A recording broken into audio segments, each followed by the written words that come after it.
opinion. No. It's your opinion. Can you Let just me finish. you're bringing external No, let issues me here. finish. Kenya has its No, let own me internal finish. Let issue. me finish. We No, we let me finish. we as Okay, we'll do this. Excuse No, me. Sorry to interrupt. no, sorry. I just want. Geopolitics. We can I give just you want. time No, to wrap it up so that we can give no. Abdul time to Yeah. He can rebuttal. look. What I'm saying, and Farah Maalin, the parliamentarian, Somali parliamentarian from Dadaab, just check his tweets. He's hateful. He hates the Jewish people. He hates the Israelis. What he wrote them. He's a hateful man. He's an extremist. So you need to get rid of these people. The sooner you do, the better. Thank you. So Abdul, go ahead. Okay, I can understand the frustrations of my friend. He's bringing here the Somaliland issue. This is Kenya's internal issue, number one. Number two, if Farah Maalim is against Israel, are you supporting Israel, who are killing children and mothers? Let me leave out that one, number one. So the second issue is Somalis. He thinks the Dab is all refugee. He thinks Northeastern is refugee. We are living in Kenya, and Kenya's geographical landmass, we belong to Kenya. We are from Northern Kenya. And this guy doesn't know that Somalis are living in Kenya. He thinks we are all refugees. I am working in Somalia, but I'm not from Somalia. I'm from Northeastern. And in Northeastern, we don't have even a basic infrastructure. We don't have tarmac since 1960. We don't have one university. There's only one campus in Garissa. We don't have anything. All our resources have been looted. We need change. But people have mistaken my statement. What I mean is that I only care for Kenya. What I mean is that we want a new Kenya, but we don't want to destroy our Kenya. And what I'm telling you is that, munipe mic bwana, niongee na huyu listen, jamaa kidogo. Guys, my friend. I'm sorry I muted all of you. It's only fair that we gave him, like, he waited the entire moment when geopolitics was speaking. So it's only fair that he rebuttals. So let's just give him time to rebuttal, and then you can come in and give your opinion if that's okay with you guys. Guys, don't interrupt anyone speaking, please. Msingililie mtu akiongea. Wacha aongee hadi amalize ndio ukuje. We are civil here. The people who heckle are in parliament. Lakini akiongea vibaya ayo akiongea lakini continue. But actually, that's the whole discussion. Everyone gets to share their opinion. Ngoja mwenye anasema mimi naongea vibaya anataka aje abadilishe Kenya if he cannot have patience of listening to me. How can you have a patient of correcting a whole country if you cannot listen to me? We have been patient with our leaders. Listen to me. Wacha nikwambie, pale mimi nimetoka, hakuna umeme, hakuna barabara, hakuna university. Now we are killed by police every day. And in Mandera, there is no even single police vehicle with a registration. All police vehicles have no registration. We don't have any right. We are not connected to the grid. We have all problems. But what I mean is that I want to be very peaceful because I care for Kenya. I don't want to lose my Kenya. And tomorrow, I don't want to have the status called refugee. You know what I'm telling you is that let's not burn our house, but let's do the right thing. So the issue of people infiltrating the demonstrations, please discuss about that. Make sure that no one loots in the name of demonstration. I'm done with that. And the issue of my brother who was talking about Somali issue, can he give us peace of mind? This is Kenya. We are talking about Kenya, Somalia, and Somaliland's issue of sovereignty. Let them fight outside. Farah Maalim is a Kenyan. He is representing Kenyans from northern Kenya. If he attacks or have different opinion with Israel are genocide. They are killing mothers and children. Whoever supports Israel is a devil. And for your information, you cannot tell us that anyone who is supporting Israel, we don't entertain Israel or we don't entertain external issues here. So Somaliland and Somalia, you have your own issues there. As I'm speaking to you, by tribe or by community, my community lives in Somaliland, but I'm a Kenyan. But I don't know about Somaliland. I don't know about Somalia. I'm only talking about the internal issue of Somalia. This guy is in this forum to create hatred between Kenyans. I is telling you, occupy Isli. Isli is owned by Kenyans. It's not owned by Al-Shabaab. You see, we have a very big border. But when I'm traveling from Mandera or I'm traveling from Wajir or Garissa, I'm ransacked by police. I must have ID. I must have birth certificate. Even if my 1-year child doesn't have a birth certificate, the mother should show up, and I cannot just fly from Wajir and come to Nairobi. We have problem. When I'm traveling from Lukchokio, which is a border, when I'm traveling from Namanga, which is a border, no one. Attention yetu bwana. Hizo mama kuja kutupea story ya Ngoja, sikia kwanza. tunafikiria tunaendea nchi. I'm just ngoja. I'm just telling Hii you, distraction this guy, ndio whatever he was mnakuwa telling you is mnaentertain, not na right. most of the time tunarudingi kwa kuna lose focus. Wacha niongee sasa.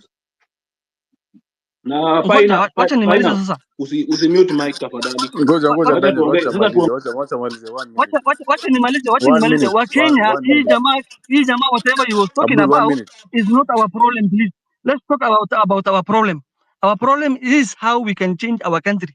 The issue of this guy telling us about Al-Shabaab, Occupy Israel, those things are nonsense to us. Somaliland is not our business. Bye. Okay, I think we can have Daniel. The reason I mentioned about he is the one who brings Somalis to the table.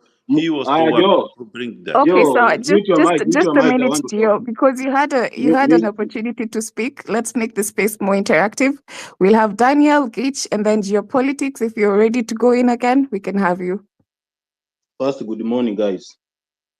Unajua mimi ninaongelea in the point of a person who is bitter today. Usiku wa kuamkia jana nilipata simu kwamba duka langu limevunjwa, which is very very sad. Na hii point ni kwamba most of us tumekuwa tukikataa uongozi mbaya. Sasa nikisikia mtu anaokaa hapa anaongea about infiltration, hiyo kitu inaniuma sana kwa roho. Usiku wa manane, nani alikuwa ameenda kuharibu biashara ya mtu? Unavunja biashara ya mtu usiku wa manane kwa sababu siasa hamuendani. Mimi duka langu liko surrounded na about 3 people from Somali. Wao pia wana biashara kama mimi, wanauza the same commodities. Lakini inakuja situation ambapo duka langu lina suffer peke yake. Navunjwa na naporwa kila kitu. Alafu mtu anakuja kwa space, mnampea muda yote, anaanza kutuambia kama venye maandamano ikiendelea, peaceful protest ikiendelea, biashara za watu zinaharibiwa. Usiku wa manane nani alikuwa anafanya maandamano? Maandamano yetu najua kikatiba tunaruhusiwa kuanza asubuhi na kumaliza saa 12:30 jioni. Na hii tu sana kasumba hii imekuwa ikitumiwa na wanasiasa. Watu ukiwa against them, ukipreach against them, wanatafuta njia ya kuharibu biashara yako, kama si kuharibu biashara yako, kuthreaten familia yako, kama si kuthreaten familia yako, ni wengine wanaua. Sasa tutaendelea kulia mpaka lini? Afro, if you remember yesterday I DM you about hiyo incident yangu. Ukiangalia kwa DM yako utapata. Sasa wewe sikiza sasa, kama mambo kama haya tutafanyaje? Tuta entertain kama watu kama Abdul? These people like Abdul are the problem of this country. Kasumba yenu ni ile ya ujinga sana, kasumba ya ujinga sana. Kama tumeingiza, mimi naona hapa the most point yenye iko, wewe unalala na hii serikali, unakula na hii serikali, hii ndio inakusomesha. Mimi nikikumbuka like 4 years ago nilikuwa Nairobi. I was living in Roysambu. Unajua wengi wanajua Roysambu. Nilikuwa nafanya kazi kidogo, nikapoteza kazi, nika-apply kwa serikali. Nili-apply nikikaa 1 year 6 months na 3 days bila job. Na nimetuma documents zangu kwa ofisi zote. Sikupata hata missed call ili nipige niuliza about interview. Nikarudi sasa nikasema, ni Nairobi ni kama destiny yangu haiko hapa, nikarelocate kwenda Mombasa. Mombasa biashara yenye nimefungua kwa sababu ati sasa tumesimama tumesema enough is enough ya wanasiasa kututumia na kuharibu na kufanya sisi tubaki nyuma, biashara zetu zinaingiliwa kuharibiwa. Upate mtu ameweka biashara yake, uko na watu wadogo wako 3, siblings 3 wanategemea biashara na umaajiri watu 2, side are unemployed. Kuanzia jana watu nilibidi niwasimamishe, na nawasimamisha na sijawalipa miezi 2. Na hao watu wenye nimesimamisha wako na familia zao. Wewe niambie, halafu tunaongelea about leadership. ati bado kuna mtu ako kwa special anaanza kudefend Ruto na serikali na cronies wake. Unajua niko disappointed sana, kama wengi wenye tumekuwa tukiongea hapa na Afro, mmekuwa mkiona nikiwa vocal sana kuhusu hii mambo, na hata sisi tunaenda kila siku. Lakini hiyo si sauti, si kusema tutakata sauti. Sisi wengi wetu tumejitolea hii revolution. Tumejitolea na tutaandamana mpaka siku ya mwisho. Kama hata mimi nimekuwa nafunga biashara, niko na vijana nawaambia muende bwana, muende, kama muende maandamano, muende nyumbani. Lakini najua chenye sababu yenye naandamana. Nataka leadership nzuri, nataka biashara, kwa sababu nimekuwa ukinunua hii mtungi ya RUTO hii bei, mwezi jao unapata unanunua nyingine, na unapata customer wako pia, kama umewazoesha bei nzuri, siku nyingine ukibadilisha unaanza kupoteza customer, na ukipoteza customer, kazi siku hizi hakuna, pesa iko kwa watu, utalaumu nani? Hii ndio kitu yenye tumekuwa tukipigania kila siku kwa street.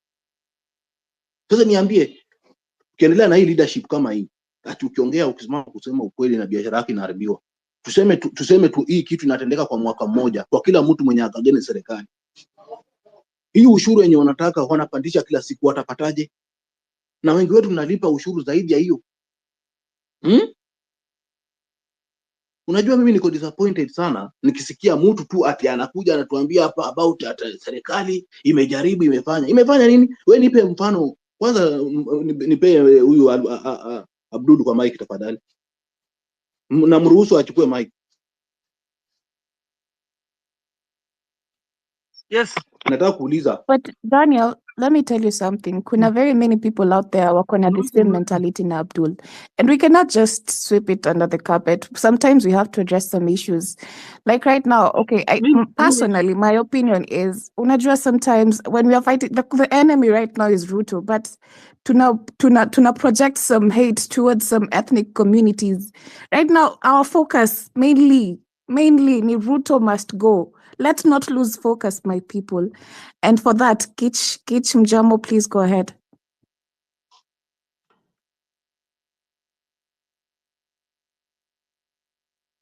Okay, Gich Mjamo, is your mic hot? Okay, wacha nimalizie statement basi. Kama umesema tusipe mic ashaongea. Mimi chenye nitawaomba, kama unajua una fight hii cause yenye sisi wote tuna fight about good leadership, mambo ya ukabila tunataka tuache, kwa sababu nikiona hata shida kubwa yenye imetokea hapa ni among two tribe kidogo zenye zimepiganishwa kuinterfere na biashara zetu. Lakini hiyo nimesha ripoti, but I know most of them wametumiwa na wanasiasa, na wanatumia hiyo chance hata huenda haki nisipate, kwa sababu these things wengi wao nasikia hata watafutia mahali pa kutorokea wenye waliinterfere na hiyo.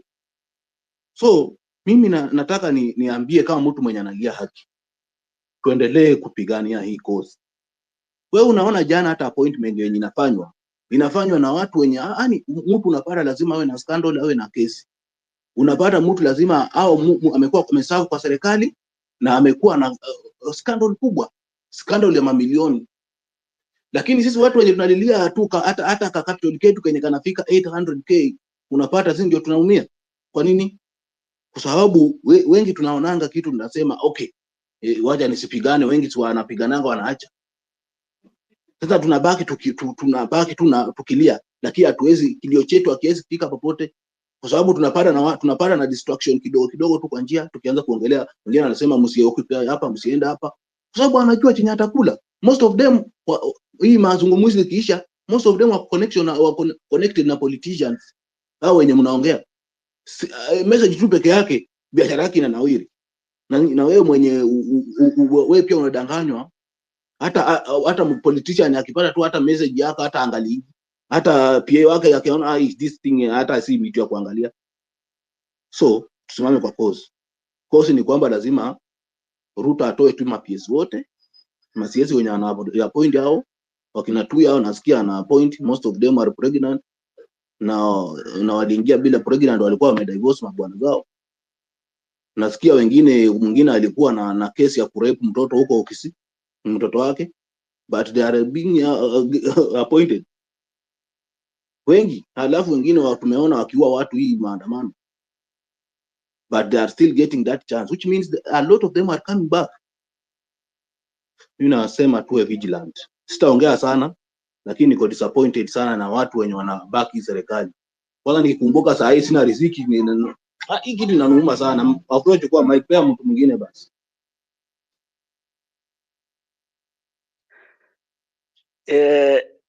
Pineapple, I think it's me, eh?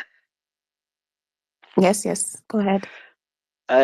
First of all, good morning, everyone. Thank you so much, Flo, Ayo, and Pineapple for hosting us on this space. Me, by the way, nimejam sana. Na nimekasirika sana mpaka natetemeka. I thank God, Abdul, you are here. Haujatoka, so that I can answer your questions. And I'm very clear. And I want to say this for the record. If to say RUTO must go is the one that will drive this country into Somalia way, so be it. And I want to repeat this. If to say RUTO must go is the reason that will drive this country into Somalia way, so be it. And let me ask you, Abdul, na unijibu kwa roho yako. Between all these Gen Z that are being killed, slaughtered like cows, like sheep every day, na RUTO mwenye mmoja anaambiwa atoke, ni nani anadrive nchi ina Somalia way? Kindly, we respect you guys, wanabiashara sana, lakini let me say this for again those businessmen and women, because I can see just when you are here and you have been talking this story about business being destroyed by demonstrators. Let me ask you, wakati watu wote wanajitolea wanaingia kwa street kudemonstrate, wewe kama mwanabiashara unafungua biashara yako ukifanya nini? Yani unamaanisha sisi tukufe juu yako? Hiyo ni kitu iwezekani. Wewe ukifungua biashara yako wakati kuna maandamano, wewe mwenyewe ndio umefanya biashara yako ilutiwe, because we are sisi wote tujazaliwa na mama mmoja. Kuna mwingine ataona simu yako akurudishie, kuna mwingine ananyemelea iko kwa mfuko anapita nayo. So wakati unasikia kuna maandamano for the benefits of this country, can you close down that business, join those demos mpaka tubadilishe hii nchi? Mimi sitaki niende sana. Mimi sijai vote ya RUTO by the way, na sitawahi, na sijai muentertain, naendaga na yeye head on. And for the record, Abdul, me I work with a member of parliament. Na as we speak, mimi nasema bunge idisolviwe turudi kwa ballot. Na siko sure atarudi, naweza poteza kazi, but if kupoteza kazi kwangu ndio itafanya hii nchi iwe nchi nzuri, so be it. Mimi nasema hivi, before we go far, nimeona mnachengwa sana na maneno ya hizo ni gadgets zenyu. These guys from NIS wana disrupt those gadgets. They are here listening and we don't care, but I can advise you guys, na mnisikize kwa haraka sana. If unasikia gadget ni simu yako iko na issues wakati unaingia kwa net nini, and Afro, I think this for you because you are the host. Ukianguka sisi wote tunaanguka. You can dial this #21#. Ina erase hizo nini zote zenye zinajaribu kutrakiwa. And I repeat, #21#. Number 2, for the security of those people who are being targeted by these NIS guys and police guys. Wakati maybe unataka kutoka kwako, wakati unaenda kwa maandamano, ama maybe when you feel you're not safe, you can just leave your place mahali waga unaongea, enda hata kama ni 1 kilometer, then you can dial this number. And I'm speaking this and I'm advising this to Kenyans when wako na namba ya Safaricom. You can dial *21* then 0722199199#. Ukidial hiyo, wakati umeforward hizo call zako, mwenye atakuloketa itakuwa inaonyeshana the last call yenye ulimake ukiwa kwa nyumba, ama itakuwa inaonyesha the last call yenye ulifanya ikiwa Kisumu. Kuenrest that one, you can dial *21#. Maybe kama kuna mtu yote hajaelewa about the same, follow me, you can DM me, then nitaku advise about the same. Kama wako hapo wanasikia hata hao wanajua wajui, you can just tune me, ni wakuje pia hao ni advise our police. And again, can we stop saying that our askari wako na RUTO? Can we stop saying that these forces guys they are supporting this government? Let me ask you, mimi niko na brother, niko na sister ambaye wako kwa forces. I'm not supporting this government. Do you think my sister, my brother are supporting that government? By the way, for your information, guys, 90% of police forces, they are not supporting this government. It's only that wewe imagine watu wachache, few characters wenye ni wajinga na wamerogwa na hawana akili timamu. Those are the people shooting innocent rioters huko nje. But ingekuwa by the way police they are against us, siku yenye tuliingia kwa bunge ungekufa watu more than 1000. But polisi wengi wamechoka na hii serikali. Kama juzi polisi wamepelekwa nini? Polisi wamepelekwa Haiti. They were promised to be given 100k. Walitoka hapa na kila mtu 20,000 only. Waliuliza mpaka Ruto mwenyewe akamwambia what is happening, akamwambia kwanza mfike na shughulikia, hakuna pesa kwa nchi. Nonsense. Hakuna pesa kwa nchi, na juzi tumepoteza 15 billion kwa hiyo pay bill ya serikali. Ilienda wapi na iliingia? Again, for story to do in maandamano. Kuna mzee hapo aliongea hapo nyuma kidogo anaitwa Risasi. Na and Afro I think even you uri konkana idea yake. Issue to do with locking all entrance to CBD. That's a good procedure. If we go that way, tunaweza paralyze hii serikali ile haijawahi ona. Number 2, I can add the same story na UN na US embassy. Well, if we can now today tutoke hapa for watu 500 twende kwa hiyo street hapo kwa UN na UN na US embassy to demonstrate hapo, I tell you for free, hawa askari hawezi kupiga risasi. The only thing wakanaweza tupiga for to disrupt us ama kutufukuza ni tear gas. Wacha tupigwe tear gas hapo kwa UN na nini na US embassy 2 or 3 days, uone wazungu wote wakianza kuvacate kuenda, uone Ruto atashuka. Wazee, mimi nimekasirika, niko na pointi nyingi sana lakini zote zimeevaporate.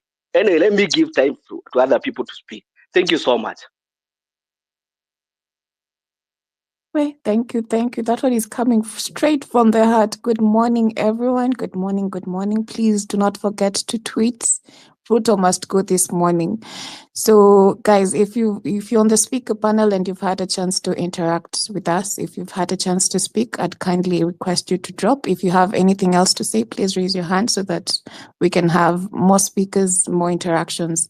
Anyway, guys, if you're not mad this morning, I wonder where you're living.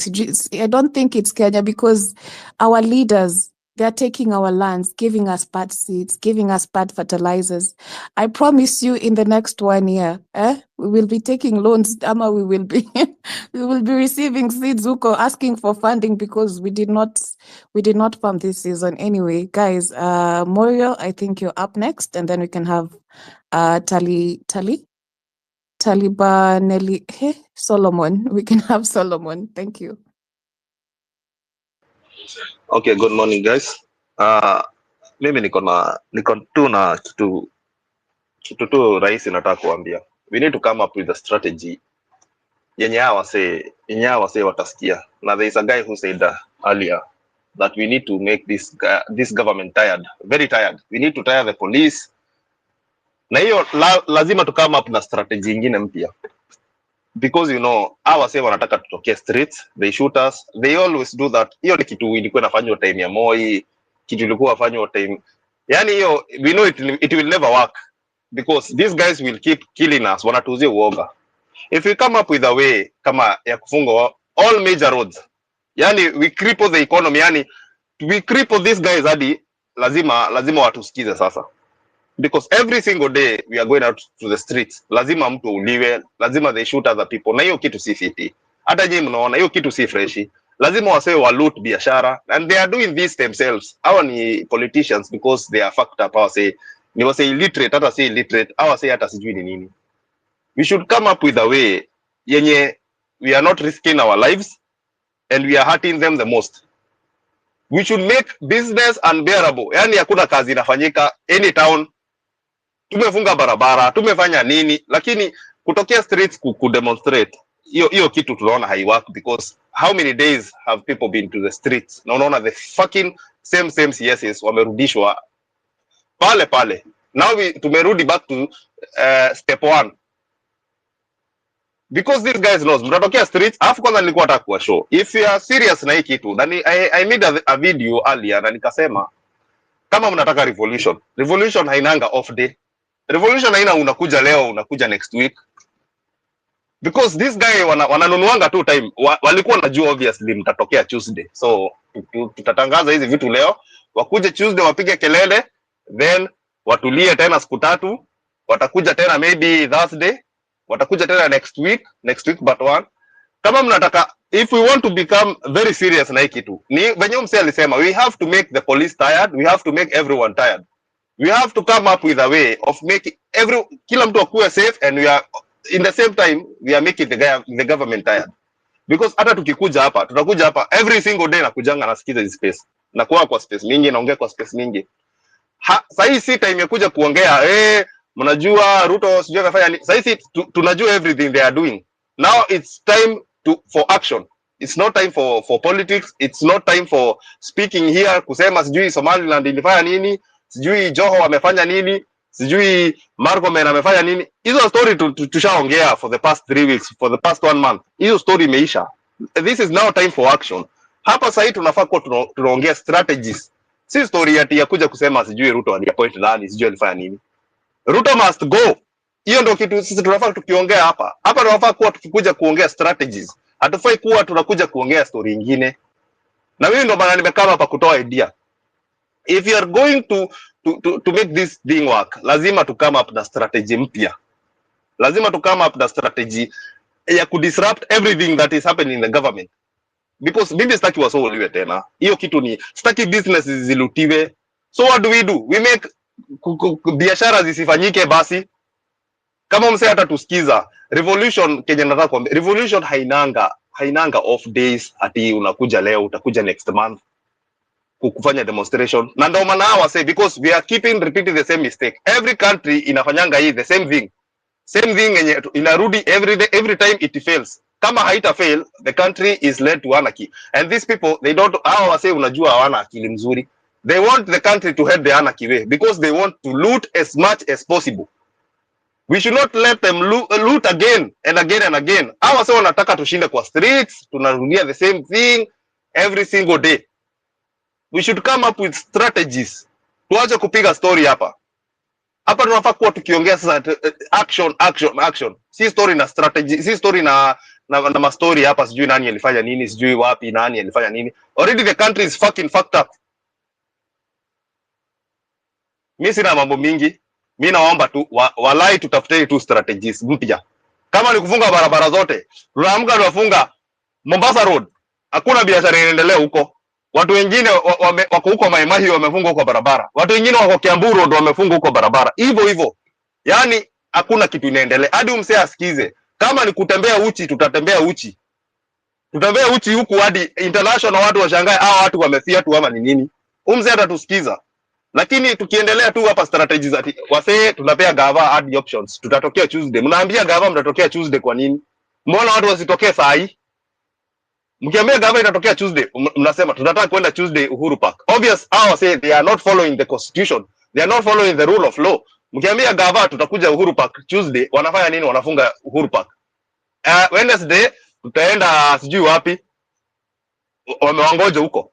We are supposed to every single day. Hawajui ni wapi, lazima mahali barabara imefungwa, kitu imefanyika, lakini tuache kuharibu the country. By the way, wanaongea story ya anarchy. Hiyo kitu si poa. But at the same time, this government lazima iende home. But wanataka we lead the country to anarchy. And we are not going to hatutaangukia mtego yao. So manze, to come up with a new strategy. The other one is not working. Ama CS wanatolewa wanarudishwa. Now let's make the country unbearable to transact business. Niliona msee spokesman akuja kusema ati the government lost 6 billion in revenue. How can you lose money you didn't have? Ati sasa kulikuwa na maandamano, biashara iko inaendelea.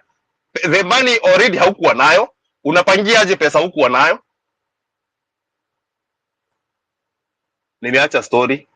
Mimi nilikuwa nataka kusema tu hiyo. Morio.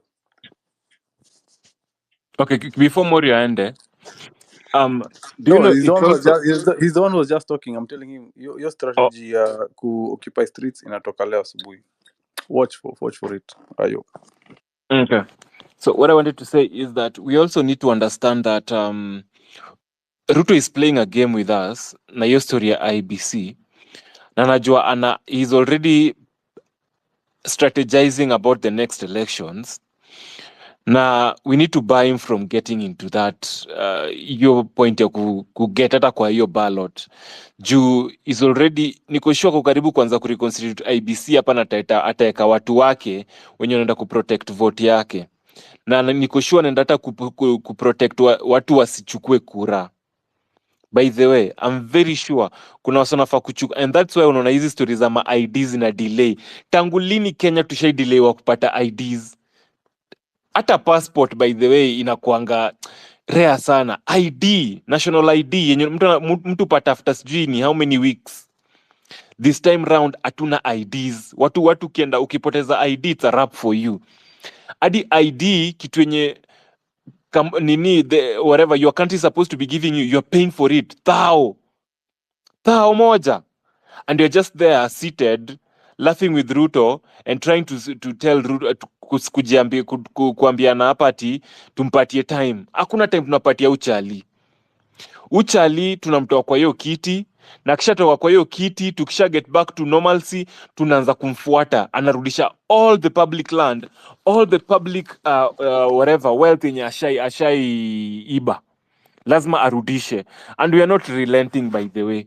Na atufai kwenda kwa negotiation table na Uchali. He doesn't deserve it. Nobody in Ruto's government deserves to be on the negotiating table. He doesn't deserve to be talked to, because I mean, how do you account for the lives that were taken? How do you account for the Akina Rex? But he's so busy to say rest in peace Alan Kiuna, but he never talked about the kids who died on the streets while trying to fight for their rights. Come on guys. Alafu mnatuambia ati tucheke na hatuwezi cheka na Ruto by the way. Hatuna hiyo time. Anybody trying to tell us to give Ruto room to breathe is an enemy to us. Let's just agree on that fact. Anybody trying to tell the masses to give Ruto time to smile with us is an enemy of the people. Na anafaa kwa hiyo bandwagon by the way. Hatuna time. Pineapple, give the mic to the next speaker. Good morning. So let me just remind you, if you've had a chance to speak, we have a very long request line. So I'd kindly request you to drop. I wouldn't want to drop anyone. If you have anything else you need to say, please raise your hand so that I can address you. Dear politician, but you've been waiting for a while, so we can have you and then Solomon. Yes. Go ahead. Yes. Thank you. Good morning again, where I am. And thank you so much giving me the opportunity to actually speak on your space. And you know, the problem we have in Africa in general is the corruption. And politicians becoming more and more selfish and every day, you know, and especially the problem we have in East Africa, in Kenya, in Somalia, and in the region, the region is becoming a hotspot for illicit and crime and money laundering, and you know what you call deep state, extreme business which is unaccounted, unaccounted. Look, all the money in Kenya now, and the people I'm talking about, and who actually crossing the border in Somalia, into Kenya, into Tanzania, into Uganda. These people are not accountable to anyone. Look, I can buy Kenyan passport for $200 tomorrow if I want to do that, and that's how easy it to actually get a Kenyan passport, buy property in Kenya, and take money out of Kenya without the Kenyan authority noticing ever. You know, the money we're talking about is a money that's a blood money, a dirty money coming from, for example, that guy. His name is Ahmed Madoba. He controls parts of Somalia, Jubaland. He destroyed the forestry in that region. He cut all the trees and he make charcoal and he sent to the Middle East, Dubai and the United Arab Emirates. So this money is I would say, is illegal money. So that money is coming to Kenyan economy. So Kenyan economy, the real Kenyan economy will never see this money. The ordinary people of Kenya will never see this money. This money, they created a channel account, which is actually, they control. And what they do, they bribe the politicians in Kenya. They give, let's say, a couple of $1 million. They go to William Ruto to midnight, to 2 o'clock in the morning, and they offer a suitcase of $3, $4, $5 million. They come to the commissioner, the police commissioner, with suitcases of money. So this is how they are destroying the Kenyan economy, because we need to have transparency in African economy. We need to have an accountability. These businesses have to be accountable. So what the Islamists, especially the Islamist extremist groups like Al-Shabaab, what they are doing, they are fighting to be accountable to any government. They do human trafficking. They bring in people all over in East Africa. They bring in every single day new people into your country without no checks, without no control. So the problem in Kenya, I'm not saying everything is down to this. I'm not saying all the problem with Kenya is with these Islamist extremist groups who are running major businesses in Somalia, who are actually crossing your border. But I'm sure there is other problem in Kenya. But this is one of the problems that you are facing. And my worry is that they are bribing your soldiers, they are bribing your forces, the customs, and customs and excise, people who supposed to collect taxes, and they are bribing all of this. And the money, I am sure 100% that money or their businesses will never, the ordinary people of Kenya will never see this money, because the way they do business, actually they created their own companies. These companies launder the money. They control how they take the money out of the country, how they bring the money out of the country. Even during the COVID coronavirus in United States, there was a program which was helping the children who were in malnutrition in United States. The United States government provided for children in need during the COVID a lot of money to feed the children. What they did, they steal this money and they bring to Kenya. In Jomo Kenyatta International Airport in Nairobi, the customs of Kenya, they captured this woman. She had something like 800,000 US dollar taken from the United States, bringing to the Kenyan economy. So this kind of money is not helping your economy; it's destroying your people. Because what they do, they go to the commissioner, the parliamentarians, and the president himself, and they offer a lot of money to them, a lot of money, money that you never dream of, suitcases of millions of dollars. And that's how they destroy Somalia. That's how they want to destroy Kenya. And I think the Kenyan people, I'm sorry to say this, have to wake up and have to wake up and have to look. The politicians who are actually infected by this disease are all over the place. Look, you have got a parliamentarian who have been in Kenya parliament for 3 decades, more than 3 decades, without a control, without doing any kind of thing. Look, this Farah Malin guy, what does he do? He doesn't even build a roads for his community. And he is actually crossing the border. He's 1 minute in Ethiopia, the other minute he's in Somalia. Look what he says on YouTube. He's talking about the politics of Somalia. The other thing is that I'm a bit worried, and I want to finish by saying this. They make a SLI, which is in Nairobi, a quarter. They make the global headquarter. Once a year, they come together. The people I'm talking about is called Al-I'tisam, Islamist, which is part of Al-Shabaab. And they are the business in arm of Al-Shabaab. They come once a year to Nairobi, and they do conferences, meetings, and they come all over the world, including Al-Shabaab, the military wing of Al-I'tisam. And they invite politicians from Kenyan government, from ministers, even the president, to their conferences. This kind of conferences is running in Kenya. And Kenya is they're not only destroying Kenya, they want to destroy Tanzania and all the way to Uganda.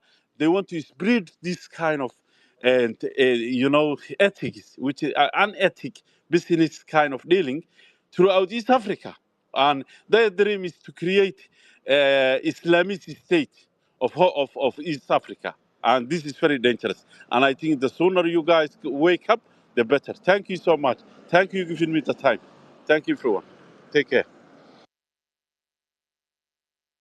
All right. Thank you so much. I really appreciate you guys coming on this space and giving your amazing sentiments. Thank you so much, Geopolitics. TV, Africa TV. Guys, it's 5 minutes past top of the hour, 8 a.m. East African time. And the hashtag is RUTO must go. We are 1,228 people plus on this space. And I want you to just take a moment and go post on your timeline, share the space, and just use the hashtag RUTO must go. Kindly. Just go on your TL, share the space. If you want to share the space, go down there on the share button and just type on your TL, RUTO must go. Okay? And please keep on requesting the mics. I'm seeing the request. From now on, we are not going to hog the mic for like 10 minutes. I'm giving each and every one of you, and you will be timed. I'll give you 4 minutes each. 4 minutes each. 4 minutes yako safi. Give your sentiments, your submission. Then we move on past that. If anybody wants to rebuttal, you rebuttal as quick as you can, and we move on. So I'm gonna go in this order as we speak. I'm gonna start with Josephine. Josephine, you have your hand up. Then I'll go to Wango. After Wango, I'll go to Talibanel. Mkona majina kwa hii Twitter. Taliban, hey, that one. I'll go to you, then Liz, then Billy Mijungu, then W Munga, Omu, then Kibogong, then Escowino later. So let's go in that order. Kindly, 4 minutes yako safi, ukimaliza na kudrop na leta watu wengine. Niko na 33 requests and they must all give their submissions. Ukioverrun na commute na kudrop, we have to follow instructions, please. We all have something to say, so let's keep the ball rolling. Josephine, your 4 minutes starts now. Thank you so much. Can you hear me? Can you hear me? 100%. Yes, we can hear you. Good morning, fellow Kenyans. Thank you, Mr. KOT and your team for hosting us this morning. Yeah, I am just as furious as any other Kenyan, but I want first to rectify a word said by one of the gentlemen who mentioned me. Yesterday, who had me keenly. I think I was very categorical because by the end of the day, what I said is that we need to protect the businesses so that the business people are the people who are donating food to bring to the people when we are seated outside there. And today, I've always said that we have to remain focused. I want to bring to your attention another way because I'm very furious. I feel President is just taking us for granted. Even with all the grievances that we have, he's just doing the opposite. Actually, I want to believe right now, the only sector which should work in this country from today should be only hospitals peke yake. The rest of the Kenyans should be out there fighting for their rights, fighting that RUTO must go, and with all his rotten government, he should leave our country for us, and we remain for ourselves and fight for ourselves. We cannot sit here and see him just recycle the same people he terminated the other day. He failed to gazette purposely to bring them back again to manipulate us to see how are we thinking. We can see now the Raila team is also coming up inside there. Guys, can we first occupy those offices at an SSF building around Milimani? Can we protect those offices? Those guys should never enter those offices. They are our offices, it's our country, and we are saying we don't need them. We are tired of them, we don't need them. Let them go with the RUTO. Kindly, can we come up? Can we win the confidence of every Kenyan, and every Kenyan feel the same pain we are feeling? And we stand firm and they say that there is no any other structure. Kama kuna mabasi zitaruhusiwa kufanya kazi, let's allow the buses to work to ferry people to Nairobi so that we occupy everywhere. Nowhere is going, nothing is going to happen so that RUTO can go. We cannot just take this again. I'm so furious, I'm so mad. But the truth is, We are not going to sit here to also to discuss tribes right now. It's too late. What we need to see is putting our country straight and ensuring that nobody ventures into the people's businesses. We are there with a purpose and with a mission, and we go with our mission. Because when we get distracted, starting going to the people who are rooting, then we will be doing it the wrong way and we will not be having merit on what we are doing. Eventually, we will be killed, so many of us, for no good reason. We don't want anyone to be killed, but we should be all there. And actually, we should occupy all the government premises and say there is no civil servant who is going to work unless he's a medic. And that medic should be out there actually giving us services when we need them, for those who need them. Thank you so much, and may God bless us. May God bless Kenya.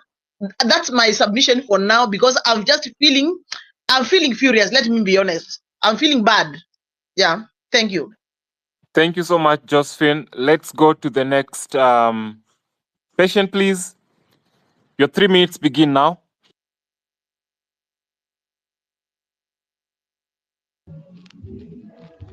Hello? Who was next? Guys, I gave you the whatever, the flow of events. Who was next? After... Are you listening to me? Okay, Hello? talk to us, Wangao. Okay, this is Wangao from Nyanza. 3 minutes. Okay, thank you very much. Now, to my surprise, I think we are in the 5th week since we started this. And Ruto has never gone abroad anymore.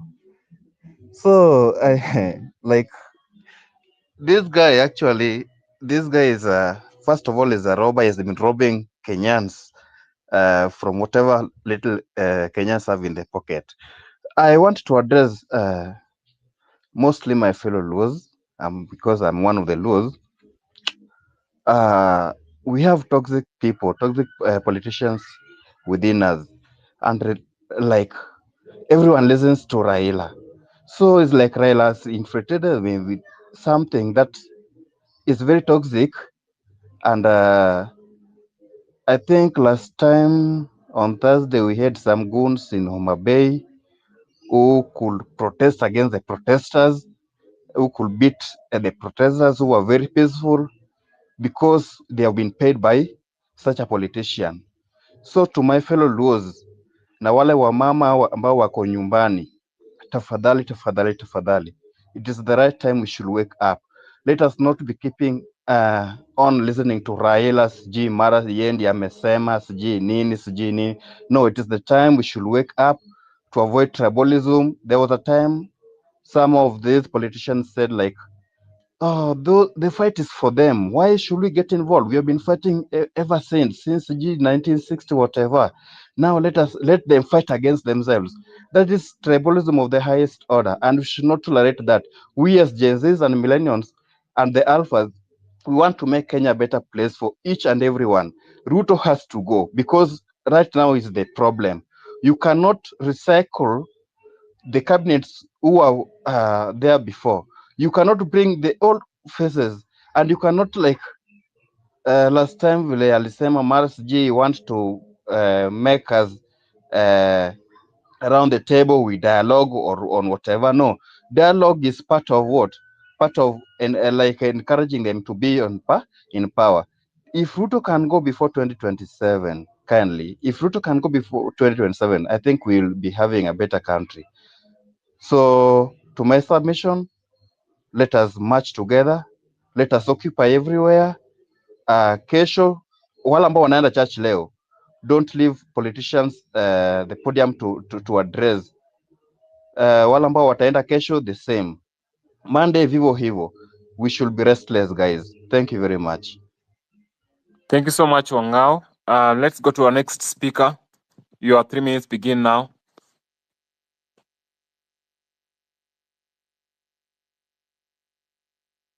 Okay, seems I have to call the names, and if I call the names, I'm gonna rearrange the order.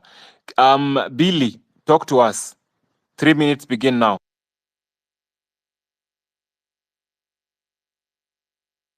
Billy, are you there? Billy Mijungu.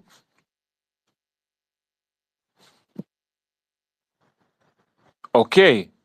Let's go to W Mungadi at yahoo.com. Your 3 minutes begin now.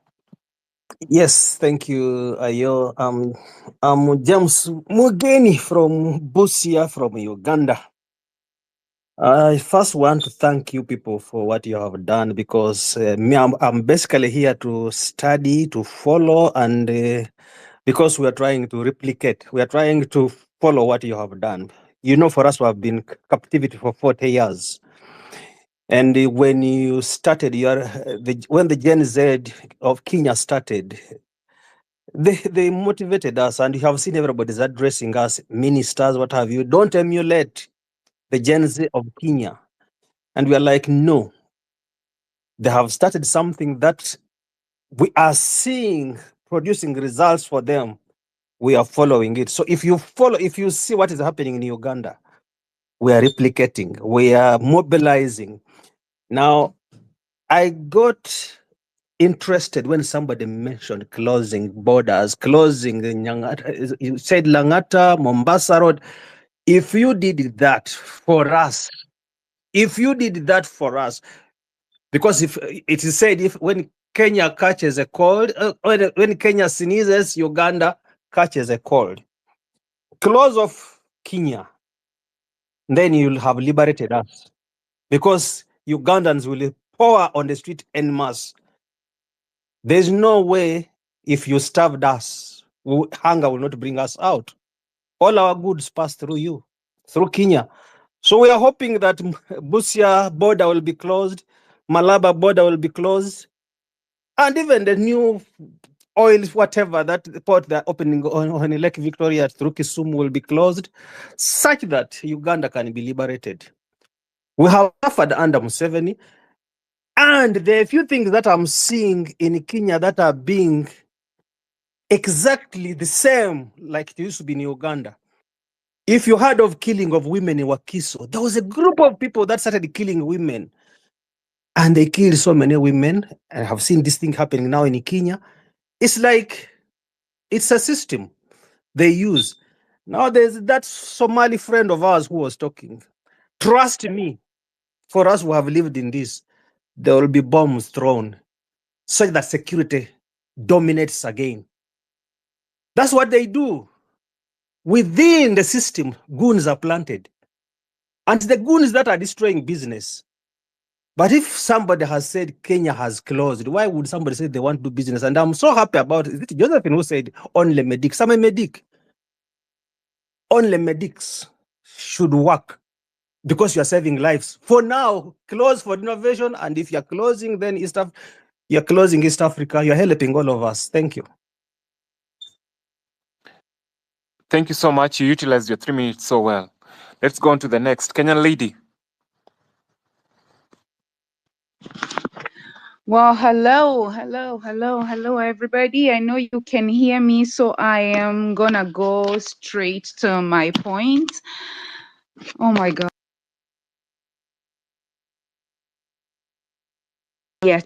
Yeah. Okay, so let me start here.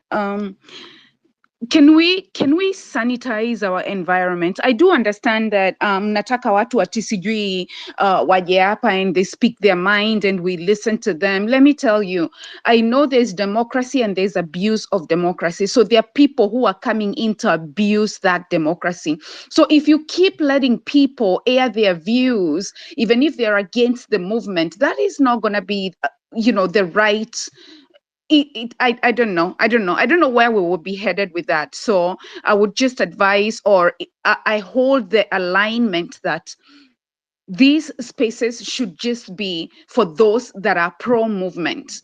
If you are for the government, that does not make us opposition. We are in the opposition. That makes us Raila. You know what I'm saying? This is a platform where we should be able to be speaking our issues of pro-movement. I mean, there are so many barazas out there that they can form. They can go to Itumbe, they can have their own spaces. So, end of rant as far as that.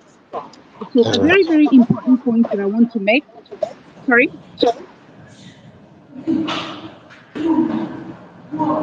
Am I Sorry, Dennis, it's either you mute your mic or you get dropped. Please, space discipline, eh? Sorry, Kenyan lady, continue. All right. So there's one question that has been asked over and over and over and over, and I want you guys to listen to me. The older millennials, young Gen Xers that are here, they can stand with me on this point. So watu wanashinda wakiuliza what next? Okay, Raila actually asked, okay, so remove RUTO, what next? That is number one, to justify that there's nobody else that can rule other than the political elite. That's the number one point that you need to know they're trying to make. That without us, what do you think you can do without us? We are the ones who are going to lead. And even if it means that we are leading by the fist, that's what we are going to do. So that's exactly the point that they are trying to make, which we should rebel against. That question of what next. So now let me give you the answers, my response to what next. And I will give you a very, very good example. When we brought Kibaki to power, I was very, very young. I was young and I remember everything. I remember the following day after we voted, I think it must have been probably the first time that I voted or something like that. I remember people coming from all over because somebody was trying to sell KICC. And this is very, very figurative what I'm saying. Moi was trying to sell a KICC and was not successful. So I remember when we chose Kibaki, the following day, everybody was singing around KICC. And there was another, is it Intercontinental Hotel or Hilton Hotel? One of those hotels, they belonged to the country. They had not been privatized yet. And I remember KICC is one of those facilities that Moi was just about to sell it, just like the way JKIA is about to be sold. Watu walikuwa naimba, mali yetu, mali yetu. I remember very, very, very well. And I think I will try to see if I can pull those footages. So what is to happen next is that us, the movement, will be the leaders. And we will appoint these leaders once we straighten up Ruto and his people and all these demagogues, including Raila, when they leave. Because that's our priority. Ruto must go with the entire system and everybody else. We will have our leaders. I remember that was the first time Najib Balala was able to make his way into the parliament.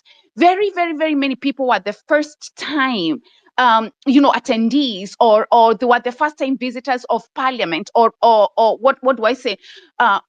MPs, they were first time MPs, and they did not even know how the rule of the orders went, when you were supposed to lift your hand, when you were supposed, but they were mentored through, and there were so many of them that came in the first time, So let me tell you something. When they tell you what next is we become leaders.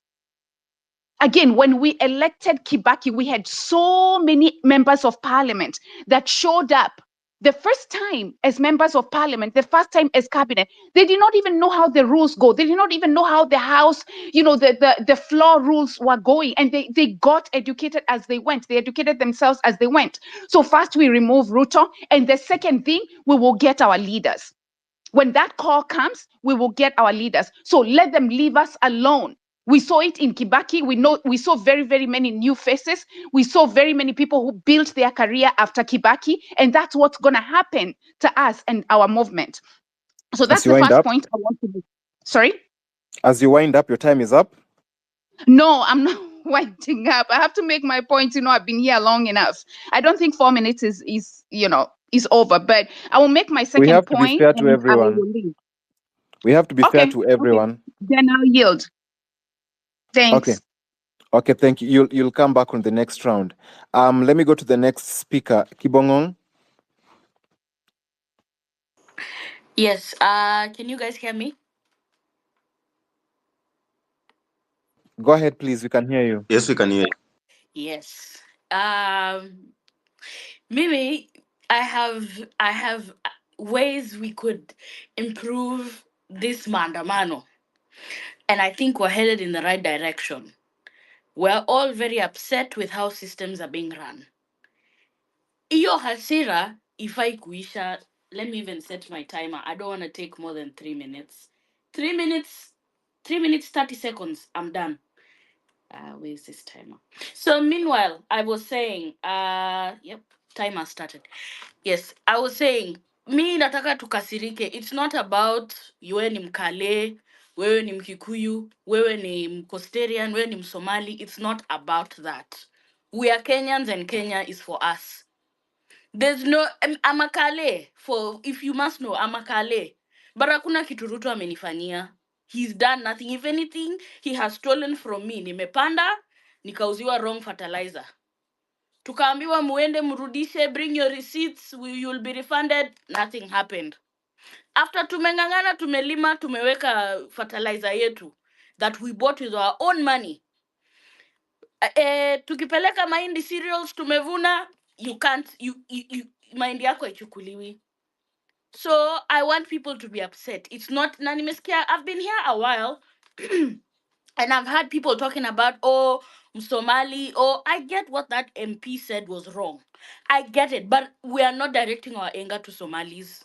We are not doing that.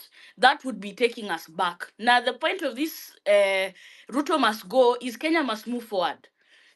There's unity in numbers. Let's agree that these people are in our country and they are Kenyans now. So maneno ya kwanza kuwa can you guys hear me? Yeah, we can hear you. Go ahead. Oh, sorry. Niliona ni kama hii mic yangu haisongi, sorry. So all I'm saying is in fact, this is a time for these Somalis to come and prove how much of Kenyans they are. Tokeni, fungeni Isili, kujeni, let's all march. Indians, fungeni uko Parklands, wapi, kujeni, let's all march. Because if business works for us, we have the financial power to come and build your businesses. So me, my plea kabisa, my parting shot is tuungane wote. Hakuna tribalism. Let maandamano happen in every county. Kila mahali, hakuna kubaguana. You're a Kenyan, sitaki hata kujua kama uko na ID ama hauna. The fact that uko maandamano na mimi, you're Kenyan enough. That is enough naturalization for you. So anyway, let's all stay safe. Ninge recommend, we said we are leaderless. I've got 1 minute and 7 seconds. We are leaderless. That doesn't mean we can't be accountable for each other. Tukienda kwa street, me, I'll be on the streets on Tuesday. Physically, I'll be there. If we're on the street, please try to know at least 10 people around you. Hata kama utamjua jina, hauna namba yake ya simu, just know that huyu ni part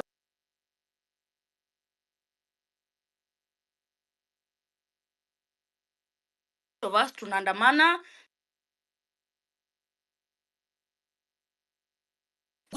The 500 people will be able to stop that wenyewe and even report them to the police or even do a citizen's arrest. Anyway, I've got 25 seconds, and before I leave, akisida followers, si follow kidogo. Well, anyway, me, I'm a strong Ruto must go fan, so you won't go wrong with me. Please follow me and let's enjoy hakuna kuenjoy, tuna jam. Hasira, tumejam. Thank you kwa kunipandisha. Thank you the Sixth. Thank you Pineapple. Thank you Afrocentric. I'm done. Thank you so much. Asante sana, tunashukuru. Let's go to Kema. Hey. Kemanga Samuel, your 3 minutes begin now. Talk to us. All right, thank you so much. Thank you so much. I think my voice is your voice. We talk as one people. We were in a space some minutes ago or some 1 hour ago, hosted by the KOT, and the conclusion was that we ain't relent. We are brave enough, people. We are very brave, and we did not go to school to fail such simple tasks.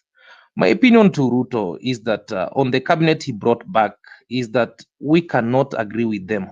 We cannot agree with it. Why should he care for Kindiki and Duale and other characters who he suggested back? I'm sorry, he suggested back to the cabinet. We are not agreeing with that. If he really care for the Kenyan, why don't he care for the poor Kenyans who cannot even offer?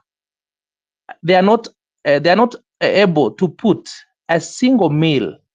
They cannot afford a single meal a day, while they can eat as much as 5 times anywhere, everywhere. There is a Kenyan somewhere I know who lacks a proper house simply because they took their children, they sacrifices to take their children to school so that those children can come back and secure a proper job and look after that family. But they are not. Why should he give job to people who actually they are not necessarily in need of that job? They are being given a job. They are being brought back to work. Me, what I would like to say that is that we agree, all of us, and we should agree that we don't want the same people who are kicked out from the cabinet to be brought back.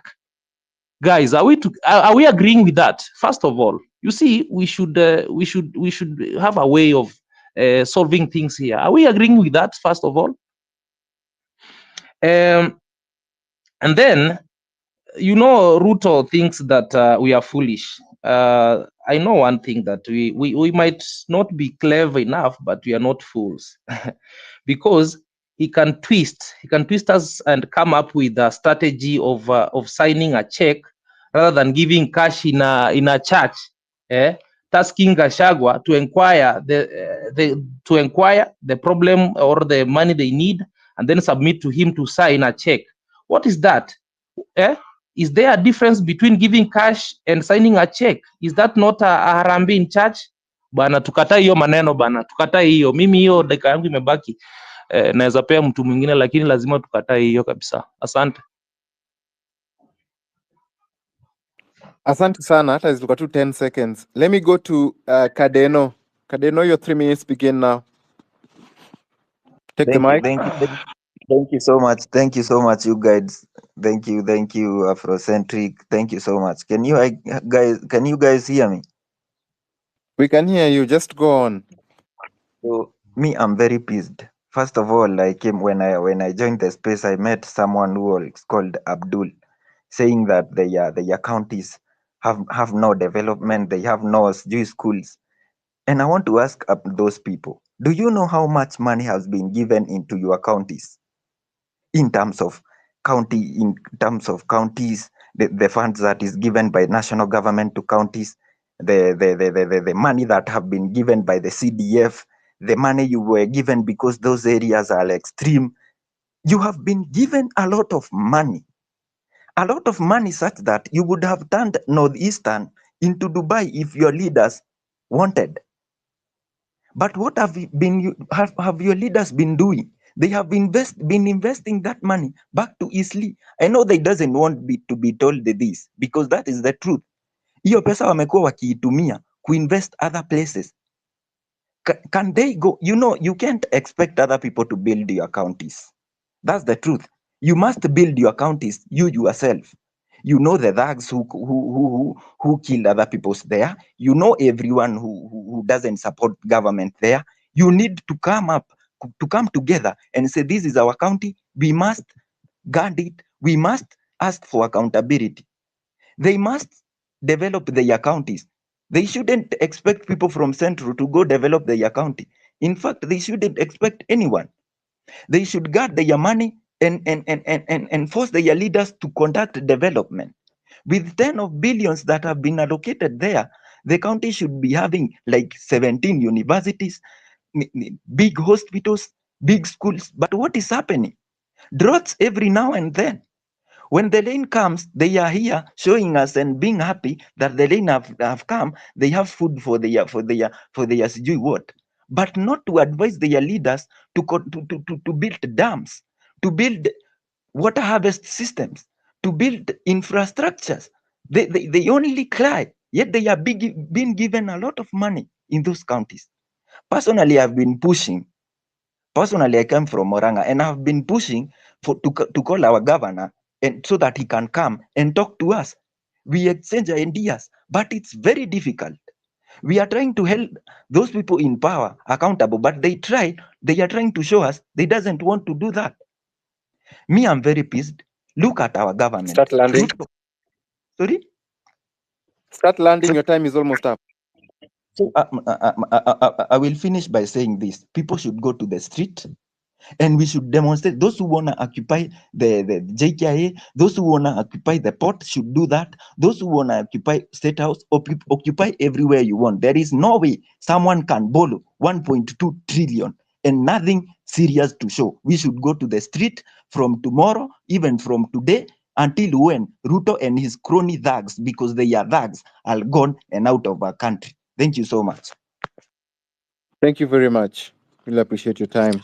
Let me jump in there, guys. I've just shared on my timeline, which I want to direct everyone's attention to, because for the past 2 to 3 weeks we've been saying occupy everywhere, and right now I think we've been discussing, we've been taking a lot of notes, and we have been working with some graphic designer who has helped come up with meeting points. So we were trying now to concentrate our forces, because if you say occupy everywhere, kutoka kwa nyumba na usimame hapo kwa barabara, you are occupying in the literal sense.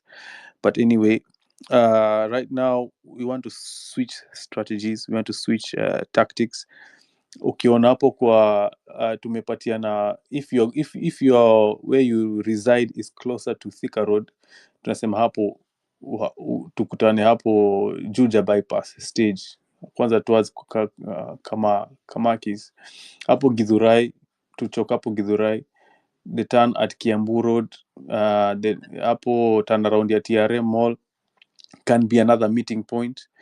Alafu pia around MT Mall towards Garden City Mall hapo Kasarani, that's a choking point. So guys, let us retweet this so other people can see it, because people don't know where to meet. One of the most things have been the confusion of our own spaces is wase tunakutana sangapi na wapi, because ukiona kuna team inakujanga hata hiyo siku ya Occupy Parliament, kuna wase wa Thika Road walichelewa, wase wako town tayari iko 12 na wengine bado hawajaingia. So if we can synchronize, it's one of the demerits of being leaderless, but we're not directionless, is knowing what time are we meeting and where are we meeting, because we can have the same meeting point but different times, or we can have different times but not the same meeting point. So this is just an attempt to try to have that harmony in terms of where we are meeting.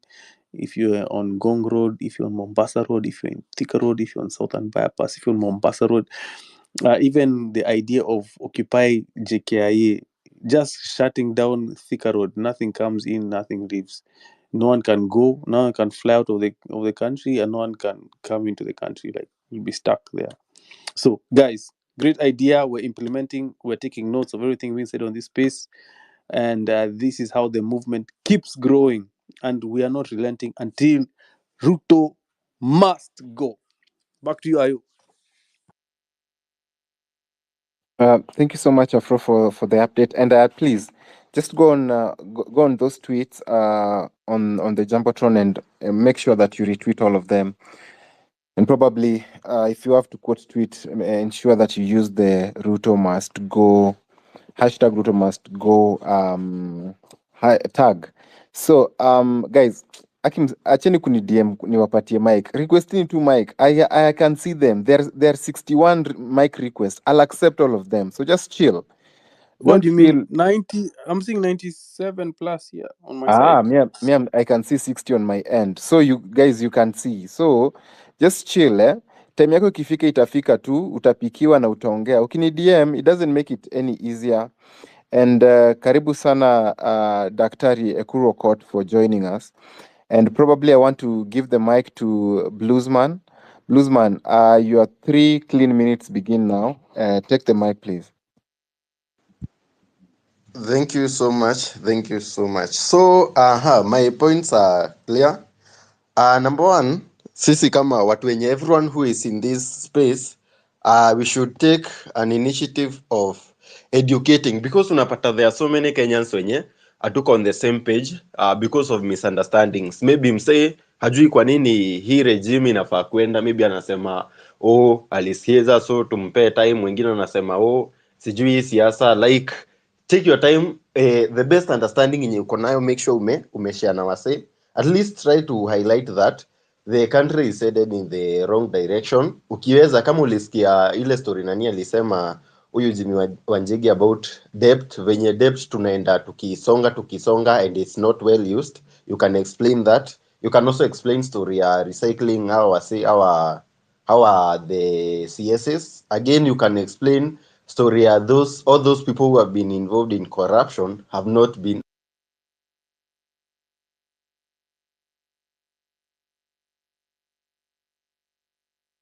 Are you there?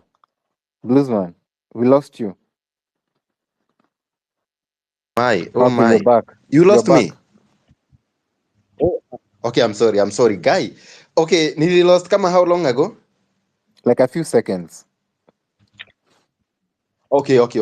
So I was saying, try to explain to your fellow citizens the reasons why we are headed in the wrong direction and why protests should not end any soon. Like hiyo itasaidia sana at least country kuwaleta pamoja. And then the story of kusalimia wasee, hiyo kitu inafaa kuwa almost kila siku, like hiyo inafaa kuwa culture hadi 2027 so that those corrupt leaders wasiwahi pata kiti. So kusalimia wase kwa simu, kuwasalimia kwa ground, at least like hiyo si kitu ya siku moja, ni siku ya kila kitu, same as occupy churches. Again, something else ni historia leaderless. Historia leaderless, so many people wana doubt, wanasema mwezi enda place mkiwa leaderless. So kitu naweza sema, kama maybe uko kwa space fulani wanauliza ama somewhere, you can say as long as tuko leaderless ndo kusikue na msee yote mwenye atawai call off demos ziendelee. But if you feel like you can represent Gen Z, wewe unaweza enda kwa preso maybe na memorandum ama kwa koti as a voter ama as a taxpayer, like uende we mwenyewe urepresent whatever you're saying, na sisi wenyewe tukiona wewe unafanya kazi poa, kama maybe unataka vote tunaweza kupea later, but usiende kusema tuache demos ati ndio muongee. Same way to hata they said akina sijui Raila, I think ni this guy alisema Raila is not representing Gen Z akienda kuongea, so that means yeye afai kuambia Gen Z waache maandamano. So hiyo ndo ni story ya leaderless. And then what else kitu nasema ni tukiulizwa maybe agendas ni gani. Agendas I think very clear, kitu kama kujail wale wase corrupt, hiyo ni kitu iko very clear yenye sidhani itakuwa yani itakuja kutimizwa any soon, na tunaweza kuwa nayo kama constant grievance yenye tuko nayo tukienda kwa street tukimobilize hapa online. Na pia justice for wale wase walidedi, hiyo ni kitu yenye naona kaa tunasawa tuisemi sana. We should always insist on that, ati kila siku hiyo ni grievance yenye tuko sure si rahisi ati ikue annulled, juu kama juzi si wame suspend ile cabinet na ikakuwa like wametukul, but those two things, kujail wale wase corrupt na kuleta justice for those fallen soldiers, hiyo ni kitu yenye iko very iko valid kama grievances. And then kitu very important ni kitu mimi na insistingi sana ni tukienda demos ama tukienda kuoccupy, please can we insist graphic designers, can we insist on kutokea mapema. Naonanga mimi that's the secret card yenye tumekosa in all the demos zenye tumetokea ama all the occupying activities zenye tumekuwa nazo. If we could occupy CBD by saa 1:30 ama saa 2, ati upate saa 2 kuna wase 200 wameketi pale CBD, watu wenye wataona hiyo by saa 3 utapata wengine dhao wameingia, by saa 10 dhao 10 wameingia, like na already ishakuwa revolution na tushamaliza hii kazi. So graphic designers, make sure ume focus on that story ya kutokea mapema, like that's very important, cause venye tunaendelea ku waste time tukitokea late, hii kitu inakuwa tunapea wase chance ya kuinfiltrate yani kutu counter, but the day tutokea mapema, I think hiyo inaweza kuwa game changer. And then kitu ingine maybe naweza ongezea ni graphic designers, hizi poster mnatoa, can you highlight mambo ya mambo ya those corrupt leaders na scandals zao, like at least hii itokee, like watajwe, cause inaendelea kuboil temper zetu. Something else yenye sijataja ni okay, somebody kama anaweza nipea more info, siko sure, ni historia public prosecutor. Sijui kama public prosecutor anafanyanga kazi yake with the anaitwa nani sasa, auditor general akitoa the kama maybe akitoa list fulani kumekuwa na corruption, okay, public prosecutor anafanyanga kazi yake like ya kuprosecute wasi like wasi wangapi wanashtakiwa. I think pia hapo tunafaa either kusalimia ama kuapply pressure ama kucomplain sana about that. Thank you so much. Asante sana Bluesman. Thank you so much for highlighting hizo issues ume highlight, and yes, your story posters, graphics designers out there, make sure that you also include the plights of the people in those posters, na tuanze kushema wase publicly, because hatuwezi keep on kurelent na kuprotect jina zao. Hatuwaogopi, hakuna kitu watatufanyia. The least one, the best one is atufanyia ni kutu whatever inaitwaje, kututeka nyara. They can just kidnap us. So we have to start calling those names the way they are on their IDs. Kama tunawezeka phone number zao na ID number zao tuweke, tutaziweka hadi account number zao za bank, kwani ni kesho. If we die, we die. So I want to take this opportunity to bring in Kowino on the mic, and then probably later on we can now bring in Daktari. Kowino. Thank you, Ayo. Good morning, everyone. I think I came here to say probably one thing, because earlier on, I think everyone is trying to make this war to become an ethnic war. Nilisikia watu wakifanya ikuwe ni kama we are fighting against each other, mpaka tunasahau kwenda kwa goli yetu yenye inafaa kuwa ni we are fighting against bad governance. Tunataka kwanza kudrag mara Somali, mara sijui kabila fulani, and we are not supposed to go that direction. Tunafaa kujua everyone is a Kenyan. Hakuna mtu anaitwa Somali mwenye ni Mkenya. Huyo mtu mwenye unaitwa Somali mwenye probably ako Kenya ni Mkenya. So hatufai kwenda hiyo direction, because tutaanza kuanza kujidivide sisi wenyewe kwa wenyewe in house instead of fighting bad governance. Just like I said last night that this is not anti-government protest or anything. It is anti-bad governance. Because hatupige tu serikali, tunapiga bad governance, ndio sisi hatutaki. Na from what has been going on, tukiangalia appointments za jana, inamaanisha I was looking at those appointments na kitu inaniambia hizo positions zenye zimebaki hata maybe ndio zinaenda kuwa worse than hizi zenye tumeona. Ndio mnaenda sasa kuletewa positions za Raila sasa. Na ndio hata mnaenda kukasirika zaidi. I hope ifanywe hata Monday ndio sasa Tuesday tukuwe na more rage ya kwenda huko kwa streets. Na if you want to give up, bado naweza sema hivi, if you want to give up or if you don't have a reason for going to the streets next week, please don't go, just stay at home. Na pia usikuje kwa microphone kuambia watu ati please don't give up, we go to the streets, na utakuwa umekaa nyumbani. So if you are not willing, if you feel this is not your type of war, please stay out of it. Wenye tulishasema wengine tutawapigania, wenye sisi tutakuwa wenye tuna feel this is our type of war. We are going to fight this war till the end, mpaka siku tutashinda. I know lives will be lost in the way, but it is not the time to give up, because if we give up, like I always say again, spend like over 60 years kama tuna struggle, kama tuko maybe worse than we've been. Tutaendelea tu na hizi bad governance and everything else. So again, pia tukifight war in the streets, I think tunafaa pia kukuwa na avenues zenye tunaangalia constitutionally, what can be done constitutionally, like in the constitution, what amendments can be done. And I thank God Dr. Kurekot is here again, because last time I asked him to come and talk to us about Article 255, 256 and 257 of the Constitution.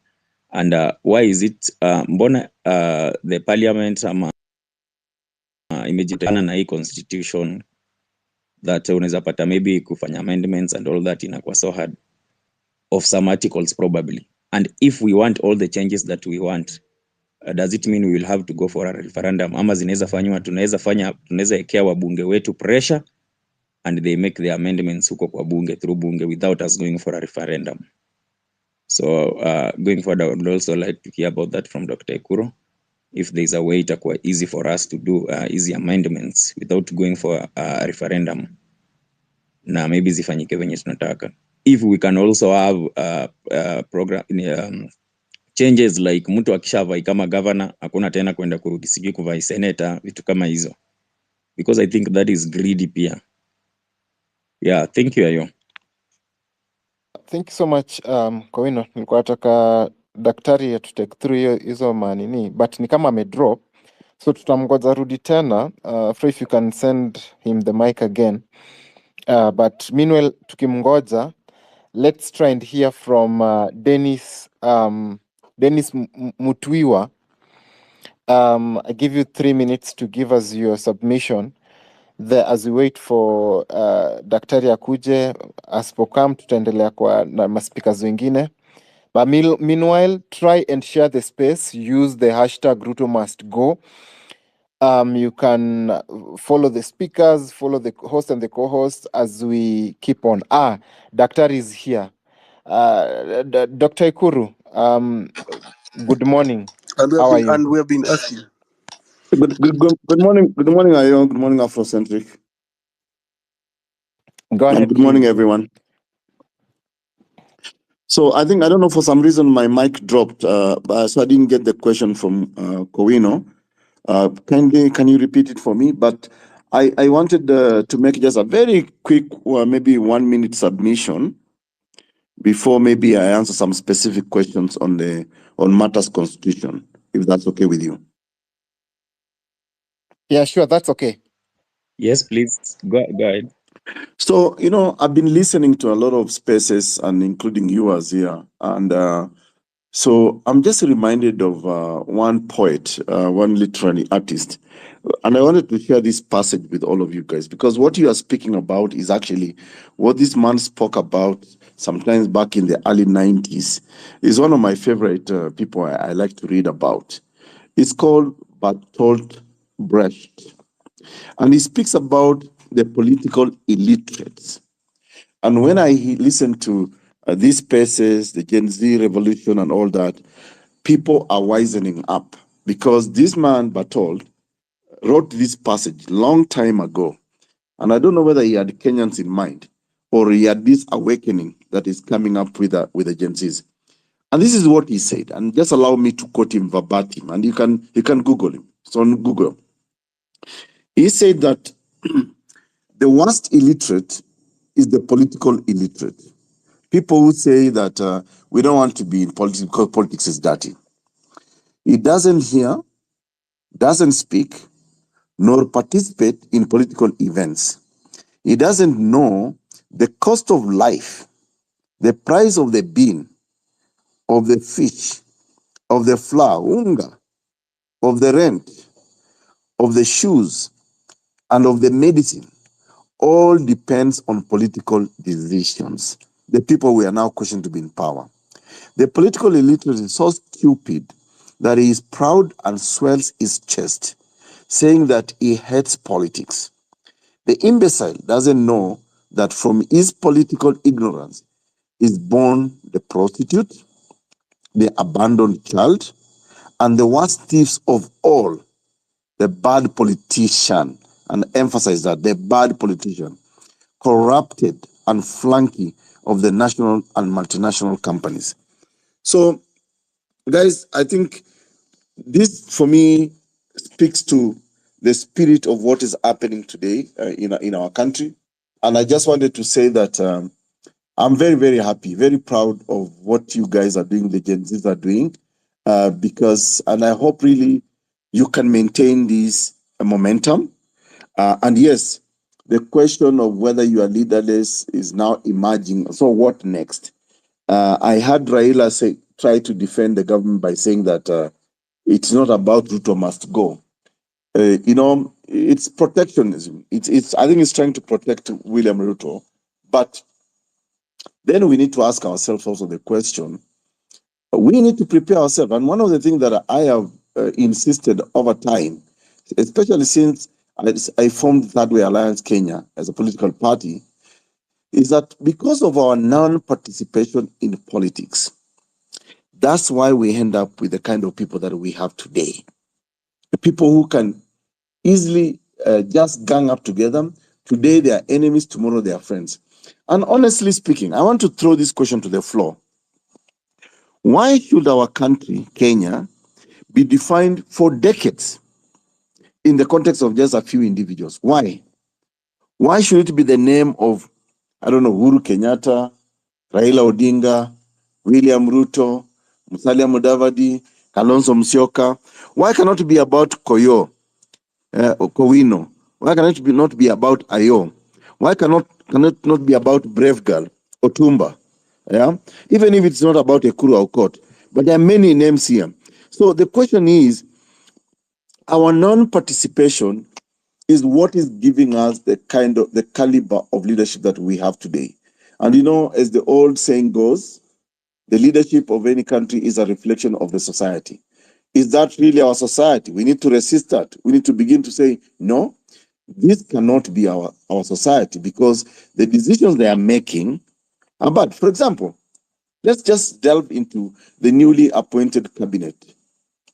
So you fire somebody because you have lost confidence and faith in their performance, then you bring them back. I mean, some of those guys, I know them. I mean, I worked with them before. But I'm wondering, so when you fire these guys because you lack confidence in them, why should you bring them back? To be honest with you, if we were to interpret Chapter 6 of the Constitution of Kenya, if you have lost confidence in somebody holding public office, then that person cannot again bring repute or respect to that office they are holding. So what President William Ruto has done actually is just to say, you know what, I can do this. He has like a carte blanche on how he runs his affairs. He does it as he wishes. So I think we need to say, we, the Gen Z, a new generation, we need to get involved. So for some of us who are already on our 5th floor, honestly, I'm pleased that you guys are taking charge, are getting interested in politics, and I like the fact that we are advancing the idea of us being tribeless, which is very good. I mean, for some of us, like someone like me who is intermarried, I don't want my children to be seen as, I don't know, Kikuyu or Turkana. I mean, I want them to be seen as Kenyans. But over and above that, guys, and I will say this just maybe before I answer some specific questions on matters constitution, we have a beautiful country, and honestly, we must jealously guard it. Over to you, Afrocentric.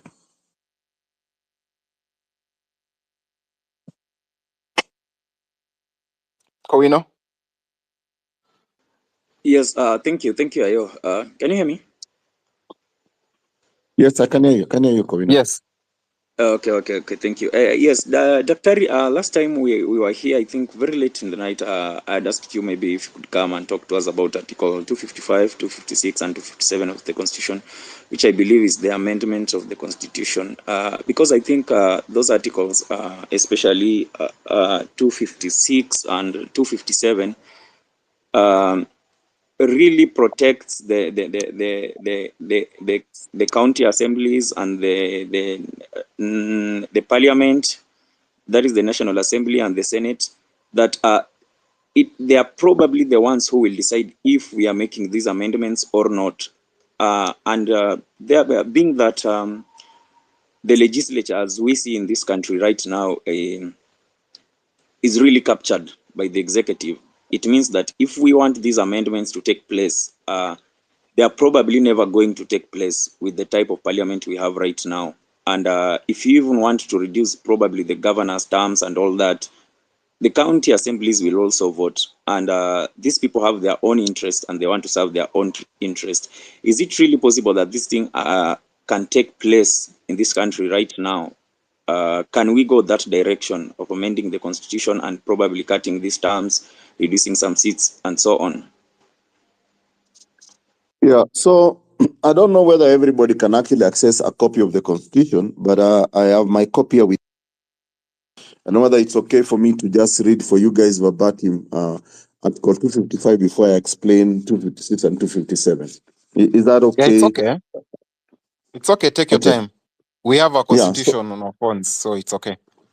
exactly. So if, for example, if you look at Article 255, I mean, first of all, let me just have a disclaimer. I say that, there is really no perfect constitution anywhere in the world.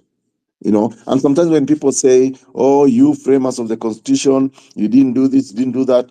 Constitution making process is basically a negotiated agreement. And especially before it becomes the ground norm, the ICE law in the land, it is actually very political. People bring in proposals, what they want to be in the constitution, and then of course there's a negotiation. So for us, as the committee of experts, when we sat down to write our country's constitution today, we considered all the various views. I mean, you may recall that there was the Bomas process that went into referendum in 2005, and that referendum failed. Then when we, as the committee of experts, where I was basically in charge, came on board, we say that we are not going to throw away anything that was proposed by the CKRC, the Constitution of Kenya Review Commission of 2000 to 2004, leading up to the referendum of 2005. We also looked at the Bomas process. We looked at I think there was Kilifi and all that. And we went back to the people and told the people, okay, what exactly do you want, honestly, in this constitution? And if you may recall, the Bomas process had proposed about 4 levels of government: the national government, a regional government, a district government, and a locational government. So when we went back to the people as the committee of experts, we asked people, honestly, can we manage, can we finance these 4 levels of government? And today, the debate is very ripe that do we actually need the 47 counties of Kenya as they are today? If you ask me, if I was to rewrite Kenya's constitution today, I would say no. I need more of the wards, the 1450 wards, so that they can act as a unit of delivering services to people's very doorsteps. Now, having say compromise on some of the provisions in the constitution, that's how the committee of experts came up with Article 255, where we're speaking about amendment of this constitution. So if you are proposing an amendment to this constitution, it shall be enacted in accordance with Article 256, which is parliamentary initiative, 257, what is the popular initiative, and approved in accordance with clause 2 by the referendum, if the amendment relates to any of the following matters. For example, the supremacy of this constitution cannot be amended by parliament. It can only go to the people of Kenya. The territory of Kenya, if you are going to try and tamper with the boundaries, the territory, the region now we call Kenya, it must go to the people of Kenya. The sovereignty of the people, Article 1, which talks about all sovereign power and authority vests in the people to exercise it directly or indirectly. And speaking to what is happening in Kenya today, Kenyans are actually invoking that article to say our elected representatives are actually failing us, so we want to exercise this power ourselves directly. The national values and principles of governance, which are referred in Article 10, accountability, transparency, equality, human rights, all those things. Those ones cannot be amended by parliament. It must go to the people of Kenya. The Bill of Rights, term of the president. I mean, we proposed, for example, when in Punguza Mizigo, we proposed that we must reduce the term of the president to only 7 years, one term. You serve your 7 years and you go. That's why we invoked Article 257, what's called the popular initiative. Now, in the popular initiative, you must go to the people, get at least 1 million, endorsements from Kenyans. And then you take that bill, you draft the bill like we did in Punguza Mizigo, and I will invite you guys, just have a look at it. I think it's online.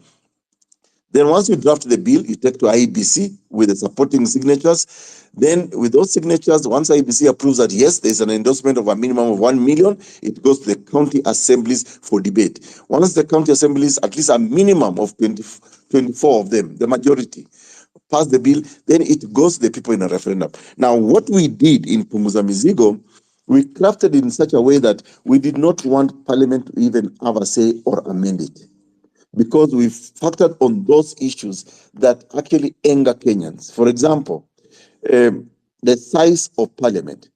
Honestly, why do we need 416 parliamentarians? At the time we were doing the constitution, it was a negotiation, remember? And for some of us who probably have followed the process of constitution making in Kenya, if you can start from, say, the independence constitution, the Lancaster House Conference, which culminated into the independence constitution, Kenyans did not participate in that constitution making process. There was a few representatives. They didn't go to the people. And that's why, for example, Article 10 talks about public participation. It's meaningful public participation. Then you go back to as early as 1990s, the agitation for repeal of Section 2A of the Constitution, which ushered in multi-party democracy. And then thereafter. So we said, for certain fundamental issues that affect our lives, the size of parliament, salaries, the size of the commissions, elections. Let's go to the people of Kenya, because it's the people of Kenya who actually feel that. That's why we came up with Article 255, which talks about what are the other areas that can only be done in a referendum, and then 256 that gives Parliament certain, and it's minimal. So Article 256 is basically limits what amendments can Parliament do on their own? But on issues fundamental to the country, that's why we came up with an elaborate Article 257, which is the popular initiative. It must be about the people of Kenya. Just like now what we are discussing, that we have a presidency that has actually failed us. We have a presidency that made promises in 2020, promised heaven, but the road we are taking is to hell. So the people of Kenya must now come and say, okay, we can collect signatures, a vote of no confidence on this presidency, a vote of no confidence in parliament. We can recall our members of parliament because they are failing us, and that's why the popular initiative in Article 257 is there. Over to you, guys. Okay, thank you, Dr. for talking about the Article 257. But now my issue comes here. In that Article 257, after the people have collected the signatures and submitted to IEBC, and IEBC have verified the signatures and all that, the bill is sent to the county governments, where where the county assemblies will vote for it. If they approve it, which we don't know if they can approve it, probably. If they approve it, it's again sent to the speakers of the two houses of the National Assembly and the Senate. And it is voted upon by the MPs probably. When they are done and it is approved, that is when the bill is sent to the president to send his signature. And now my questions come in that with the kind of system we have right now, do we have faith that even if the popular initiative has done the necessary, is our parliament capable of approving the bill of sending the president home? Because that is why I feel they have protected themselves.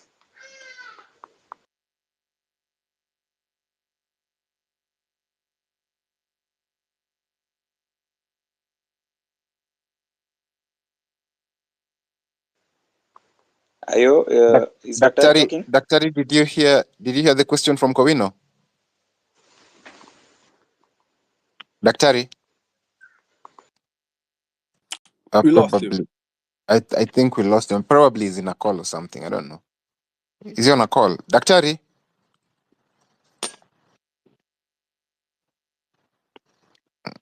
Okay. I think, yeah, tumemlose. Kowino, hold on to that question. Hold on to that question. Afro, do you want to refresh the space?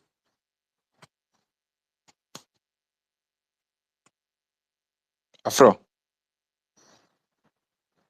I think he's away from the mic. I think he's also away from the mic. Okay, so ladies and gentlemen, It's 9 minutes past top of the hour, 9 a.m. East African time. And the hashtag today is RUTO must go. Your neighbor is not your enemy. The enemy is the government, and we're working hard to send the government home. By all manners of fairness and logistics, whatever we'll do to have him go home, yeah, we have to do it. So we have a few speakers on the mic as we wait for Daktari to reconnect, and Kowina is also reconnecting. Just take a minute and share the space on your timeline and use the hashtag RUTO must go. And even as you type the hashtag RUTO must go, make sure that, kindly ensure that you type something so that it doesn't come out as a spam tweet. Meanwhile, I have new speakers on the mic. I can see 6,000. Good morning, 6. KOT, you haven't spoken since you came in. And I have James Muli, I guess James Mulamba, sorry. Otumba Masharia Omu, Better Living Standards, and Dennis Mutwiwa. I can see Daktari is back and Kowino is also back. Daktari, Kowino had a question for you. So I think Kowino will have to repeat the question one more time so that you get to probably give us a response. So Kowino, the mic is yours. Daktari is back. I hope you can hear me, Kowino, loud and clear. So you can probably ask the question again. Daktari is here. Yes, thank you, Ayo. Daktari was saying that I'm happy about the Article 257 where the people, we initiate the popular initiative, we amend the constitution by popular initiative where probably we collect signatures. After the 1 million signatures are collected and it's submitted to IBC, they verify the signatures, and when it's done, they submit the bill to each county assembly for consideration. That is within 3 months after the date it was submitted by the commission. Yeah, and if all the county assemblies approve the draft bill within the 3 months, then the speakers of the county assembly, I believe, they submit it to the speakers of the National Assembly and the Senate. That is. And now it is voted upon again by the same MPs and senators that I believe we the people have lost faith in. Currently, we are pushing for the hashtag RUTO must go. And if we want him to go, the same people that he has in his pockets, that is the MPs and the senators, he commands probably the majority. We don't know if he does, but he does because he has captured them. He commands the majority in both houses. And if he has to go home and through a popular initiative, it means that these MPs that he has in his pockets have to vote for that bill, for the 1 million signatures, for the bill that has been submitted to the House that people want him gone. So my question is, I don't think if there's any other way and Parliament voting for it. So my question is it possible for us to trust these people to send him home, or we just have to go the streets way, because the Parliament way could be much harder than we think? Okay, thanks, Kowino, for that. So for example, if you look at Article 255, Sub-Article 1, Part F, the term of office of the president. That is the part where now we can say we have lost faith in the presidency of the country and we want him to go home. So we can do the two approaches. One, we must remain on the streets. We must resist. He must, because I don't believe RUTO has the integrity to be able to say, okay, people have disapproved of me, now let me resign. Ideally, a good leader should be able to say, okay, people have lost faith in me, let me go home. You know, like in other developed democracies. But we know our kind of democracy and governance in Kenya is commercialized. It attracts the deplorables.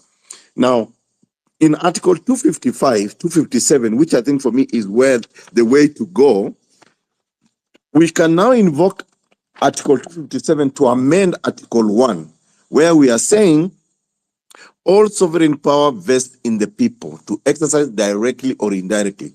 So we can create an amendment to that article in such a way that we the people, when we collect requisite signatures and is approved by the majority of counties, then the entire government goes. Because today I don't see Gachagua as an alternative to RUTO. I think the only person now, so RUTO is not an alternative, an option, neither is Gachagua. So the only way to go about this is to go the popular initiative. We collect as much signatures as we can.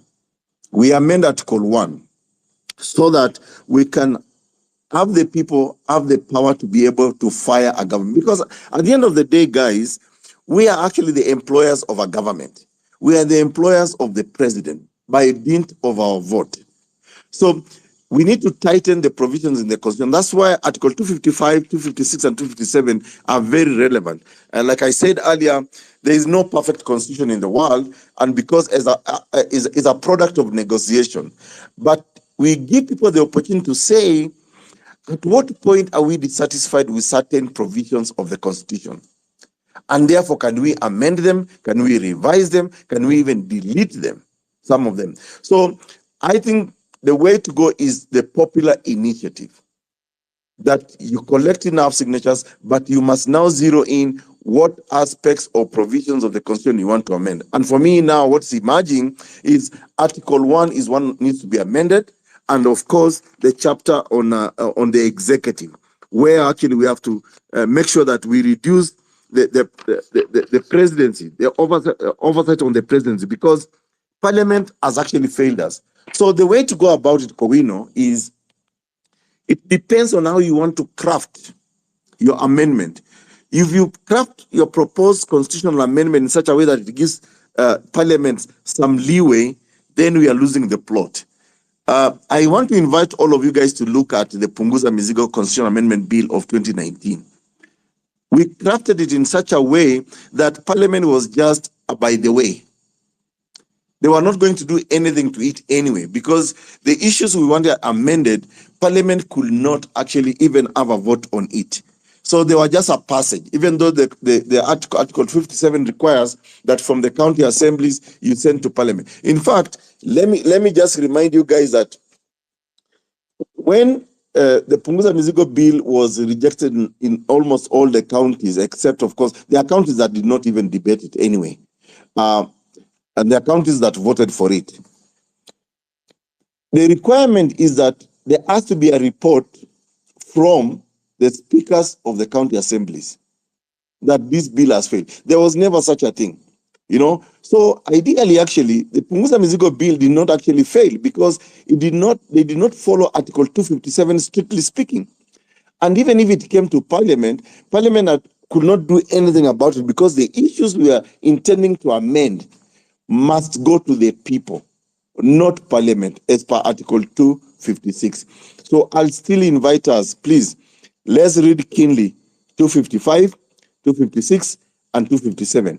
We can also come up with a popular initiative to amend those articles to tighten the controls on how the Constitution is being implemented. I don't know whether I've answered your question, Kowino. Yes, you have. Yes, you have. Thank you. Thank you. Over to you, Ayo, Afrocentric. Doctor, I had a question. In terms of the elephant in the room, in terms of, because in subsequent presidential candidates, we have had Moi, Kibaki, Uhuru. One question we have been seeing that, Kibaki borrowed X amount of Kenya shillings.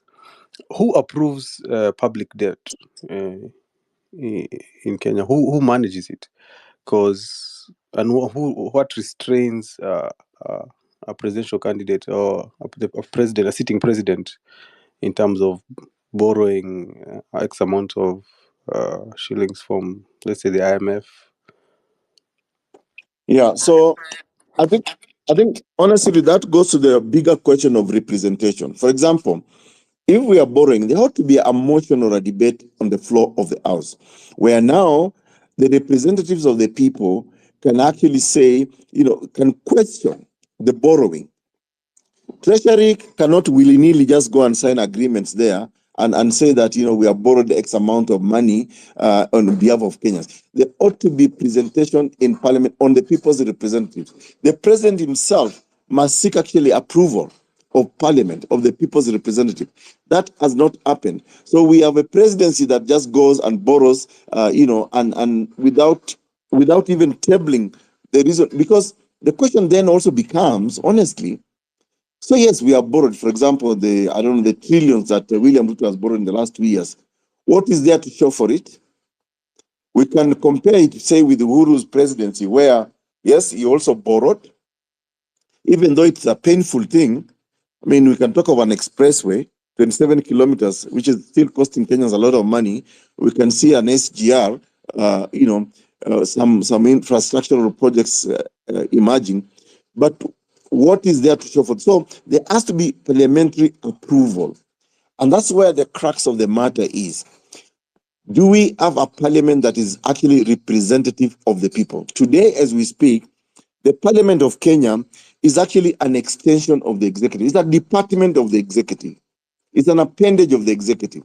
And that's why William Ruto's first move, as soon as he was declared president and sworn in, he went and compromised members of the opposition, especially from Azimio. They crossed the floor so that he can have majority to be able to compromise some of his administrative and policy and legislative decisions. So it is Parliament that's actually failing us. I want to throw the question back to you guys. You must offer yourself for leadership. Otherwise, you will be what Bertolt Brecht describes as the political illiterates.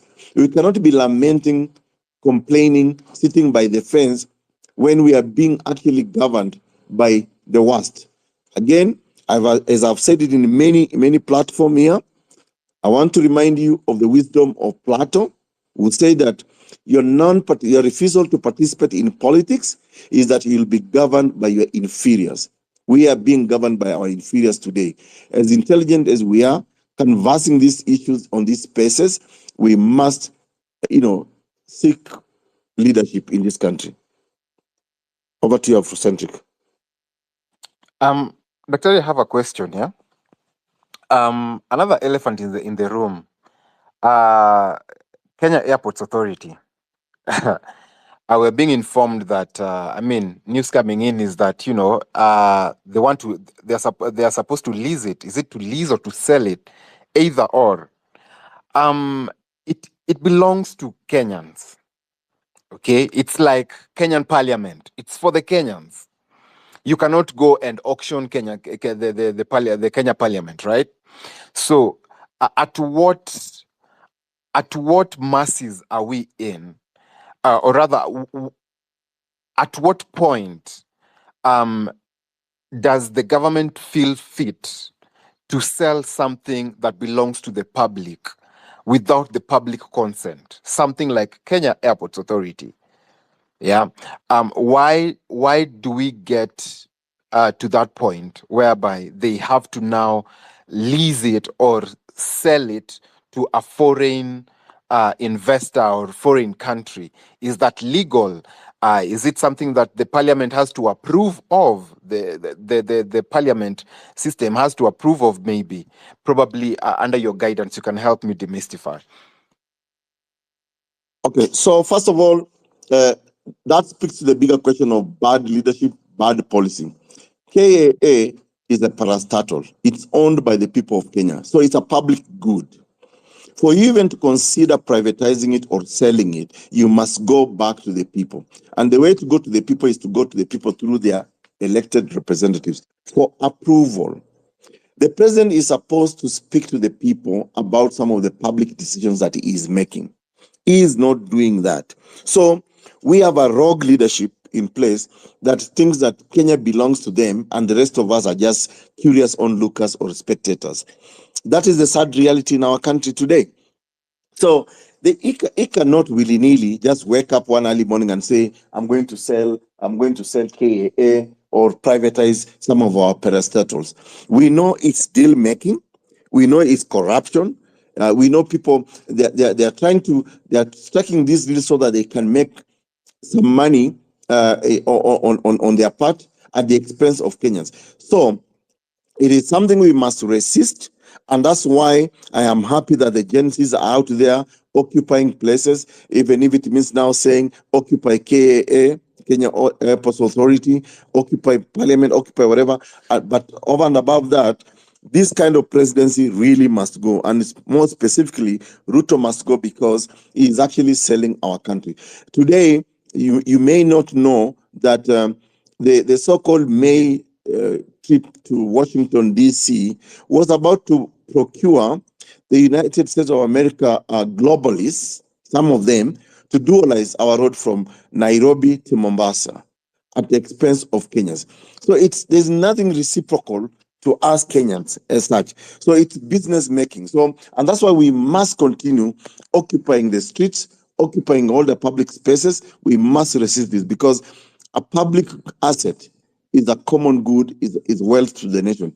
It cannot just be decided by one individual calling themselves the president or even some director or whatever the case may be. It must come to the people for their approval. Okay, thank you for that. So, from the look of things and from how the president has been behaving or how he's been moving, clearly it's safer to say that he's just a narcissist, right? And he literally has no feelings. And we've seen how brutality by the police has been inflicted on, the citizens during the mandamanos, during the picketing, and it's clear, we can easily also say that he lacks empathy, and him not having the ability to appeal to the masses and probably talk to the masses in a better way, and probably keeping his promises. And now he played with our minds by firing all the cabinet secretaries, and a few days later he recycles them and reappoints them. Do you think that is not abuse of power? And how can you probably guide us when it comes to ensuring that all these reappointed CSs, or rather public servants, what can we do to make them go away? Because we want them to go home. We did not ask him to fire and rehire. We asked him to clean the cabinet, send the MPs back home, and we want a fresh election. So how can we go back to get a fresh election? And right now they are saying that I saw an update that IBC claims to not have the budgets were slashed, so probably going for an election is gonna be crazy. But at the end of the day, we pay taxes, and our taxes need to work for us. Do you think there's a probability of that happening, the MPs getting recalled, probably all the cabinet secretaries getting recalled, and probably us going for a fresh election? Sorry, I elongated that question, but probably my question is towards the end, and you can also help me demystify a few issues that I said in the middle. So, for example, okay, I think, first of all, I mean, you've raised a couple of issues in that question. One, let's study, for example, a small country like Switzerland. In Switzerland, they don't even know. I mean, I've got very good friends in Switzerland. We visit each other regularly. And sometimes I pose the question to them because I try to follow even international politics. I ask them, who is your president, by the way? Most Swiss nationals may not even tell you who their president is. They have got a 7-member cabinet, and the presidency rotates annually. So they say, I mean, we don't care about the president. We care about what the canton, like the local authority, maybe equivalent of our ward. We care about what those wards and the canton gives us. So the question for me is that we need to create a culture where we, the citizen, can actually have a say on anything that we are unhappy with. In Switzerland, they have a referendum on almost everything. So we need to create in our governance structure a situation where Kenyans are able to actually vote even electronically. When they speak about the cost of elections, again, we proposed this in the Punguza Mizigo Constitutional Amendment Bill in 2019, where we're saying, and our proposal was simple. If we can actually have a transaction on M-Pesa of about 25 billion, I think daily, if I'm not wrong. I mean, people in the statistics can correct me. We trust sending money to somebody, perhaps somebody you don't even know, strangers, when you're paying bills. What is so magical about just voting every 5 years from my phone, the comfort of my phone? So the truth for the matter is that the presidency we have today is actually a failed presidency. But it's an awakening call for all of us. And the fact that, we have allowed this country to be defined in terms of Ruto, Raila, Sujii Nini, and those other people, actually that's why we are losing the plot. So I still feel that we may need to rethink about our constitution, our laws, in such a way that the people should be able to actually make a decision instantly. We don't have a parliament because of the quality of people that we send there. And because many of us actually sit back and say, we don't want to participate in politics. And that's why we go wrong. And I always like giving my own example. When I offered myself for the position of president of Kenya, or some of the biggest critics were my good friends. And they're telling me, hey, Kurubana, you to Rus, Turkanas, you're so few. I mean, do you have the money? And I think that's the whole ambit of where we are going wrong in our country. We are not rational when it comes to making political decisions, because it is those political decisions that actually have made us be in the state we are in now. I don't know whether Ayo have addressed your question. Yes, you've addressed my question. And probably, finally, let me just ask the final question before we get questions from the other speakers. Although I would also love to hear what other speakers think, so that it's not just a monologue between us. Yes, it's okay. I just want to ask one final question, then I open it to the floor. Yeah? Right now, the main bone of contention, the main meat on the table, the main meal on the table is matters IEBC. It hasn't been reconstituted yet, right? And as we speak, and I'll tie this question to the issue of the identity cards. Right now, we don't have the IBC reconstituted yet. And if we were to go for a fresh elections, what does that mean for the country? We have to get the IBC reconstituted. We have to get a budget, and it has to be approved. And how independent? Because I'm very sure, because I mean, we are Kenyans and Kenya is our business. I'm very sure that RUTO will ensure that whoever is going to be the chairman, whoever is going to be admitted into the IBC commissioners, is someone that is going to speak his language. I'm very sure. We are Kenyans and we know how these things work. So how are we going to ensure the independence of that Electoral Boundaries Commission? How, as Kenyans, how are we going to verify that this is going to be independent? And what role can Kenyans also play to ensure that whoever is whoever commissioners and the chairman of the IBC is going to be appointed there is going to be very liberal, is going to be very transparent, and is going to serve the interests of the country and not of a few individuals who want to benefit themselves in the name of being a president or whatever that is. Probably that's my last question. Okay. So, Ayo, first of all, I think as citizens of this great nation, we must always remain vigilant and ensure that we express our displeasure at the manner in which we are being governed. We must speak. The leadership must know that we are not happy with certain things. But over and above that, we must now have some introspection in ourselves. Who are we actually giving these obligation or duties to governors? So the question is that we must now begin to deconstruct occupiers of those offices, the people we have given those offices. If they fail, if they don't live up to what we want, as Chapter 6 of the Constitution of Kenya speaks to, that the people occupying a public office must bring respect, must not demean the people, in that language in the Constitution. So it is also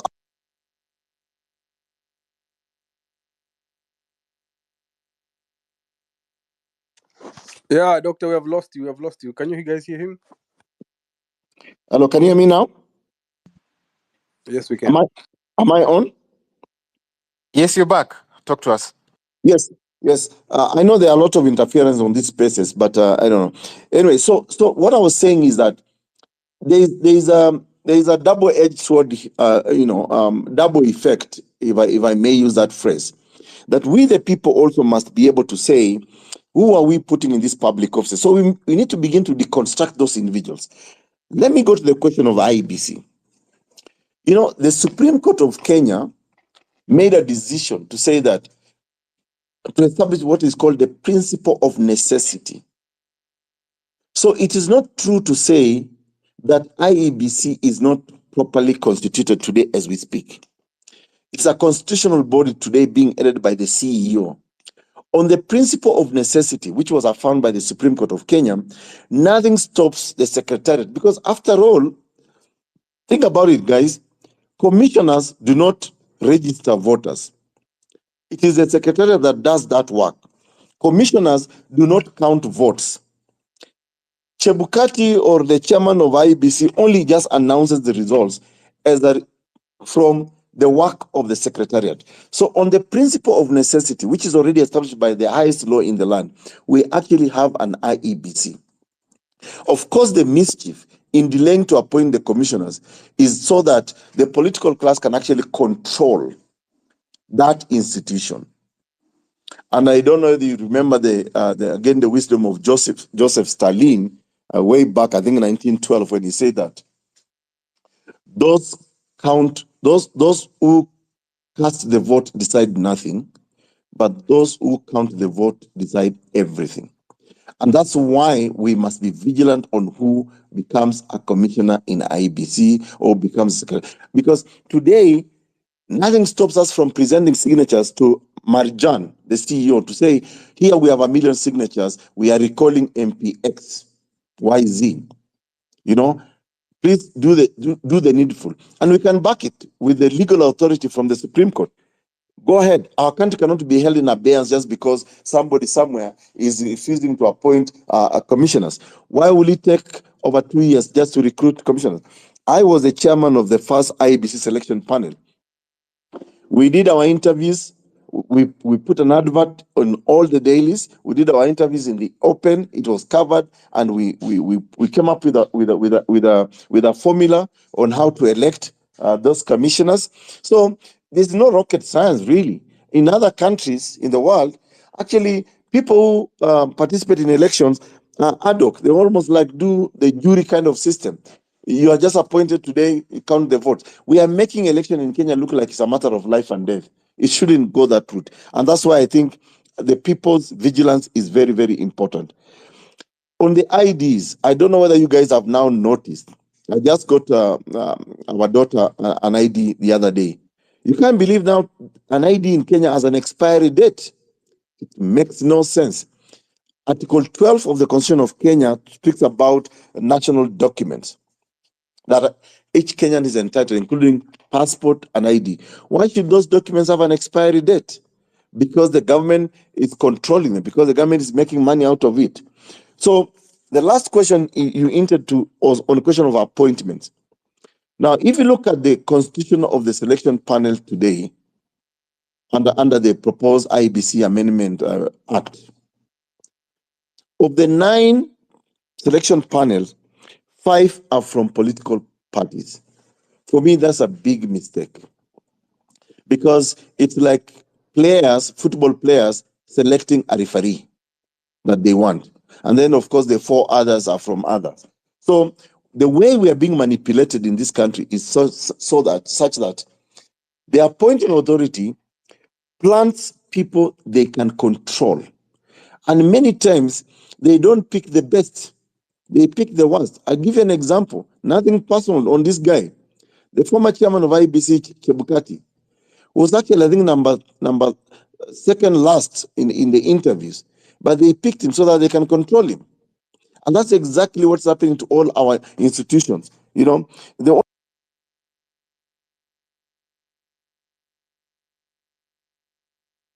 Doctor, I think we lost you. His mic is on Wow. mute. Hello. Am I back? Yes, we can hear you. Yeah, it's funny. I don't know why they keep on switching on my mic. Anyway, so I was saying the way they also control our institutions in this country is that they pick the worst. I was giving an example, for example, of Chebukati, where he was actually bottom last. I think not bottom, but I think number second last or number third from the bottom. But they picked him so that they can control him. And so the only institution so far you can actually say they give us a glimpse of hope in the country is Gadangu, the Auditor General, Nyakango, Controller of Budget, because they are speaking to the bad things that are happening in our governance. I don't know whether I've sufficiently answered your question, Ayo. I want to pass the mic to other people.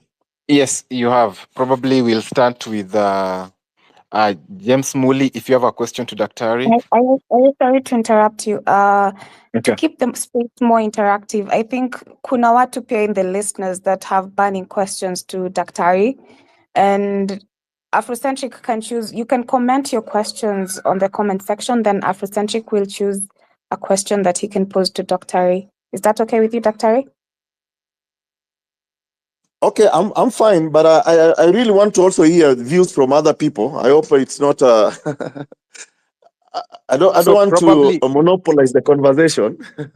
Probably I'll give the speakers, I think 2 minutes each to ask their questions.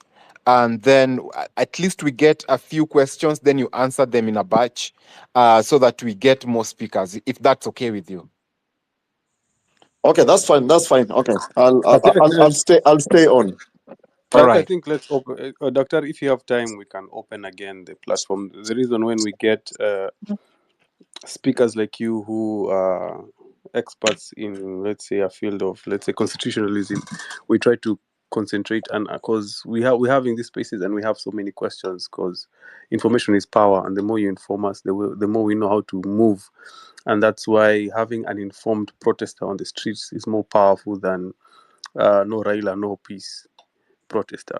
But now it's a different generation. So if you have time with us, we can open up the microphone and we move on with our conversation. And those who have questions to ask you, they can always throw them at you. Are you comfortable with that, Daktari?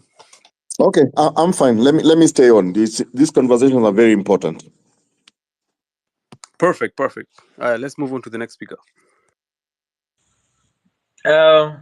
Good morning, good afternoon, good evening, everyone, depending on where you're streaming live. My name is James Mulamba, a youth leader from Kitui County.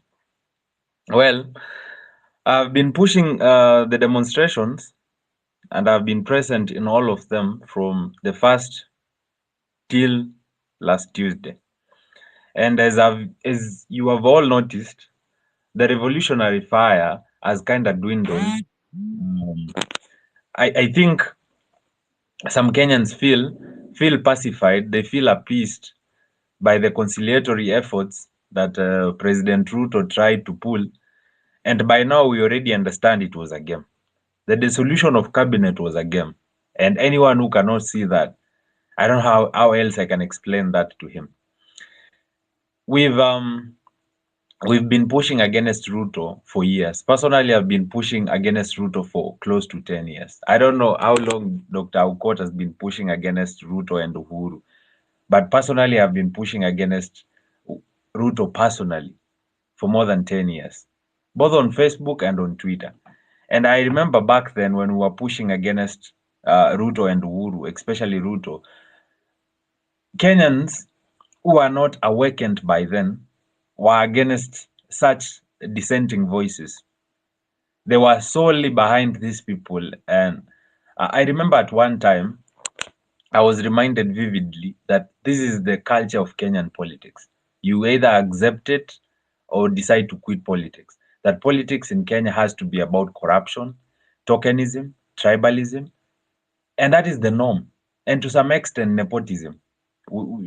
By now, you must have information on how some of these MPs and the cabinet secretaries have appointed their family members into these positions. For example, you know about Aden and his appointments. You know about his second name. I don't want to mention the second name. You know about Kimani, that MP for Kikuyu, and his appointments. And the list goes on. Hizo ndizo zenye ziko public. So we have a system that has been rotten for a very long time.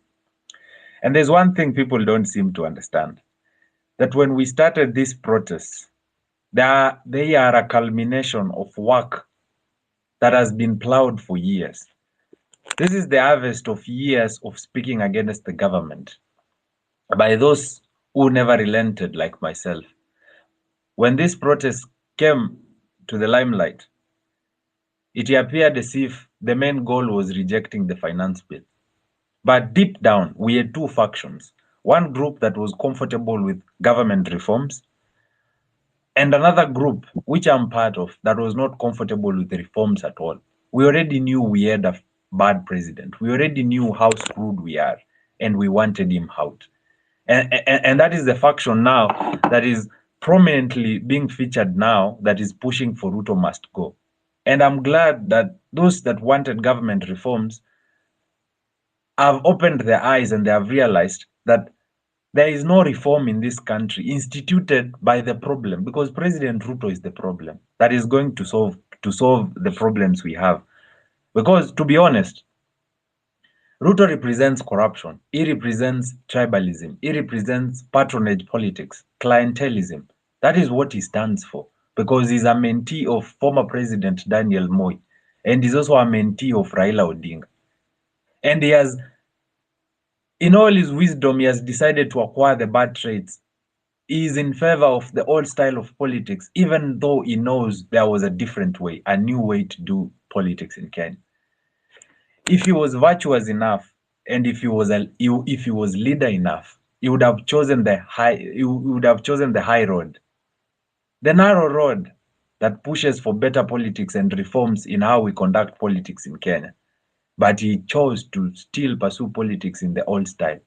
So he is in on it, and he is the problem. If anyone cannot see that by now, then we should push that message to them to see it.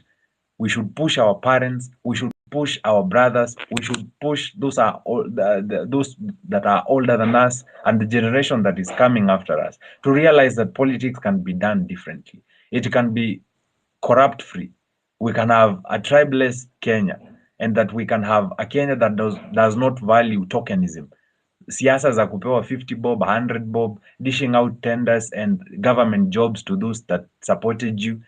That we can have a government almost similar to an American system.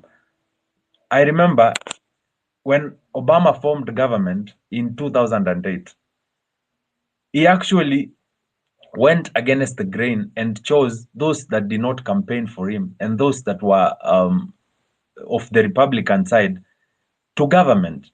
They formed his cabinet and they formed the team of experts, either as economic advisors or as political advisors, because he wanted a variety of the American people in offices so that he does not have people who pay lip service to him. He does not have people he controls that tell him exactly what he wants to hear.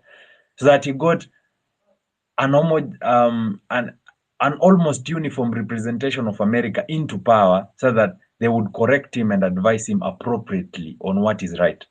Anyway, I have two questions to Dr. Ekuru Aukot. By the way, I'm a big fan, and I actually remember almost breaking into tears when Akina Raila Odinga and Uhuru trashed a noble bill, the Punguza Mizigo, just because they wanted to push a BBI bill.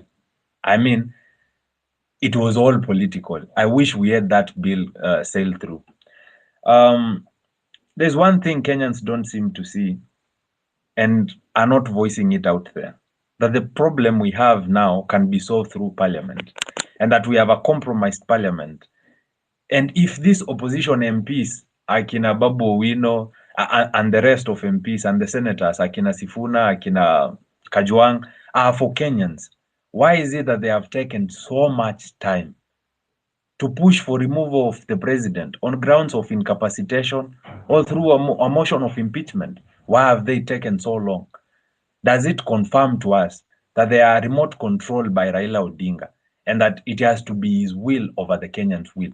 I mean, I found it funny that now that Kenyans are pushing for the unseating of Ruto, the opposition leader, well, let me call him the former opposition leader, who is also the former prime minister, is uncomfortable with that. I mean, which opponent would be uncomfortable with the unseating of their political nemesis? It doesn't make sense that Raila Odinga is comfortable with Ruto holding power unless he is dining from the table of government. There must be positions, there must be tenders, there must be monies allocated to him that have appeased and conciliated him to the point that he doesn't want Ruto out of power. I mean, if we go by the current situation, all Gen Zs are not qualified by law, by matters of age, in regards to age, to run for president. And if we were to have a better president in this country, probably by now Kenyans are looking into the vocal Gen Zs. So it goes without saying that Raila Odinga would have a higher stake of being elected today if he applied if he continued applying pressure on government. And if Ruto goes today, we may front Okiya Omtata, we may front Dr. Ekuru Aukot, with all respect, but we understand that Raila controls a good following. And I would not want him to be president now after I've realized that he's a traitor and a conman. But then he stands to gain if Ruto goes today, but then he does not want Ruto gone. Because of what? What is he eating from this government? He has sold us, and I'm appealing to all Kenyans to unsubscribe from the Raila shadow. That guy is a sellout. He has time without number failed us. We need to move on from him. I mean, we've moved on from excess before. We can move on from Raila Odinga. So my question is, can we influence? Is it possible to influence a law that calls for that? Puts it out there that cabinet secretaries should not be politicians or politically affiliated. James, Ukiland. Hey, my co-host, why are we letting someone talk for 10 hours? But continue, Ukiland. So my first question is, can we have a law? Is there a way to push for a law that requires or points out that cabinet secretaries cannot be political candidates or politically affiliated? Secondly, is the parliament's majority challengeable? Because we remember that the opposition had more MPs than the Kenya Kwanza government, but the government bought the independent MPs and some of the opposition MPs. Is that constitutional? Can we challenge that? Because if we were to challenge the majority, the majority numbers that UDA and Kenya Kwanza claims to have, we can win back parliament. And it is through parliament that we can remove the president on Article 144 and Article 145. I think I would yield the floor to other speakers. Thank you. You've taken the mic for 15 minutes, my guy. Thank you. 3 minutes. Let me handle it. I want the doctor to experience what a forum like this is. So, doctor, I hope you are jotting down the questions as we move quickly, as we iterate through the speakers. Speakers, going on Yes, I'm noting. I'm noting the questions. Going on timeline, 2 minutes. Guys, 2 minutes for all speakers. We have over 100 requests. So I'm going to iterate quickly through the speaker panel. So we can hear everyone air their opinions and their views. So Masharia, mic is yours. Twende kazi. Yeah, so thank you Afro. Yeah, so nataka kukubaliana na kila kitu the former speakers amesema, but only one thing nataka kukataa. So there's nothing good about the mornings, the afternoons, the evenings, as long as you are Kenyan, because your systems are run by hypocrites and mediocre people, you know. So there's nothing good about being associated with mediocre and hypocritical systems. Yeah, so one thing I want to remind everyone is, as we are continuing with the fight, there's something about our leaders. There's no true African leader, because if you look at the leaders we have these days, they are all controlled by some Western power. I want you guys to check. There's no leader who has come out to support the three, West African countries that are now, revolting against their colonizers. The likes of Burkina Faso, Mali. Akina Captain Ibrahim Traore. No true African leaders have come out to support. So yeah, we need to, as we are going on with our movement, we have to remember there is no foreigner who is our friend. We should not allow any foreigner to call themselves a friend of Kenya as of now, because they have not been standing with us during our tough times, during fighting the US. Our president is recognizing the attempted assassination of Trump, who has not even recognized Kenya is having tough political times. So I don't get why we always seek recognition from our oppressors. It's kind of cliche. So that should end. So yeah, the second thing I wanted to say is we wanted to solve that thing of accountability for our leaders, where our leaders let me finish on this. Our leaders, they are not accountable. So there's this thing that is being pushed. It's called Mkura. It's like a digital baraza where every citizen can make a vote on the projects they want to be undertaken in their wards, constituencies, their counties. So yeah, it's like always involving the mwananchi in every decision, because power belongs to the people and should always belong to the people, because the people are the government. Yeah, so as I finish, civic education is the most important thing, because everything you learn today is not what you learn tomorrow. Tomorrow is a new experience. So as you get new information, try to pass that on new information you're getting, which is factual information that is real, that is accredited for. Try to pass on information to those who cannot get that information as you are getting it in the simplest way. Yeah, so thank you. Thank you so much. Otumba, are you there? Guys, hashtag is RUTO must go. Please retweet the space, retweet the pinned tweet on the Jumbotron. That is the location where we'll all be meeting on Tuesday. Different roads occupy Jogo Road, Thika Road, Mombasa Road, Ngong Road. All the locations are there. The points will be choking. Higher. Otumba, are you there? Yeah, thanks. I hope I'm audible enough. So, I've been analyzing what the decisions the president have been making, and I only come up with two conclusions. It's either the president is very sick in the head, or the president really doesn't care what the majority of Kenyans want. A casing point will be the appointment he made yesterday. He was saying that he made the appointment after doing a consultation, but if indeed he consulted the public records, you will see that the appointment of Chirchir was really unnecessary, because Chirchir is the real definition of incompetence. TIFA survey July last year highlighted Chirchir as one of the worst performing CS. Within Churchill's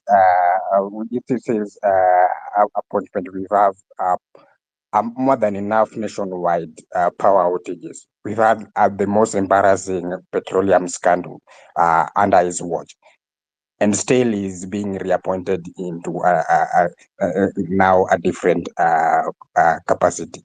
If you check on the education docket, the person he appointed yesterday has been a lawyer throughout his entire life.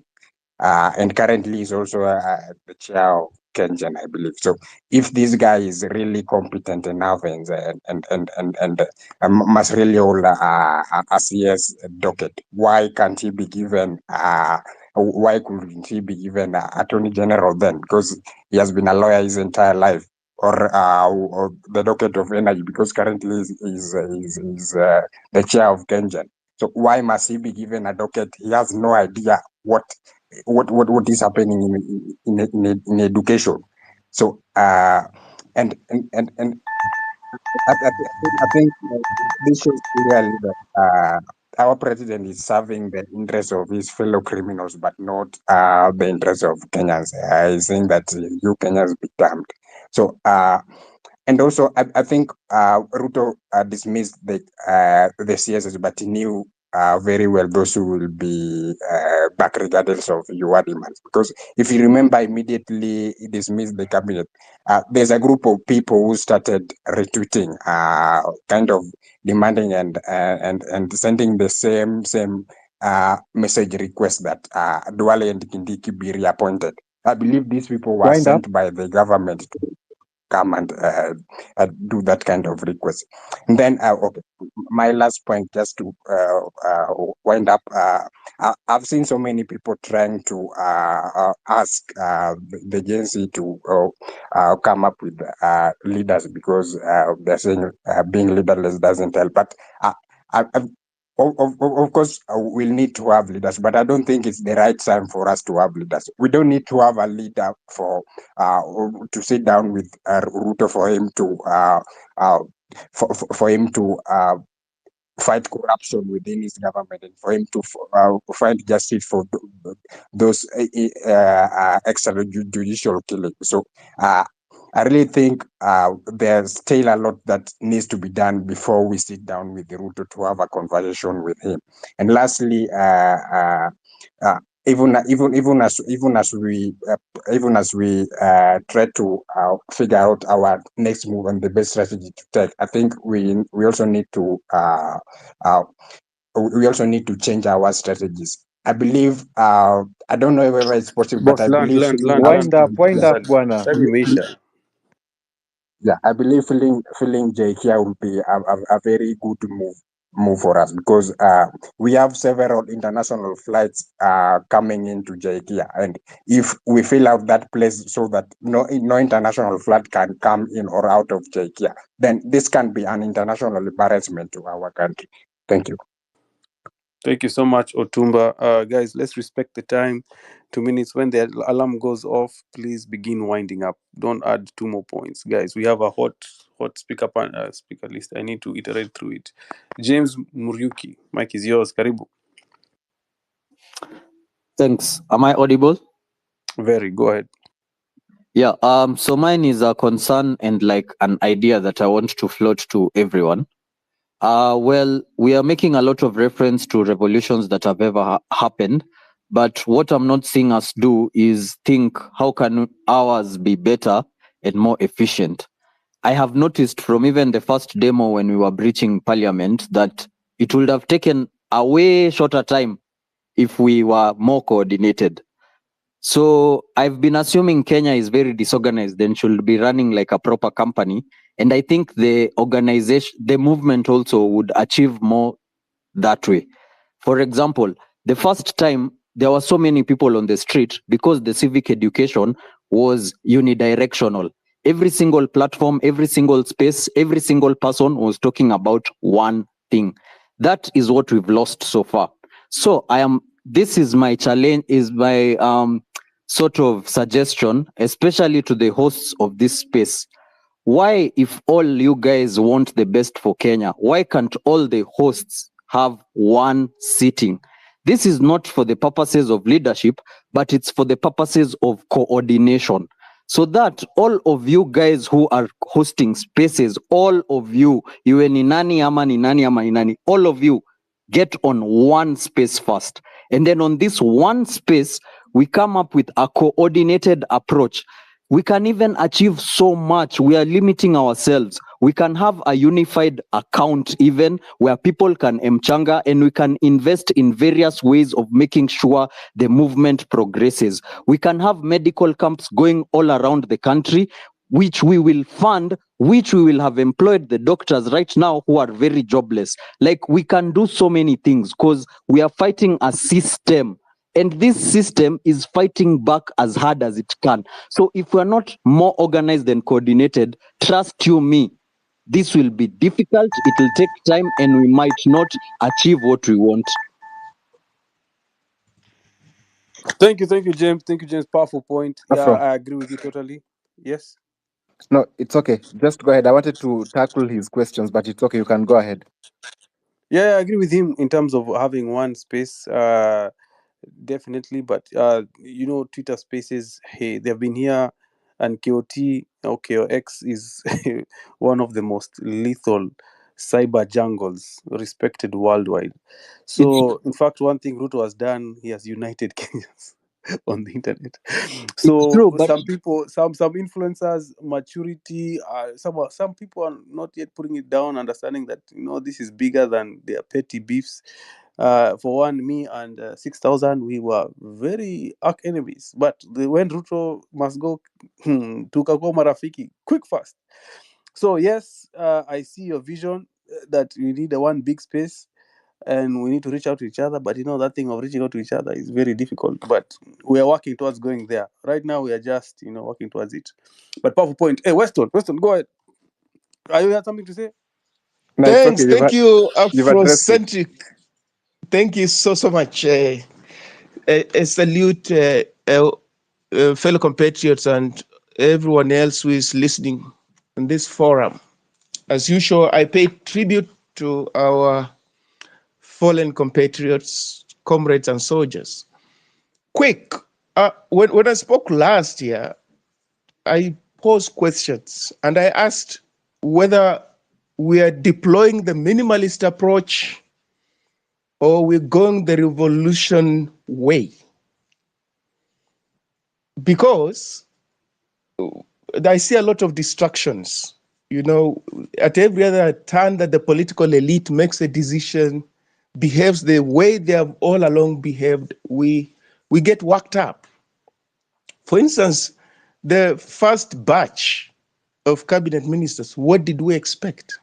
What did we expect? This is power just consolidating, power fighting back. And as Michel Foucault says, power always elicits, evokes resistance because it tends to work to the detriment of those who are governed. He calls them subjects. So we will have to choose whether we want a minimalist approach where we think we can patch up this state called Kenya and move on. And that will mean we deploy the law, we invoke the constitution, we go to the courts and challenge the decisions that these people are making. Or we are convinced that this state is irredeemably rotten. It is being presided over by people who are incorrigibly ill-mannered, ill-disciplined, who have no aspirations of Kenyans at heart. And therefore, there is need urgent for total overhaul of the state as it is. We have to make a choice. So, Dr. Alcott, glad that you made some interventions. I take you back to your Punguza Mizigo initiative. How far did it go? Because you are invoking the constitution, the provisions of the law on what to do to challenge the excesses of the political elite.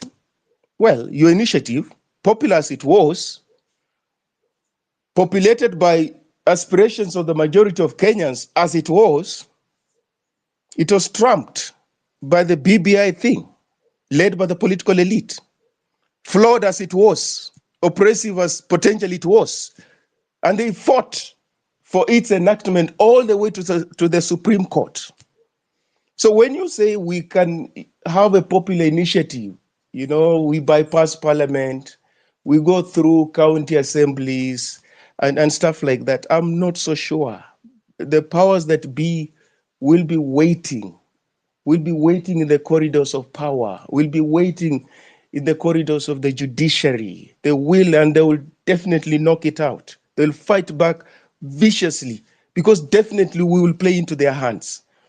So we can remember CORD. They had some signatures. Yes, when they presented these signatures to the IEBC, you remember IEBC raising questions about the validity of some of those signatures. I don't know, some of them look like animals and stuff like that. Well, what is a prototype signature? If I draw an animal, I mean, I'm the one who drew it, that's my signature. Is there something like a prototype signature? But the IEBC knew what it was doing. It was pandering to the political elite, to the powers that be, which why our fixation on the reconstitution of the IEBC comes to me as a little bit strange. Because IEBC is an extension of the state, frankly speaking. It's an extension of the state. And where we are more than ever, William Ruto is invested in who is going to be party to the IEBC. More than ever, he is. Because history shows that if you want to prevail in power in Kenya, just have a handle on who is elected as the chair of the IEBC, who are the commission of the IEBC. So I'm afraid that approach will be a cul-de-sac.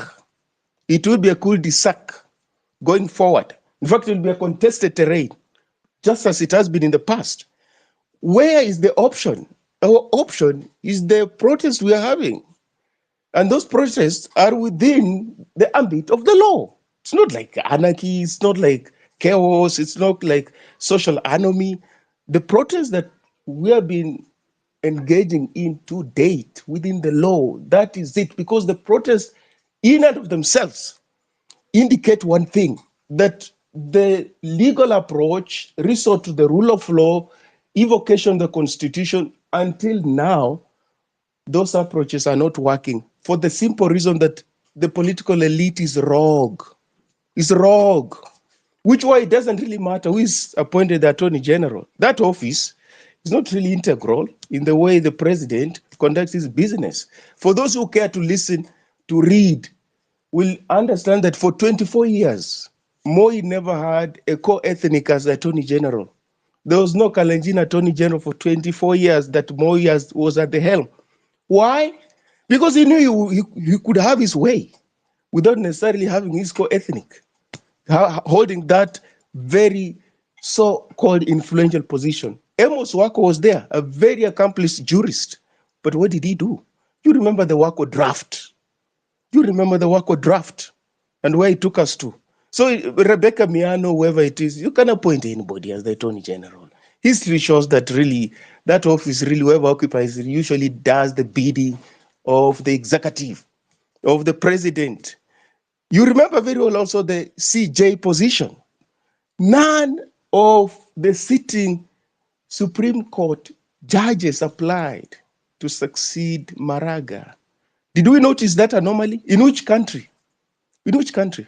Would there be shortlisted candidates to succeed an outgoing Chief Justice and none of the Supreme Court sitting judges is interested in the position? Why? Why was that? I mean, that was anomalous, really. What did it mean? It meant that the political elite had rigged the process. They had rigged the process. They were interested in capturing the judiciary. So let us not forget history, which has got very painful lessons for us, where we think if you have a professor of medicine in the Ministry of Health, or you have got a professor in the Ministry of Education, suddenly the problems in the education sector in Kenya will evaporate. They will not. We have had them in the past. Suddenly the problems in the Ministry of Health they will not.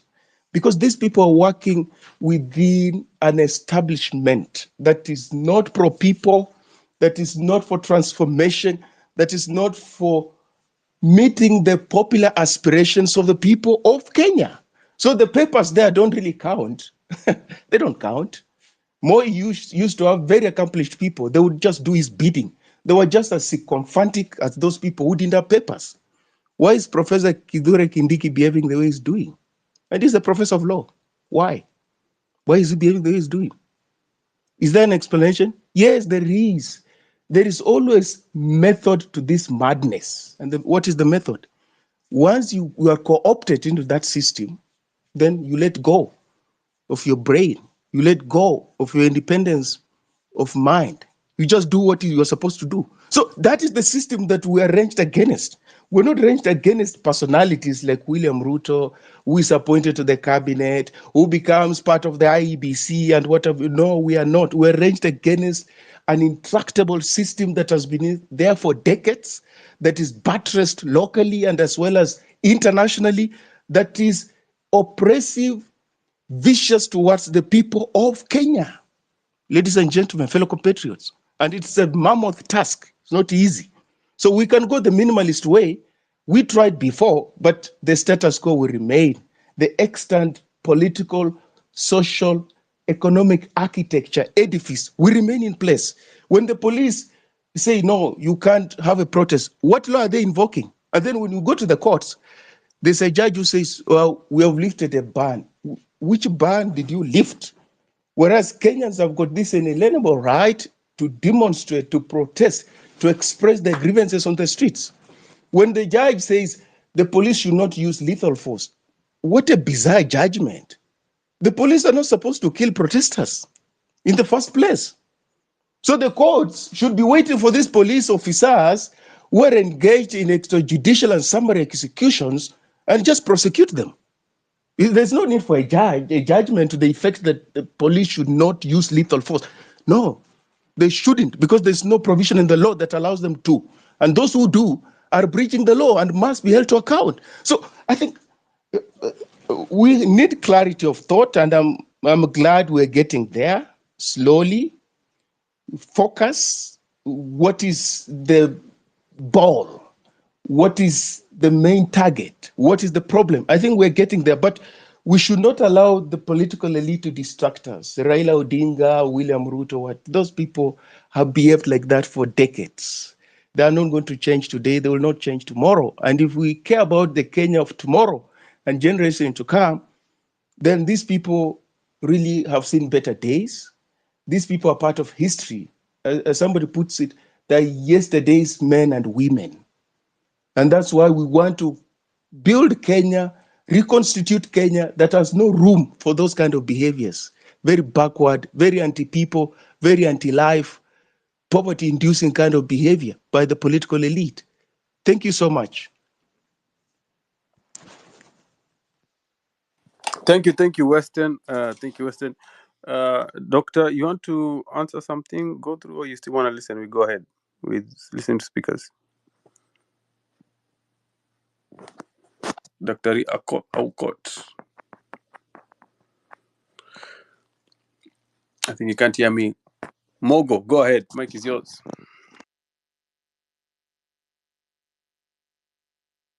Mogo. Ayo, can you hear me? Yes, I can hear you. There he is. Oh, yeah. Mogo, you're making me doubt my reality. Okay, thank you very much, Afrocentric, Ayo, and Pineapple for giving me this opportunity. Anyway, let me say this. Good morning, fellow Kenyans. Good morning, fellow anarchists. Good morning, fellow criminals. You have all the names, but these names are not bigger than what we are seeing in Bangladesh today. I think if you want to ask about the accountability and good governance, then somebody want to relate Kenya with Bangladesh. I think that one is a very stupid narrative that we should get off our mind.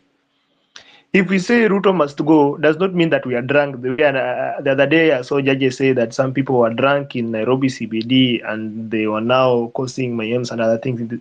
Like, which country are we running? I want to go past that. Let me have my questions. My questions goes direct to Dr. Ekuro Okot. I've heard him talking about the UDA side having less number of MPs and then buying some from the Azimio side, taking them over, crossing over to the House.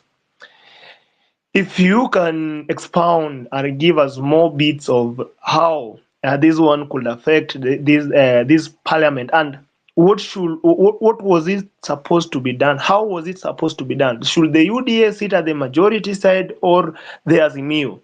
And if these other MPs, no, nowadays we call them MPs, if they cross to the other side, does it really affect their affiliation, their political affiliation? And should they be given a vote of no confidence? And can their parties recall them so that, because I think when you are elected by a given political party or an affiliation, it means that the desire, you're going to champion the desire of the party, of which parties have all their memorandums and all of their policies. And if you cross over, does it mean that you're now partyless? And if that's happened, can we recall these MPs and then we see where we can base our fight? That's number one. Number two, there's this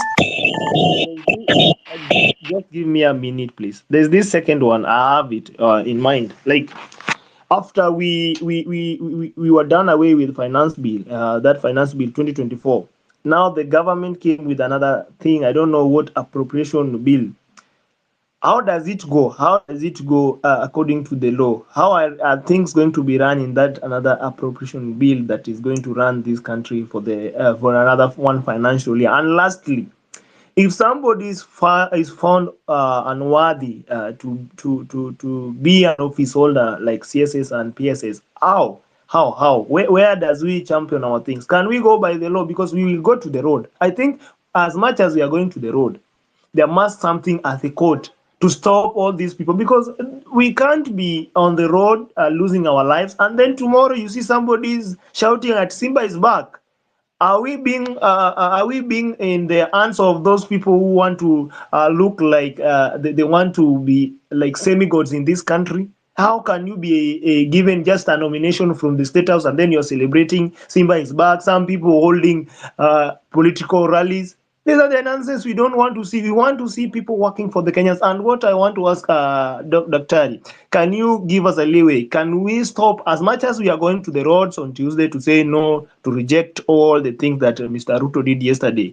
Can we also have a law pursuit? And pale kwa law pursuit kitulifanya pale kwa parliament, we do the same to the law, to the courts. If they don't do what we want, then we occupy, and then we overturn everything. I think that's my submission. Thank you very much for giving me this chance, Afrocentric and yo. Thank you, guys. The tweet on the jumbotron on the nest, right above this space, guys, is the one we are retweeting. We're trying to get word out. We have listened, we have talked this week, and we said, guys, we need a consolidating plan on where to meet on Thika Road, Mombasa Road, Jogoo Road, Ngong Road, Southern Bypass. The meeting points, which we call the choke points, where depending on whether you live on South C, South B, Donholm, Buruburu, you can see what road and what rallying point you are close to. Guys, the best thing you can do, the online activism you can do right now, is share that information. The days of Occupy everywhere are gone. We are now getting more consolidated, more strategic, and more decisive, as we are dealing here with a maniac, a tyrant who is just playing games with our future. RUTO must go. That's the clarion call on this space and the four corners of Kenya. Anyway, next speaker, I'd like to give it to Better Living Standards. Your name is everything. Karibu kwenye space. Better Living Standards. What we want for our country. Mike ni yako. Unasikia? Okay, thank you, Afrocentric, and the rest of the fellow Kenyans who are listening to me. It's a pleasure to have been part of this conversation for a while. And actually, most of the comments were just what were also part of my faculty of mind. But one thing I need to also make as a point is that the regime is also a bit more tactical with us. And you have seen the number of, counter narrative they're trying to sponsor in the social media sites. Guys, you have seen also, even in our protests, and there are havocs within which this rotten regime of William Ruto are creating amidst us in order that it might appear to be chaotic.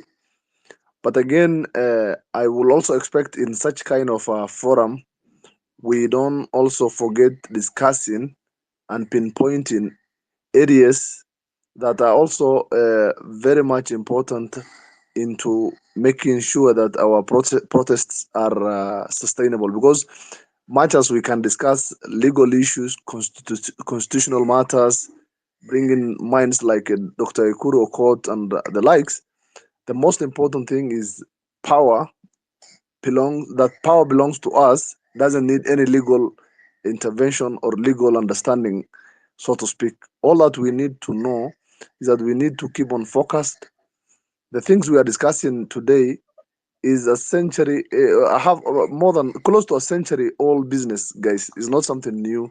It's something our forefathers have lived with, though have been silent and passive about it. It's something we are witnessing, generation after the other.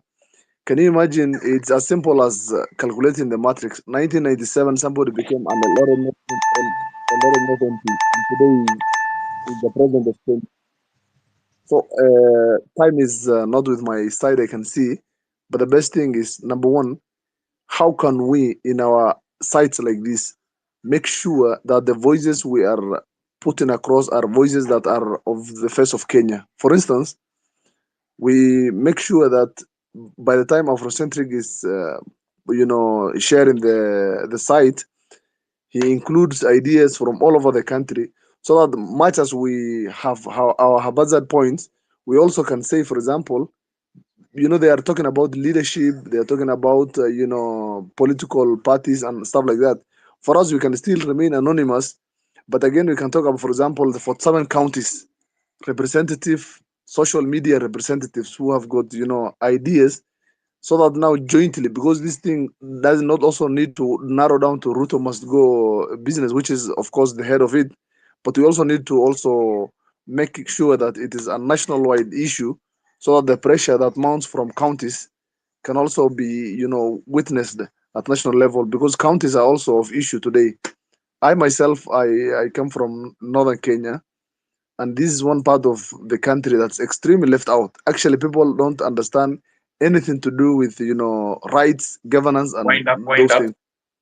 Thank you very much, guys, and I really appreciate the work we are doing. Afrocentric and the co-host, kudos, jameni, asanteni sana.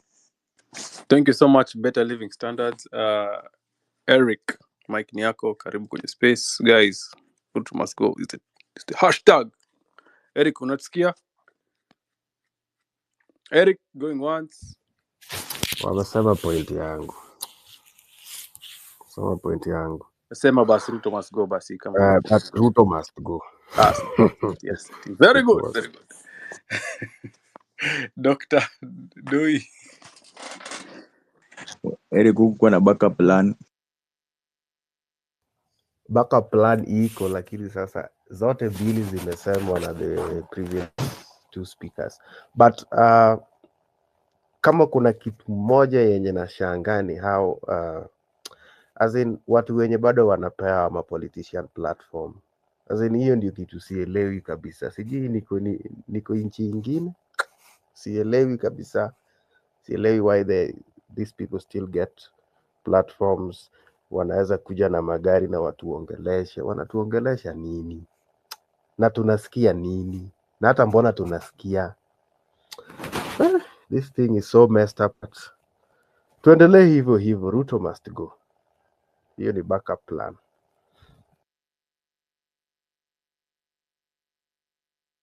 Thank you. And that's why Dr. has been saying, come 2027, youth,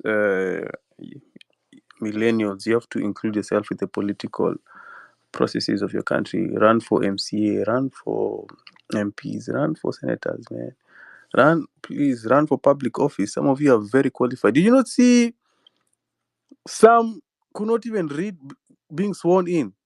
Some class 6 dropouts. You guys have better ideas. The future of Kenya belongs to you. You're the ideas of today. I'm encouraging everyone hearing my voice. Please run for office if that's your calling. If you feel leadership is in you and that's your calling, please run. We will support you. Kuja hapa kwa space na kupiga sauti.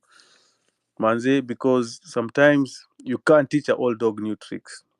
If they can't see it, they can't see it. Wanacheza tu game hapo. They're changing the forest, lakini nyani ni wale. Mic to Danny. Good morning. Welcome to the space, Danny.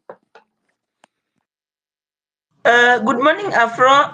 Please pass me for 3 minutes. There's something I'm doing. Then I'll come back to talk. Understood. Babu, are you there? Yes, I am. Thanks, host.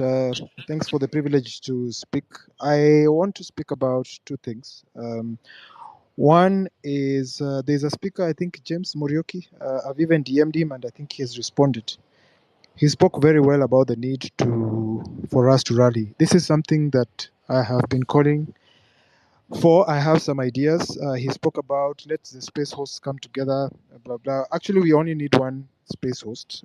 So there's some ideas Afrocentric that I have. I've DM'd you. Everybody tells me the people who speak, I DM them, and they tell me this is a great idea. This is a great. I've even documented it, a structure that can help rally people in a more organized way without looking like you're taking over leadership or anything like that. So please, Afrocentric, we can chat behind the tent. If you like the idea, well and good. If you don't, of course, we'll live to fight another day. Secondly, I can't wait for the day when the legal experts will, rally together and push. I don't know whichever competent court on the idea that I think we have an odious debt. I think some countries have done it. The AG, Auditor General, said that 1.4 trillion Kenya shillings that have been borrowed were borrowed without the consent of the Attorney General, for example. And she also said that she cannot account for 1.2 trillion that has been spent. So even as we andamana, there are peripheral things that are just as important. And, I would be curious to hear from the legal experts if there is a case for an odious debt. What can you do about it? What support from Kenyans do you need? But important, Afrocentric. I've sent you a note. Let's chat. I'm serious about it. I've been advocating it for 2 weeks. I'm not making any headway. Everybody says this is great, but I just need somebody who has a megaphone or a space host for these ideas to be executed. Thanks a lot. Thank you so much, Babu. I'll engage you in the back channel once the space is done. I'll go through them. But I am for unity. I'm for unity. We can't be preaching unity on spaces. I mean, on the ground, and then on spaces, on X, we are not united. That's hypocrisy of the highest order. Yeah, it's all about unity. I'm with you. Yeah. So I'm ready to put my mouth, my money where my mouth is, and unite with everyone else. But there'll be a lot of crushing of egos. But Kenya is bigger than any of us. Giving the microphone to Vincent. Are you there, Vincent? Vincent, going once. Vincent. Aya. Shikuku. Thank you, host. Now, mine is to say RUTO must go first of all, and then next I just want to give people some people who don't know a look at what revolutions have achieved in this country and what they have not achieved. Because if we go back to independence, the people who fought for independence were the great generation and the silent generation. They did their part. They fought. The boomers were too young by the time we were very young when independence came. And when independence came, the people who were on the forefront, the Mau Mau and the guys who are really against the colonialists, did not get it. It's the collaborators who took the trophy. Again, we started going, moving ahead, and then we realized, no, Kenyatta is not taking us in a good course. Some of the boomers rose up in the 70s. They were beaten down, thrown in detention. The Shikukus, the Odingas, they were thrown into detention. And then the momentum kept going. And by 1984, 85, then the movement started again. And by 1992, the fruits came. We achieved single section 2A was dispatched, was removed, and we achieved multi-party. Again, when multi-party came, the people who were fighting for multi-party were not the direct beneficiaries fully. The people who were on the sidelines watching are the ones who benefited. Kibaki is one of them. In fact, he came in once the cake had been cooked. He got what he got. He got into power. Again, this time round, when we started this movement, we when we started this movement, we wanted these changes to be effected by the people who are there. So in short, what we have been fighting for, we have been fighting, telling these guys, we want to better governance, we want little corruption, we want this and this and this, but we were sitting back and giving them what we want them to do. They have proven they don't want to do what we want them to do. Now, what do? The only thing that is left for us is to get in. And how do we get in? When we start this chapter 2 of this demonstration, because right now I believe we have been re-energized, just a minute, we have been re-energized, is to go in forcefully, make the country ungovernable until elections are called.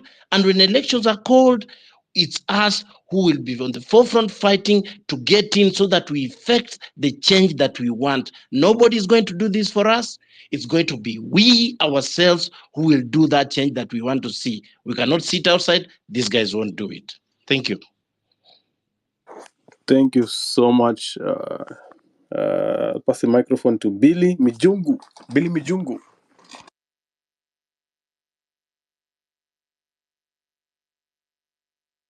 Billy, can you hear me? Billy going once? Billy. Yes. Yeah, Mike Niako. Yes, you can hear me. Yeah. I don't want to say much. I think we concentrated on the leaders more than we concentrate on ourselves. What I can say is this: let us all learn to send our best to leadership positions. Let us learn to send our best. And when we send our best, let us not ask them for money. Because if I can tell you, everybody at the grassroots, whoever campaigned, regardless of whether they were good or they were bad, they were being asked money. Who asked them money? The same people who are revolting today. So let us recheck ourselves and let us learn to send our best to politics and in leadership areas. That is the way we are going to start to change this country. But if we can't keep going around and recycling ourselves and doing what we do without having a retrospect on who we are as Kenyans, because what we see is a reflection of who we are. Then when it comes to leadership positions, let us look at a person's track record in leadership. If it is stained even for a single day, forget that person. And there are so many people who are clamoring for better positions in 2027. Some of them are already tainted, and people are singing them to the highest. So are we not boxing ourselves into the same environment we were in 2022, 2017, and the like?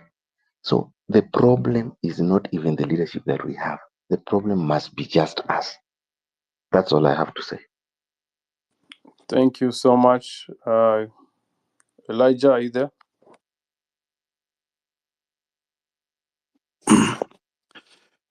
Afrocentric and you. Yes, Afro, I can hear you.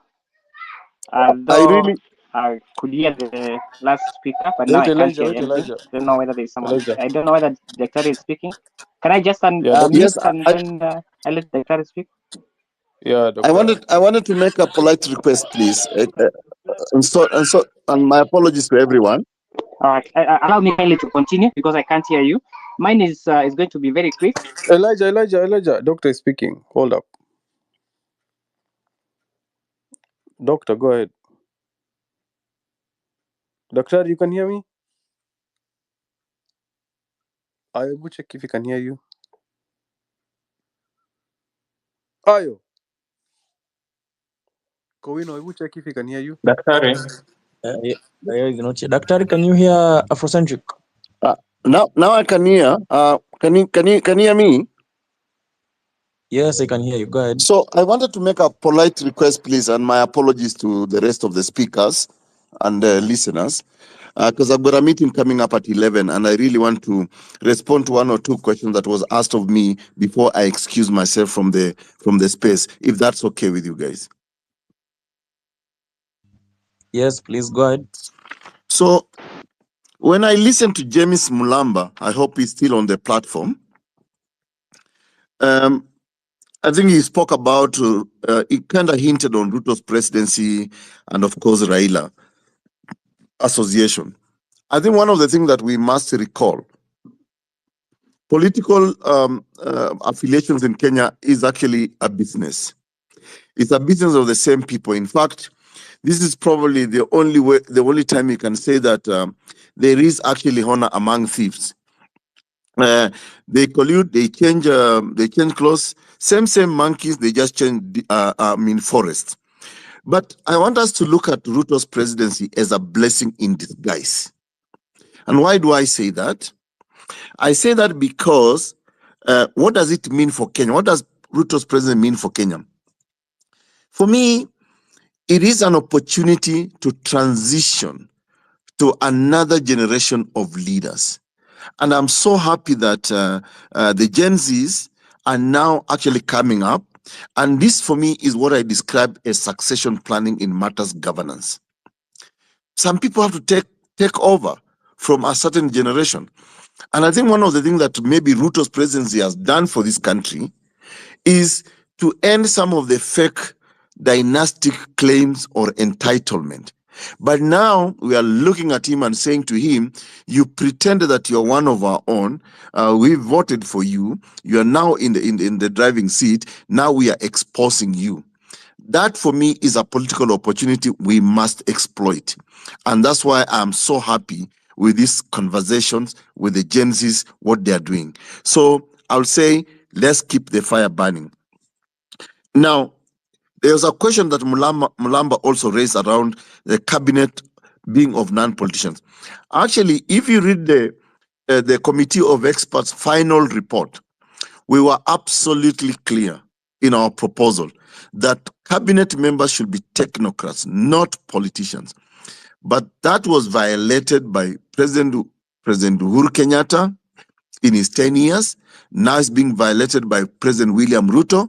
And I will not be surprised about President William Ruto because, after all, he really opposed the campaign for this new constitution. So he does not believe in the constitution. He does not believe in the rule of law. So the Committee of Experts was very clear. Pick cabinet secretaries, people with merit, people with knowledge, and it has to be outside the political space. But now we need to go a step further and say, why should politicians like, say, Kipchumba Murkomen, Kindiki Kithure, Aden Duale, and others who are elected accept cabinet positions? Because none of them believes in the rule of law, none of them believes in the constitution, and that's why we end up with the situation we are right now. So that it does not matter to me, or even if Ruto changes Kindiki Kithure from this position to that position, they are politicians. Their first loyalty card is political affiliation, not Kenya, not to serve the people of Kenya. And that's where we are going on. So that was very clear with the Committee of Experts. Non-politicians should be cabinet ministers, principal secretaries. Macharia spoke about civic education. I want us to change the lingua, the narrative. We should no longer be talking about civic education, but political education. People, we've been talking about this civic education for the longest time, but how politically educated are we about the kind of leadership that we have in the country, about the kind of people occupying our offices? That's where we should be talking about, because the question of accountability must come from our being politically educated. Then Otumba raised a question around Ruto about dialogue.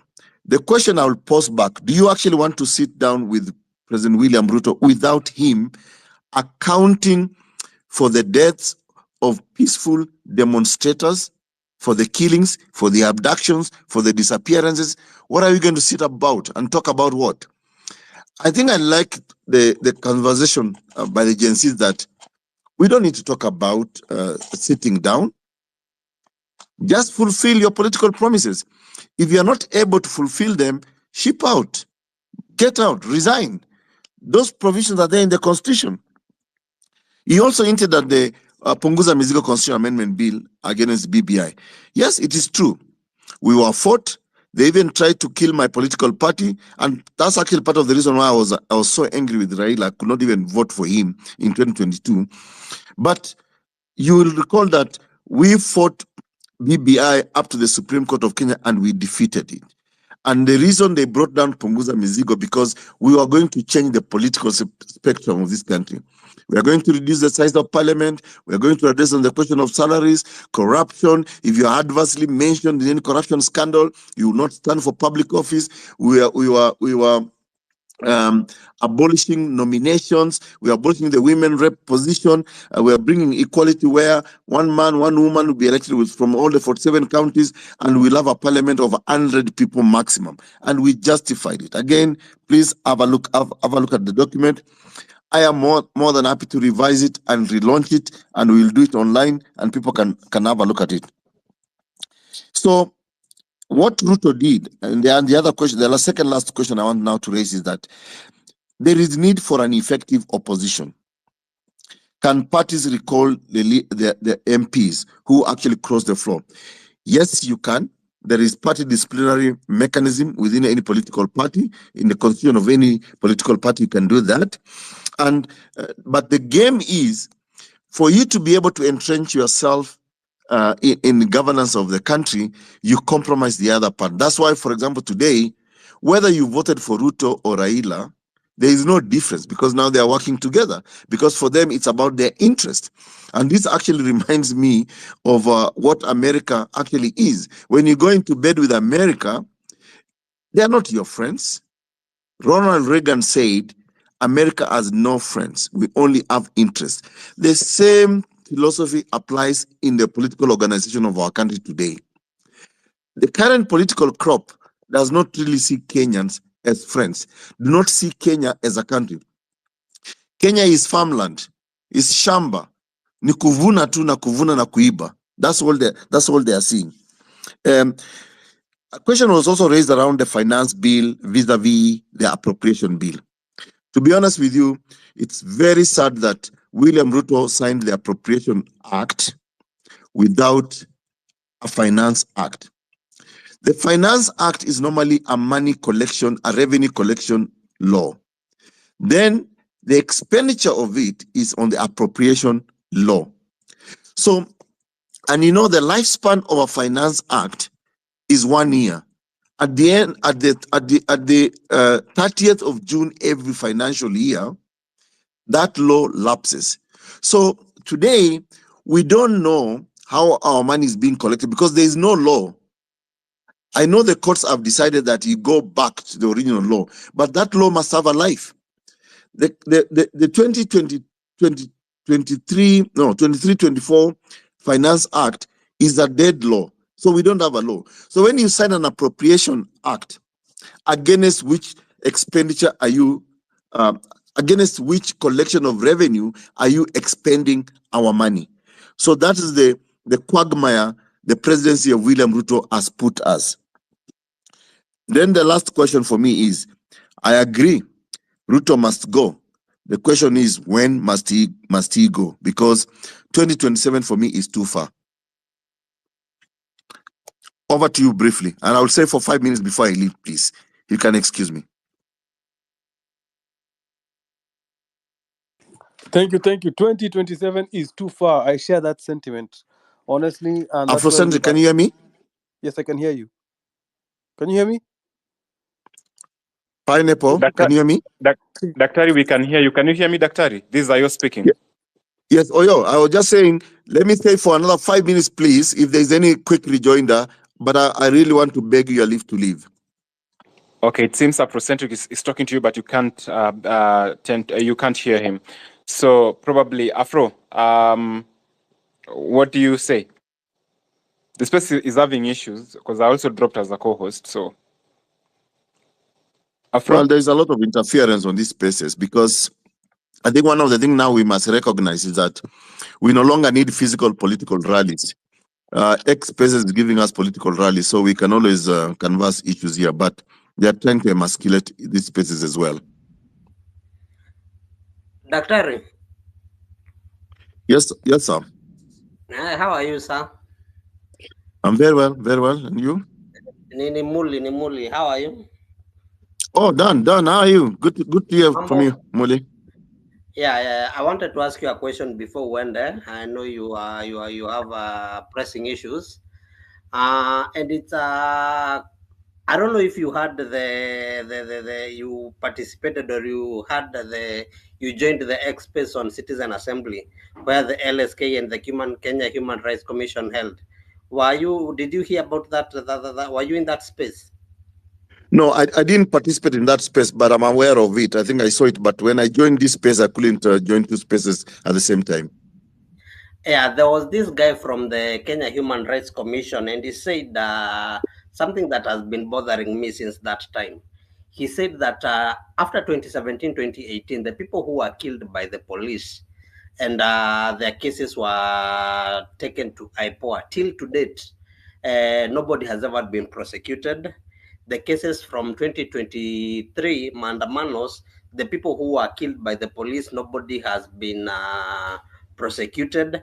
So the question that I have that has been bothering me is, when you have these institutions who are supposed to be holding the police accountable for all the wrongdoings, for all the killings, the abductions, the torture, the holding incommunicado, when you have all these institutions that are not holding the people who are breaking the law accountable, what do we do what does the constitution state? Also, when it comes to corruption, we see all these corruption cases happening. You know, I was in management before, and before you were paid, a staff list will be sent to my office where I appended my signatures on every staff that was within my branch. Now, we see reports of Auditor General reports stating that there are cases of ghost workers being paid 35 billion within a year. Then the question is, because this money goes to a specific account and it is withdrawn, is it that the bodies that are responsible to protect our money, to hold those who are corrupt or who are embezzling money, are brought to book, are not doing their jobs? What do we do as per the constitution? Because the whole system is rotten. Money is being stolen and nobody is being held accountable. People are being killed, people are being arrested, and nobody is being held accountable. When we are playing by the rules, why isn't the government okay? What do you do when you are following the rules, when you are playing by the constitution, yet the opponent isn't? They're breaking the rules because, you know, the government isn't playing by the same rules. They're breaking the law, they are disobeying court orders. What do we do in that state? So Muli, I'll give you a very short response before I drop out from the space. I think for me, we are just talking about the bad governance that we have in the country, and like they say that the fish rots from the head. So we have a very bad leadership in our country, where right from the executive, they don't obey the law. There is no question of accountability, and that cascades downwards. Like I said earlier, what the executive does is to appoint people they can control who do not see accountability as part of their duty or responsibility. And that's why you end up with no solution at all to those disappearances, to those deaths. Nobody's taking up action. And normally the consequence of a rotten system like we have today is people revolting. People are coming up to say that we are dissatisfied, and I think this is exactly what the Maandamano is actually doing, because we are saying that we need an overhaul of the entire system, but we also now must elect leaders who must be able to say, we are firing so and so because they have failed in their duties. So I think that is the crux of the matter, Muli, that what kind of governance structure do we have, and who are the people in those offices? You cannot preside over a government or a country where people are being killed, disappeared like that, and then you don't account for it. And I think things go normal. That's why people pick up arms against the establishment. In fact, I again want to make reference to the African Charter on Elections and Democracy. I think must be chapter 8 thereon, that says that, they forbid what they're calling unconstitutional removal of governments. And you can read this in the context of, say, Burkina Faso, Guinea, Mali, and Niger, where the military has taken over, because people are hiding behind the idea that we are democratically elected, but they don't fulfill the will of the people. So for me, I've come to the conclusion that if you're a democratically elected country and you are not fulfilling the wishes of the people, we must now remove you, and that cannot be constitutional and unconstitutional. It is constitutional because you are defying the will of the people. So I think the rising of Kenyans, the rising of the Gen Zs to say that we don't support this government, RUTO must go now, is speaking to all those issues that you have raised. Why isn't there no accountability? But why are the people holding these public offices not feeling not even having the shame to say that people have been killed? I mean, do I still need to stay even a minute or a day longer in these offices? Hell no, they shouldn't. But it's a whole system. It's like when your operating system in your computer fails, you have to buy a new computer or you have to change it. So we have an operating political system here that has failed. It cannot work anymore. It's collapsed. So we must go for change. And all you people must actually rise up and be that change. Let's not just talk, lament, offer ourselves to lead this country, because you have knowledge, you are intellectual, you have the know-how. This is the age of technology. Nobody can lie to us anymore. If it is about national debt, we can check those figures.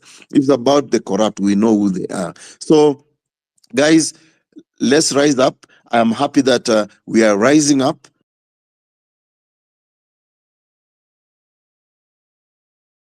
I think I'll leave it to that. Afrocentric, I really, really want to beg to be excused. Thank you so much, Doctor, for joining this space. Hope you can hear me now. I had to exit and rejoin too. Yes, I can hear you. Yeah, thank you so much for gracing this space with your presence and sharing the knowledge that you've shared with us. I think we are more informed.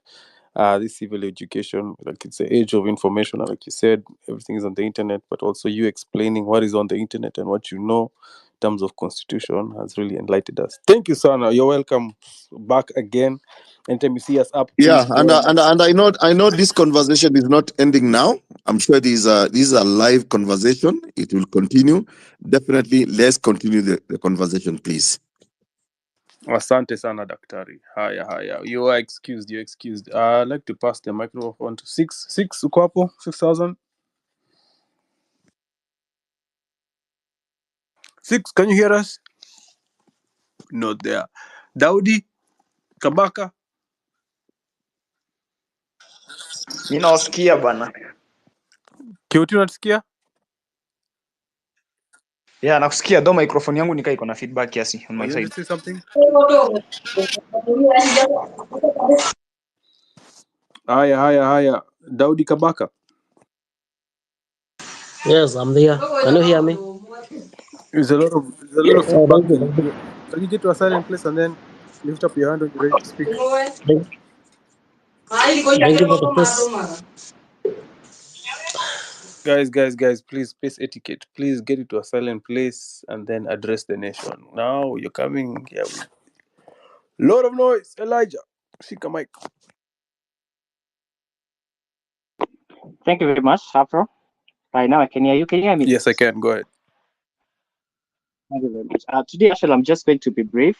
And first thing before I forget is that if guys, we happen to find ourselves in a millions people in town, let us not leave that town. Let us actually demonstrate.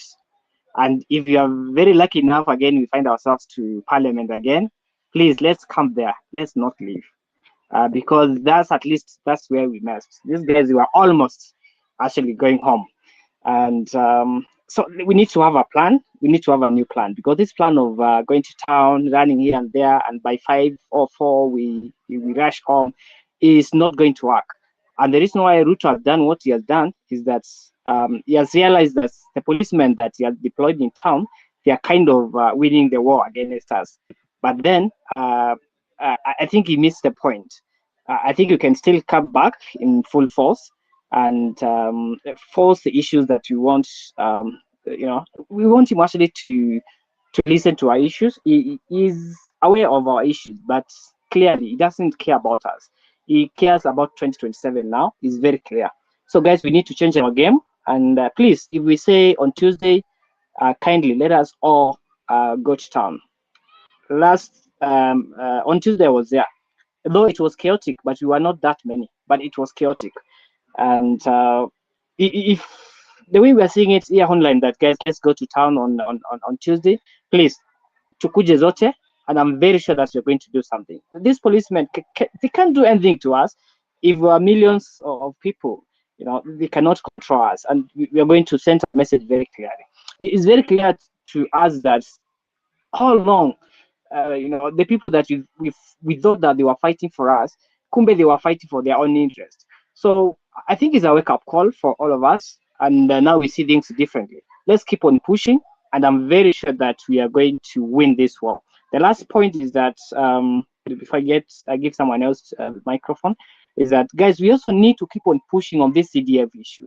So long as CDF is there, any president who will ascend into power will have the monopoly of controlling all the MPs, because if they don't support the president, they will be investigated by EACC. And we know very well that our MPs, they have been using the CDF money for their own, benefits, not the benefits of the constituencies. So I think those are the issues that we keep on pushing.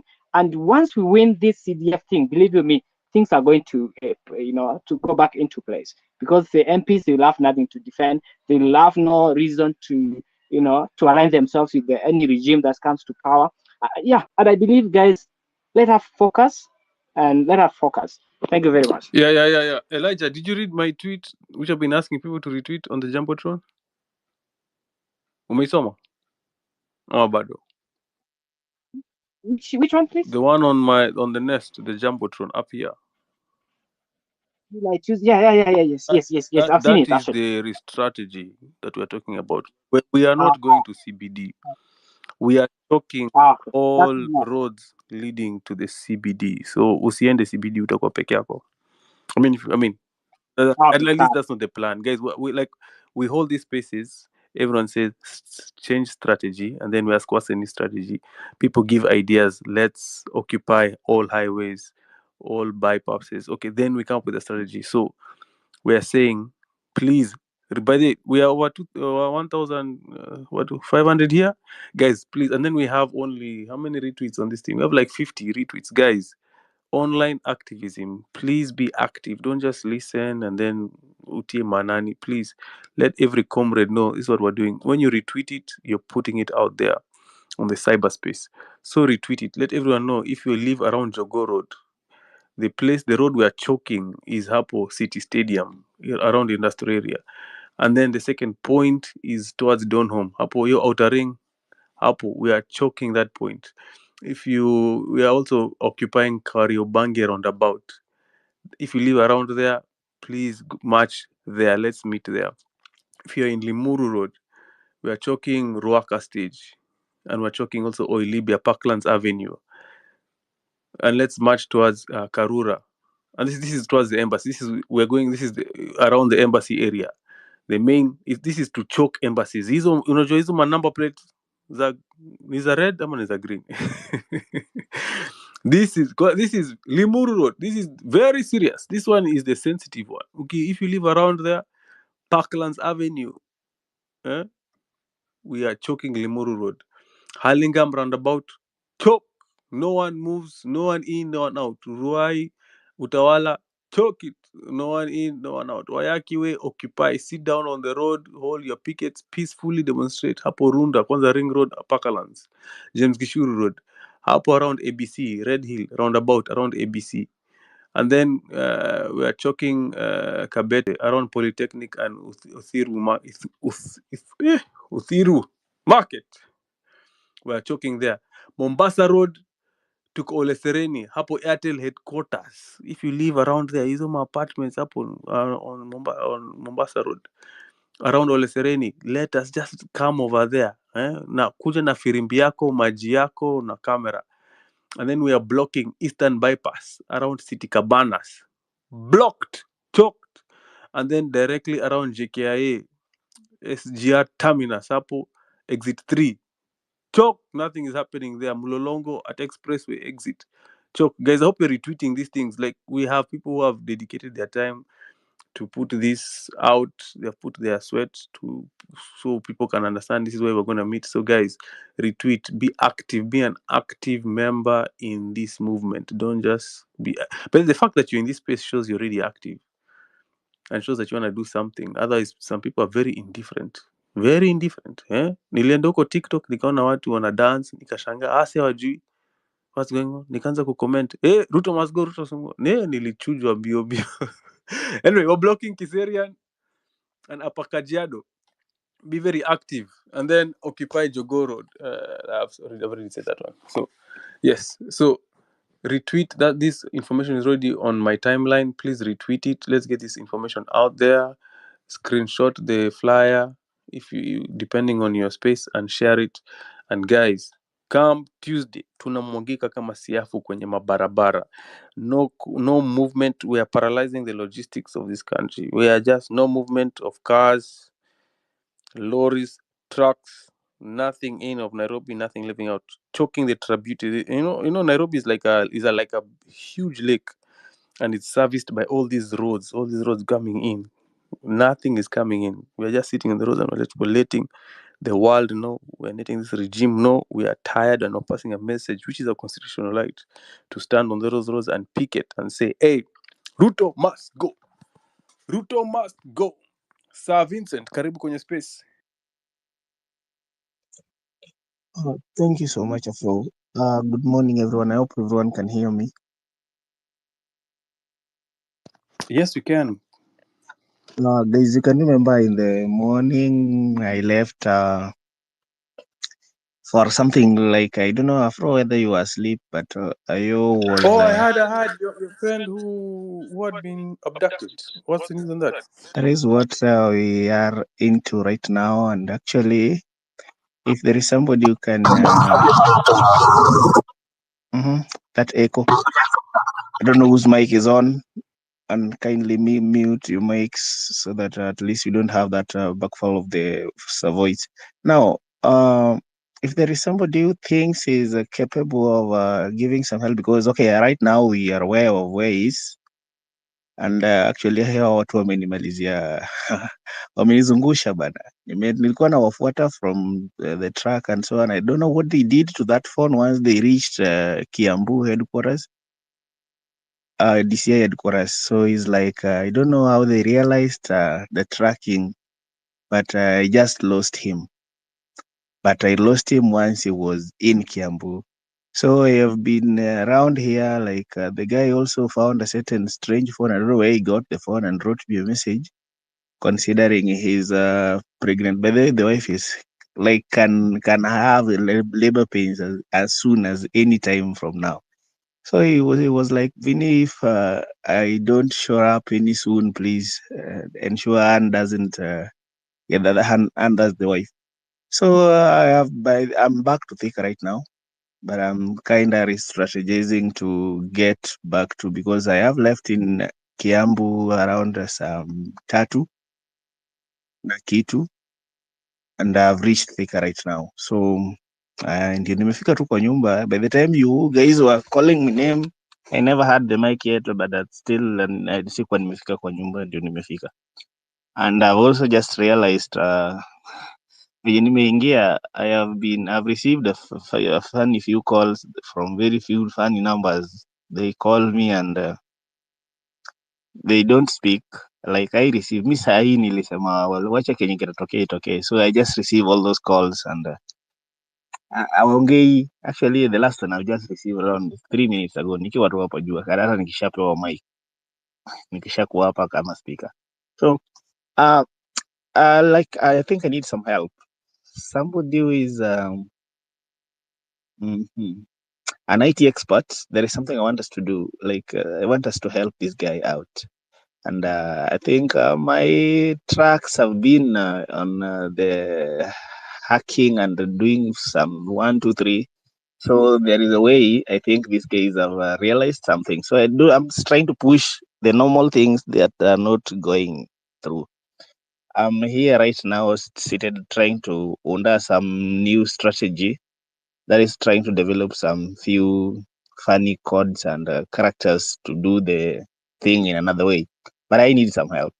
Actually, the last time I had this person was is in Kiambu, at the DCI headquarters, and according to the normal, I think they may take him to Muthaiga anytime from now.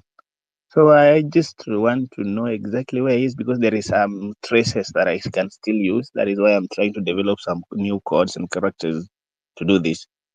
Otherwise, these guys are not yet, because I'm just hearing rumors that there is somebody who has been also abducted around Mlolongo this morning. I'm not sure about the truth about that, but kuna mtu pia ameshikwa, which is also somebody who is into the IT so much and trying to scrutinize this government through the internet, like through the trying to hack their funny things, like most of these police, the DCIs, the NIS. There's some things they're doing.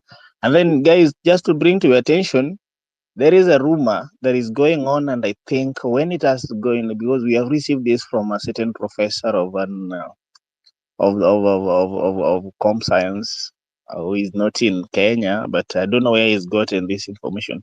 There is something like somebody is listening. There is a lot of rage because of this reappointment of these things, and they have realized that you're using this space. They have realized you're using internet to do lots of things. Expect so many funny happenings in the internet space, starting maybe if not tomorrow, then Monday. Expect a lot of funny things. Like you will at points like have maybe no network in the whole country at some few hours. Like expect some funny things, because there is a rumors that is going on. And the last time they did this was long way ago, but expect something like that. Otherwise, I don't know if there is anyone listening here who can be of help. I want us to help the guy out. Like, I just don't know what to do up to this moment, because Vincent. wamenizungusha to a point nimejipata nikiendelea kuwafuata I will have no like nilikuwa nimemaliza for wiki fulani, so I just came back. Vincent. Yes. Can you hear me? Yes, I can hear you. Who is talking? Ayo. Ayo, I'm listening. How can we help? Mazi, I still don't know exactly what to figure out. Like, can we, like, somebody who knows someone a little much powerful who can help us trace, like, something of the sort or so? Where is Kowino? Chukua mic. Kowino is not on the space. Anyway, Kowino ako hapa chini. Namuona. I think talking is Vincent. If there is somebody with some such kind of mind, he can just at least DM me. Like this account is new. I haven't received any message inbox, but somebody can just DM me so that we discuss this. I can share the number, WhatsApp number, so that we can talk. Oh Lord, Vincent, can you hear me? Yes, I can hear you. Yes. What kind of IT profession do you need? Someone what tool are you looking? Who needs to know? IT is a very broad field. I want a hacker. I want us to breach something. Sorry. Okay, guys. I don't want to share the much of that here, because we have several people listening here.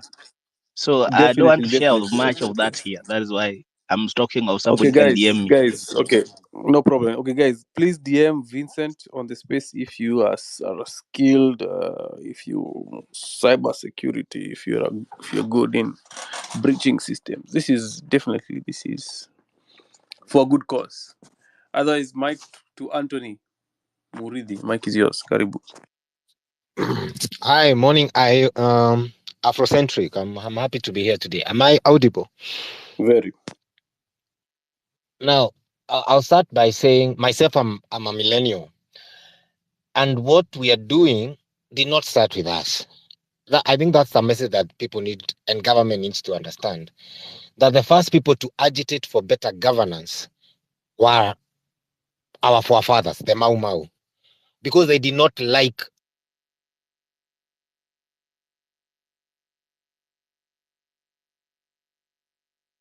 Ayo, unamsikia?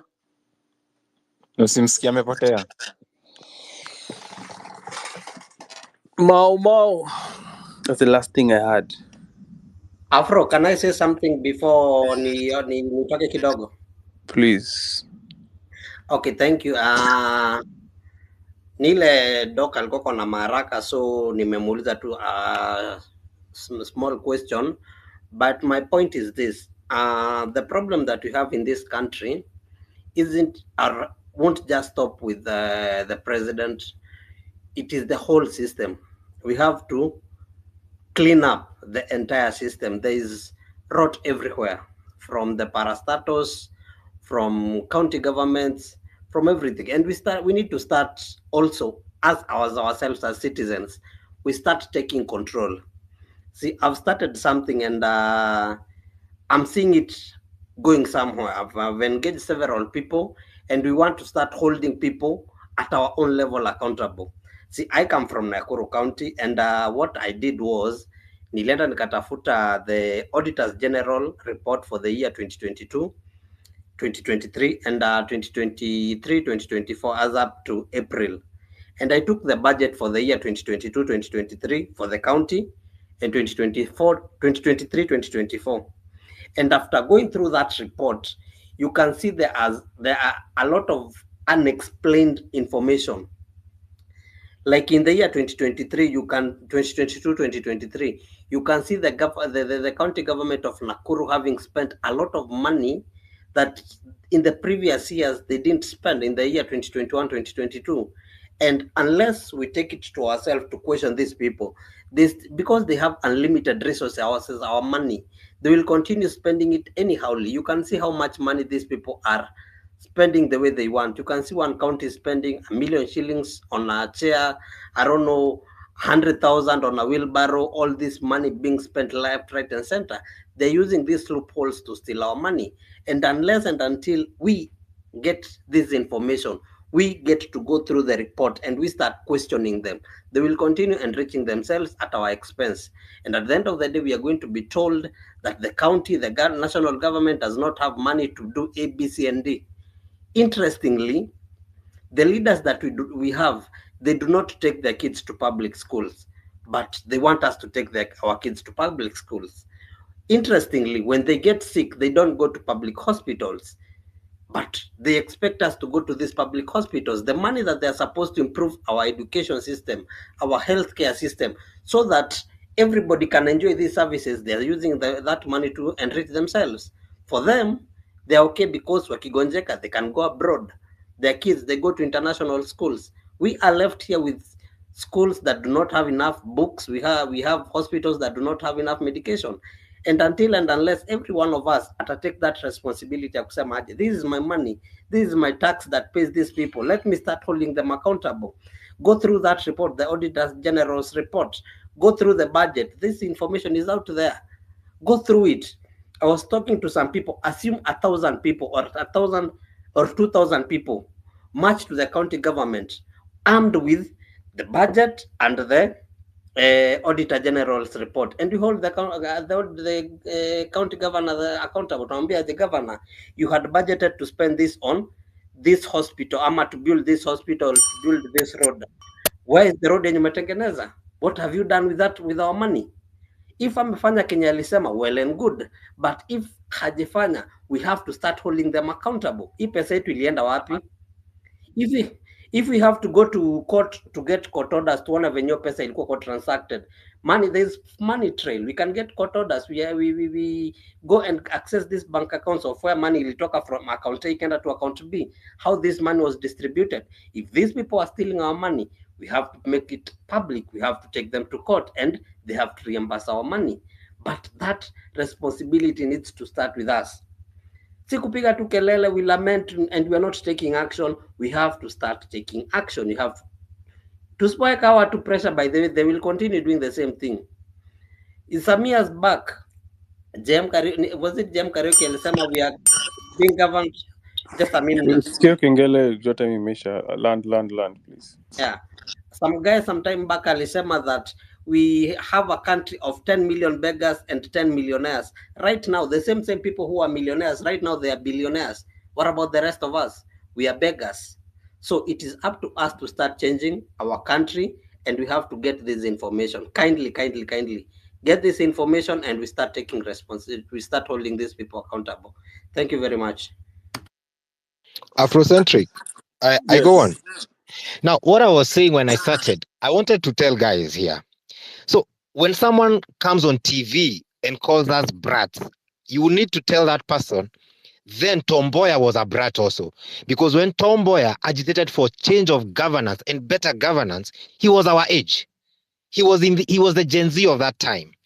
Now let me bring the point home. What we are asking for is what the founding fathers of this nation went to war for. The only difference between them and us is that they went into the forest, and the forest we know, and the forest that is available to us is the streets of Nairobi. And I'll tell everyone, for now, let's not even concentrate on counties. When the capital falls, the entire nation follows. We need to be very strategic. And I love what you've posted today, because I had suggested this in another platform.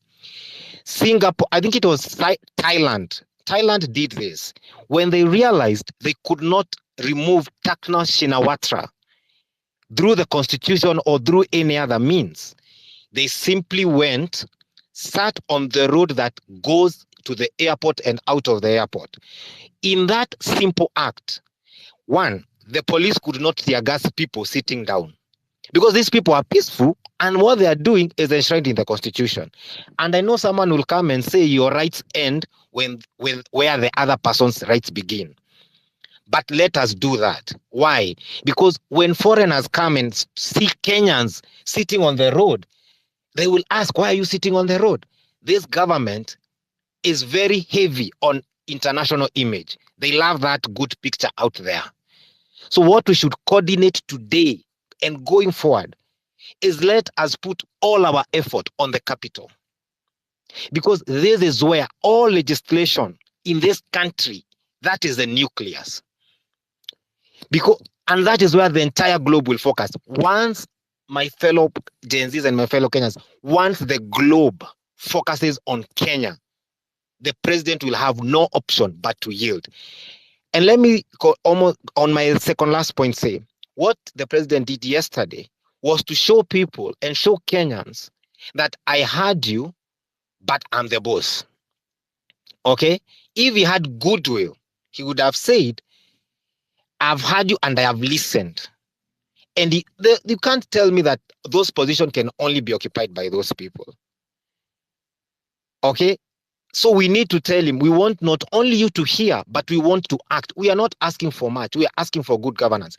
So I'll add to what you've posted about sitting on Mombasa Road.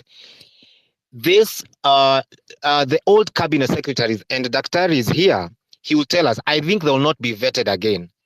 If we can get a way of making parliament inaccessible, if they have to drive over us, let them do it. But we need to communicate to this government in the language they understand best. And that language is picketing, not because it's the language we wish for, but it's because they have shown us it's the only language they understand. And this time, let us do it in a way that we do not lose any life, because one life lost is a life too many. Let us organize in a way that when they attack us, we shall be the vulnerable ones. Let the world see that they are attacking vulnerable people. People who are not standing, people who are not running. Because let me tell you something, guys. When you stop running, no one will chase you. Even a dog cannot chase you when you are seated down. Okay? That is what we need to do with them. They are playing the strategic game.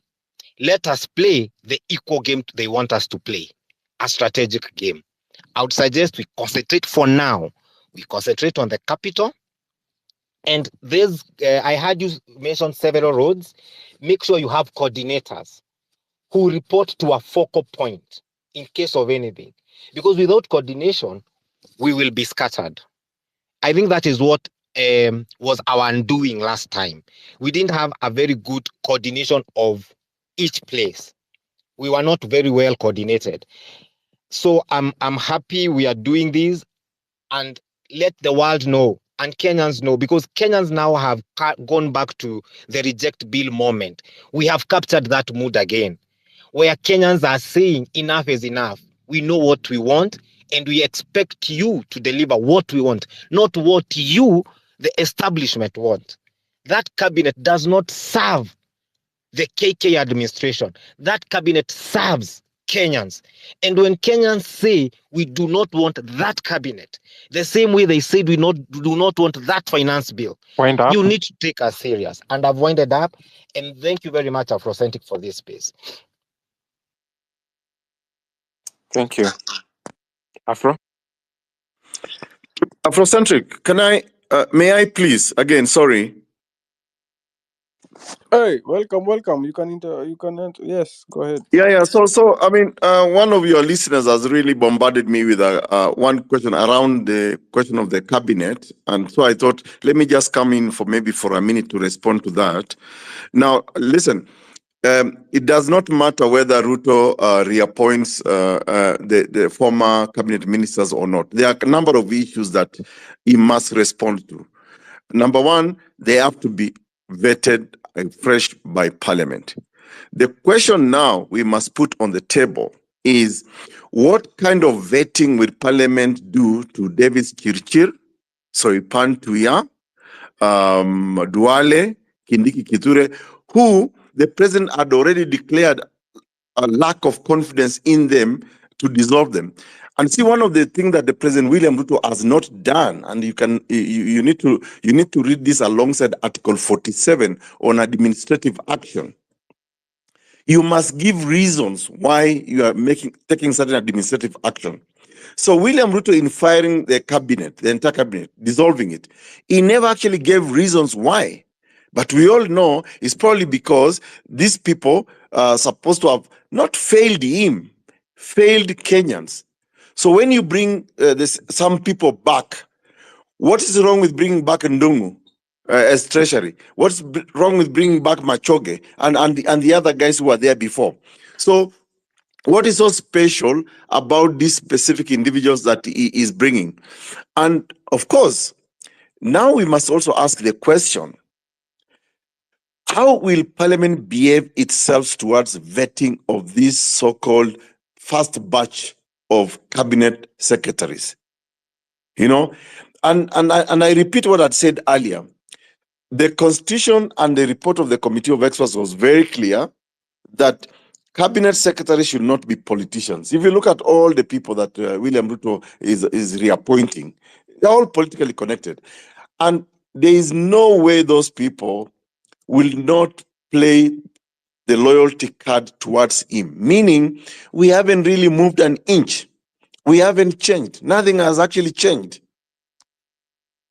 And I don't know whether I'm answering. There's Andrew who had asked me to actually explain that. So Parliament will still have to vet them afresh. But then I wonder what kind of questions will they ask the guys who are there and who are fired? I'm just hoping that a miracle will happen, that our Parliament will reject some of these nominees, especially those who were there before, and say to them, you are fired. What fresh thing are you bringing on the table? I'm really hoping. Thank you, Afrocentric. Thank you so much for that. Danny, karibu. Yes, thank you so much. First of all, there is a problem with Ruto reappointing the cabinet secretary.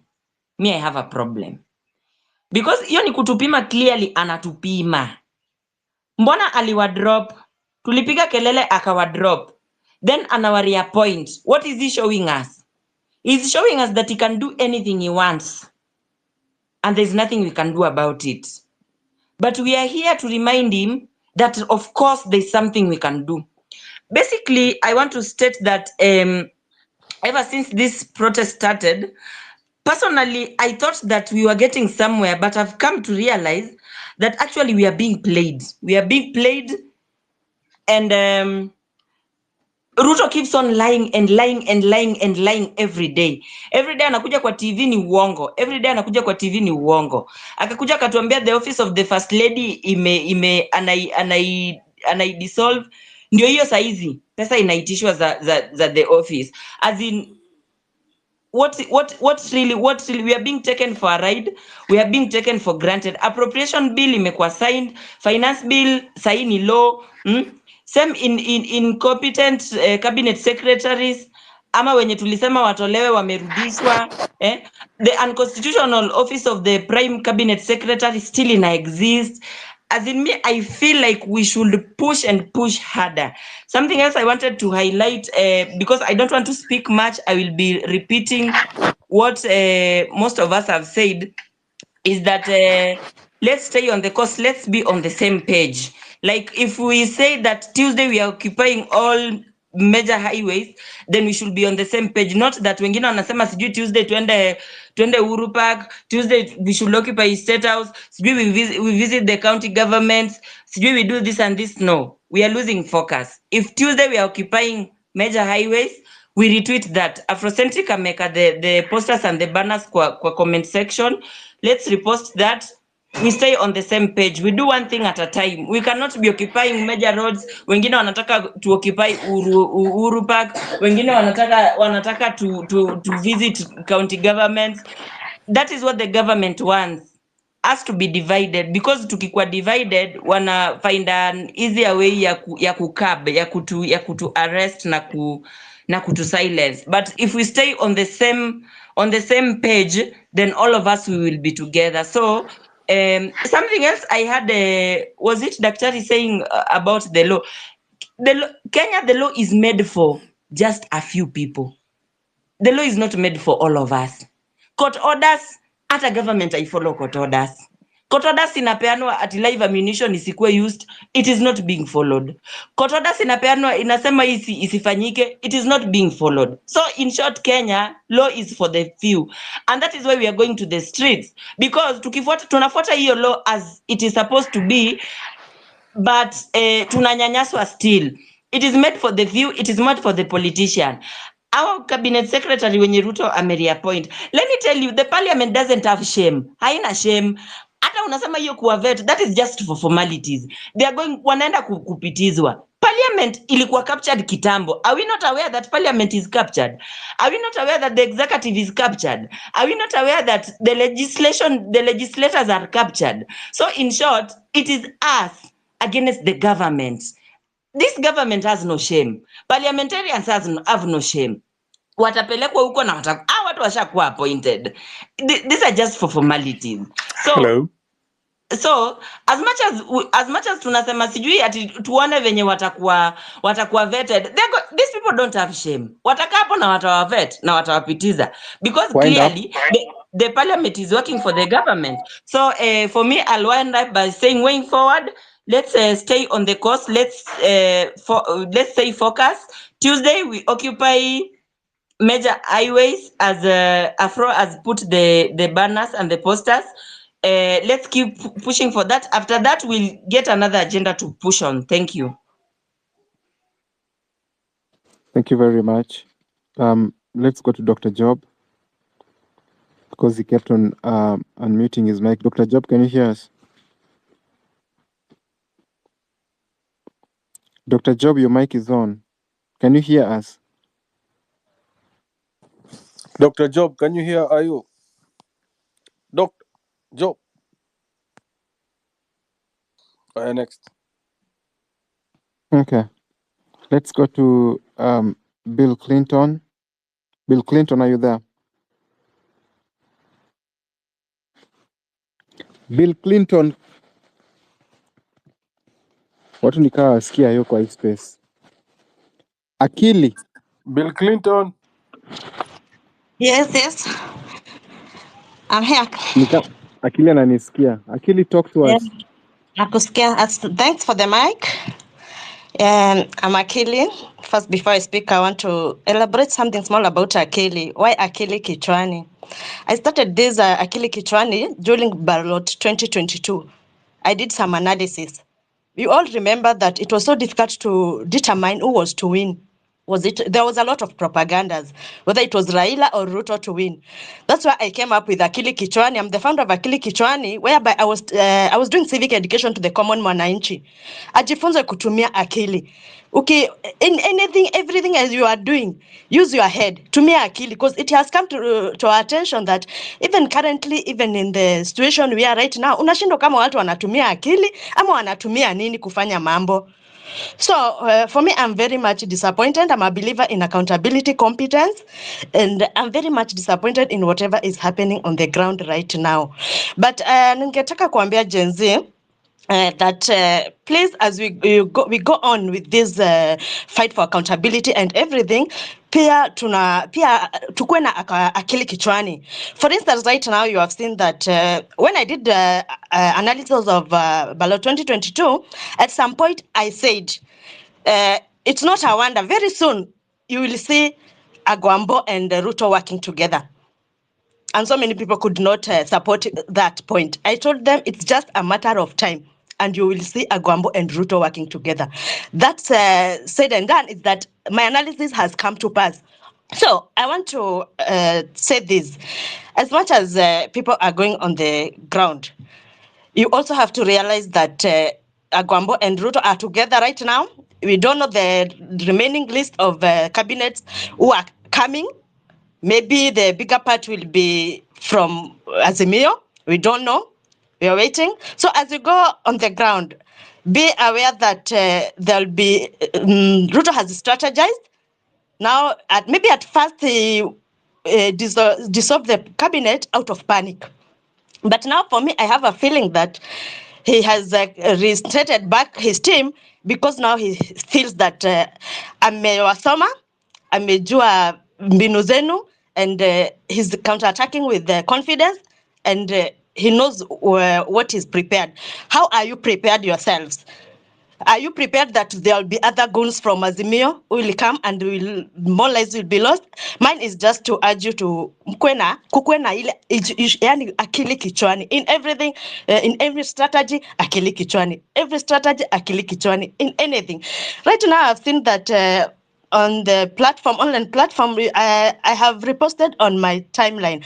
I think there is someone in Baringo who has been arrested and the account deactivated. Is that another strategy that will be played? Akili kichwani. Another thing, maybe I don't know whether Daktari has left. The issue of the Attorney General, for me, it doesn't go well with me. There are rumors the CS has not been active in law in the last 25 years. Maybe Daktari can highlight on that.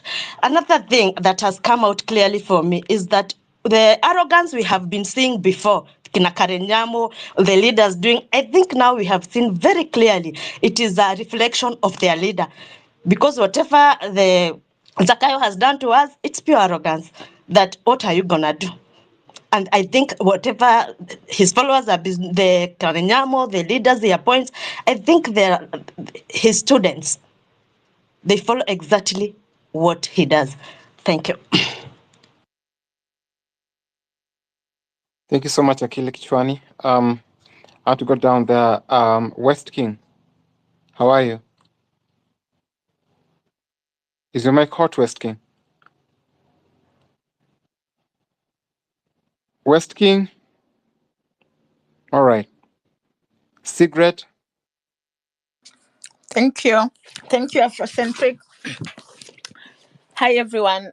So watu wameongeongea, I don't want to repeat myself, but I just wanted to add on. I wanted us to understand something. First of all, we need to plan knowing who Ruto is. So first of all, we need to know, like, what is Ruto thinking now? So this is what Ruto is thinking. Ruto is thinking that first, ameshaji establish na Rao unajua is the king of the streets. So Rao amekuja amemlegitimize, so he believes that now he is solid. He is going to scare us more. He's going to kill more of us, and then at the long run tutachoka na tutaachana na hiyo na ku press on. So that is something that we need to really do understand. And what is the first enemy kwa hii movement yetu? The first enemy is tribal division. Jana, I could tell even people who are with us, watu sasa wamesharudi, they are now talking about, you know, watu wa Murima wamepata sijui nini ngapi, watu wa Duale was already collecting his people and giving us Simba is back. So what do we need to do first of all? The first enemy is tribal politics. So the first thing that we need to do is disruptive messaging and agenda setting against any tribal identity. Like unaona, the way people set agenda, by the way, like they said, they communicate, like we should disrupt the messaging. Like tunafaa kusema like wewe kama unaji-identify kama Mjaluo we ni mshenzi, like things like that should start flying, so that we tell them that, you know what, we know that you are bringing back the tribal politics back, but we are not going to be part of it. Like we do not want to be identified by, okay, sasa hawa ni watu wa Murima, watu wa Jaluo, watu wa sijui nini. So that is the first thing that we should do. Second thing is that Raila factor is here, and we have to face it. Raila has been on the streets for longer time than we've existed on earth, and he's going to use tactics to do what, to suppress what we are doing. So we need to deal with this man Raila Odinga, because his influence and his impact on that government is going to be to have worse effects on us and on our movement. We need to isolate Raila Odinga first of all and deal with him. We need to expose Raila Odinga. We need to abuse Raila Odinga. We should tell Raila Odinga that, you know what, we have seen what you want to do, and we are not going to allow it. The reason why we need to first isolate Raila Odinga is because if we do not do that, his impact on our movement is going to be massive. This is a man who has goons. This is a man who has been on streets for years, and we've been with him on streets. Ni saizi ametugeuka. Unaona? Mimi nimeenda kwa maandamano za Raila when I was in Kenya, but ametugeukia. So what do we need to do? We need to first of all isolate him. Na to deal na yeye, expose Raila. I know he is a person mwenye kila mtu akikuja akamwambia, you know what, we are not going to allow this, he's going to back off. So we need to isolate Raila Odinga and tell him that we will not allow him to come and suppress the people, and yet he has been the one who is coming up as a people's person. That is something we need to do. Second, another thing that I talked about yesterday is that we need to have a Kenyan own kitty. Unaona, hii movement yetu inafaa kukuwa lucrative enough that people want to be part of it. So for example, hata saizi nimesikia uchungu sana kama mtu anakuja anasema, nimekwamilia hapa, I need mtu wa IT. Huyo jamaa hata mimi nilikuwa nauliza, can we send him hata hiyo pesa ya fuel? Like we need to make this movement lucrative, yenye mtu kama anataka kusaidia, yani people can just wanaweza kuwa proactive, waseme okay, me I'll handle this. And how do we make it lucrative? We need to have a kitty yenye tunachanga. Tuchange ikue Kenyan own, na tusambaze, tuseme this is the account, because this is going to be a long run. Hii ni story yenye Raila Odinga ameingilia, and all the political class wamegang against us, and now we have to prepare for a long marathon. Hii si sprint. This is going to be a hard marathon. So we need to have a kitty, pesa ikue tu, so that kama mtu ameshikwa, because abductions are going to continue, killings are going to continue, you know, they are going to arrest more people. So we don't want to be in a situation whereby people are afraid of going, because what if I'm arrested? Ukwange ukijua wewe enda tu, ukikuwa arrested kuna pesa mahali itatoka utolewe. So we need that kitty. Another thing, we need to paralyze the economy. So anybody who is a friend of RUTO is an enemy of us. Kila mtu mwenye ni, whether it is a corporation, whether it is a media house, so long as you will be associated with this man RUTO, you are our enemy. We don't have any business with you. So tunafaa pia kuweka which are these corporations that are dealing with RUTO directly. Which businesses are for RUTO allies? To paralyze mpaka hizo. When we are visiting places, we visit even those ones. because we cannot afford to have a person, yes, he's cashing from our pain. Sisi tunaumia, and then he's cashing from our pain and he's killing our people without accountability. A man who opposed our constitution. Sasa saizi ameweka hiyo constitution kando, he's abducting children. Hata Uhuru alikuwa mbaya, but haikukuwa hii level. We need to send message to Ruto very clearly, very very clearly. Na kama huyo Raila, by the way, saizi I know I have friends who are very close to people like Orengo and people who are close with Raila. Kuna wenye wamekataa, wamemwambia bana, we cannot be part of this shit. So hata yeye tu yani watu wenye wako karibu misalign that man, like just make him irrelevant. So those are my submissions. Let me just finish by saying that this war also can be fought through cyberspace. Mimi niko kwa area ya AI, but I'm not directly into the cyber security, but I know if they wakitufinyilia sana, we can hack their system. Ikue sasa, because those people who are employed kina nani, those people are watu si wasomi. Igava haina technocrats. If we are going to play this thing through the books, we can still find a way that we can paralyze them. Kwa hiyo system now. Thank you. So those are my submissions. I hope that we can start working, especially on the kitty, tuanze kuchanga pesa.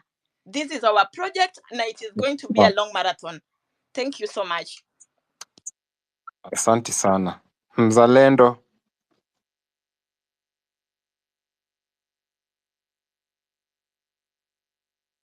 Mzalendo.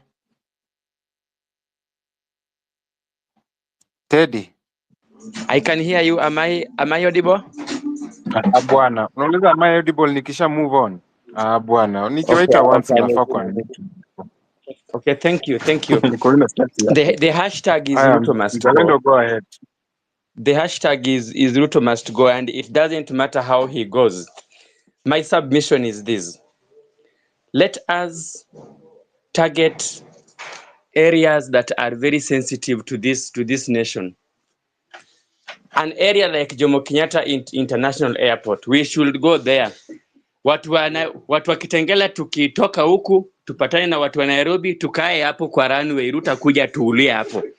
International community waone Ruto is killing innocent people just sitting on the runway. Yani what we must ensure, hakuna ndege inapaa na hakuna ndege inatua.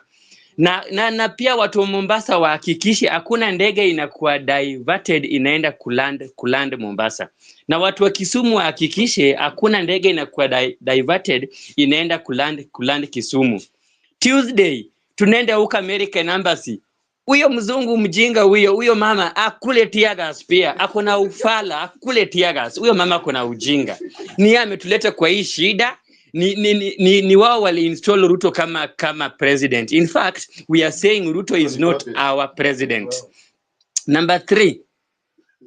Naomba sana, let us start tagging international human rights committees.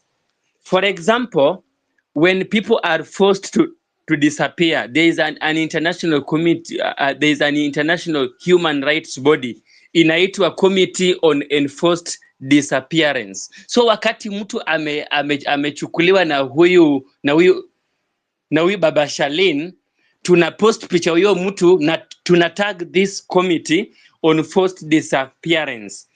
Watu wenye wanachukuliwa wakinarrate what they are going through ni machungu sana. There is also an international human rights committee inaitwa Committee Against Torture, CAT. Let us tag them ya kwamba mtu fulani amechukuliwa na ameteswa, amefanyiwa ABCD. Na mwisho, United Human Rights Committee. Let us not tag the Hague. Mwenye ako Hague pale ni beshte ya Ruto, mwenye walingangana na yeye wakaua watu kama akina Kinei kumaliza evidence. Ndio prosecutor ICC. Na tusisahau kuna treaty Ruto alisign immediately he entered into power. 2 years before, yani 16 16 weeks baada ya Ruto kuingia kwa power, Ruto alisign treaty inaitwa the Malabo Treaty. This Malabo Treaty makes Ruto immune to be arrested by the Hague when he is in power. What is he telling us? If Uhuru Kenyatta was a product of Hague and Uhuru Kenyatta took 10 years without signing this treaty, why is this bagger signing this treaty? Meaning, alikuwa na sign akijua atatutesa, atuue, na hata shikwa na Hague.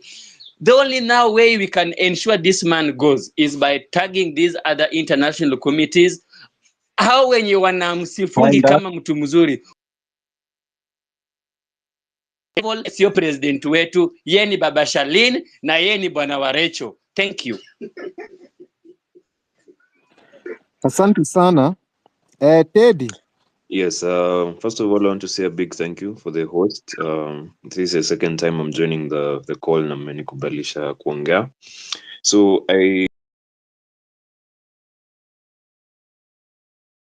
Court was speaking, but I've seen like he's dropped from the call, and he was talking about the Gazette notice that the president issued.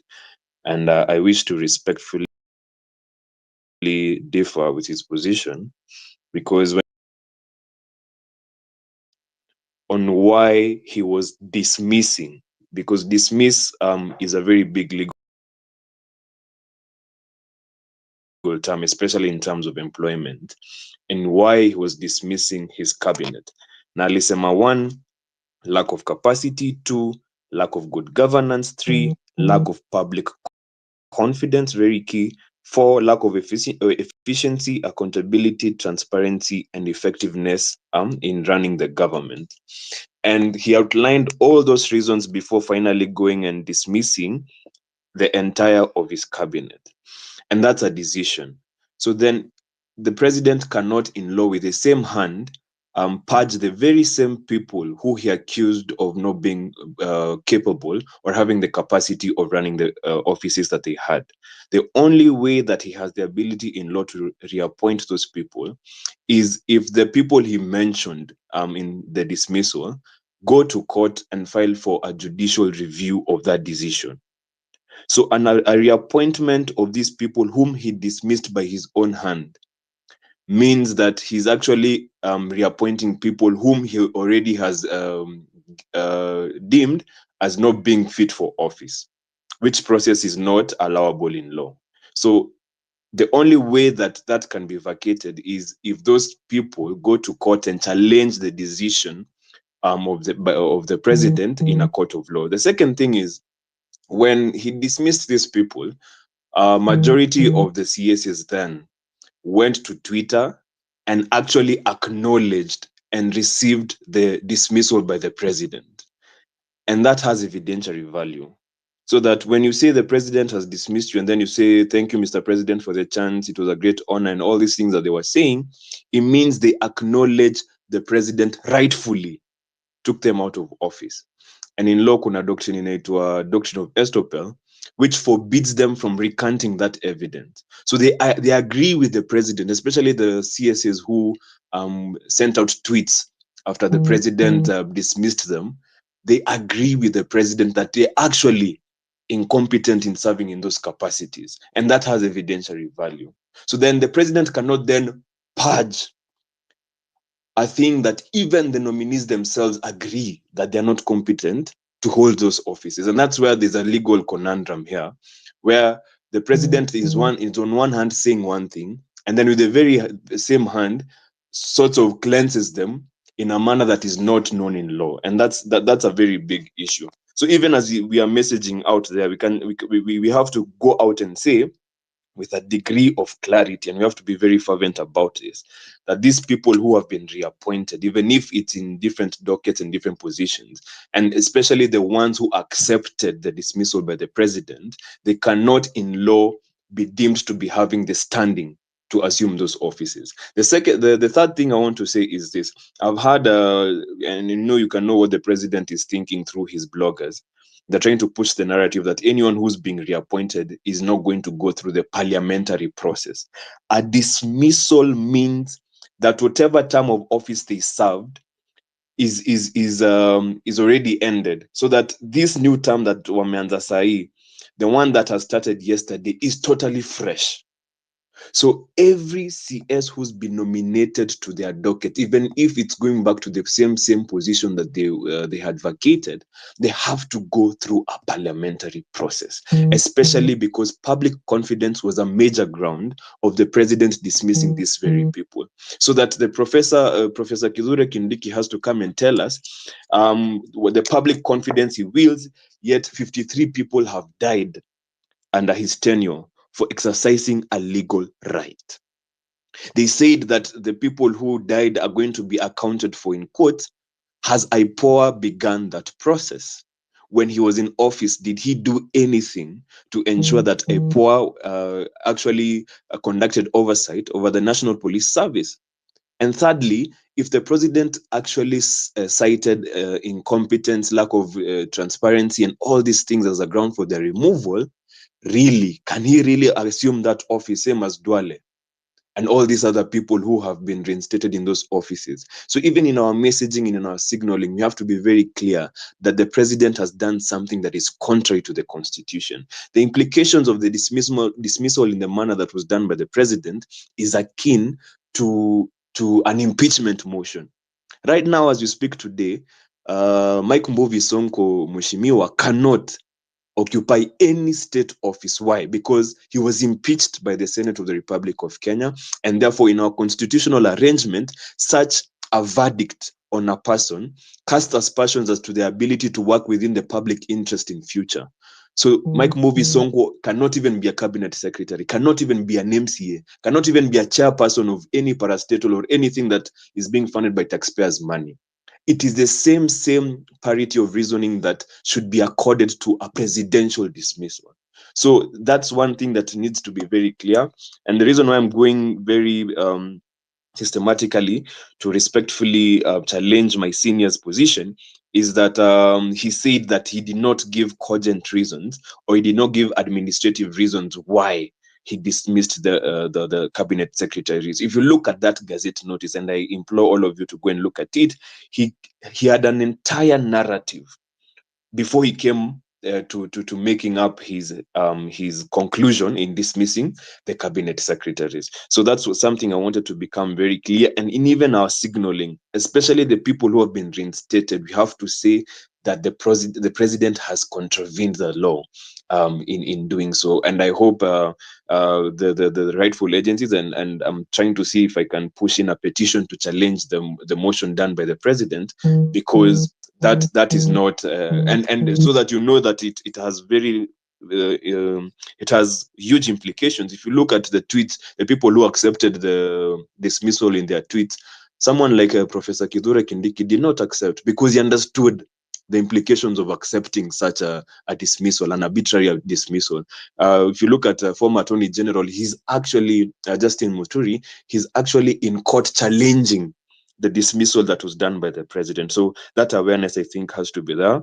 And the president, in reappointing them, in the very least, I'm not saying it's legal, but in the very least has to give us grounds and say Dualek has to be reinstated because 1, 2, 3, 4, 5, 6, because he's the one who dismissed him. If you say, and there's a doctrine of collective responsibility, if you vacate the entire cabinet and you say it's not working properly, then it means cabinet as it existed then, if you then reintroduce the same people, then you're actually playing games with us. You cannot use the law to play such games. So yeah, that's one thing that I wanted to go out there and have that at the back of your mind as you're going through this entire process. And that's why for me it was shocking to see the president do what he actually did in reinstating some of these people. And the vigilance has to be in the tweets that these people made. And I am glad that media stations ran with the comments that all these CSs made when they were dismissed the first time. Hopefully they won't withdraw those videos or from YouTube or wherever it is that they have been uploaded. So if you can have a repository, si lazima hata tukuwe na cloud, so long as unajua uko nayo, so that itembe tu kwa internet, that's going to be good enough, so that in the event that they start deleting some of these things, because they have legal and evidentiary value. So ni hayo tu kwa sasa, na shukran sana for the chance. Nashukuru sana.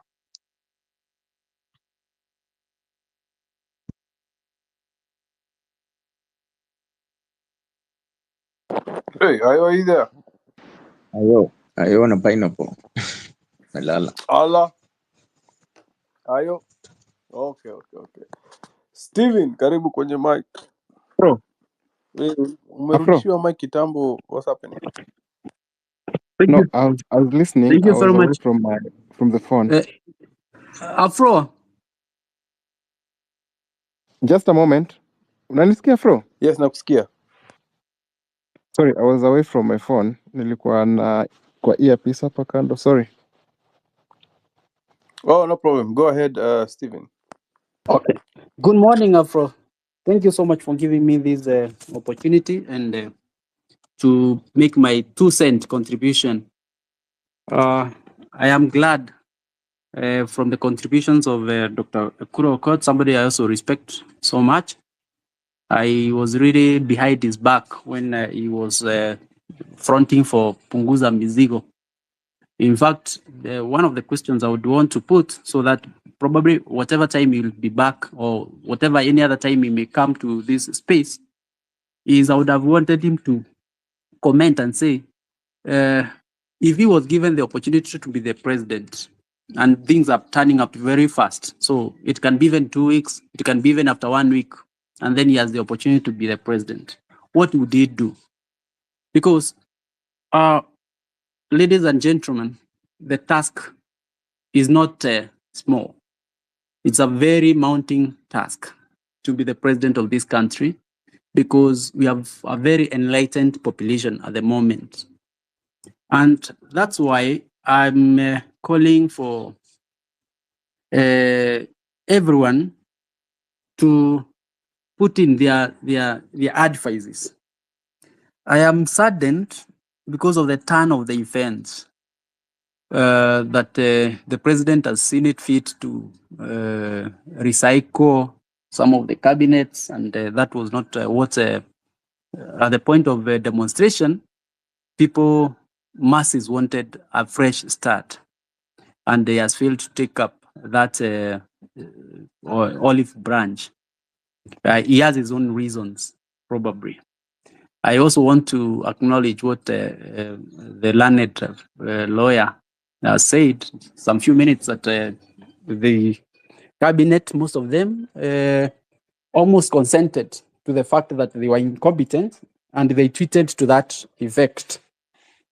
The AG Muturi did a tweet, but actually he had a rider that he will follow the law, and that's why probably that's why there is some that court case that is on challenging his removal. Ladies and gentlemen, the task that we are facing of resistance is enormous because we have very many enemies. And when we started, the enemy was the finance bill.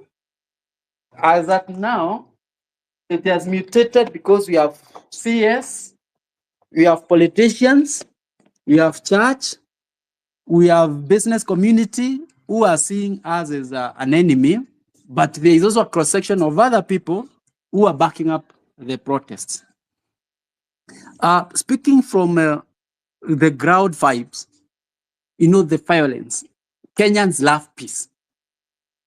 Kenyans love peace.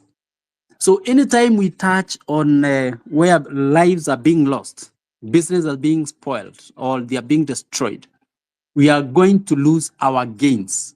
And love me, hate me, that's my feeling. When it goes right, I will still come and apologize. I never saw it. But for me, I'm seeing a situation where we tamper with livelihoods because there are so many people living on less than 50 shillings a day. The reason why we are feeling the pain is that so many people are suffering. So many people now have, the number of people who are suffering has quadrupled. That you used to have 10 shillings, you don't have. So if we try to cut lifelines, we might face a great challenge in our quest. But I'm not saying that we should not go on with our quest. It is right that this country is ripe for revolution. So I would request that we look at the strategies that we are going to employ that will not tamper so much with the livelihoods, but will give us results. Let's emulate Martin Luther King in his movement. I want to cross by saying, let's emulate Martin Luther King in his movement, which was peaceful, and we compare it with Malcolm X because it was the revolution at the same time. Thank you so much for the opportunity, and I will continue listening, and I'm together with you. Asante. Thank you. Thank you very much. You quoted both Martin Luther King and Sure. Malcolm X. Okay.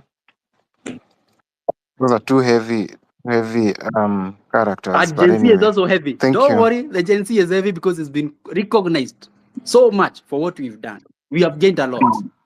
But let's not destroy what we have gained. But we can build on that by having small gains. Small gains. You know, have some objectives that we must cross over. Like now, we should be pushing for IBC. We know, and let's have even the young people, those who think, Teddy, you are a lawyer, and you think you can be impartial and independent and dependable, go for that position of IBC commissioner. Thank you so much. I want to go to Dr. Charlie. Yes, Dr. Charlie, how are you? I'm fine. How are you? Wow, it's a lot to hold. We are learning each and every day. And it's an amazing thing. Number one, RUTO must go. That is my opening remark. Number two, this movement as it is, anybody who thought that it has no leadership, they are wrong. Because our leadership is the Constitution of Kenya. Our leadership is the call for accountability for this nation. Personally, I've more often found myself looking at the long-term conversation, and in the long run, this country need to have a reduced number of politicians. This country needs to have a state officer's salary reduced, and that is why over and over again I've been talking about I don't know how it will happen, but it has to come to this. We have to get to a point where we will have a after we're done with Ruto. Ruto said he must go. We have to come to a point where we will have a referendum that looks on certain matters. Number one, the salary of state officers, it has to be lowered. The money that motivates them to be in those positions, it is the same thing that motivates them to steal from us. So an MP's or state officer's salary should not get to $1 million. That is waste of resources. Number two, corruption should be punishable by them in this country. We have no room for corruption, or rather, we should not allow room for corruption. Anybody suspected of corruption, it doesn't matter kama ni chief ama ni nani, hata wewe mwenyewe, kubali, kaa ndani hadi siku hiyo kesi itaisha, so that we can at least increase the percentage of people who are being held accountable and wanafungwa juu ya corruption. We have to create a chance.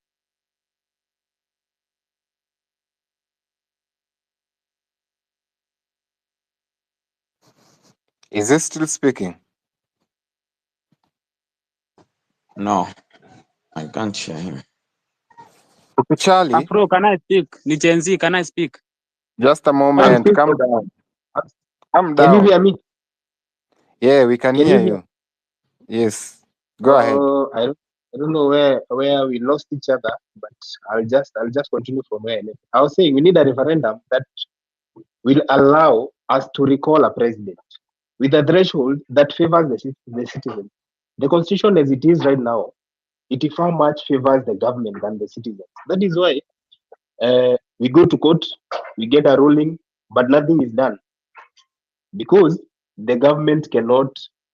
As a matter of fact, the government cannot do much It is just a law. It is just words that are being said by judges so they can assume and go forth. We have to make that impossible. We should do away with some of these positions. Why do you have so many nominated people?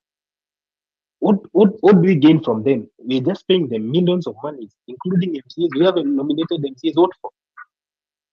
These people, the counties were envisioned to be very beautiful things, but unfortunately for our country, that is the paradise of looting. Things like CDF. Why the hell do we think that MPs need money to develop constituencies? Yet we put them. What is the role of the legislature? We contradict ourselves all the time. We need to channel this. If they say it is to offer bursaries to the people, then that amount of money allocated for this CDF, let it be channeled directly to the schools in that constituency. I think there is no other school that is in heaven that gains or benefits from that money. There are schools in this country, whether a person comes from I don't know where, Kiharo or anywhere. If every school in that constituency is funded by that money that is named CDF, where our MPs are stealing and earning money to buy helicopters in 2 years, that is crazy. Damn. I can't say anymore. I hope you've heard me, guys. That's my submission. Thank you. Thank you so much, Dr. Charlie. I'll go to Osh, then probably to Gen Z. Osh, are you there?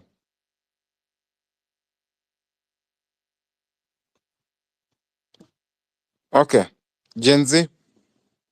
Okay, thank you. Am I audible, presenting? Tunakusikia, endelea. Okay, for me, I will be very brief. Yesterday, I spoke in one of the spaces in Nikasema. What we should do now is to occupy schools, right from the primary, secondary, kila mahali. Lakini watu hawakuona kama hiyo ina make sense. We should occupy schools so that we make this country equal on a standstill. Number two, I just want to echo one of the speakers mwenye amesema we should now invoke Article 1 to initiate a people-driven referendum to collect signatures and zina favor wananchi ndio tukue na vote of no confidence kwa hii government. Number 3, namalizia nikisema I think William Ruto kama hata resign, we should now opt to mobilization ya popular vote to sensitize watu wenye wana ID washike ID, young people, majenzi wenye wana ID waregister kama voters so that 2027 tutakuwa na opportunity ya kumtoa vizuri. Thank you. Asante sana. Let's get to Koino. Are you there? Yes, I'm here. Yeah, you wanna give your submission, maybe? Okay, I want to talk about something. The first thing, people have been saying that a mega space should be hosted by all the people who have been hosting these spaces. I think it's a really good idea, but my only worry is, will it bring people together? Because I'm also made to understand that in such situations, there's always these battles for supremacy. Someone always wants themselves to be at the top. Probably not everyone will want to be at the top, but there's always someone who wants to be at the top. Kuna mtu atataka tu kukuwa maybe leader, and inaletaga division in one way or the other. Sisemi italeta, I'm not saying it should be stopped, it should not happen. It should, but inafaa kuwa considered na precautions zikuwe taken very carefully, because tuna tread in a very dangerous path.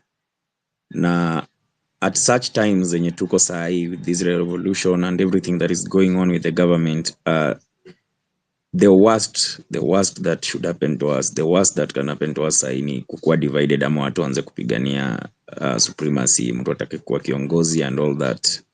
So hizo ni vitu zinafaa kuwa considered. So as much as we would love it, pia naweza taka iangaliwe na a lot of caution, because inaweza divide watu in a way that maybe probably you all didn't see that coming. na hatufai kuwa divided sahi. So in the meantime, my suggestion would be all the space hosts, hata kama ni big wigs, all the space hosts, au waelewane tu wajue, even if Afrocentric space is running here, ingine ya Kimuzi na run the other side, ingine maybe hata huyo Samaeno na run the other side, the goal ndio inafaa kuwa the same. Like waelewane, the goal kama ni watu in the streets, you mobilize from your space, tukue tuna stand on one direction. Si ati huku kwingine kuna kuwa na tuna take this course of action, wengine huku wanasema tuende to occupy naitwa Uhuru Park, wengine huku tuende to occupy roads. Unaona, inakuwa like people don't know who to follow. And these spaces, one thing you don't know is that wenye wako hapa kwa Afrocentric ndio wako kwa Kimuzi, ndio wako wapi, ndio wako kwa Citizens Assembly. We are just the same people. Kikaa huku sana, unaona maybe mtu amechoka, ameenda kwingine. It is just space hopping. It's just the same people. So tunafaa kuwa careful as much as we want we have a common goal. Yeah. I think hiyo ndio kitu nilikuwa nataka kusema for now. Then you can bring someone else up. Yeah. Okay. So Yeah. Boino, a follow-up question. If the Kenyan media, the leading Kenyan media houses would come together and interview the president together, joint media presser, why do you think the Kenyans on Twitter would find it difficult to come together to host one space, for example, where, for example, Afro will be the host, and we have two other co-hosts, the bigwigs of Twitter, where probably Afro hosts, then we have two other co-hosts, because I think Twitter Spaces can only handle two co-hosts, I guess. Why do you think it's so difficult to bring people together? Because it's never done until it's done. You have to believe that it can happen. Why are you thinking it's gonna be difficult? Actually, I'm not saying it's gonna be difficult. I'm saying it should be handled with a lot of caution. Because number one, you as Ayo, do you trust Osama? Let me ask you that. I don't trust Osama. Osama is not in the picture yet. No, I'm not saying it's not the picture. I just wanted to ask you something. What if all the bigwigs sit down and agree that now they want Osama to be the one to host? Then maybe two of them It becomes is the not the co-host. bigwigs to decide. It is us to Okay, decide. everyone, assuming even if we decide, and probably is there and is also among the influencers. I'm just trying to say that I'm not saying that this is a very excellent idea. Actually, I think I even seconded it when it was raised. But I'm saying we must be very cautious so that we don't get misled or we don't get divided in the process. Because again, like I said, it is always good to have a strategy and never let your opponents know your intentions or what you intend to do next. For the record, the events of 25th of June, when we occupied Parliament and managed to make the president withdraw that finance bill 2024, the reason why it was very successful, it's because no one ever saw it coming. No one ever thought it was possible. We had not let our opponents know too much of our strategies and our plans, what we were going to do. They just thought it was all a joke.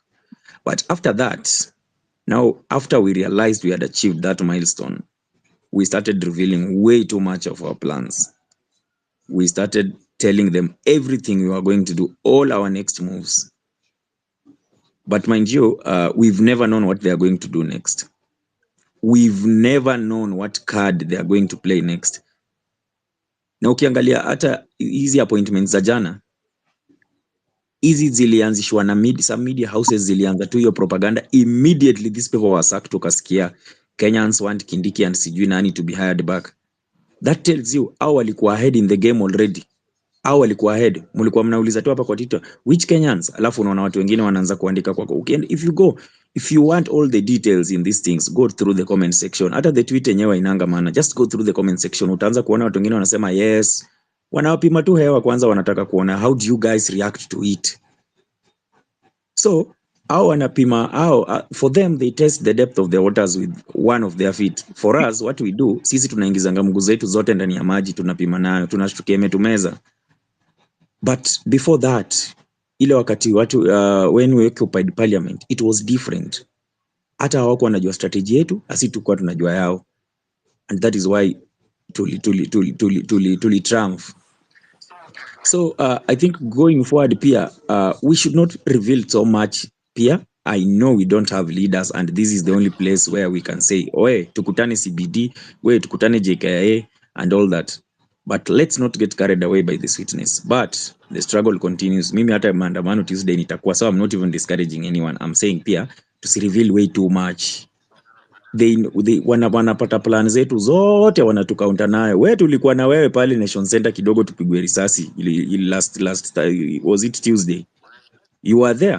Unaona venye walikuwa wanatukona, they corner protesters in one corner, wanawarushia tear gas, wanaanza kupiga marisasi, maraba bullets and all that. You saw it because walikuwa shajua jamaa walikuwa wamewaskata, they scattered us. Town mzima walikuwa wameskata watu, wengine wamepelekwa huku, wengine wamepelekwa huku. So you all can't unite together. Why? Because walikuwa shajua what next, what we are supposed to do with these people, and watu wamepanga nini. You understand? So I'm not saying the space thing is an impossible thing. I'm saying pia iko held na cautious, because wataanza sasa au pia watakuwa watu wao watakuwa kwa space wanasikiliza, watakuwa wanajua mpango yao watu ni nini na wanaweza i-counter aje. So it's a very possible thing, very very possible actually. Actually it should be held, but with caution. Are we together? All right. So thank you for bringing that clarity. Engineer Okumu, mic is yours. Is it Okumu? Okuna. Okuna, yeah, is Okuna. Thank you for the space. I really don't have much to say, but tumeongea. I listen to you guys. Leo pia nimewa listen, but I just heard someone talking about occupying schools. I think we might lose focus if we really don't know where we are heading to. Then we'll have all chunks of proposals, so that by the end of the day, we will not know what we're gonna do. I know we are humans, and as someone said, that we only have fun. Actually, I've met Okia Omtata this morning. We are reviewing this issue of cabinet secretaries who are reappointed. I've been part of a number of petitions, including the presidential petitions, the 50+1 petition that was taken to Supreme Court. I was part of the drafters, and I was there for the 14 days. And actually, no one gathered 50%+1, but the courts said what they said, and we went ahead, as well as the housing levy. I was also part of that team that drafted that petition. So we've met as a team, that team that drafted the housing levy, and we are looking at that pronouncement by the president regarding yesterday's reappointment. What is really worrying me, I don't have anything to do with laws. I'm an engineer, electrical. But President Ruto's cabinet had almost 60 or 70% made up of lawyers. And actually, some are even professors of law. But you understand that a number of communications, a number of advice, a number of pronunciation made by this cabinet itself, a number of their decisions have always found their ways to the court. So you ask yourself whether these guys really advising the president. The president also have lawyers, also have advisors. Then you ask yourself, if these guys have all types of lawyers in the cabinet and their advisors, then such kind of blunders, I don't think should come out from someone who really did laws and is a professor of law. I think the first thing at Angiwambia president, no, look at this president. Do not send everyone home. Just send a number of those CS whom you think you don't want back, because this article says once someone is dismissed, dismissal is a very serious term. Once you are dismissed, there's no way you can be absorbed back into that position and even other positions. So I don't know whether the lawyers we have were not really understanding English. No, we may have problems with English, or the term dismissal was not really, they didn't understand that word dismissal. That is the question we really asking, because that thing is written in the language that anyone can understand. What I always say about our constitution is that our constitution was written at the least language that even a class 3 will understand. It doesn't have more languages, tough languages, anything. Anything that is written there was written in a language that anyone can understand. But you find out that people want to make them, people want to interpret the sections and the articles of our constitution just to make them happy. So you realize that Ruto did a mistake, and the mistake that he did, someone who has understood and has studied law up to the professional level, PhD, will still come out and say that provisions were really not altered. So we will go to the court. I'm very sure in probably next week, and it will be a battle. We don't have lawyers, definitely. Even Okia himself is not a lawyer. Okia himself is an engineer, civil. But the 2010 constitutions allowed anyone can take a petition, you can draft a case, you can take it to a court, and you can argue your case so long as the judges, the bench, have agreed that you have that capacity to argue your case. But I want to tell you guys that Ruto is scheming for 2027 more than even what he's doing here now. What is happening is that Ruto wants to confuse everyone so that the elephant in the room, which is IBC, is kept at bay. He wants to manipulate it. If there's nothing that is happening in this country, then every person's eye will be at IBC. So for him to really get your eyes and your attention off the IEBC, Ruto wants to bring each and every kind. So you want to go to the court today because of the CSS. Tomorrow we'll need to go to the street because of 1 or 2, 3. Tomorrow we need to go to the court. So when these things are happening, time is going out. Time is going out until you'll just realize that Ruto has put his people at the IEBC for manipulations of the result. So as much as we are looking for all these issues, let us not take everything on board. We will not really manage. Let us be specific. If I'm saying that we want to occupy everything and everywhere, we will not make it. I can assure you, we may not make it. If we need to occupy, let us occupy one thing and let it be successful. And me today, yesterday I said very well, and I still say it. Let us not go to Uhuru Park. It will not add any value. Let us identify a serious government institution uh, like like Parliament, and let us ensure that there's no business that Parliament will transact until our demands are met. If it is not Parliament, let us just focus on ensuring that there's no activity going on at the JKIA, so that once you attach the JKIA and Parliament, that news will circulate across the globe. Across the globe. When we go to Uhuru Park, that news will not even go past Limuru. because Uhuru Park is a place known for guys who wants to go and have leisure. But people who really wants to go and have something done have nothing to do with the Uhuru Park. The only thing, maybe if we just have to go to Uhuru Park, let us say that we want to see off the CBD from any movement in and out. That is very simple. Because, police, what happened in Parliament, I was there that day, full time. Actually, after that, we met Okiya Mtata in his office. That day of Parliament, we were very many, and you will find some people were coming from Modurwa. The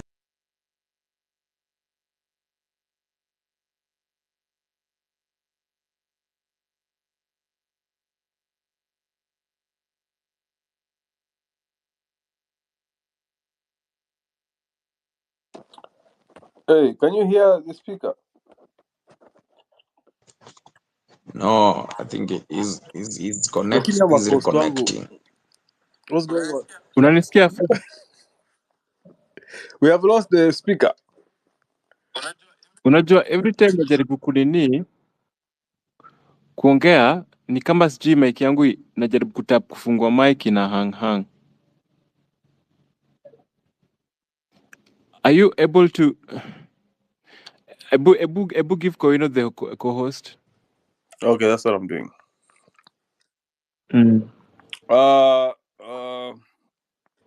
Meanwhile tuko kwa nani naitwaje? Tuko kwa Grace, eh?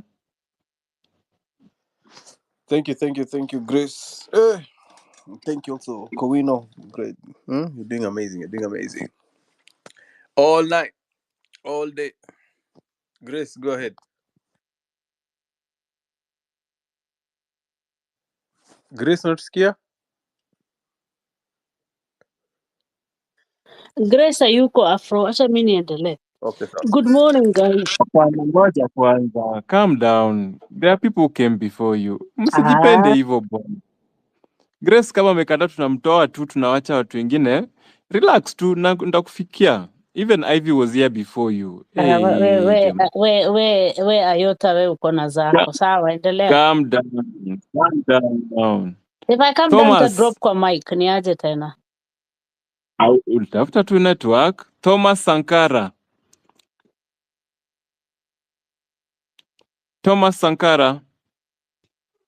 Niko Thomas niko. Well done. Okay, sawa, tuendelee. So guys, nataka tu kuuliza swali. You should have what is the end game?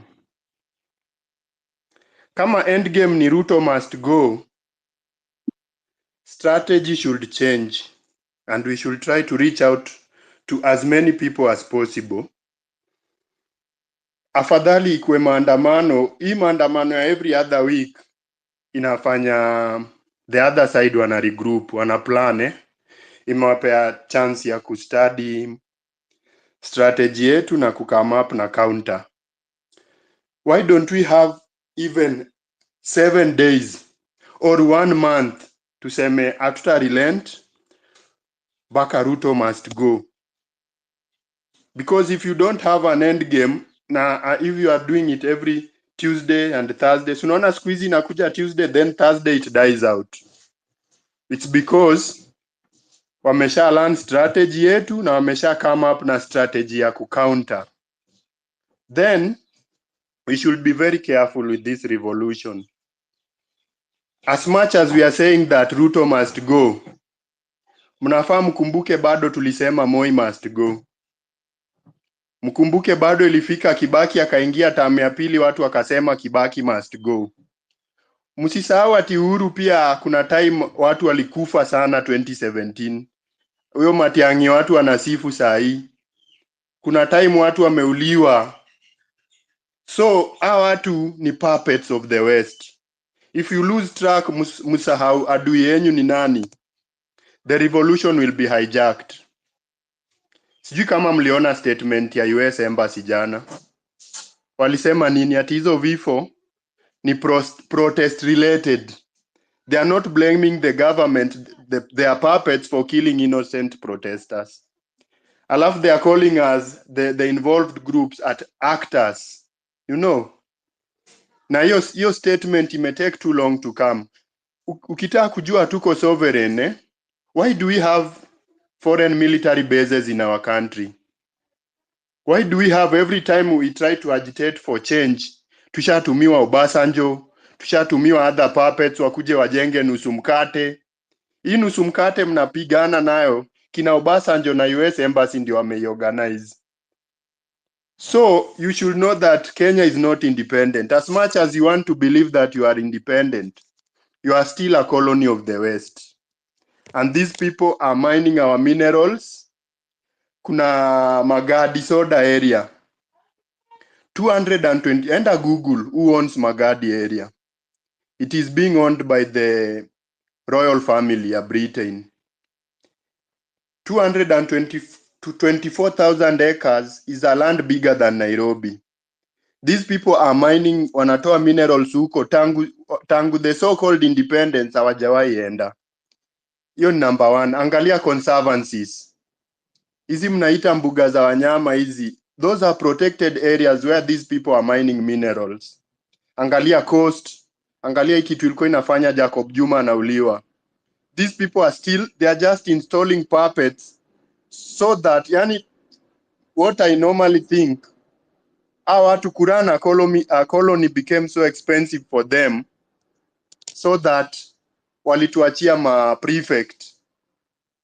Hii election mnafanyanga alafu mnaenda mnasema sijui IBC wameiba. Hakuna, hii kitu inakontroliwa kutoka nje. Na the moment mtajua the real enemy ni nani, then you'll be able to get true. Let us seek for true independence first. That's why I support the people of the Sahel. Ukiangalia Sahel region, Mali, Burkina Faso, Niger, wamekick the colonialists out. Wamefukuza Burkina Faso, hakuna hata French embassy. Walifukuza France na wakatoa French military base. Niger hata hakuna jeshi ya US. Niger walifukuza jeshi ya US juzi. Wametoa, wataki foreign military base in their country. Why do we have a foreign military base ya US huko Manda Bay? Why do we have foreign military base ya Britain? Wana rape watu, they are doing bad things. Hakuna mtu anawafanyia kitu, hawezi pelekwa kotini, hawezi fanyiwa anything. Na mnasema mko independent. These guys are just watching this revolution. And RUTO and Raila are their puppets. Wow, watu, they sponsor both the opposition and government sides. Na wana sponsor back activists. Tunaona stories zimekuja za Boniface Mwangi kusponsoriwa kutoka nje. Sio wajinga, they make sure they balance our politics. Hawa watu CIA wako na department inaitwa psychological department. Wana study psychology yetu kama Kenya. Kama Kenya ni koloni yao, wanajua tukipanga Mjaluo na Mkale tuta control hii country. That's why unaona politics yetu tangu the so-called yo fake independence.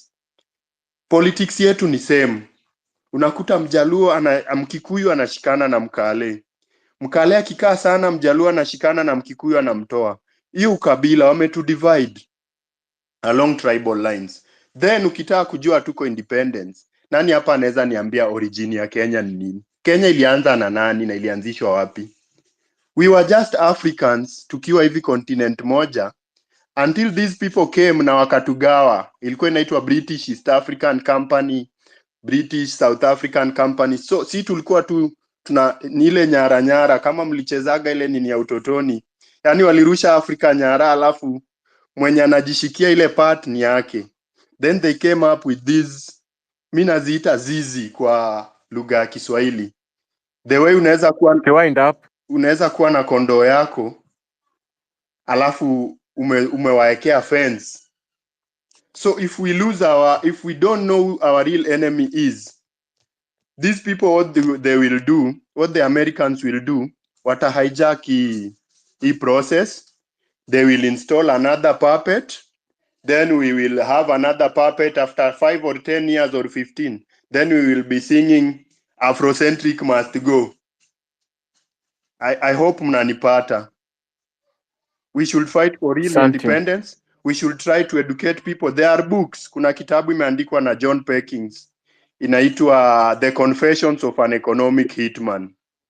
Kuna ingine ya Burgess inaitwa The Looting Machine.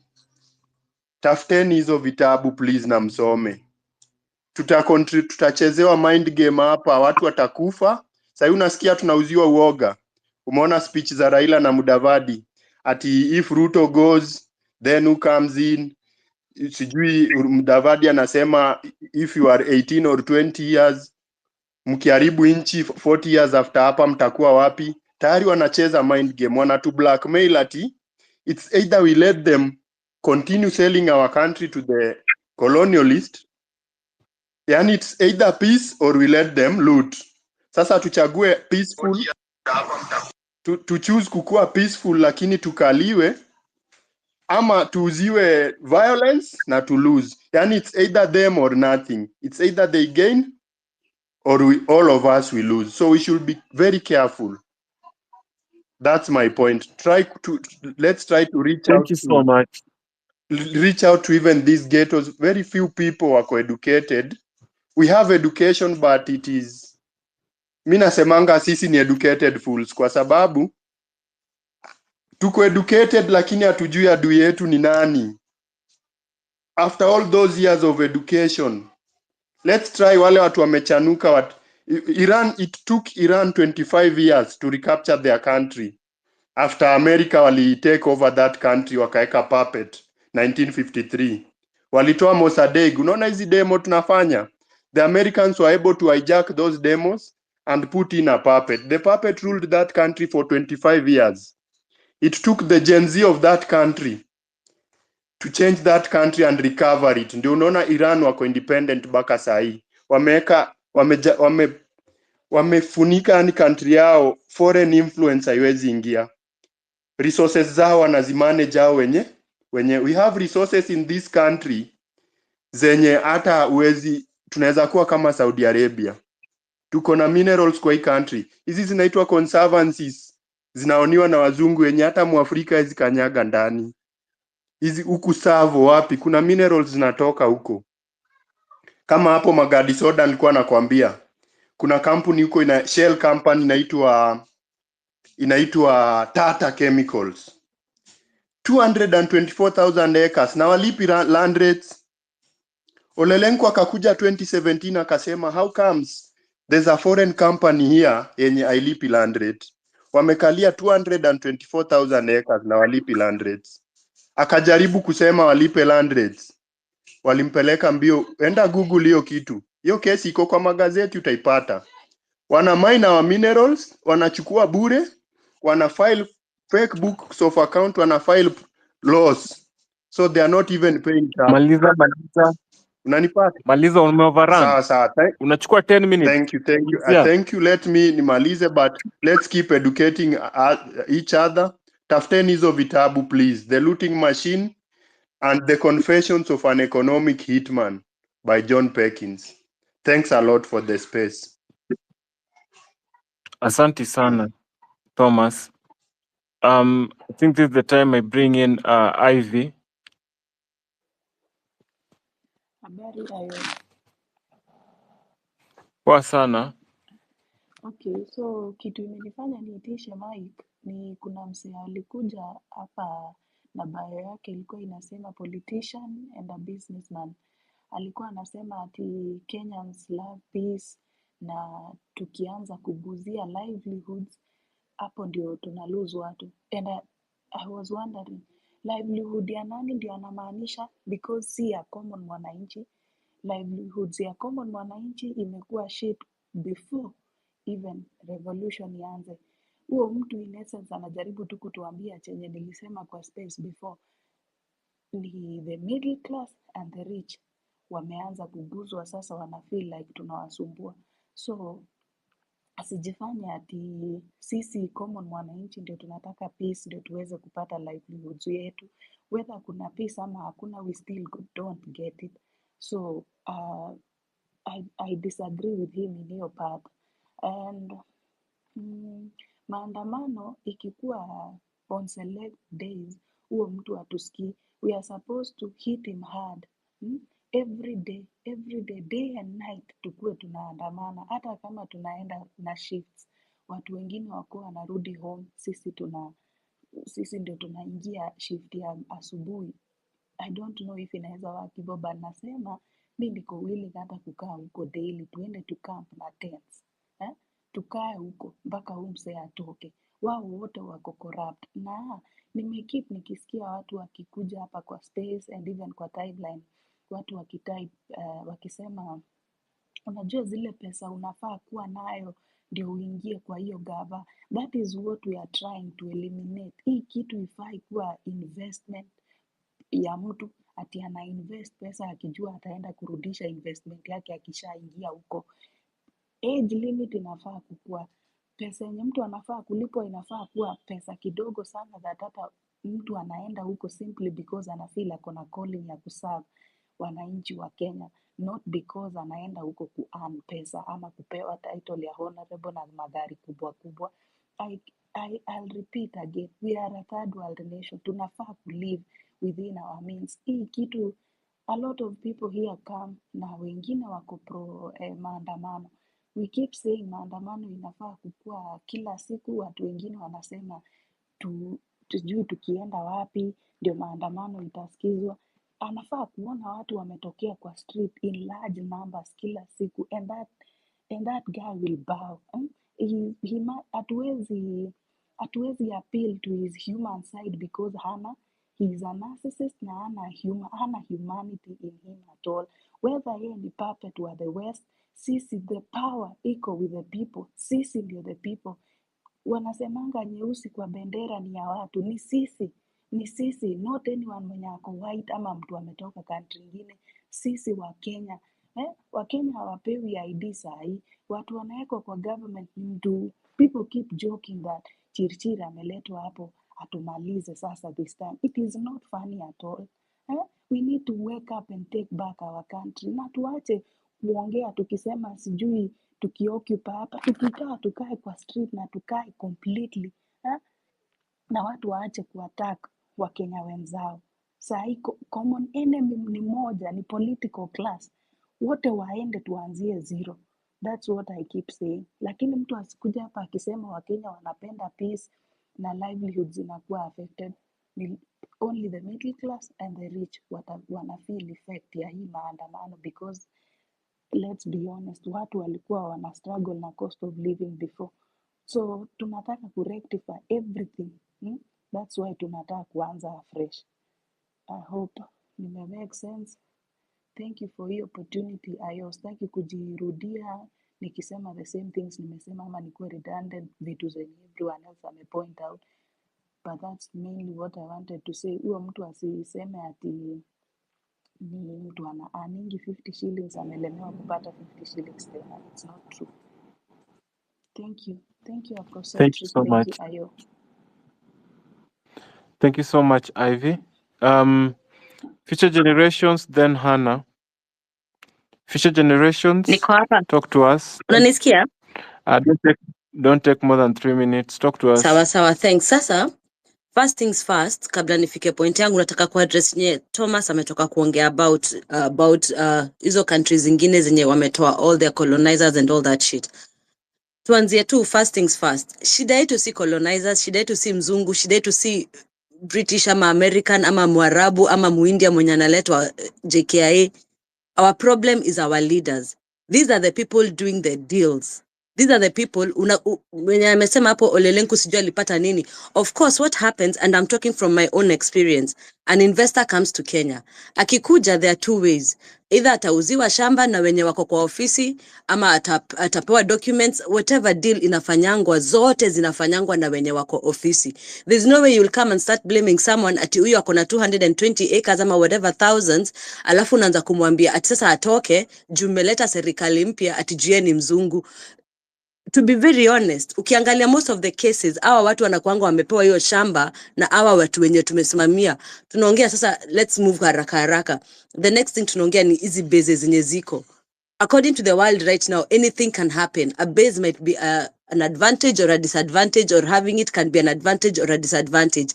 That is not the point. The point ni zile concessions wamepewa nazo. Juu zile concessions wanapangwa nazo ndio hapo corruption inaingilia. Unajipata tulipeana shamba 1000 years, unasema mzungu alikuja ameshikilia shamba yetu 1000 years, we are still colonized. No, the colonizer is not the one on the land. Wenye walitucolonize walishatoka. Wenye walichukua mashamba za the white settlers, wenye wako na mashamba saizi au ndio wali make deals. Hizo ndio deals zinafaa kuangaliwa. Mtu akikuja anasema ati akina Raila ndio wako na gava, no problem. Why don't we the youth ourselves go and speak to these leaders, tuanze kuwaambia pia sisi we are the youth of this country, so whatever you're doing it on behalf of this country. Last week I hosted Labour Party here kwangu wenye wameshinda kwenye naishi, na mimi nimeweka bendera yangu kwa my business premises na kila mahali, and I told them, now let me tell you how you're contributing to the problems in Kenya. You see the money that you give to companies to invest in, to aid in Kenya, and then it's given into companies. Me from the embassy last year in 2022, I had a list of all the companies that the British government gave money to. Na zote ukiziangalia, they're companies with portfolios, they're companies that are making sense. But let me break it down. Of course, Peponi schools, of course, Brookside, of course, all the Kenyatta projects and families ndio zinapewa hiyo do. So me was telling these people here, the money that you're giving as aid, taking from your taxpayer, you're going to enrich billionaires. Hapo sasa ndio inaanza kuguza watu juu wanaona haya, so mimi nataxiwa ndio hiyo do iende Kenya ikapewe a billionaire. And I have the list, na niliwafungulia na nikawaonyesha. Hata by then nimefollow watu kwa group. I do that every time I speak in a group, or anytime I'm in a group, me follow watu. Hannah, you're the next speaker, and I've seen you're UK Labour member, activist, mediator, working with communities across the board in policy. Pia wewe kwenye uko, it is your time now kuambia Labour Party, this is what is going on in Kenya. From where we are, maandamano pia sisi tunaandamana. Mimi kazi yangu ni kuambia, haya, mimi mnafanya hivi ndio kunaenda Kenya. Haya, there's Batok in Kenya, this is what they're doing. Hawa ndio watu tunafaa kuambia. Unajua kina Raila wanapandanga ndege, juu ndio wako na ndege ya kupanda kutuliko, wanakuja kuuza hizi sera. Hizi sera si ngumu kuuza, ni tuungane pia sisi jenzi wenye tuko nje, tukuje tuongee, tukuje tujirepresent. I have done this before, it is doable. Advocacy is doable. Na hizi vitu tunablame watu wa nje, tuacha kublame watu wa nje, tujiulize sisi, huyu mtu amepataje shamba, alilipa na huyu ni CS mgani alisign off hii deal? Because I know like 2023 tulitoka, like we had a big project tulikuwa tunafanya Nakuru County. Tulianza under Jane Marriott when she was the ambassador in Kenya. Hiyo project ilikuwa inaenda vizuri, alafu Kihika akakuja akatukanyaga akatutupa nje. So of course people left with tons of money that people were trying to do. Me as a small fish, mimi nilikuwa nafanya through knowing kuna shamba pale, inaweza fanywa nini hapa, na hii inaweza fanywa. Wakishaanza kuitisha, so unasikia watu wa Kihika wanaanza kuitisha ati kutupea documents almost half our budget. So unashanga, unafikiria tumekuja kujenga, ama unafikiria tunacheza, ama unafikiria tunadanganya, ama unataka nini? Those are the people who are affecting us. And I'll go back to the slave trade. We like to blame the Americans, the British, the Asians, the Portuguese when walitubeba. But we forget who sold us. Sini watu wetu waliuzana. We are the people we are the problem us wenyewe. That's why I wanted to address it from. We clean up ourselves, we clean up our leaders, we make sure that whoever is representing us akona the interest of the people. Let any deal that is being done by anyone outside of Kenya or under any ministry ijulikane na Kenyans. Wajiulize wenyewe, is this beneficial? Do we think we're going to be attacked by Russia next week? Do we think we should be independent? Do we think we need a base here? Like that should be in the public discourse. Of course, some of these things ni high security, whatever, but we need someone we can trust. Mwenye akikuja ground atajua vile atatuelezea, tuelewe kwa nini wanafanya hivyo. As Kenyans tunajua huyo mtu ako accountable. The second thing is about occupation. Occupying Parliament ilikuwa successful. The next one ni occupying State House. I know we are beating around the bush. Sasa mimi at least hawezi nishika, wacha niseme. The next one should be occupying State House. Kwani why are we beating around the bush? State House and JKIA. Unajua by the way JKIA is a crazy one. Unaimagine kuna watu wako huko hata saizi, Americans, British. Unaimagine tufunge JKIA. Do you know what we are telling them? You cannot exit. The moment people know there is no way out, unaona kama vile tuko ground, sisi hatuna do hata ya kupanda ndege anyway, hata hatuna passport, hawatupei passport, so hata hatuwezi jisaidia hata airport kama iko open or not. Sasa haiwa affect, lakini sisi it doesn't mean anything, and going to that JKIA means tons of shit. Na mimi nilisomea Utawala Academy, iko hapo nyuma ya JKIA. JKIA wacha niwape logistics, kuna GSU na kuna AP, au ndio wanaweza katuamkia. But kuna mtu alisema another funny thing niliona, tukivaa sisi wote kama watalii, by the time wajue ni nani na nani sio nani, by the way it will be a tall order.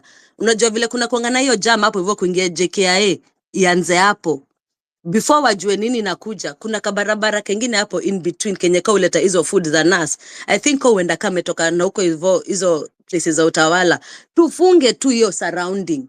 That in itself is a threat to national security. Juju hata ambassadors wajatoka, ambassadors bado wako huko. Fungieni hao wase huko, hapo sasa ndio tutakuwa tumefinya. Watu, no exit. This problem you have created, this problem you're not running out of. Watoto wao wajatoka bado, wana by time. Hata kuna mtu ametoka kuniambia ati ako ready, anytime ako ready kutoka, but hawajatoka. Hao ndio wanafaa kufungiwa huko ndani, hao wote. Akina tunajua Shalina na zurura huko, hao ndio wanafaa kufungiwa huko. Afungiwe State House na afungiwe JKIA, no exit. Kuna mtu hata aliongea about tall buildings nini. I know that's a good one, but basics, JKIA na State House, tutakuwa tumemaliza hii job. Tuache kuongea mob. Of course si vibaya kuongea cause tunapeana strength, but let's focus. Umse lazima ashuke. Umse asiposhuka by the hakuna home. Mi beshte yangu alikuwa niuliza na come home when niko like zile zenye anajua nilitoka huko na machozi. Nilitoka huko nimeibiwa do, nimechezwa na DCI nafuatwa. Yani the hunter becomes the hunted. But namwambia it's not even about anything. Ni kujua tu unaweza enda home. Like, by the way, tusipotoa watu hatuwezi enda home. Please, whatever we can do to maliza hii job. Thank you.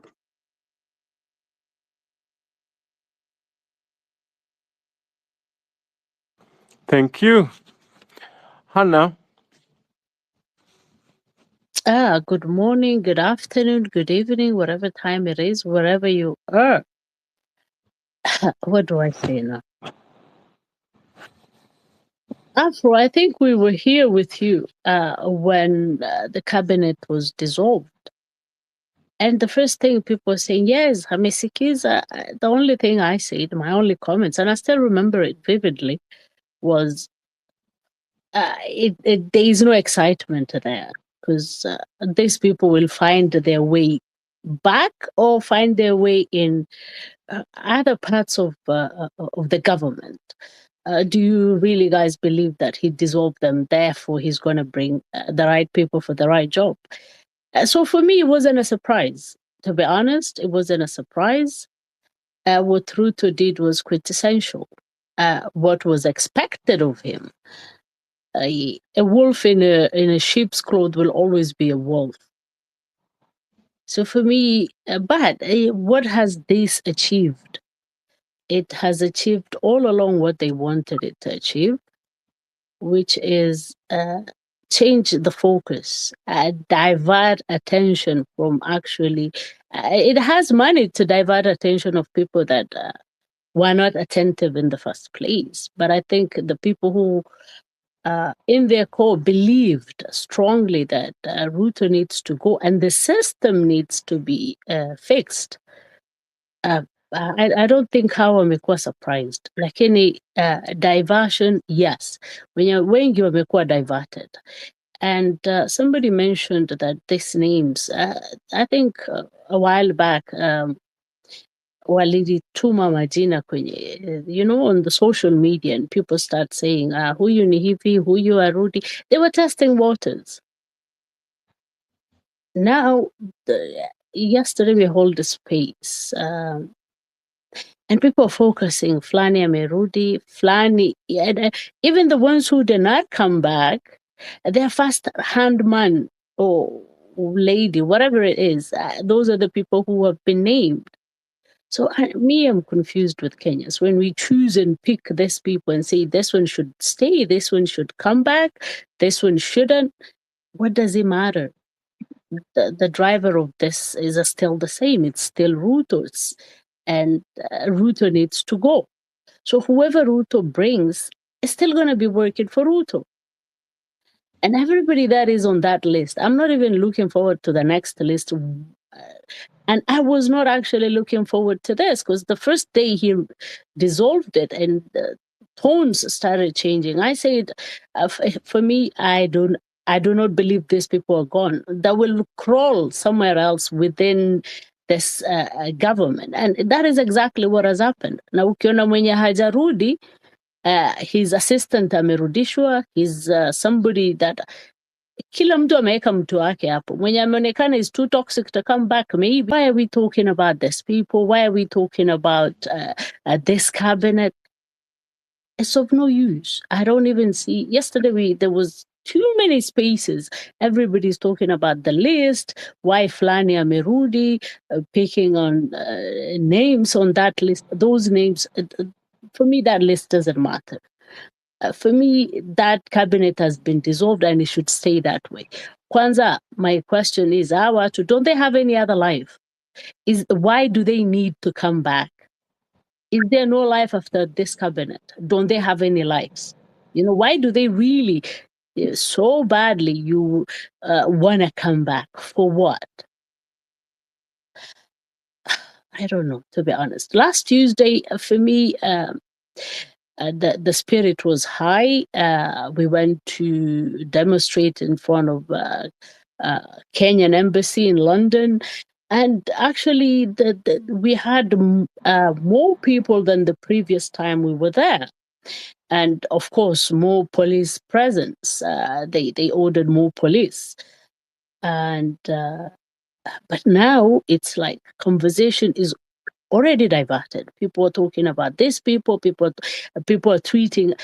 Even the hashtag of RUTO must go, it may reduce. For me, here where I am, it's not trending anymore. And it's actually really frustrating. When people keep tweeting about Flani amerudi, I wrote somebody, wengine wanaandika wamepigia Sofia simu, wengine wanatuma screenshots za message ya what. From day one, we said everything that is happening, it's a sideshow to divert people from the issues at hand. It's very simple. I don't know why we are diverting our energy, our issues. People have to mention the names of these people on the list. Why do you care? RUTO is still there. RUTO has to go, and this system has to be fixed. And there's no two ways about it. We cannot go out of it. We cannot stop now.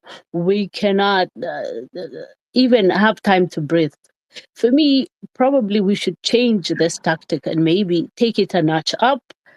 Why not? Watu wabebe brangeti na let people camp outside for a day or 2 days. Even kurudi nyumbani maybe ndio imeleta shida. For me, I don't know. We're trying to organize. It's summer now. People can stay outside. If we can manage to get people to put permanent tents in front of the Kenyan embassy in London and maybe stay there for a few days and keep rotating people. If it takes that, we will do that. Wakenya wenzangu, that is what I would argue. Imaba kurudi nyumbani, maybe get, even if it's not a lot of people, a few. Some can go home, some can come back, some can change those and keep rotating. Because it's not gonna be easy from here onwards. This what RUTO has done. He's ripped off that band-aid instead of treating the wound and let Kenya be, and he can step down for the sake of this country. He decided to put another band-aid in. So it's garbage in and garbage out. Nothing more, nothing less. It's frustrating. It's annoying to see people concentrating on this cabinet, expecting what is the next list he's gonna release. Who cares what is the next list is gonna release? Nobody cares about that.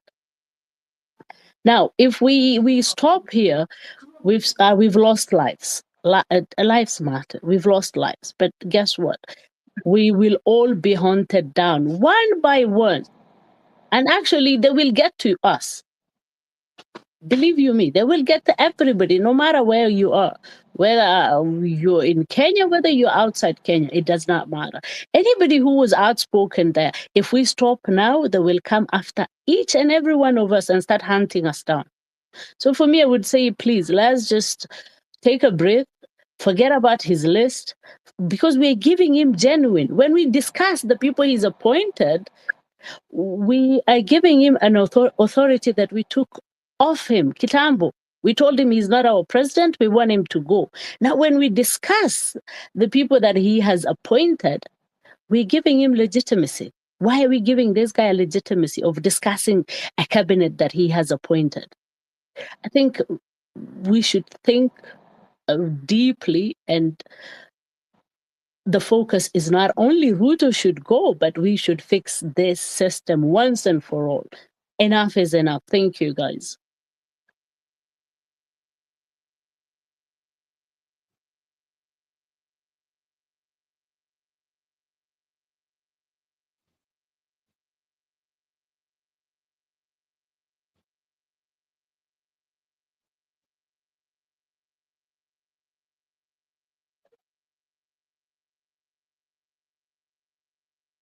Ayo and Afro, but handed over the mic back to you guys. Thank you.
Ayo and Afro, are you guys there? Is anybody speaking, or Mrs. Kim too? Or is it me?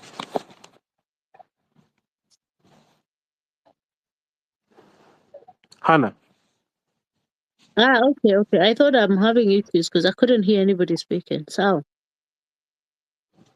Now I'm here waiting for Kowino to pick the co-host because I want to get a bit held up kidogo, but I don't know where Kowino is. I can't see But anyway, Kowino on the space. I can't see him. but we can go to General Kage.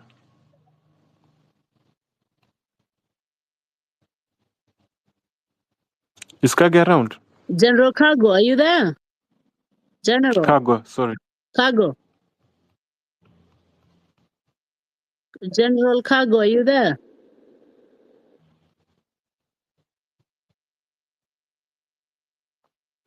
And where did Pineapple drop? Pineapple, what's up? Why did you drop? Anyway. General just If Cargo is raised not... his hand. General Oh, unasikia? Cargo, your mic is on. Speak to us.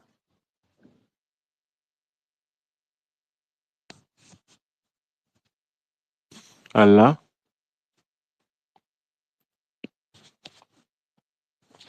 Okay, let me add other speakers.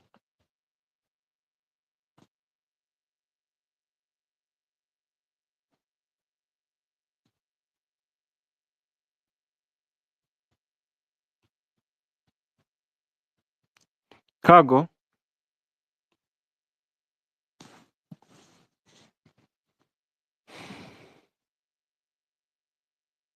Labda akona issues, drop Yes, alafu Ivy. mrudishe.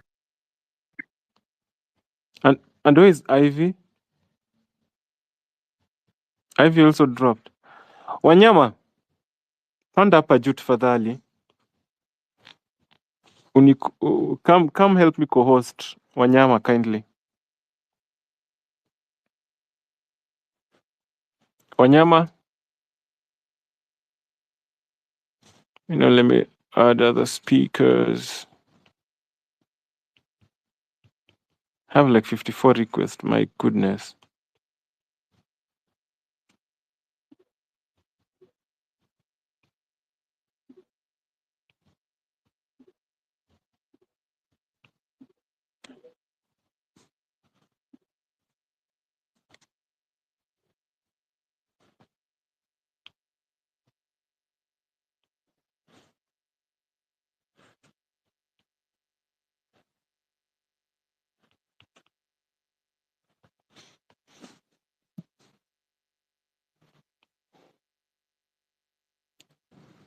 All right, we have new speakers.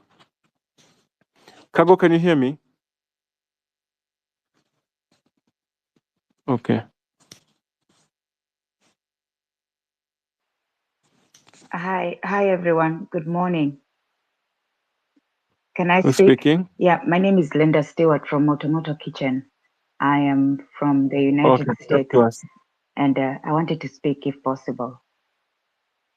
Go ahead, please. First and foremost, I wanted to encourage all of you that us from the diaspora, we are behind you, and we've always been concerned about our people at home, and that's why we've always tried to be engaged with our government to see how we can propel our country to the next level. Secondly, I've had all the comments, and for me, my thought process is we should attack from all levels. There are some people who said that the West are not involved. We live with them here, and we know how things happen. So I think we need to attack from all levels, meaning from this side in the United States, we are attacking from the IMF level and the World Bank level to kind of hold them accountable.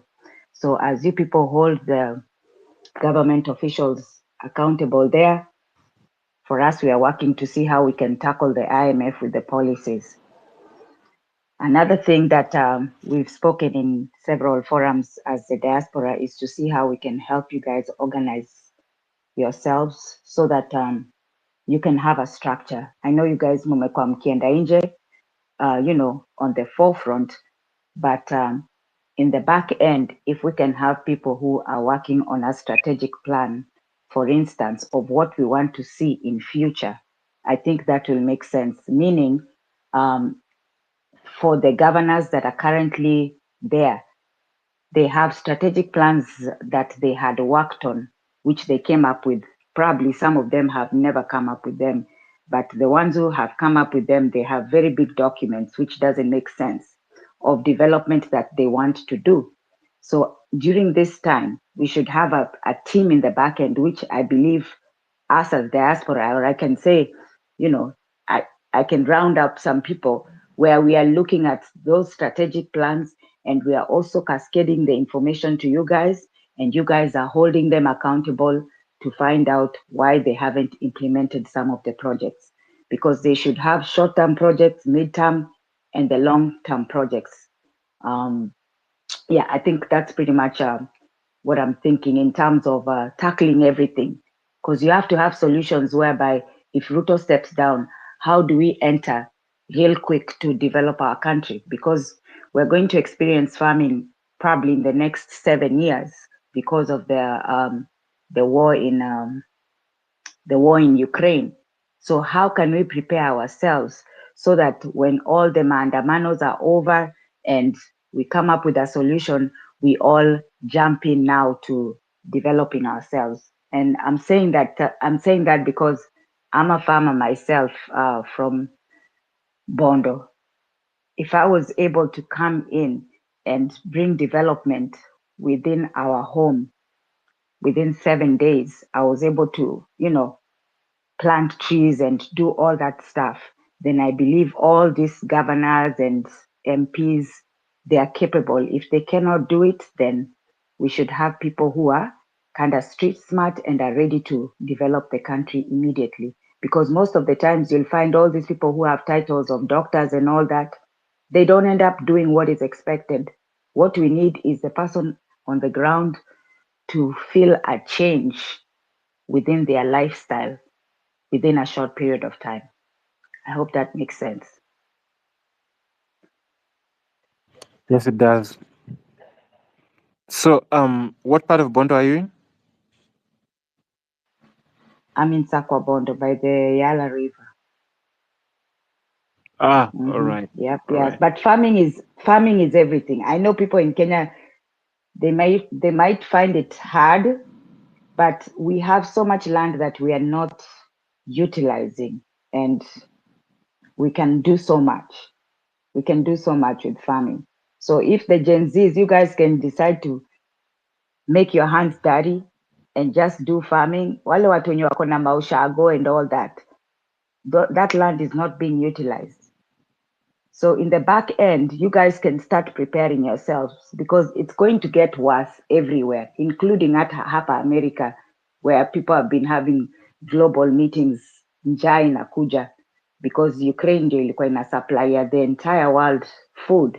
So we are going to fall in a crisis. So at the same time as people are pushing for change, there should be other people in the back end who are moving, so that we are moving in a synchronized manner, where even if as diaspora we can support with reading policy and kind of pushing in those documents where we can help you guys come up with recommendations and all, then it will make a difference, where everything will just kind of work out and we won't be at a standstill.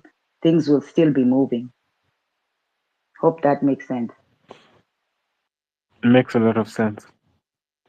Mzalendo? Thank you so much, Ayo. I would like by saying this a unity call that a people united shall never be defeated. A people united shall never be defeated. A people united shall never be defeated.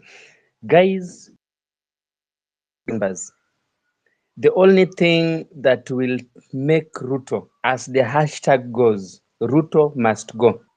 The only thing that will take RUTO out is the masses. Masses. I have seen KOT has done a lot of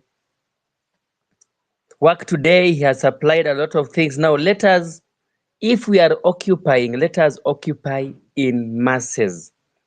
Let us occupy in masses. Like last Tuesday, I was seeing in town, it was like the forces were many than others, than the demonstrators. If we are occupying, let us occupy how we people of Kitengela occupied.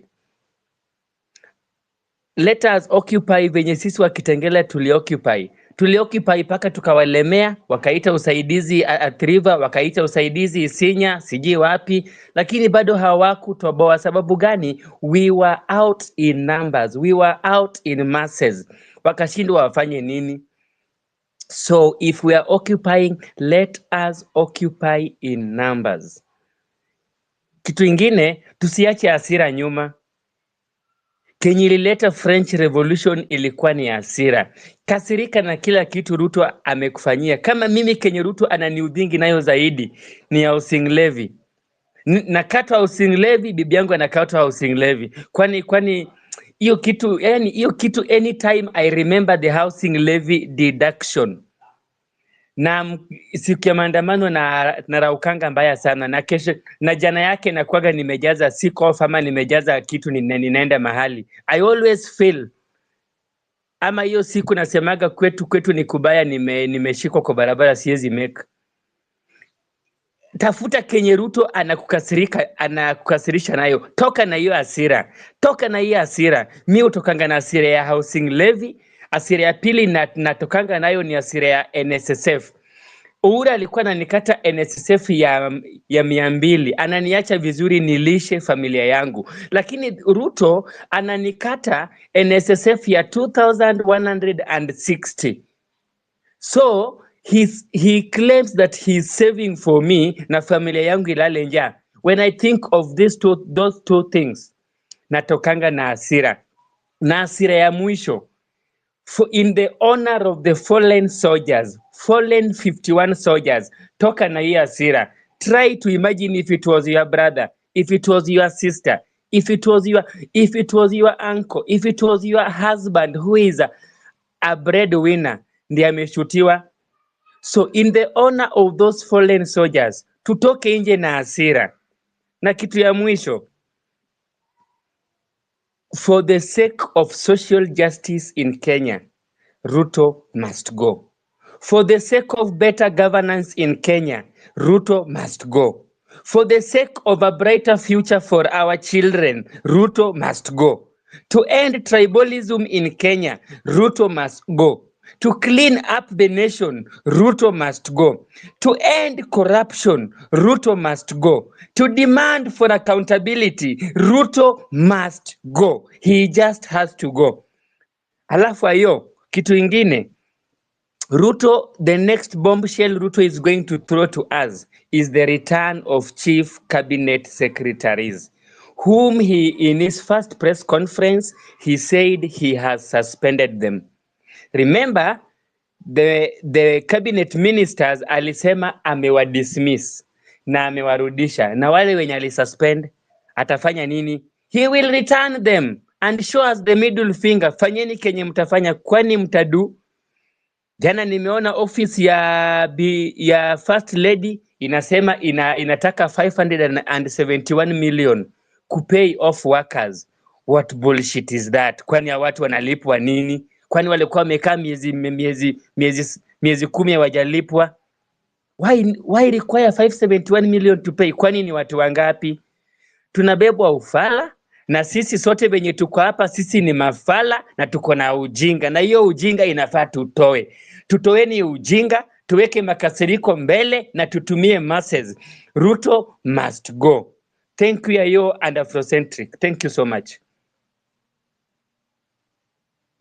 Thank you very much. Afro, are you there? Afro? Afrocentric. Afro is away from his phone. Ako mbali na simu kama kawaida yake. I think mumekuwa hapa for long, eh? Afro, hebu patia Wanyama co-host.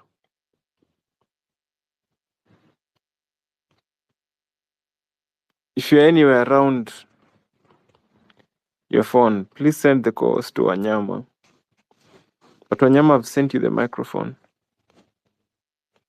Just accept it. Meanwhile, let's hear from Achesa.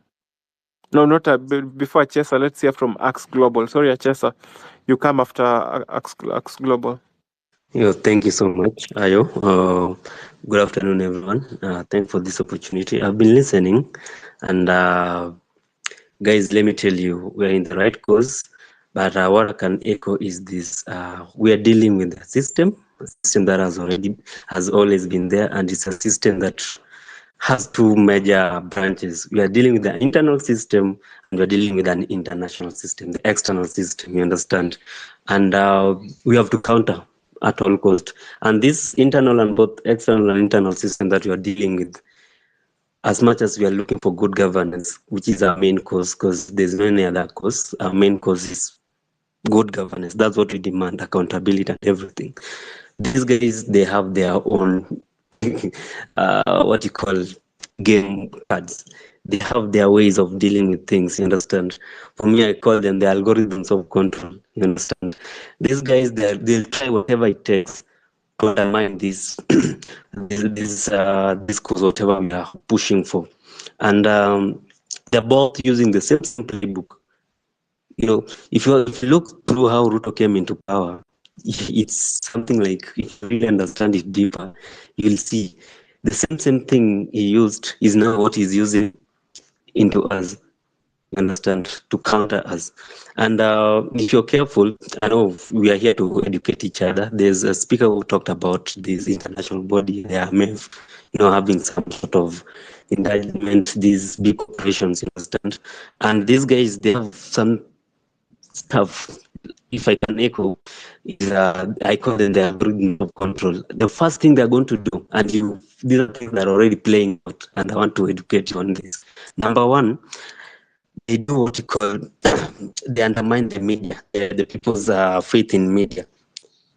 You understand?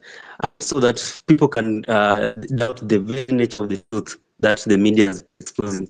Right now, if you are careful, you are seeing everything going around Citizen TV, Occupy Citizen TV, which is state-sponsored hashtag, which is they're pushing, using the government bloggers.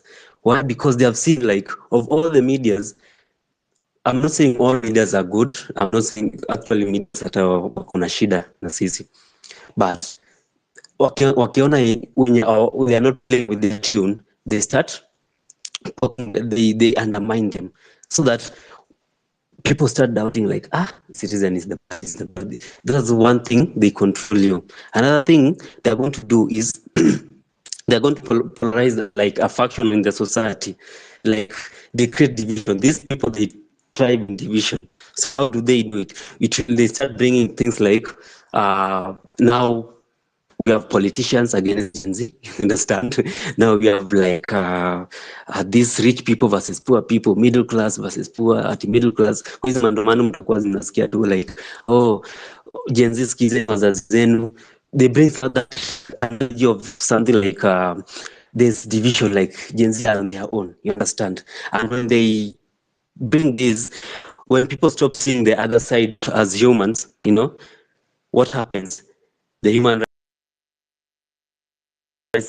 they ride on that. That's what I was gonna feel like, oh, we need to protect the police, our policemen, they're doing their job, you know. So they justify the right to shoot and to kill, things like that. So mtaona like, oh, hata kuna ya kuendelea na hizi maandamano, because kama kuna goons wame infiltrate, it's no longer about us, you understand?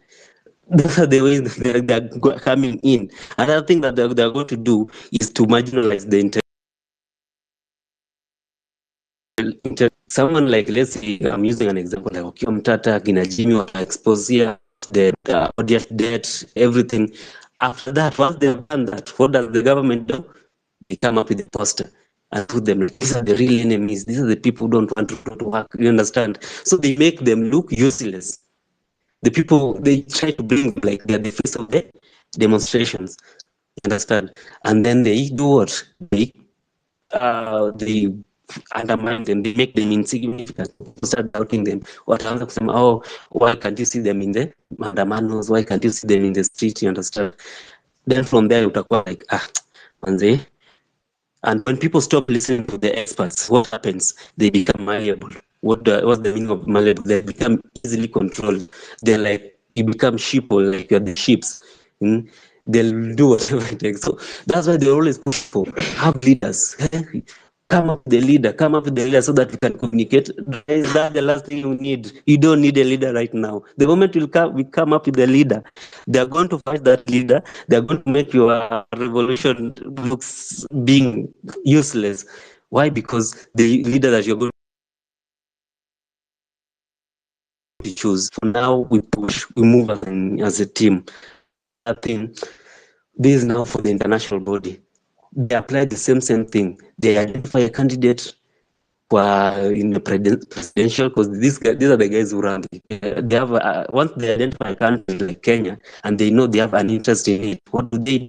They identify that candidate, and that candidate lazima kuwe ni mtu charismatic, mtu smart. If you look at Ruto is a smart guy, na mtu anasema si smart. That guy is smart and he's so charismatic, but he's easily controlled. If you look at the new CSS when you introduced, those are not the guys internally huko ndani ya country. Those are the people who supported him. So he had to obey, dance to their tune. You understand? And the international that helped him with the manipulating the IBC system, the servers, and all that. He has also obeyed, dance to their tune. So if you look at how Ruto came into power, he used this polarization fashion in that all along to make he used the dynasty, now we're fighting against the dynasty, bottom up, things like that, you understand? The mtu wetu, the tribalism, those are the politicians, that's what they do. So if you're going to dance into this, why am I talking about all this? So that you know, your mind umekuwa tuned, you know what they are going to use, and once you know their game, trust me, you'll remain focused. So nikimalizia, how do we push for our agenda, guys? There's unity, there's power in numbers. Talk to your people, talk to your friends, talk to everybody. Let's go. 1 million strong was watu haezi. Trust me. Policemen ni watu kidogo. The KDF hatuwezi. 1 million in the street. Mimi nitatokelezea this Sunday, this Tuesday. I'll be there. And I'll take my friends and we'll be there. You understand? They'll try. Of course, there will be casualty and all that. Try keep safe, but numbers is everything. We need numbers. Encourage your fellow men. This revolution can stop. Thank you so much. Asante sana. I want to pass the baton to Wanyama to co-host for a while I get something to eat and get myself cleaned up. Wanyama, good afternoon. Good afternoon. How are you? Ruto must go. Kabisa. How are you? Ruto must go. Kazi safi. Thanks so much, Ayo. Thanks to you guys, manze. Nimekuwa hapa since the beginning, and it's a pleasure seeing these spaces running over and over and over. To anyone listening in, manze, ni nyinyi mnafanya tunaendelea na kazi hii. Kiswahili ni ngumu, guy. Kazi huu ama kazi hii. This whatever we choose. Remember, mtindo ni ule. Let's keep the conversation going for an hour or two more. Then later we should be joining Polo Kimani space to see what is happening in the mining industry. Hiyo inaanza saa 2 because whatever we get information, we flow, because this is the only weapon we have. Tulisema spaces ni sacred places. Now we will be at all times trying our best to push what we can. Information ikikuja tunasukuma. And be an active person. As you are in these spaces, be an active participant. So kitu ya kwanza cha kufanya, we chapa retweet about the space. Let's get as many comrades as possible into this conversation. Kitu ya pili, request for the mic. Niko hapa na kila mtu atapata dakika tatu tukisonga hivyo. Unagonga tatu muhimu ukisonga, unagonga tatu muhimu ukisonga, hivyo. Whenever we get someone who can give us an expert opinion as well, tunamleta into the space, because sisi si wajinga pia, lazima tusome hapa kule. You don't need to also be an expert to join the conversation. Just join and say what you feel, what you think. Whatever has been said, let's try not to repeat, because nimegundua tunaweka time mingi into these spaces for repetition. Try as much as possible, because paya wengine chance wanaweza kuwa na kitu mgeni sana ya kusema. Lastly, as we continue the conversation, remember to follow the host. That's Afrocentric. Follow us, the co-host, as well, because we also host spaces in different ways. I mean, not different ways, different times. That was a slip of the tongue. Different times. My name is Wanyama Wafula, and the other co-host is Ayo, the 6th. Amechoka, but at least ameshikilia. So let's keep the conversation going. Sioni number of requests to the mic increasing. Please, bonyeza your mic. It's the microphone on your left. Bonyeza. Let it come. Niko na 54. Push it to 100. Yes, the number is increasing. Unaona hiyo icon on the left of the space hapo chini, bottom left, bonyeze. Ukishabonyeza itakuonesha green tick. Shakuonesha green tick, we have some etiquette. Tunangoja mtu akidrop hapa naongeza, like that. That's how the queue keeps going. I can only accept 12 speakers at a time. Until then, asanteni sana kwa kuuliza for the mic. See you on top here as you offer your opinion. Mzalendo, had you spoken?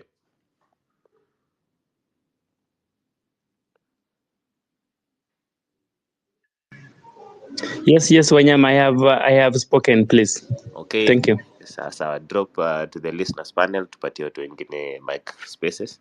Achesa, had you spoken? No. Thank you. Wanyama, I'm gonna.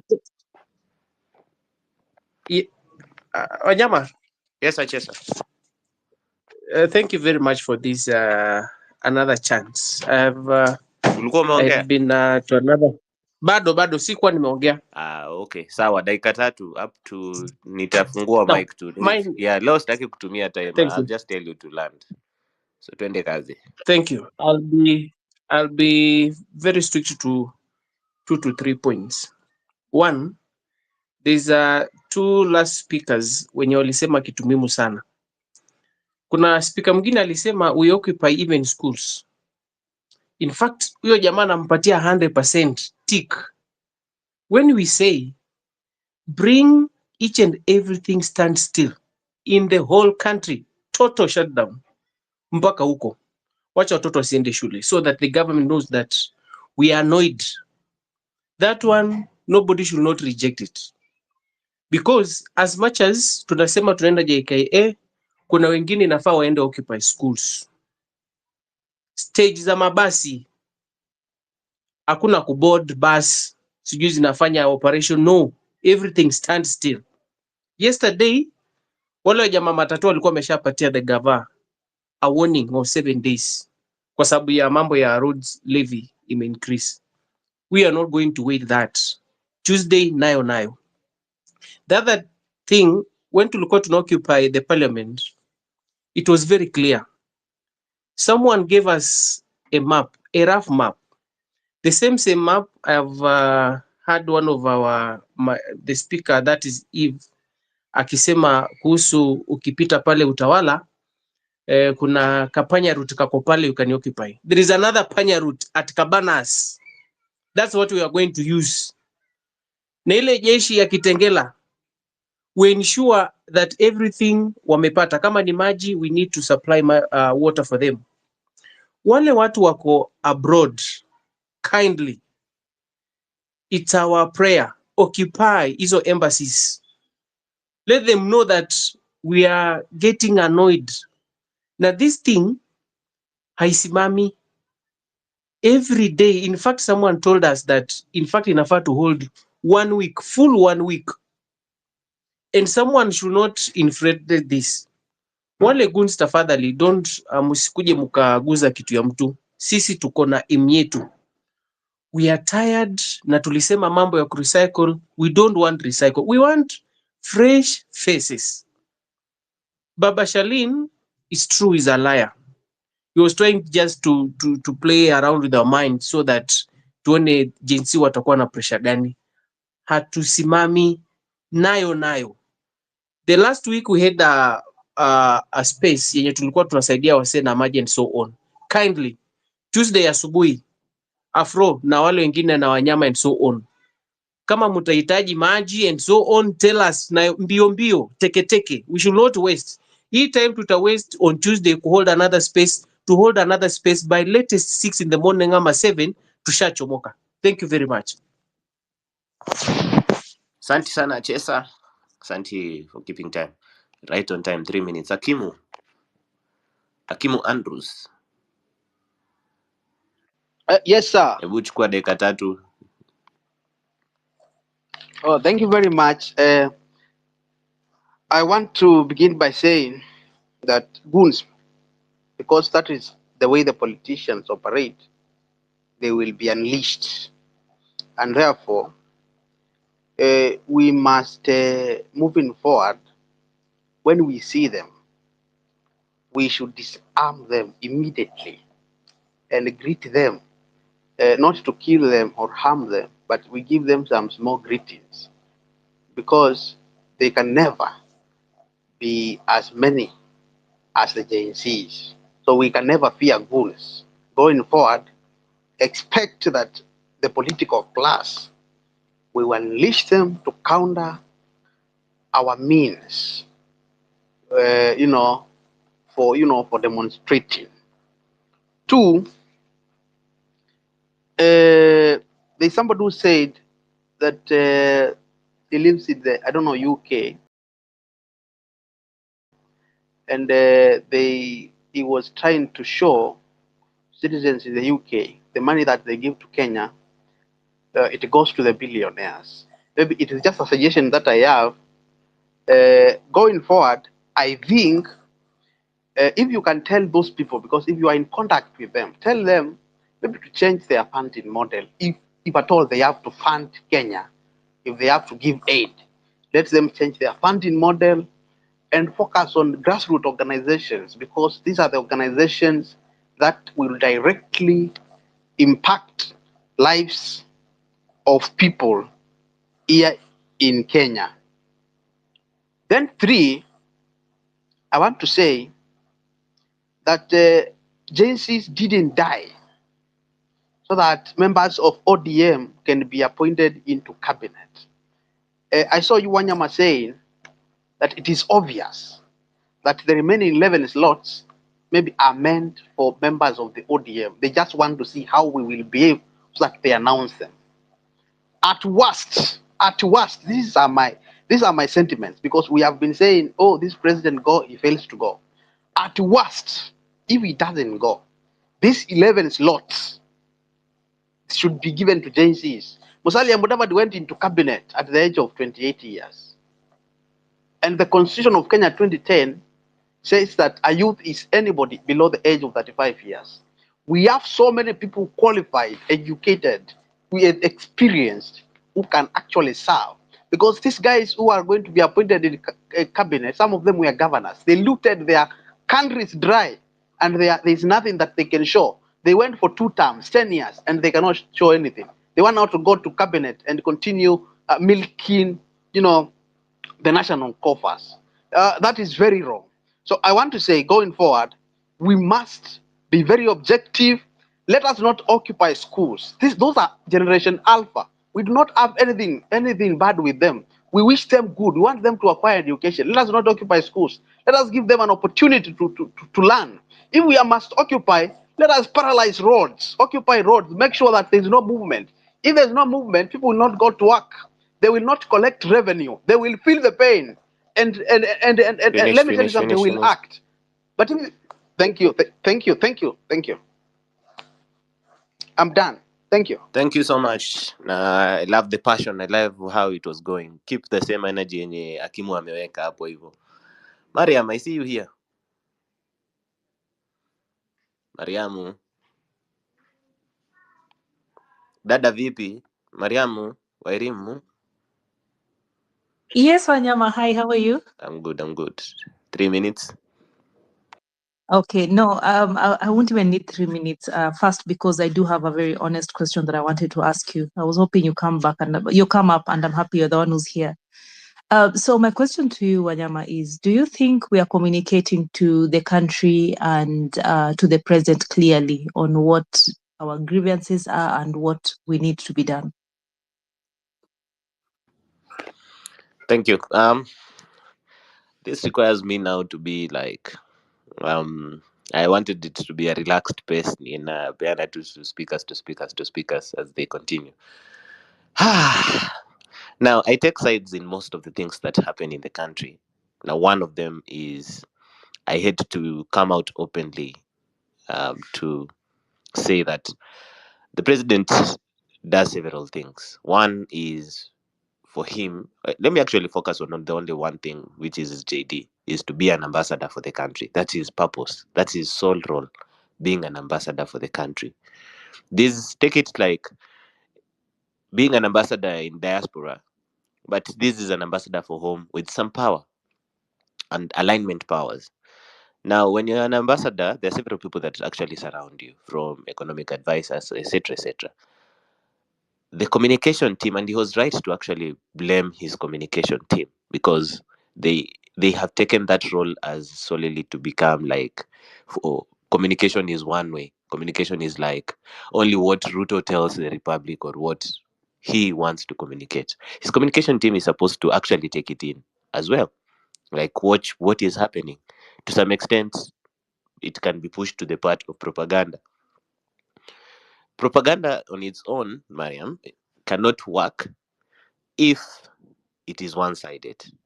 That's why it came to some point watu walianza kushukia the word propaganda. Propaganda is not really bad. It just depends on how it is being used.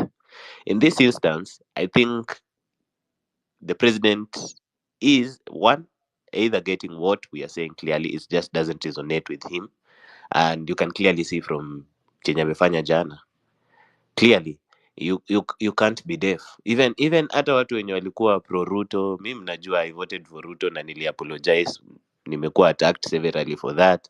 I did, because at that time what was the option?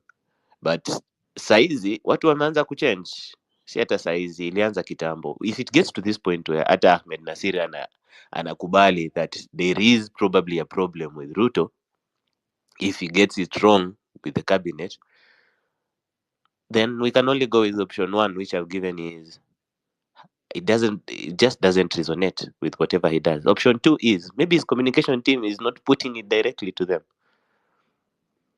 It's not. So needs option mbili tu. At the moment we don't know, but my insistence is it at this point it does not matter what he does. It matters what we do as Kenyans, because clearly from time to time ameshindwa cha kutufanyia sisi, because we can't keep asking over and over and over and over. Kila mwaka tafadhalini, kila mwaka turudi barabara ati occupy MOH ndio interns wakwe posted. Do we have to go to the streets every year for the teachers to get TSC options? Na tumesahau walimu sana. I need to host a space on that one as well. So I don't really know. It just matters. The only hope we need right now is we have to do something, because if we let it go, we will never get such a chance again. Na tunakuwa wazee, to be honest. One less than a minute, Mariam. We need to give people the mic. We keep this moving. I see your hand up. I don't want it to be a Wanyama, monologue. I didn't even utilize my 3 minutes, but thank you for your answer.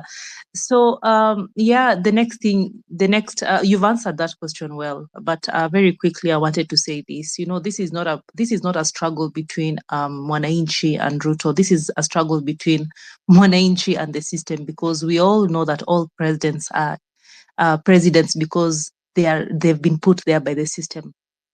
And that's why you see him struggling with firing some of the CSS, because they're the ones who put him there. That's what the system means. Those are the system. And the reason why I asked this question, are we communicating clearly to number one, Mwananchi, and number two, to the president, is because with time, you'll notice that we lose the goodwill of the Mwananchi because they don't understand the message Ruto must go, for example. If you ask anyone what they mean by Ruto must go, you'll get very many different answers. Some people will tell you Ruto haendi anywhere because there's no president who will ever step down. Another one will tell you we need the parliament to do it, but again, he has bought most of the parliament. And then some people will tell you that when we say Ruto must go, what we are trying to tell you is that we need to kind of have an overhaul of the system, you know, to get rid of the people who are the bad apples. Everyone has a very different interpretation of Ruto must go. So that when it goes down to the Mwananchi, they're not understanding what your message is or what our message is. And that's why you're seeing we are losing their goodwill very fast. And the moment you lose the goodwill of the Mwananchi, then the struggle is dead. So what I wanted to say, Wanyama, is it's very important for us to, number one, know exactly what we want. We must package our message very clearly so that even the Mwananchi who is not on Twitter or X will understand what the struggle is all about. We can't leave we can't leave it to everybody's interpretation. Number two, the president must understand what we want, because, for example, when you told him we don't want the CSS, aliwa fire, and then we were in the streets the next day or 2 days later. And then guys are like, okay, I'm of course, you guys are back to the streets to do what? The same thing with the finance bill. Everyone thought it was just all about the finance bill. And after he shot it down, everyone is like, why are you still agitating? I think we do have a problem with the way we are packaging our message to the president himself and to the Mwananchi. And we are leaving a lot of the interpretation even to the president himself. That's why he had the audacity to bring back some of the people, because you can't give him a message and then have him interpret that message in his own way. So Wanyama, I heard someone I think mentioning this thing of RTO, some people are pushing for leaders, Nini. I don't think even it's about the leadership per se. It's about having something solid that you're pushing for and that can be achieved. Mimi, to me, that is very important, that you must have something that at least you can hand to the president or to the mwananchi, and then you can hold the president accountable to that particular word. But ukiwacha to everyone's interpretation, I do think Wanyama will have a very big problem going forward, and probably we won't even be able to achieve much at the end of the day. But thank you, that's my submission. Thanks, Mariam. I agree partly with what you have to say, and I'll definitely hold a different space on that one.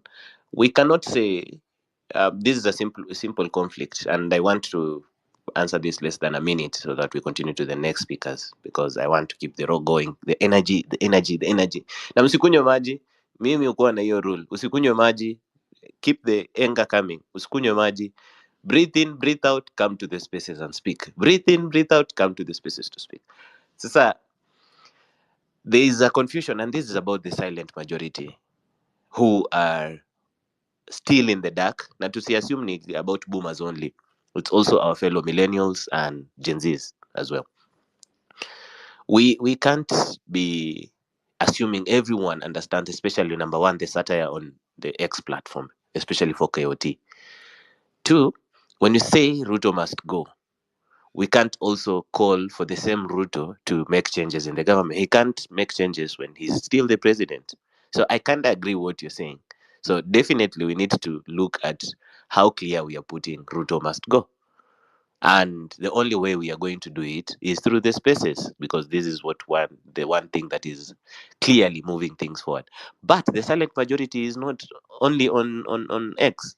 We have TikTok, we have WhatsApp. If you check one of my other tweets is about, we need to move it to WhatsApp. At some point we need to, and that is coming. It's something that needs to be organized, and it needs a lot of community-based kind of approach, bringing people on board, the information, the graphics guys who are coming on board to get the photos. We have to push to our parents. So it depends on what is happening. Not what is happening. It depends at what stage we are in. When we started, we were just chanting RUTO must go. As we keep growing, they are growing, but we are also growing. So let's proceed as well as in these discussions, hearing people out. We take notes as well. We take notes. Si ati mnakuja tu kwa hizi spaces na hatusikizi. No, it takes a lot of collaboration in the DMs, in phone calls, etc. We are not leaders. We listen to you, and we just communicate what you give as well. Naona hapa san ongea, alafu Dagi Mwale, and then Miss Kimathi will follow. Dakika tatu. Sawa, asanteni sana. Put into the space, just keep retweeting the space. Na request for the mic. Hii request ni 62 pekee bana. Nataka ifike 100. Keep the energy coming. Keep the energy coming. Request for that mic. Ni hiyo kidude iko hapo on your bottom left. Dagi, dakika tatu. Mike, so Wanyama, thank you. Now, first of all, RUTO must go. You cannot lie to my grandfather. You lie to my father. You lie to me. You want to lie to my son or my daughter? Ibo, no. For me, I'm happy my parents, they are 70 plus, but they know kwamba RUTO is a killer, RUTO is a liar. So when I see somebody coming here, kuja convince ati kwamba we go and dialogue, kufanya nini. This guy doesn't listen. He only cares about himself and those that are around him. Right now, he knows just the numbers because anajua ameweka Raila kwa mfuko. So he knows that Raila's goons watafanya nini? They will counter. But we are stronger than them. We will win. We must have a directive. Hii mambo kuja mtu anasema tupeleke twende mara occupy tena shule mara sijui wapi. We have to know where to hit, where it hurts most. You understand? For me, as I said in one of the speeches some time back, I don't care if my daughter, my son is going to stay at home for the next 1 year for the systems to work. Because This recycling. Ruto ameshikwa makende. Let me use that word, and I'm not apologetic to it. Ameshikwa makende na kina Duale na kina Kindiki. Remember, Kindiki was Ruto's lawyer at the ICC. Duale said, kama watu wanakumbuka, the only time he will leave politics is when he sees Ruto is the president and I'm finished term zake. That's when he will retire from politics. That means those people knows Ruto very well, and he cannot dismiss them. He cannot, because once he does that, they are going to expose him. Ndio maana tuchezea mchezo hapa. JKIA, let those flies land. No coming in, no going out. Wacha niggas land, yes. But ikisha land wanaenda wapi? They have to use Mombasa Road. Kule kuna kale katani kako pale paitwaje hapa? Pale Cabanas pale ndani hapo hivyo. Pale Taj Mall. That place must be also be occupied. No exit, no entry. These major roads, they have to be occupied. Because wametuzoea. Ruto has done his things. Serious. How are you going to negotiate with Ruto in the first place? Nini mnaongea na Ruto? He doesn't care. So, hakuna kusema si tufanye tufanye. No. We have objectives and we know where to occupy, and not Tuesday and Thursday. That will lose the momentum. We have to come out each and every day. And memaliza. Asante sana Dagi. And by the way, I'm just giving 3 minutes because I want to give as many speakers as possible a chance to come and just share their views. On the Jumbotron, I've put in a tweet. To some extent, I feel like we have forgotten also the other people who do not really have a lot of voice on this platform. So our small wigs, when you're still missing, Miss Giate small wig na big wig inamaanisha nini. But if anyone is missing, post on that thread. We will keep amplifying until those people are found. Just go and comment on that tweet that I've put on the Jumbotron. If you're not able to see it, just go on my timeline as well, and you'll get. It's a thread of everyone still missing. Post them here and DM me whether big or small on this app. Miss Mwati. Not Mwati, Miss Kiman. Miss, that name always beats me. Miss Kimanti. Hey. Kimanti, yes, thank you. Thank you, Wanyama. Thank you, everyone. Let me start by saying, I feel like Ruto is taking us for a fool, and he's really going mad, honestly. If he's not mad, he's going mad. Anyway, every day I come here, I always talk about civic education and mobilization. And Wanyama, you've mentioned WhatsApp. When this started, we had started WhatsApp groups for Gen Z, where I was trying to get people to get into many WhatsApp groups as possible, so that if you get lost, you can be able to write. If you get arrested, and if your friend gets lost or arrested, you can be able to like write on the WhatsApp group. Then an idea came up to me, juicy. So I have started mobilizing youth to create groups in their own outskirts, in the outskirts of Nairobi, mostly na zile places zingine zote, so that people can have different groups za WhatsApp, so that people can join, where you share information. Na mi najua kama hapa kwa kwetu, I know like 10 Gen Zs. Of course, kama nilienda maandamano na Ayo and Wanyama, I know that asiporudi and I text him and I'm not reaching him, nitaandika kwa group niulize. So allow me to read. I read really fast. I hope 3 minutes hazitaniishia as I read, because this is what I have come up with over the last 48 hours, and that's what we're trying to do. We are few groups in. We are trying as much as possible to reach Gen Zs wakuwe na as many groups as possible. So nimeandika tunaorganize ma groups za mtaa za nje ya CBD. Ni muhimu kwa groups za area yako during hii maandamano for safety, mobilization na kuhakikisha kila mtu ako sawa. Plus mtu akipotea itakuwa easy kunotice in time and we report. pia kupeana saiki ya kutoka juu hautarudi home peke yako kwa sababu ya uoga. Kama uko kwa hizi areas, share link ya group yenyu. Kama hakuna group, tutatengeneza moja. Na of course msiogope DCI because everyone is like, tukiingia kwa hizi groups DCI, these people have been here hata huku. Sisi ndio wengi kualiko. So I have written the areas kama Kayole, Komarok, Dandora, Umoja, Kariobangi, Buruburu, Embakasi, Donholm, and all places. Every party that this will help us to kuena many people as possible, because we need numbers for us to occupy JKIA. Now watu watusikie, we need wherever we are occupying, we need a lot of numbers. So this is a part of mobilization where ukiwa kwa group yako na unajua kuna watu huko ushagua wako kwa groups, ukipata hiyo information unaambia vijana kaa 10. And Wanyama, I'm going to use an example. Wale watu walivotia Ruto last year, last election, watu walikuwa wameconvince. I had people convince 100 people. I know someone mwenye alisema aliconvince over 100 people wavotie Ruto.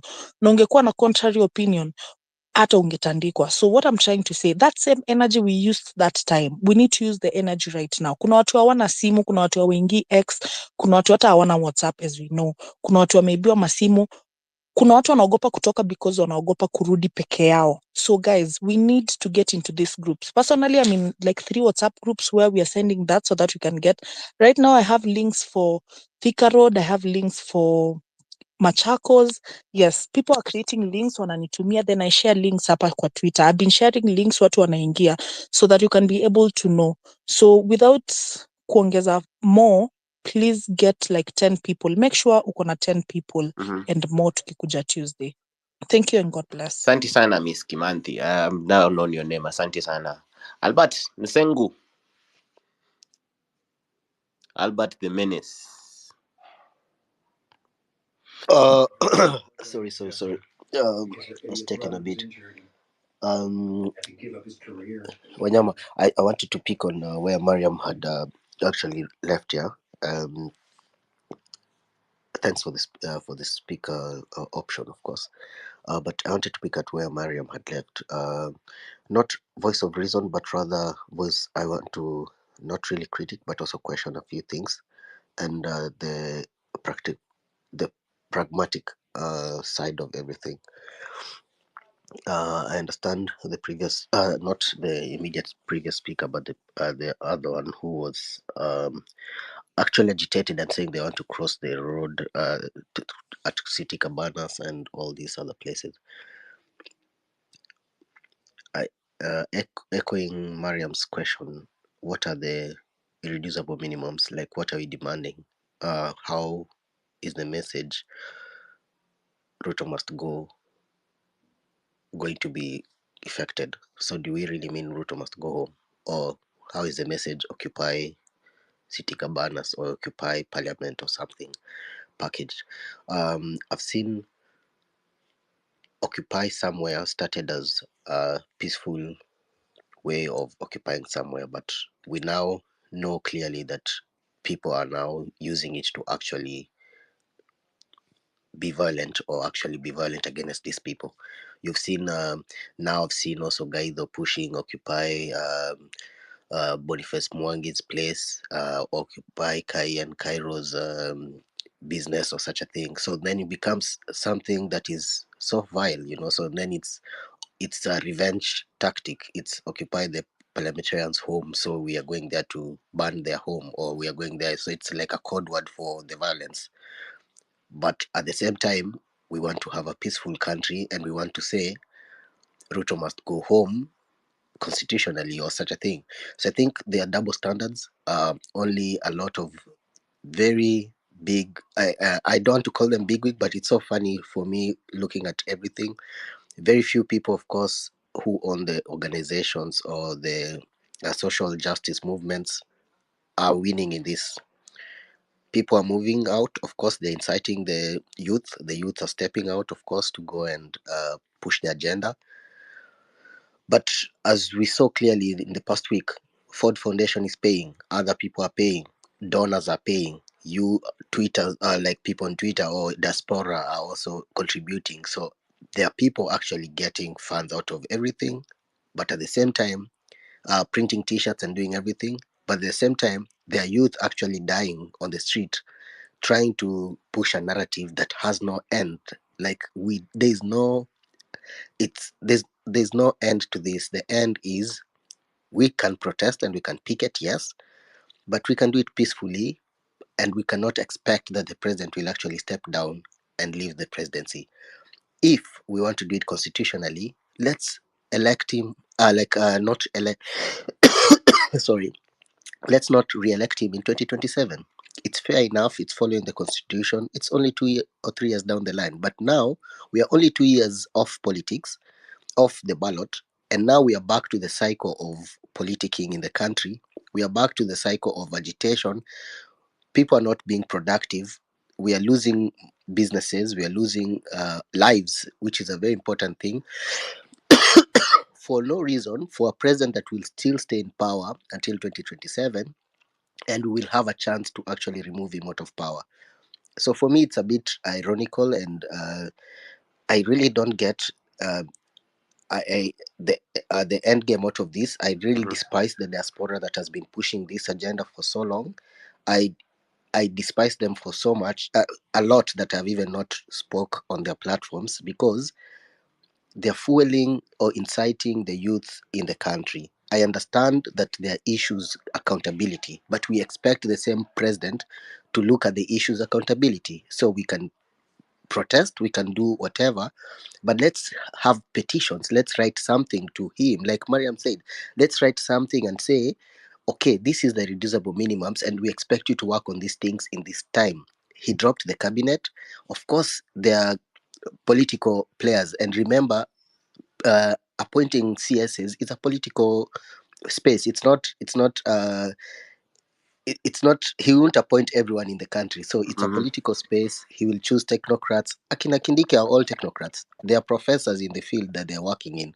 So we cannot really now start thinking we want him out, but at the same time we want him to appoint people that we don't know, and if we propose, then we are asked to propose these people, but we don't propose people that we want, but we wait for him to act. So I don't want to sanitize the president. I understand he has some work to do, of course, to clean the corruption issue and accountability issues, which I also support. I am happy the bill was dropped, which was good. And now let's focus on institutional ways of actually winning the next strides, rather than actually incite the youth to be out on the streets. For me, that's it. You'll be out on the streets peacefully, I'll support it. But being out on the streets to occupy somewhere, to burn businesses down, to now start fighting against each other, I feel like it's getting messy, and I don't like such. Thanks a lot. Albert. Yeah. Me, personally, and I want to answer you as I go to the next person. I'm not full of answers, but this is how I've been seeing people trying to be on the borderline or try to push the side of the leaderless kind of thing to come to their side.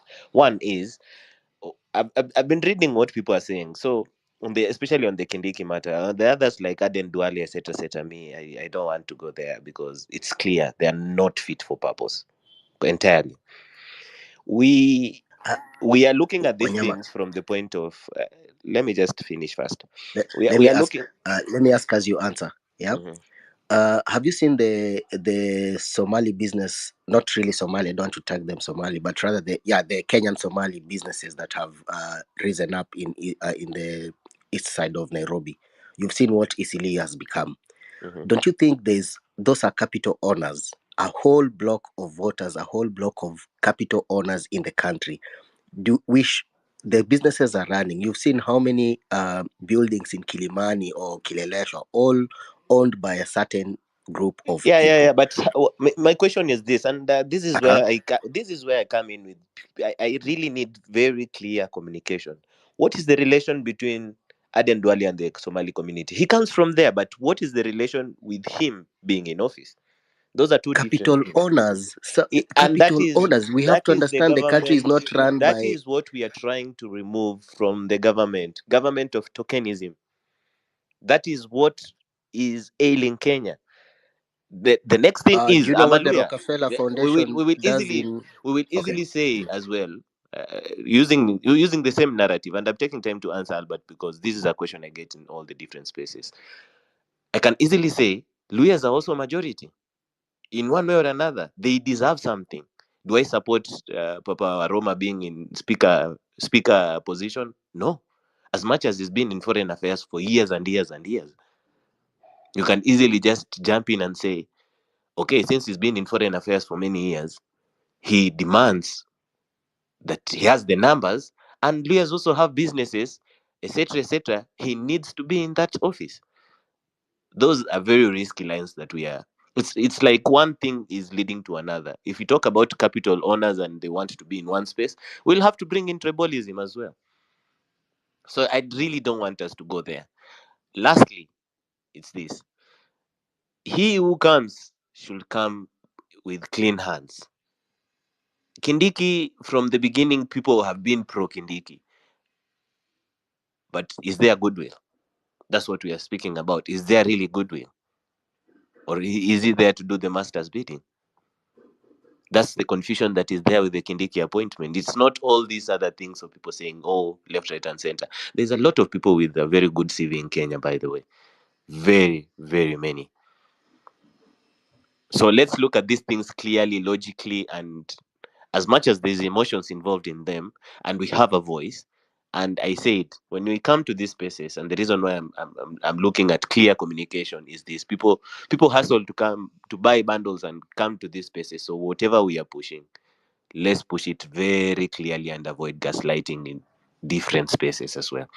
I been around the diaspora community for some time, and Albert, you of all people should know that because we've been running around in this diaspora community spaces, even meetings, etc., etc. I was doing even diaspora opportunities at some point. It's one delicate community, but very important in terms of how they try assist some things back home. So we are already past the point of pitching the diaspora against the ones at home. This is Kenya, whether you're in diaspora or whether you're at home. But in the spirit of keeping the conversation going, I really need to go to the next speaker so that we get as many views as possible. And guys, when you come here to the speaker panel, remember, attack the idea, not the person. So let's keep the conversation. Wanyama, I don't have a right of reply. Less than a minute then. Democracy, Less than a man. minute. I'm not even going to respond to it. Less than a minute. And I'm serious on that one. Okay, easy, no problem. Thanks. Right of reply. Of course, I know we've run a lot of spaces on diaspora matters. What I'm calling incitement for me is, yes, I know we diaspora support a lot of things that are happening in the country, but I understand that the diaspora in a way becomes a woke part of the population, of course, because they are out there living in a different political jurisdiction or political climate in different countries. Yeah. So if a diaspora is in Europe, they expect that what's in Europe could actually be happening in their home country. So they wish the home country well, I understand, and they wish that things could be done differently or faster, or maybe as in their home or as in their host countries. But I understand that also there are home realities that sometimes we are blinded to, and the realities are the politics have been built for so long on a certain trajectory, which is so hard to break from, not if not given time. Time should tell that something is been that a leader is actually moving away from the old type of doing things, but we don't expect that now. Yeah, we don't expect that we are out on the rise. We complain and then we say, okay, the president drops the whole cabinet, and then we say, okay, now he's going to appoint fresh new people. What does fresh new people mean in a docket? What does it mean in progression of the agendas that were there in government? You know, there are a lot of things that actually are in leadership, and let me just drop it there because I think we really put a lot of weight on a number of sentiments that are put here.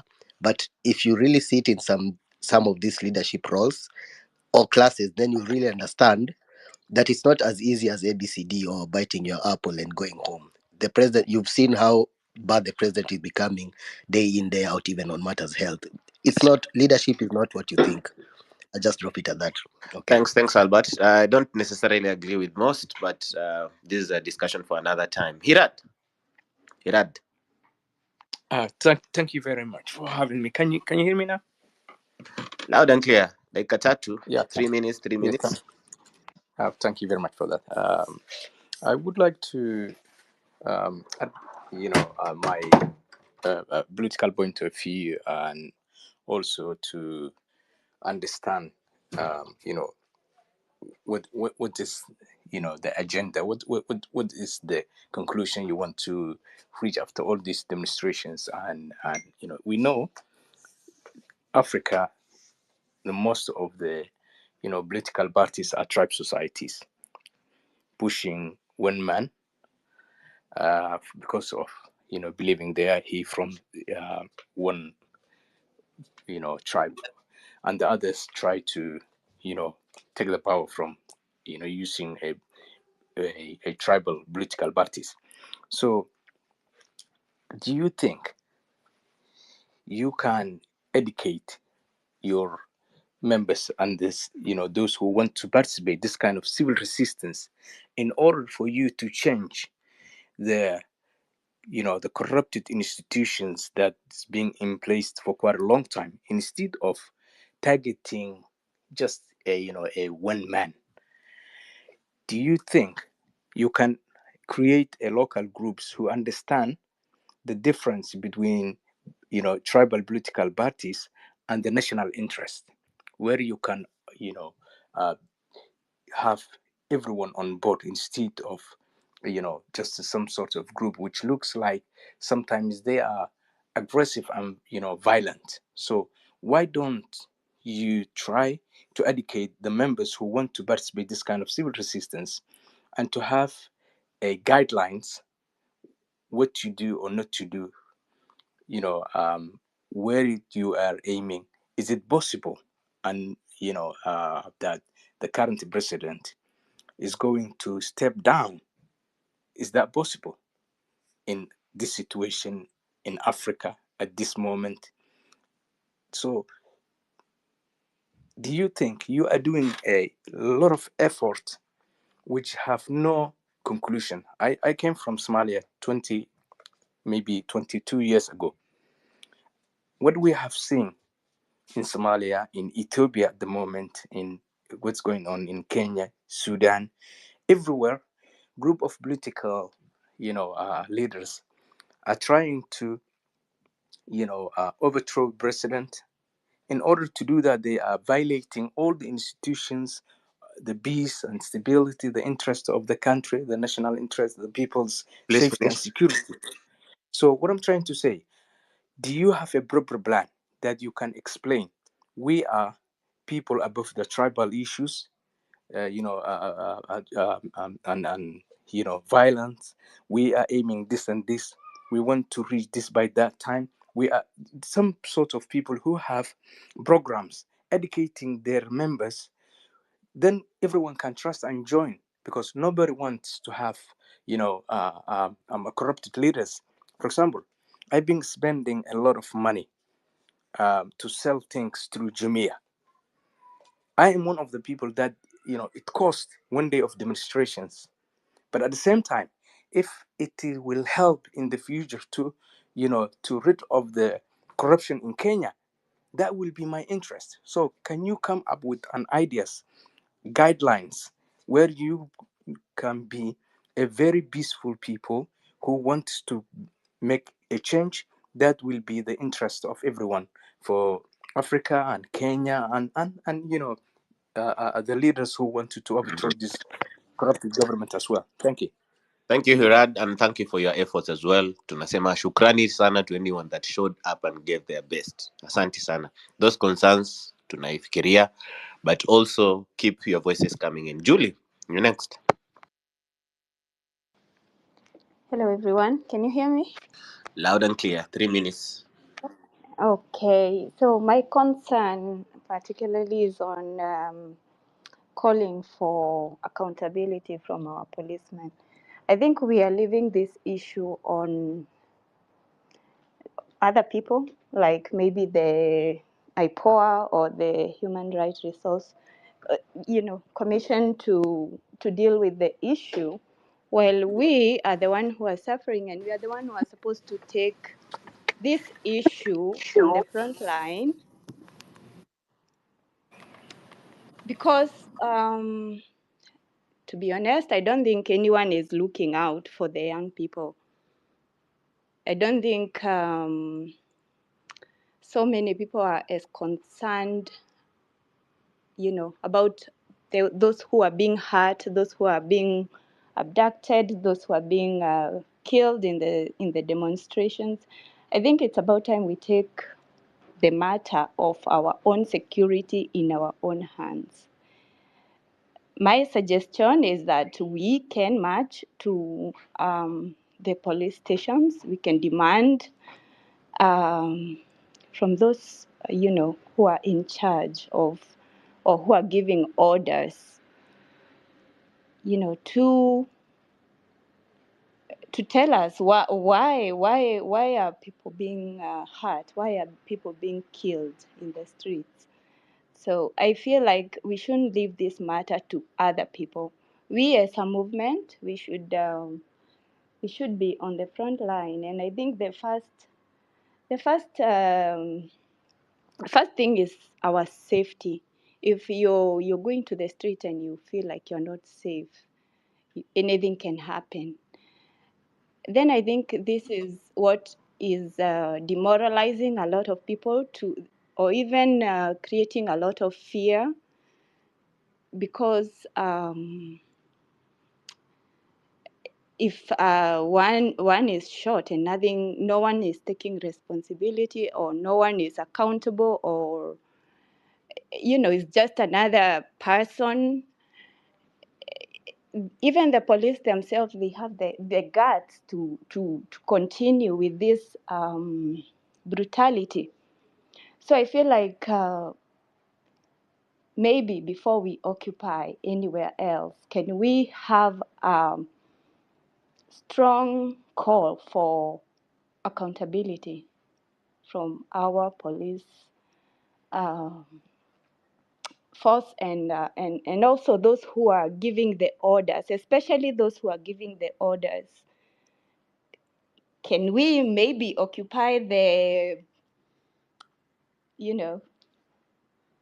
what is the place in town here where, I need it land. So yeah, I feel like we should take this matter into our own hand. Let's not leave it to other people. Our own safety, if it's in our hands, we should be able to call for accountability. We should not move past calling for accountability of for those who have been hurt, those who have been killed. This should be our first and foremost concern, that before we go to the street next week on Tuesday, that our safety is guaranteed. Is it so hard if we are calling for accountability from the president? Why can't we call for the accountability from those who are giving these orders? Thank you. Thank you so much, Julie. Let's go to Beta Kenya. Hi Wanyama. Hi, how are you? I'm good. Uko poa? Niko salama. Dakika tatu strict. Very fast. Julie, I don't know what accountability you're looking for, but that is not going to happen today, tomorrow, or anytime soon. So stop even asking people to ask that.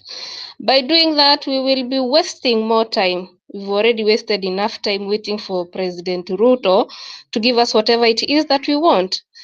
Another person had suggested writing a list of the things that we want done. That's another wastage of time, because we all know that nothing we ask for is going to be given to us. We are dealing with a dictator, someone who believes that we should not ask for anything from him, and he has the right to run this country however he feels fit.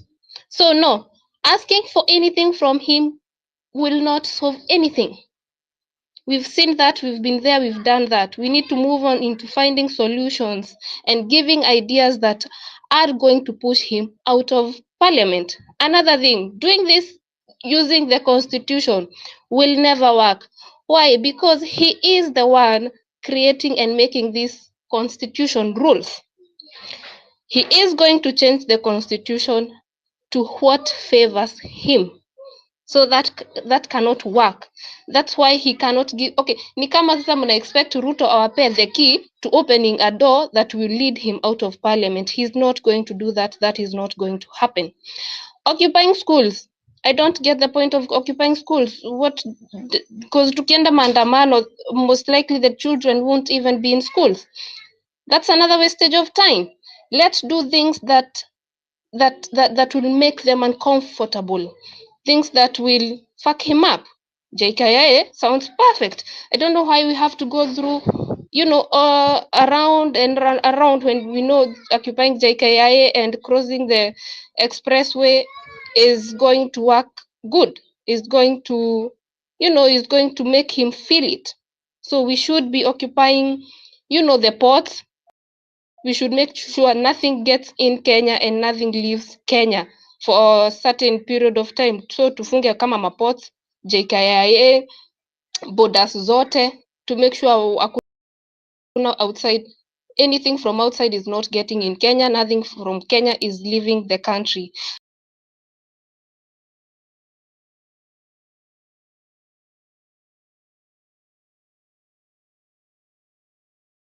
We make ourselves comfortable there inside until he leaves. Obviously, he won't be in State House if we are in State House. We just have to make sure he never gets back Please to State finish. House by staying there until he went. That's all. Tuendelee, but tuache waste time. We focus on what works. We occupy JKIA, we close the ports, we occupy State House. Asante sana Beta. Mzee Mwaura, how are you today? Wanyama kwema. Karibu sana to the space. Hata wewe leo tunakupea dakika 3 kwa heshima.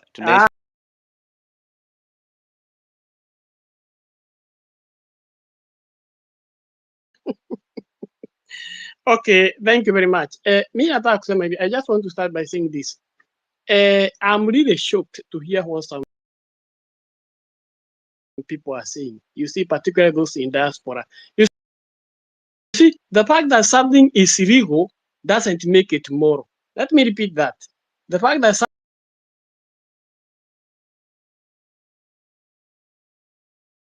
I would like to ask them this question.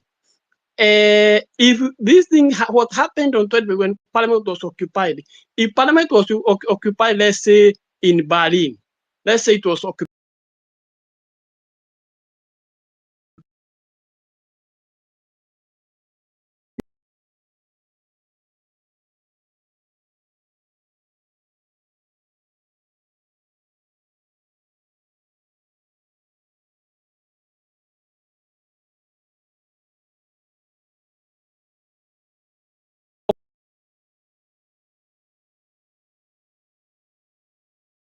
Not pretend as if being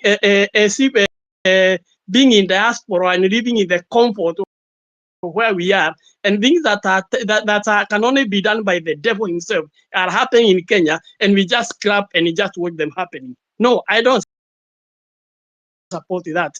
Let's be human. Let's be human enough. Let's care about those people who are dying for lack of medication in Kenya, lack of food, people who are lacking education in Kenya, people who cannot take their children to the university because the fee has been hiked, people who money.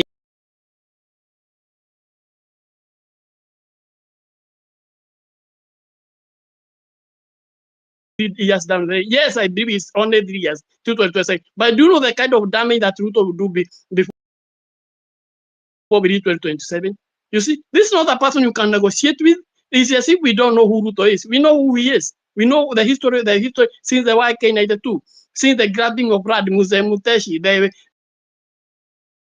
the tear gassing of children at Langata Road Primary School. We know all this about him. So this is a person who cannot change, a person who is not ready to listen, and a person who is not ready for dialogue. You see, I don't support people doing violence.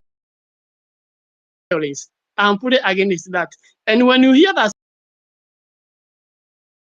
same thing, somebody here saying that the Saudi Foundation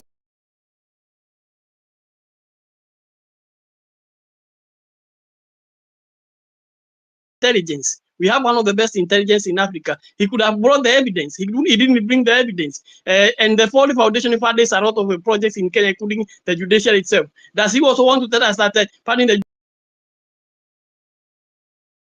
judiciary by Ford is also wrong? Please, me, I don't support any violence. I'm somebody who is very peaceful, and any hand over the power of the planet. RUTO, the only thing RUTO can do honorably now is to resign from office, but he cannot. I know he cannot do that unless maybe he's forced out, because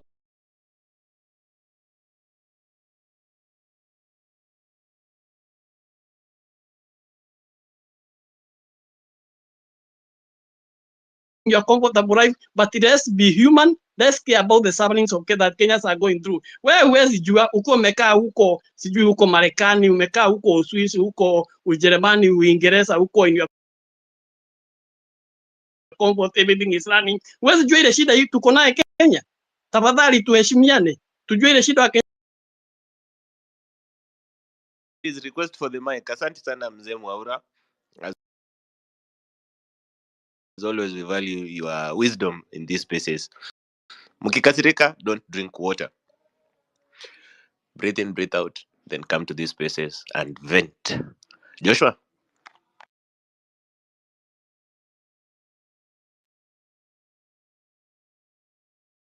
Loud and clear, 3 minutes.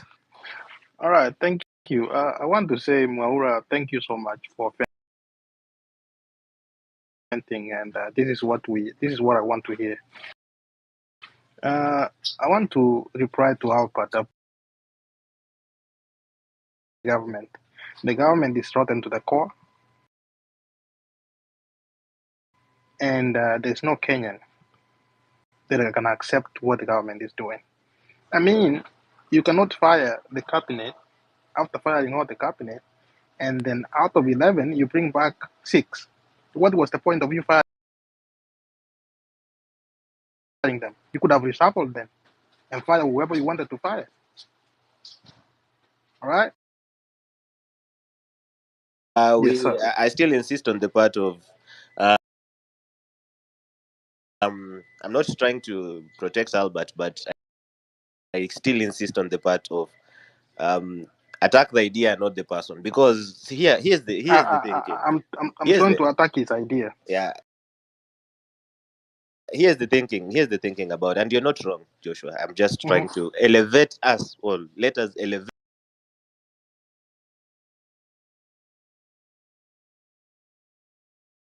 this question at some point. Okay. So let's focus on the idea of the person. This is the point, and this is my question. Kindiki is a technocrat. We say yes, it's a technocrat. 2023, 72 people died during demonstration under his watch. This year, 51 people have died. And how many people do people want to die so that you can know that this man is unfit for the position? It doesn't matter who is president. It doesn't matter where he come from. I don't care about that. What we care is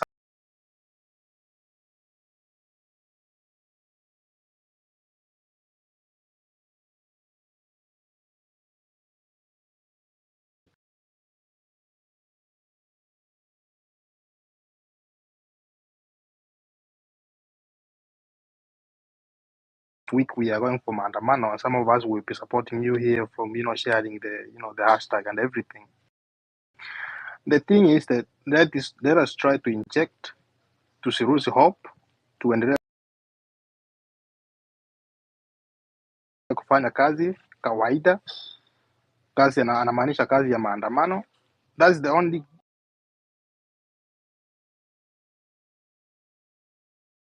thing. Ruto is trying to save himself. So the language that he understands ni maandamano. That's the only thing that can bring him down. Right? I don't have nothing to say about that. Thank you. Asante pia Joshua. Asante sana. By the way, you raise very valid concerns, which is good. But I have to go to the next speakers. I will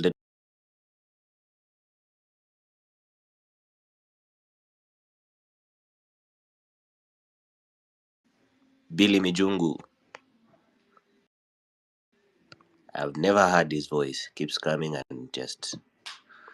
Okay, if Billy is not there, Simba.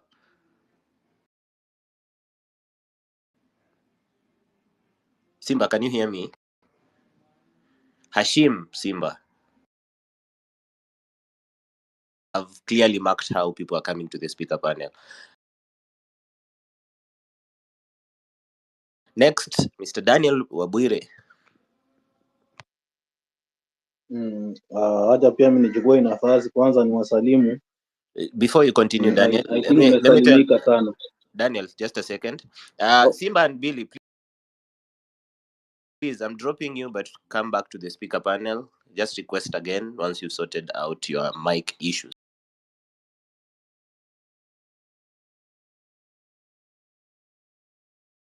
Hapa tufichaningi kwa space na hatutaita kijiko kuwa ile naitwaje, we cannot call a spoon a big a spoon a spade a spoon.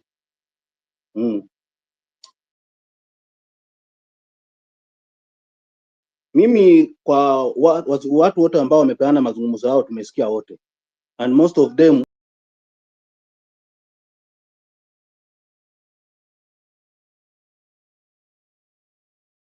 zilishe maoni yetu, na hiyo maoni anajua huyu jamaa, anaona TV kila siku, anajua hata sana ako na daughters wanamwambia sana,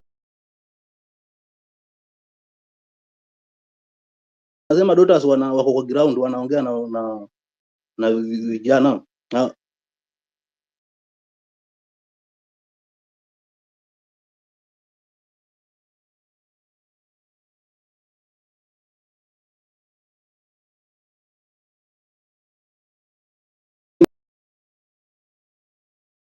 familia yako haipitie shida. Many families out here wanaumia. Family hata maji ya kunywa peke yake hawana. So giving somebody a time kwa space akuja hapa kuleta kuvuruga mkutano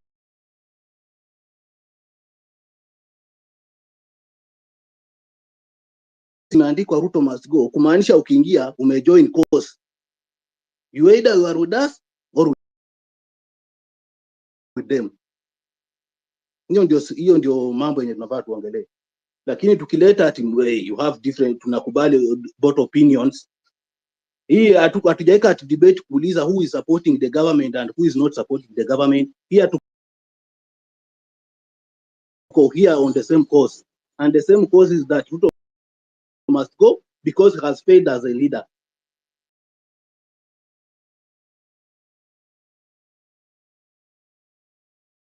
Kupiga kura hapo na pia kuandamana kwa streets, na tumeona njia yenye RUTO anasikia sana ni street. So tukikuja hapa tunaongelea about how atasikiaje, wapi penye atafinyika zaidi, wapi penye atasikia uzito. So mtu akuja na kuambia hapa we have seen diaspora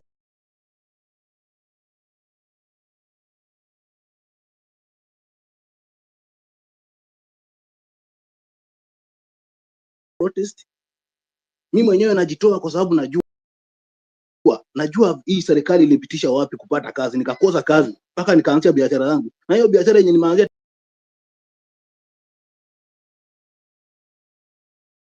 kumea ujinga. We will not tolerate that. Kama unajua uko kwa space na umekuja kuja na cause moja, #RUTO must go. Soma hiyo title, kama usomi hiyo usijoin hiyo tu ndio yangu. I think na supportiwa na wengi hapa. Tena mwingine hizo dakika nimedonate. Sasa Daniel. Albert, I think unataka salamu za Gen Z. Pia unataka salamu za... I see your request, but unfortunately to bring in Are you able to hear me? Yeah. Okay. Yeah. You are I'm here, next. brother. You are next. For anyone joining us right now, we are still on the topic of RUTO must go, the movement in Kenya right now.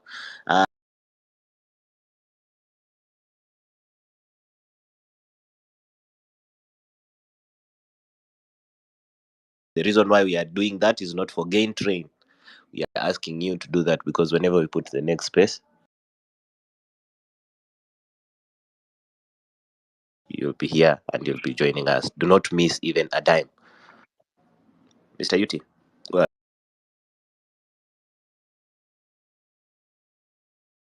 It's time sana hapa. Kuna wase, okay, I want to echo someone mwenye ameongea sahi. There are people who want just to spread hii kitu ya eniaje tuingize ka forgiveness. My question is, tukiingiza all this softness yenye tunataka tuingize, gava inatuangalia aje? Gava inatufanyia nini? We cannot even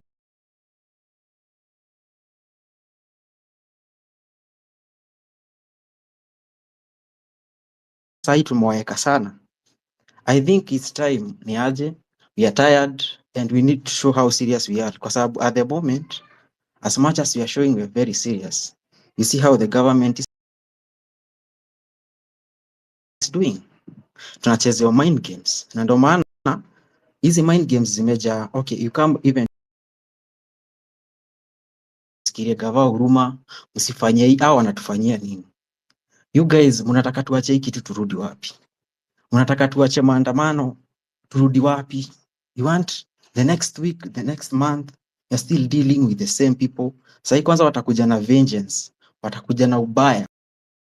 Why? Wameweza kusilence the best that Kenya would offer, yenye inaweza offer at this time in this season. So the thing is, sioni time ya kuongea, time ya kukaa chini ati tuanze kufikiria vile tutakuwa compassionate. At the end of the day,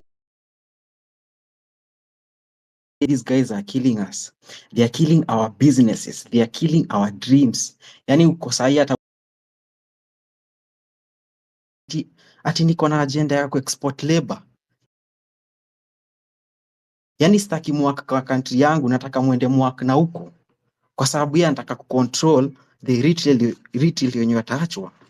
The thing is, hakuna kukaa chini, hakuna kukaa as in we are not going to negotiate anymore. Si hakuna hata chance ya kupea hii room, si wanatupoison akili zetu. We are just tired of the system. Personally, I'm so tired. I'm not going back. Mimi hata wasi wenye wanaongea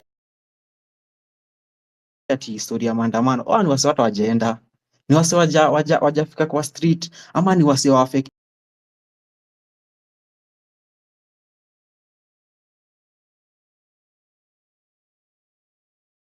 Personally, one of them. Unachunwa tu. Ndo nini? They don't want you to empower yourself. So guys, mi sijui tuna negotiate turudi wapi. I don't see anywhere we are going back to. I don't see a room of us. Atie ni aje tuache RUTO afike 2027. How? Huyo msi atatumaliza before 2027.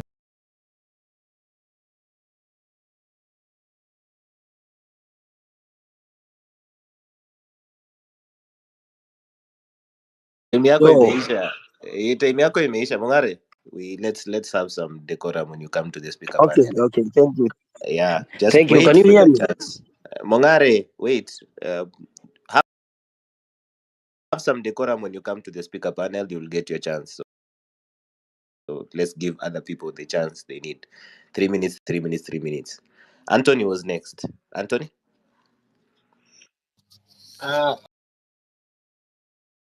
Asante sana Wanyama. So mi niko na proposal. Current asks the things we are asking for to make sure zina resonate na all other Kenyans, because wacha ni washow kitu kwa all of us. Ile cry venye huyo mse ametoka anasema biashara yake imefinywa, hata zetu zimefinywa. So tuko na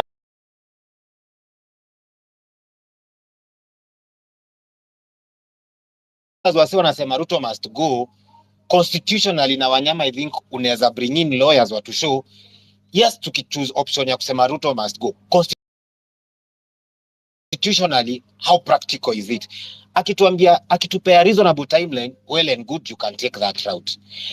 On the other, my take is, as we go out Tuesday, tuitishe zile vitu wa Kenya wengi wanaitisha.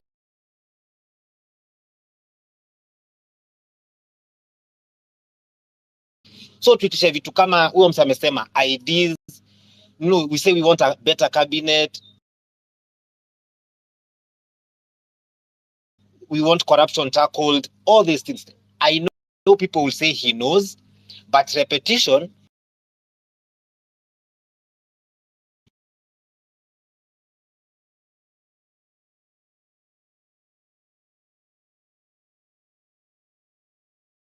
is if we also take time to learn from other revolutions. Akina Nelson Mandela, akina Wangari Maathai. So wacha ni zero into na Nelson Mandela na Wangari Maathai. Wangari Maathai alifight Moi. Moi had the not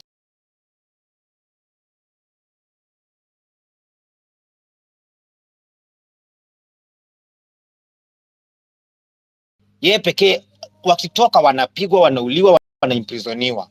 So akajiuliza ni aje tunaweza demonstrate na tufikie Moi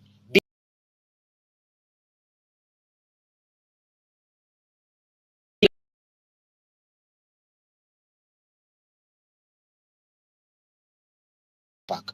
That was the end of Moi's regime. Kwa nini? Juu international community ili come in, ikauliza Moi to explain here. And let me now go to my third point.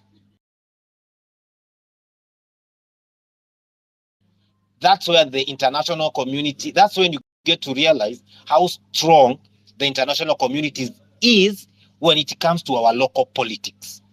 Ruto anaweza kuwa tuogopi, but trust you me, kama sahi US inaenda kufanya elections, anaogopa hiyo voice.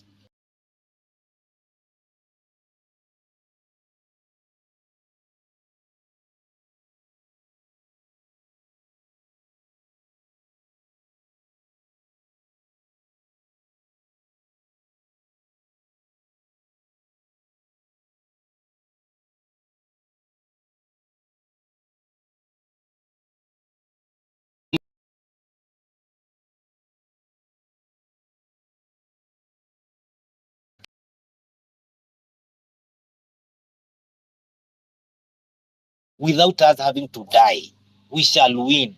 I just need na feel tu tuna need to rethink na tukue more strategic. That's the only thing. I feel we have the right message, but tuna deliver in the wrong way.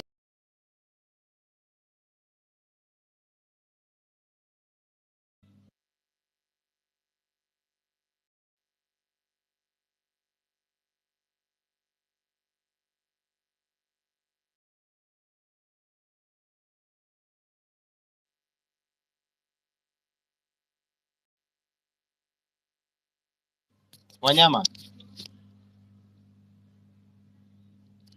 mnanisikia?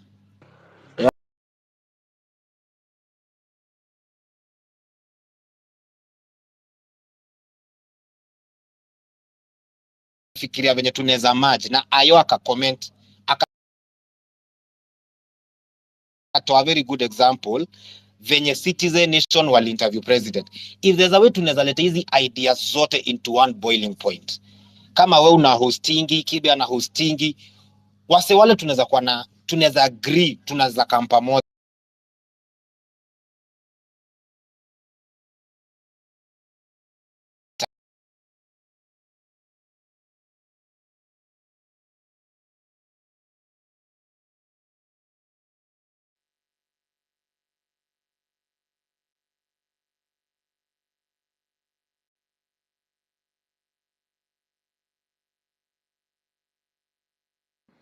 Guys, can anyone hear me?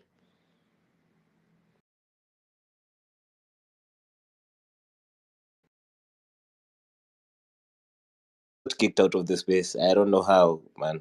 But I'm back. Before I get to the co-host again, let's keep this one going. Thank you, Anthony. Next was Dennis Lavezi. 3 minutes. Before I'm able to accept more speakers into the panel.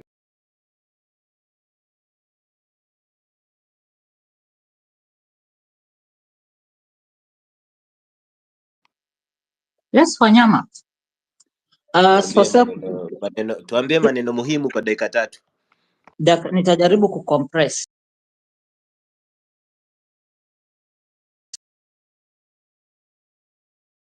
Okay, acha Redemptor endelee. It's fine. It's fine.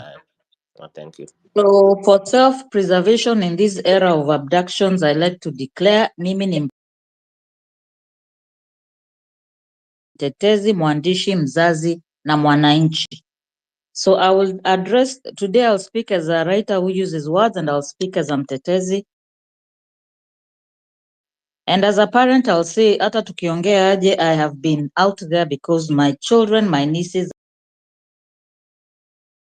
meted with injustices.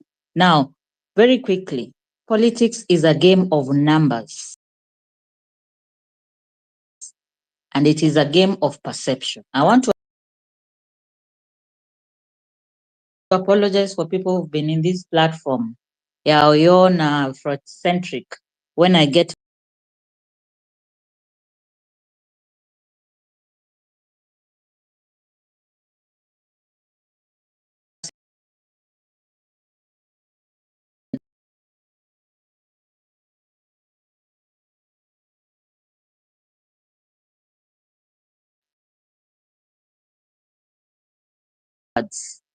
people have come to this platform and told us that our president, their president, RUTO must go. RUTO is a good strategist. I have even gone to the dictionary. A strategist is someone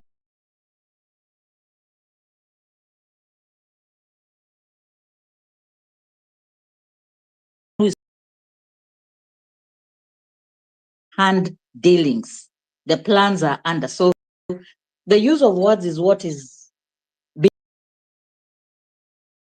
being played on the citizen. And I'll keep repeating, our young people are smart. There's someone who knows how the world works, would go with a narrative to mislead, misinform people. Ford Foundation has been in Kenya for donkey years, and they give money to those organizations. Now, very quickly, people are taking advantage of a movement. And that is like when there were floods, maji ikitoka huko ikibeba ilikuwa inabeba kila kitu. Kila kitu. Good things that are not supposed to be swept away were being swept away. So the play that diaspora, I despise diaspora. That was a very strong statement. I have said it and I want to repeat.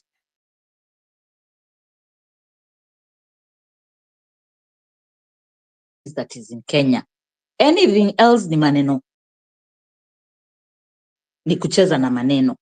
So I'll finish. I won't talk for long. There's revenge mission. Politicians are turning on each other. They are trying to take advantage of the Gen Z movement. It started out as a Gen Z movement. Now it is an ideology of people who are convicted that they have the capacity using their brains to save their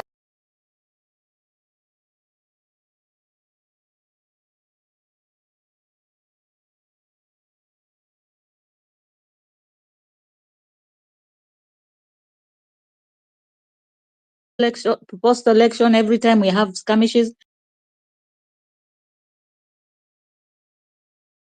Then we've just come from COVID, where people died, 20 people died. Someone has mentioned 72. Well, thank you for your time. Asante sana. Asante sana Redemptor. Asante sana. Dennis Lavezi, dakika 3 strictly. And before you even go, Afro, if you can hear me, fanya ile jambo. I need to bring in more speakers into the panel. Afrocentric. Dennis.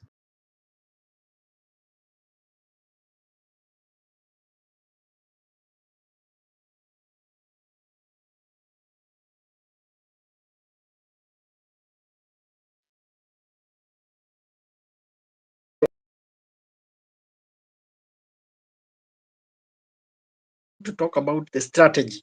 We have a problem with strategy because when the hashtag, but now different people from different angles, you find people saying occupy everywhere.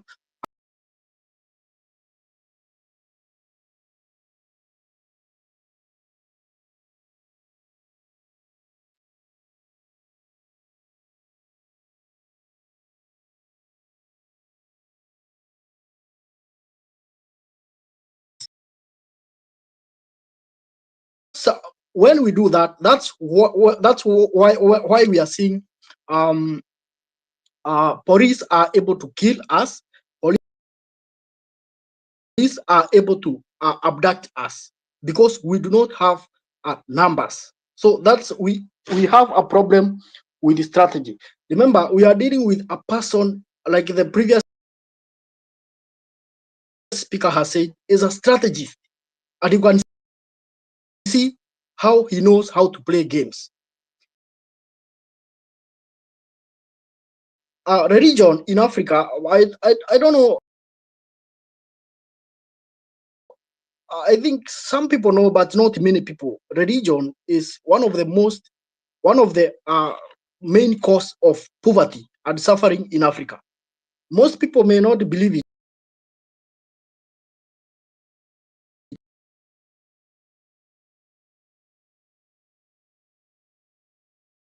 Politics, RUTO knows that.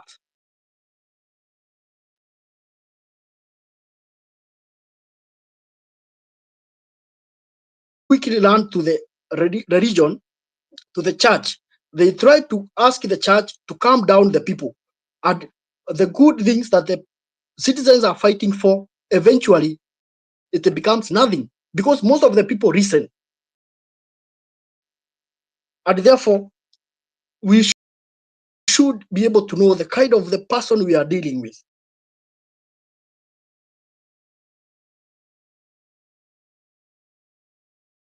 So my point was, first of all, we have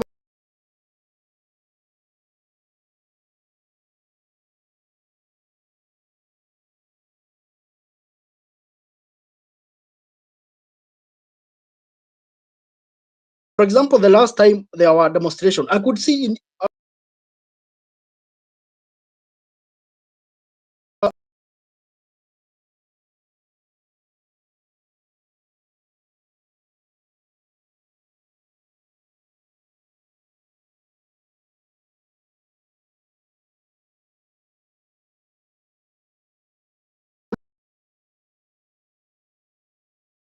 nobody who can stop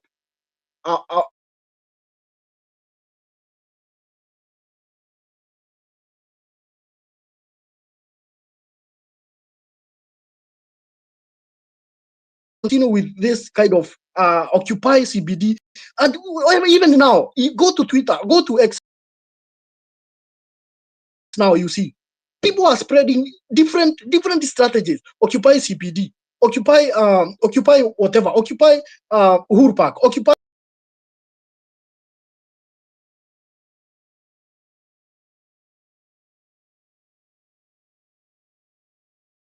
do that. I want you to know, Sri Lanka, I think it took them almost 7 months. But I tell you, if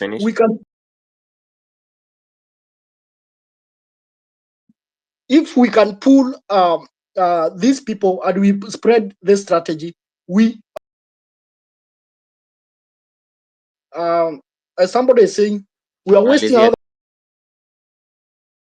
of time. We are wasting a lot of time. We need to do it because we are losing so many young people every time. The other thing, sorry, before I finish, maybe can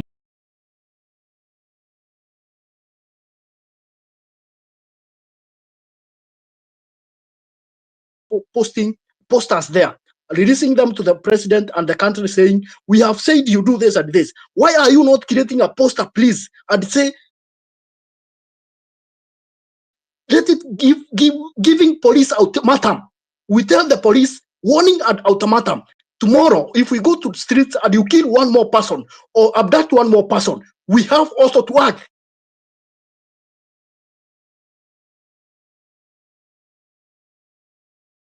Why are you not releasing those posters? I've only seen posters saying, Kenya president, do this.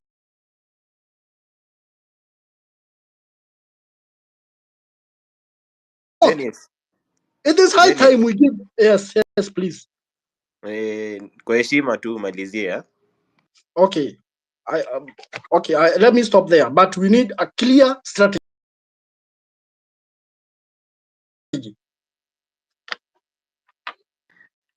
Asante sana Dennis, but usikunywe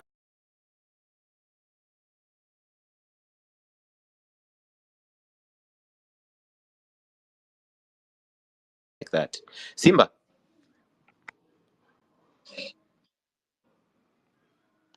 Hashim, sijui ni simu yako iko na shida or what? Every time you join the spaces you just don't speak. Simba, going once, are you able to hear me? We cannot. Okay. Next was Mongare, umetujoin finally. Mongare as well can't be heard. I think now we are at Kingori Mwangi.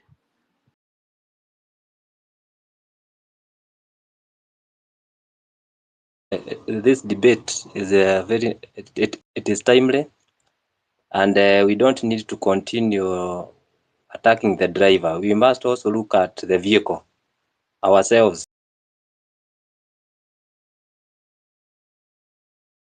Set as a society, as Kenyans, as citizens, what we are demanding of our leaders, do we have it ourselves? And that is the system we have to look at. The whole vehicle should be looked at before even the driver comes in. That the vehicle has engine issues, it has the wheel issues, the inside, the seats are not there. If they are there, they are broken. So we must go back and look at the moral standard.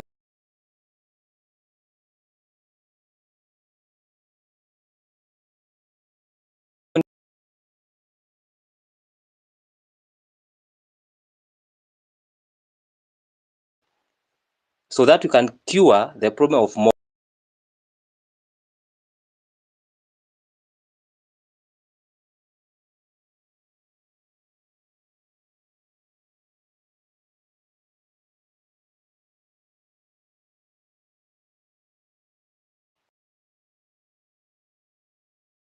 Cure all this, or we need to overhaul it. We need to now to amend this constitution so that we are not burdened. At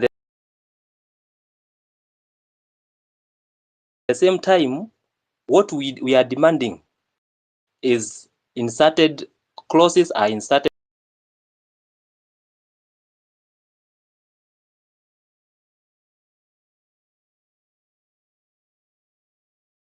we agree that if it is corruption, we are able to fight it this way and this way. We classify the offenses that we need to fight most, because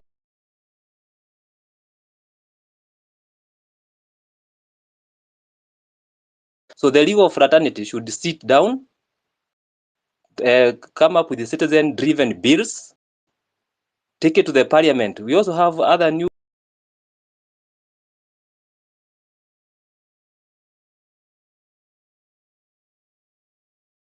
which are citizen-driven. We come up with citizen-driven. Those all the Gen Z lawyers should sit down then. As parliament opens on Tuesday, what happens? Take the bill there. Give one of the, now let us have a pipe that you can use to take that bill in.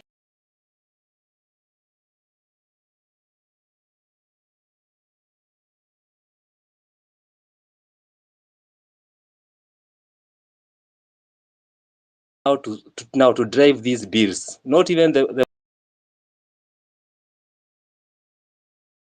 MPs. we should only hand them over to them. This is a bill. One member of parliament who is who has integrity. We all know them. Please finish. Those who don't have.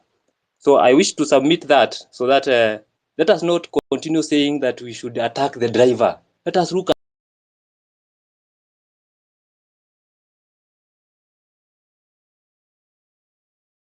at the one who is arresting. Should he be checked?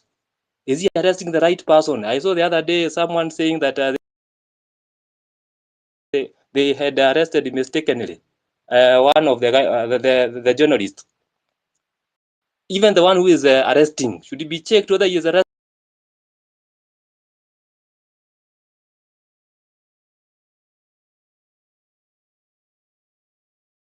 Take it there, get up an MP, give it to him, Malizia tell him Kingori. this institution should be done this and this and this. Thank you so much, Wanyama, and I thank you. Asante sana Kingori, and you've highlighted a key thing when we speak about all these items. Simba, I see you've unmuted.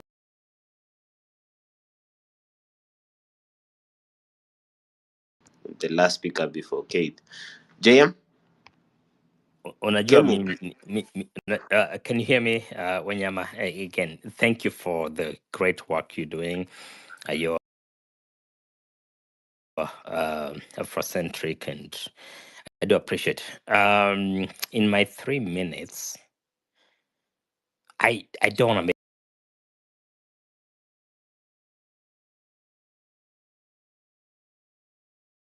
my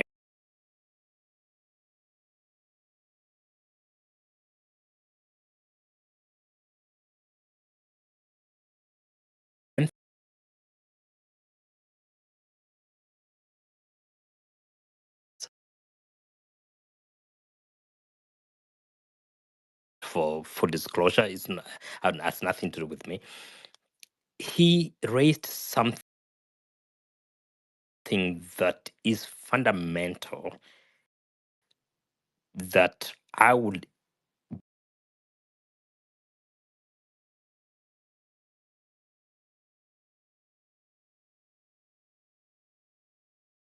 I know we are going around talking about presenting many things and everything, and that's okay. By the way, nobody's wrong in this. It's just the way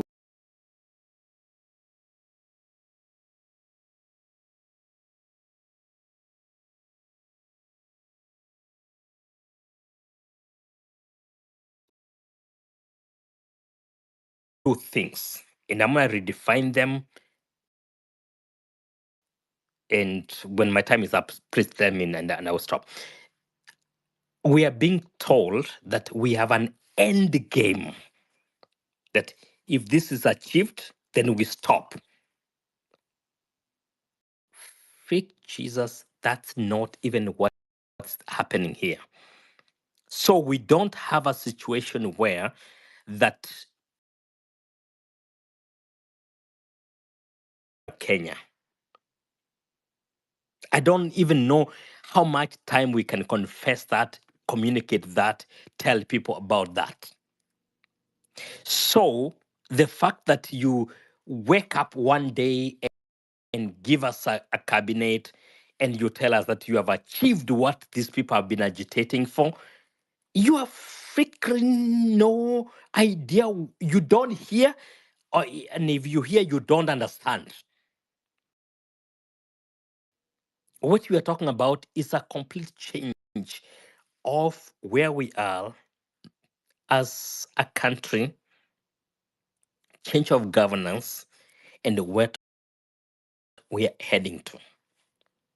So that I don't go into my agitation, because I've always been very, animated in my submissions. Let me say this: I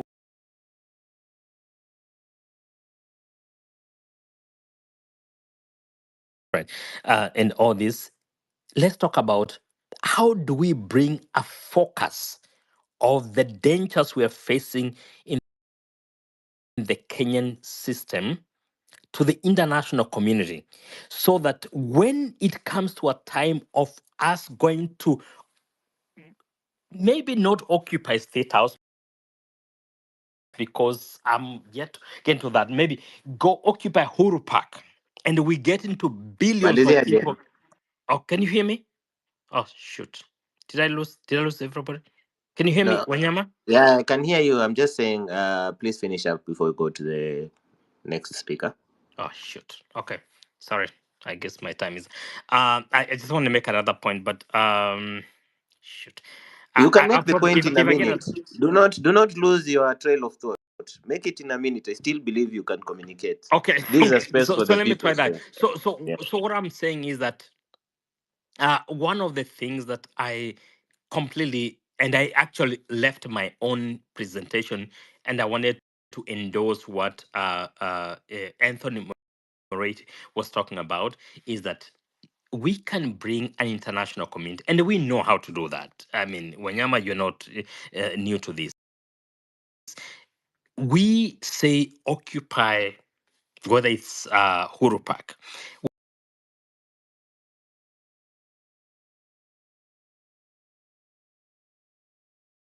Prior to introduction of, I almost freaked out. Like prior to introducing the 11 members, guys, this was the most annoying thing I've ever listened to.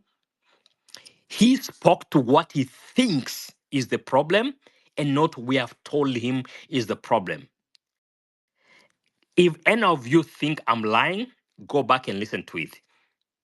Go back, listen to it. We are intellectuals. We go back and listen to it. I've been through this system from 2022 or 2002 of the Kibakis and all that. So, friends, go listen to Ruto's speech. You know what he did? He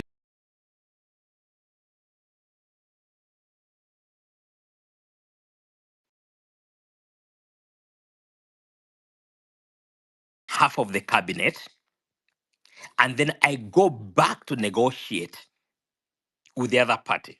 You guys did catch that. So I have to tell you that this is what exactly happened. Replica. And then he actually, say that I'm now doing a. And then who the freaking world, I don't want to use the bad word here because I'm a preacher for many times. Who the world is Okay, James. referring to? Right. Maliza. Okay. Kindly. Back to you, Wanyama. But I'm gonna tell you that let's have a simplistic way of getting the international community involved in this, and then let's tell Ruto that yes, public domain. Thank you. I apologize for taking longer than I should have taken or was allocated, but God bless. And I will yield and probably. Thank you. Asante I'll go sana. back. God bless you too. God bless you too. Keith, hii mic ni moto na kupitishia bana. Ongea kitu ya maana Keith. Keith, if you can hear me. Yeah, thank you so much. Yeah, I can get you. How are you, Wanyama? Doing well. Okay, thank you so much. So chapter 6 of Article 75 of the Kenyan Constitution says that once someone is dismissed from holding a public office in the government, they're not supposed to be to hold any space in the state. So our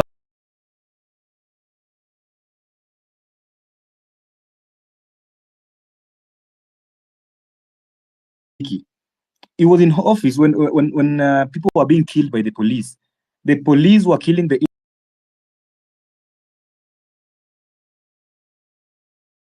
Let me start by saying our lawyers, the Law Society of Kenya, kindly take these matters to the court, and we need to see some changes. Then, when we say occupy everywhere, we're just wasting time because we're going to get scattered, and the police are going to get even more powerful. So we need to counter them by, having a precise destination. Sorry.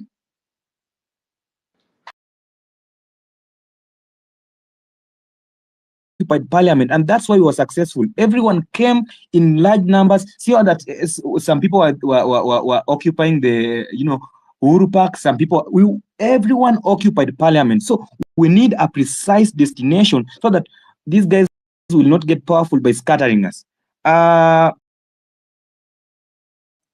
Ruto was among the guys that were opposing the amendment of the constitution. So we cannot expect this guy to respect the constitution, and that's why he's appointing these other guys.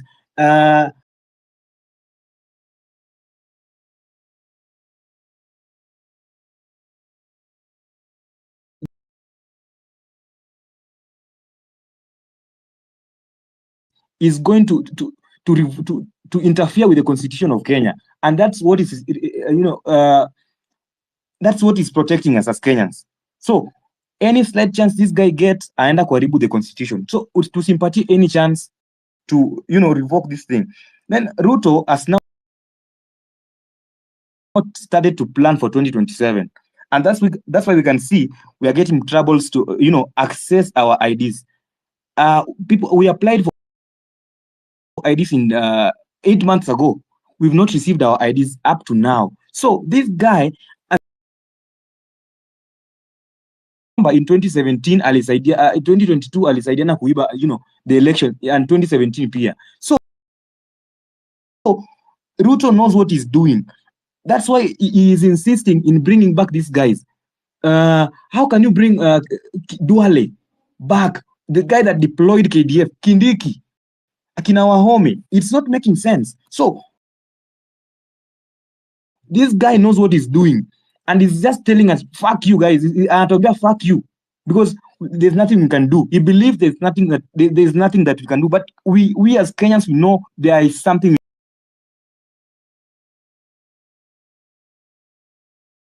Cover-ups are still there. They're still being done in hospitals. Police are still being protected by the government. People are being killed. The police by the police, then they claim it's an accident. And if I just said niliona kwa X that mtu alimtumia the text that someone texted the doctor to interfere with Kenya with the to atoe the cause of death ya mtu. This guy was shot with a bullet, but someone texted the doctor aseme it's an accident. So these guys are being protected, and that's why we can see they believe to be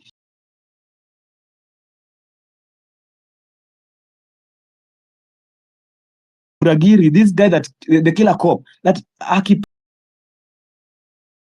kwa jela is going to pay for him to get to be freed. So these guys are being protected, and that's why wako na kiburi. So guys, we need to occupy we need to occupy one specific place and tell these guys that we're not joking with them. Personally, I'm so annoyed. I was just drinking some water, but my anger imezidi tena. So guys, we need to occupy one specific place. Kama ni JKIA, tuende JKIA. Then kama ni Huduma Center, because we need our ID.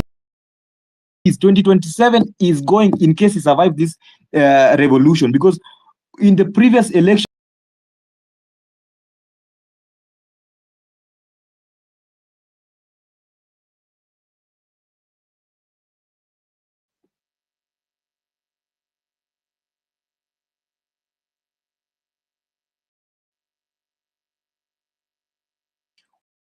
Wanyama, can you get me? Yeah, sorry about that. I'm trying to get back to the call so that I can accept more speakers into the panel. Asante sana, Keith, and you elaborated well on that. Nataka kusema hivi, as much as we are having technical issues at the moment, we want to be in a position where, one, we are not really afraid of contrary opinion, that is to the movement, and the movement is Ruto must go at the moment. And second, I really need your help, and the help is, let us be active in the ways that matter a lot. You attending spaces matters. And I'm so thankful to everyone that makes time and also buys their internet.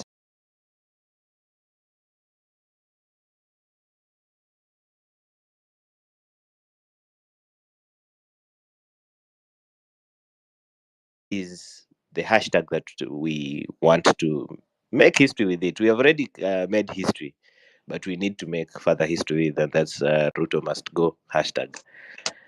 We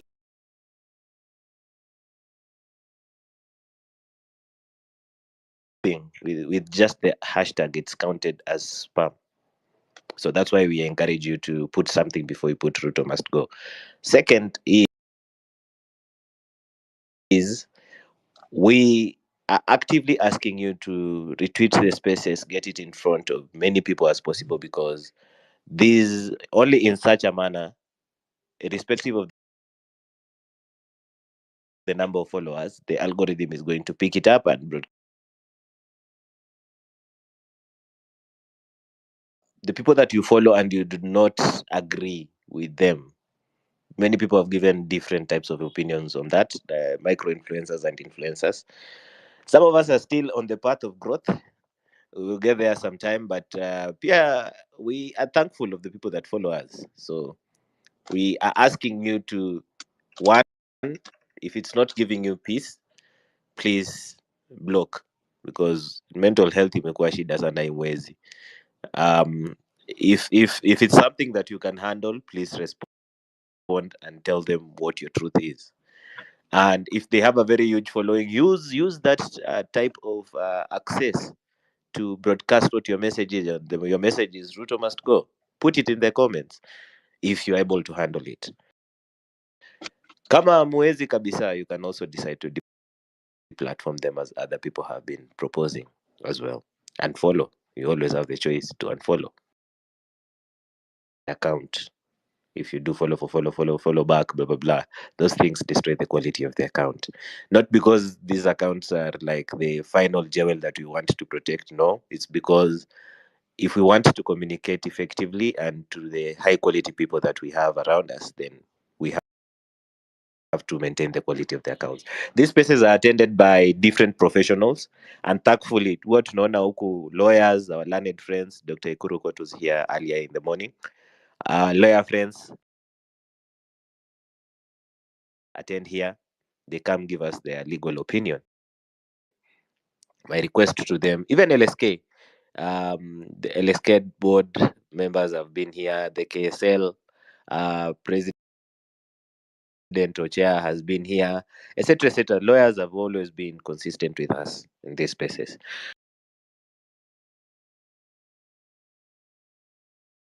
Speaking different things that are affecting doctors as well. As much as we do not agree at times with that body, we have to agree that the only way is they are not the enemy. We have to move forward together. So we bring them on board as well. And we try and combine the spaces as well. That is Afrocentric spaces. I come and co-host in them. He comes to mine and also co-host. We also have KOT. We have different, that is Sonko 254. He hosts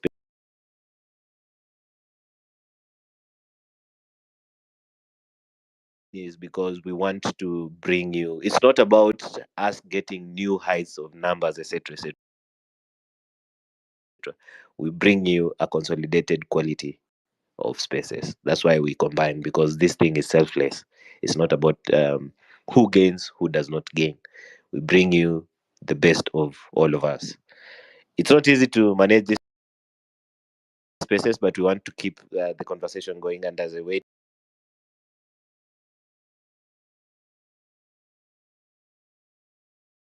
I want to keep the conversation going, and I think I'll just do with the speakers that I have right now. I'm trying to call Afro and see if I can get into the co-host panel. So msichoke for retweeting the space, etc., etc. I want to keep the conversation going. Now, the reason why I am so white as we wait, the silent majority ni wale our parents, wale our friends who don't really have access to Twitter or TikTok or YouTube or so any other type of social media. They are the majority, whether we like it or not. Twitter is still not the number one accessed platform in Kenya, let alone Africa. So this silent majority, for the speakers who are here, how do you think, or not think, give me options on how we are going to reach out to them? And I'll start with King Ori.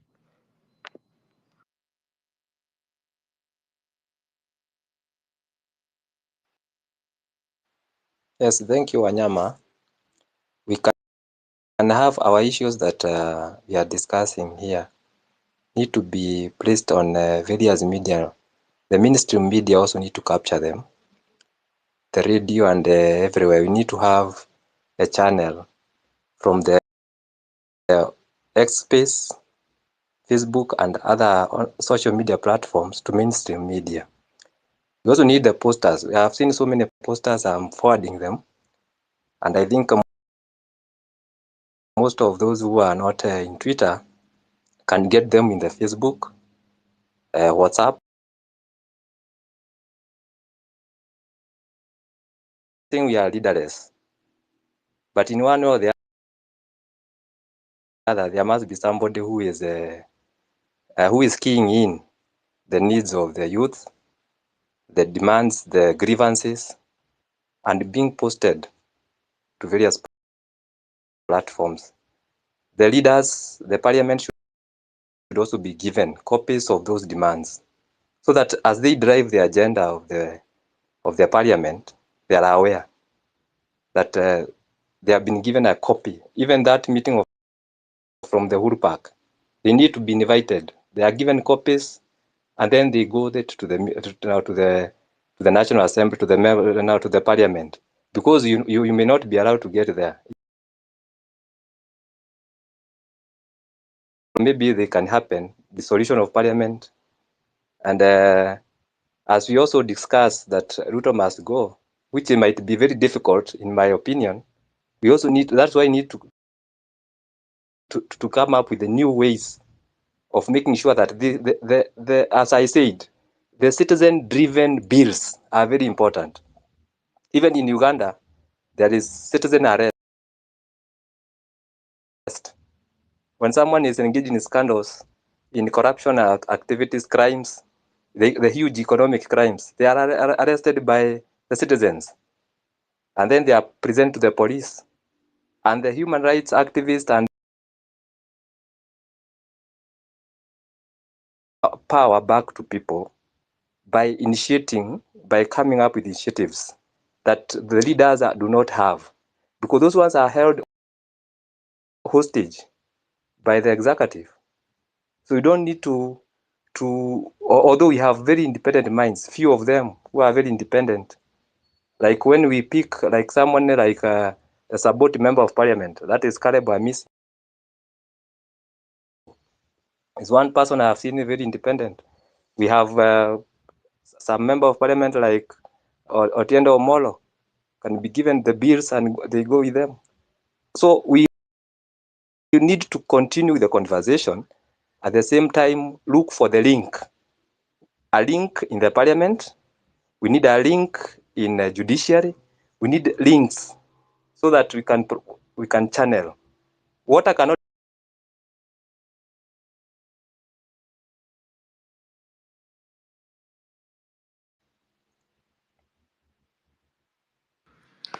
Very key, very key. We will. I think yours resonates with the part of this is a marathon, not a sprint.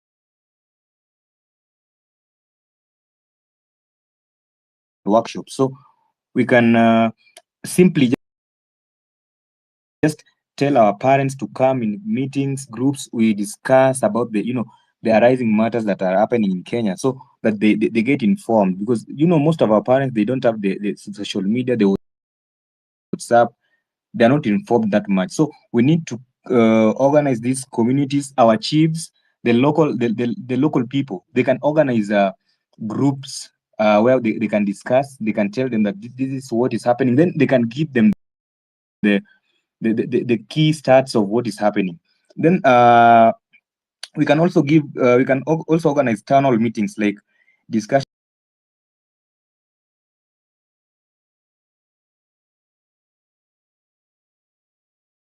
to say this, but some of them are not that learned. That's why they keep on rejecting what is being.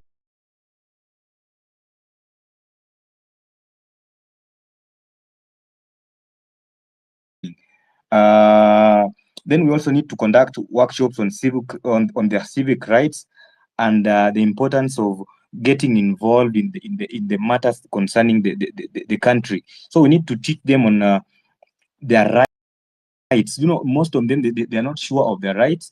They need to get informed and told that this is what has been happening. This is what you need to be doing. You need to get your IDs. You need to let your children register for IDs to address the safety and concerning issues. We can also get debates. We can organize discussions and debates where groups foster cultural and the inquiry analysis. So we need to analyze whatever has been going on as we foster on the growth of our communities, because most of our communities there is doing. At the end of the day, they're going to learn that honestly, whatever you guys have been telling us, we are seeing them now. We are seeing that this guy has not been doing what his objective is. So I think that's all I wanted to add. Keith, you seem quite articulated with these things, and I'm liking it. And just as people were speaking, I've decided to create a WhatsApp channel. I think enough of the talk. I think let's walk the talk. I've created that channel. It's called Kenya County News, the WhatsApp channel, and I've put it on the Jumbotron. You can also check my profile, guys. Go and follow that channel. Just click on that link. It's a WhatsApp channel. As I keep engaging other people who've been managing WhatsApp groups, etc., that will be like best to bring in different types of volunteers, etc., to that channel as well. The thing with channels is you can get information, and I think we are going to put this to as many volunteers as possible as well to get into it and bring us very valid information, posters that you'll send to our parents, friends, etc. Personally, I don't believe in the thing of having a WhatsApp group where thousands and thousands of messages are going through it. So something is lost. Not everyone has not even everyone, majority do not have the patience and time to pass through every message. So if you're here, as we said, this is digital activism, and we have to take it to the heights that are needed, because tumekuwa tukisema tunapelekaje wazazi wetu this message, tunapelekaje our friends who are not on X, they don't even know how to use the interface of X.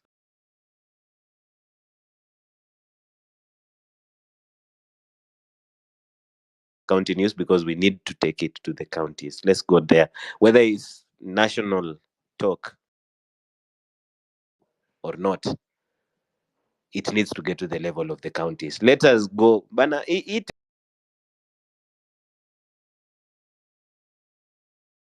worry about the logo, etc. Just click on that link.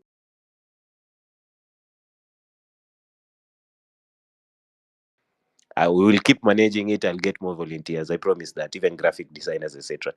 Thank you for the DMs. For different people already, man, you guys are amazing. People are just already DMing, just asking how they can help, how they can move this forward, especially on the WhatsApp.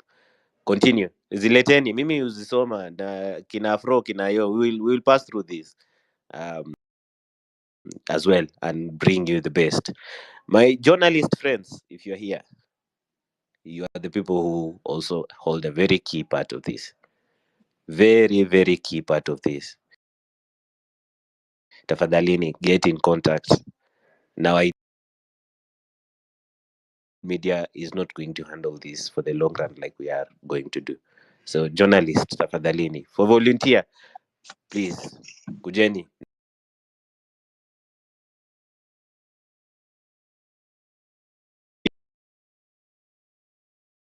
please retweet that Kenya County News channel, WhatsApp channel, na muimbe about it. Ask other influencers as well to join it, the ones for the cause. Let's build the numbers and followership. Dennis, Lawezi. Oh, Wanyama, as I finish, Okay. thank you so much for the space. I'm afraid I have to leave, but yeah, I'll still rejoin. Kuna mbali naenda, but thank you so much.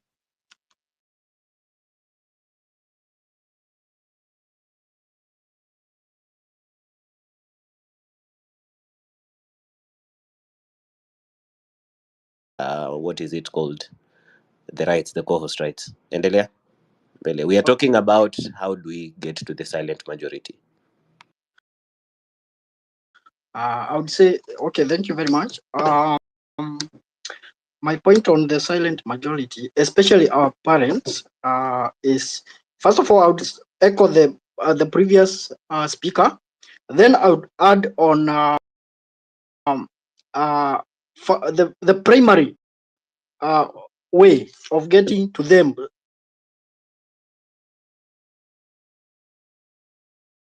is to talk to them. I would give you an example. After the financial bill was dropped, very many parents were telling Gen Zs, now, please, can you calm down? Give him time. We see he has dropped the bill. Because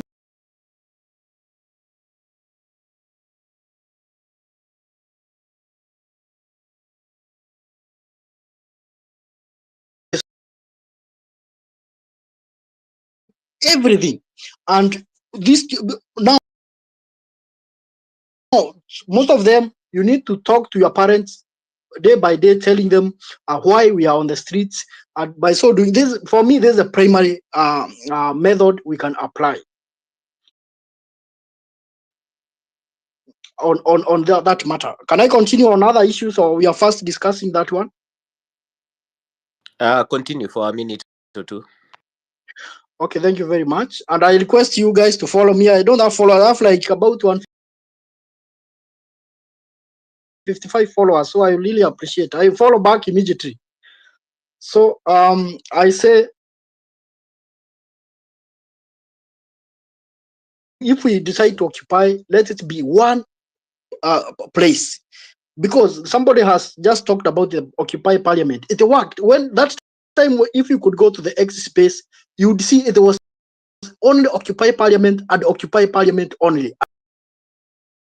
And it worked. And I can assure you, after Occupy Parliament, we haven't achieved much. That was the greatest achievement we achieved is in numbers. After that, now, again, we have a common front and we are going to achieve. Number two, I would also like to contribute a bit about how our country is like, it is held hostage by the political class. You can see people said reject finance bill, but what did we witness after it was rejected? You see these people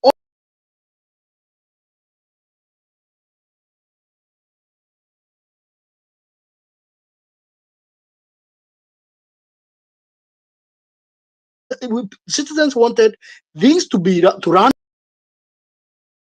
normally, but drop the finance bill. Why? Because the country has money. The money is chiffoned by corrupt leaders. The money, we all know where the money goes. The money is allocated to unnecessary offices and so on. Operating with the previous budget, and people, that is not what people wanted. You start giving people conditions when people are telling you to check on our expenditure. It is possible to operate within our means, but it doesn't mean you start giving citizens strict conditions. As if you are running the country as if it is a small office. You are a small office, like somebody said here in the space the other day, like a kibanda. You can close when you want. You tell the citizens the way you want, even if that is not what they are asking for. It is very unfortunate. For example,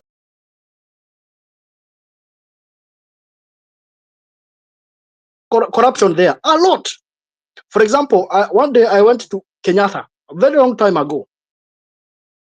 We young people, thank God we are educated and we understand these things.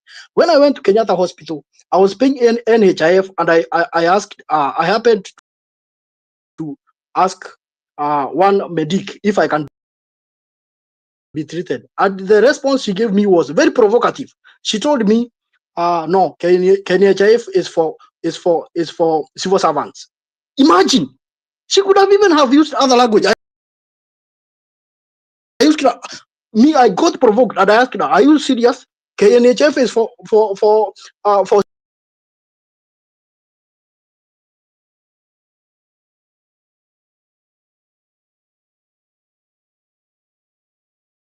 access healthcare, even if you pay that insurance fund. How? First of all, they have some funny conditions that you must choose a hospital. I'm paying health insurance fund. Again, this is a government scheme which we should even access healthcare without even paying for that insurance. And then you have to choose hospital. You are in it is a way. It is a way of denying you access to healthcare, which is provided.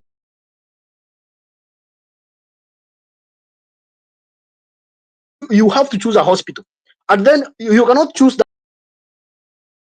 that Kenyatta National Hospital. But then when I went to be treated there, the doctor, that is what the doctor had to say. The doctor told me KNH is for civil servants. I want to ask you for sure.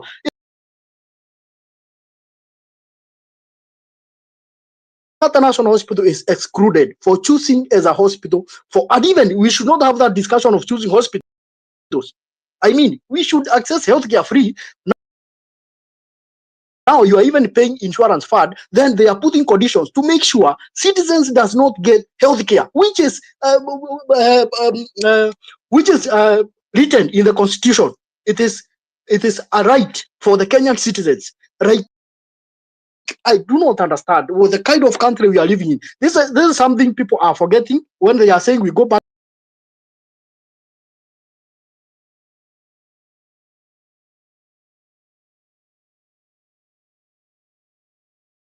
So for me, I even actually stopped paying NHIF.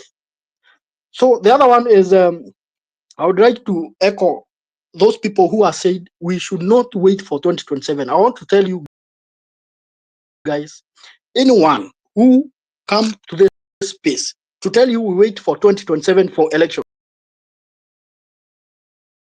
who tells you 2027, he does not understand RUTO. I want to tell you the truth. This is a little devil himself. First of all, the damage in 3 years that this person will do to the country, it will be almost impossible to recover. I want to tell you that this RUTO, in 2.5 years or 2 years that they have been in office, is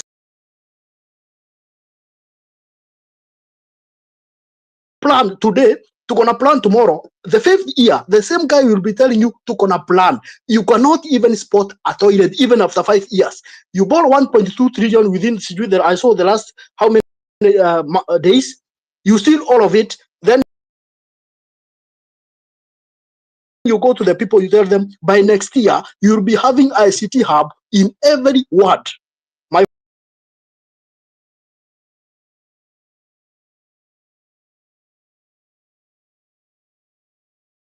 next 5 years will end, and the narrative at the 4th year will be by next year we will be having an IT hub in every ward. Trust me.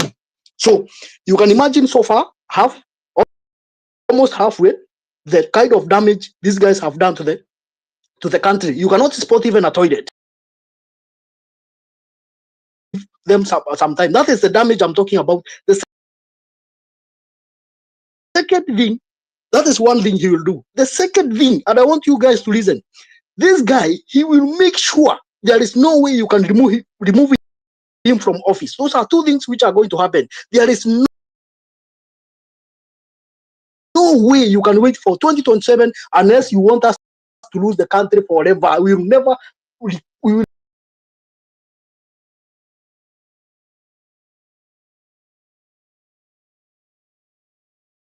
he never saw Gen Z coming. He never saw this movement coming.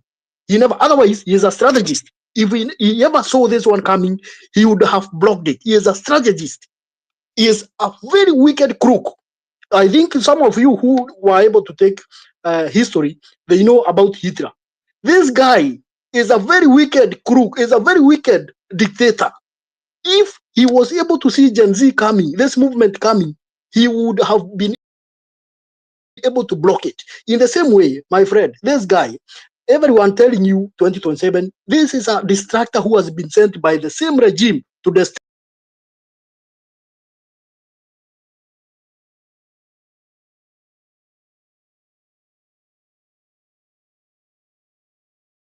Thinking that way, that it was buying time, because some people, a large number of people cooled down.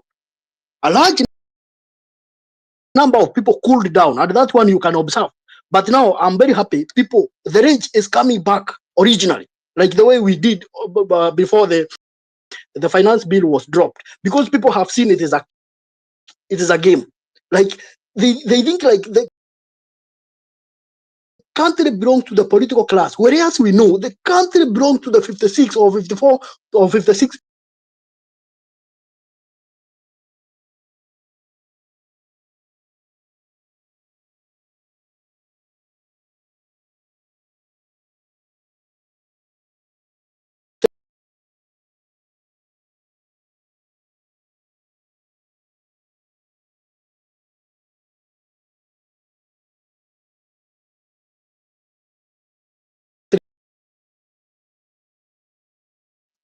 Which country are they asking you not to ban?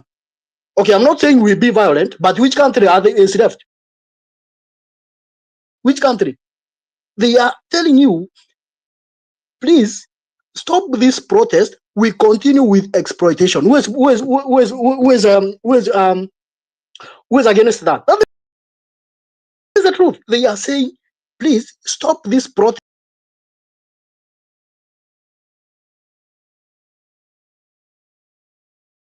It is not we will ban our country. As somebody said, we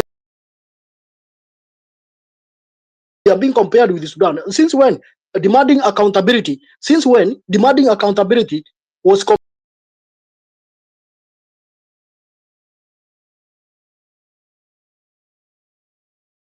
not jokes? Demanding accountability. How can you compare demanding accountability to Sudan? Is that not a joke? That is a pure joke. So I want to say, this is a chance. The guy is trembling, as Miguna says, and he knows he's applying all the strategy.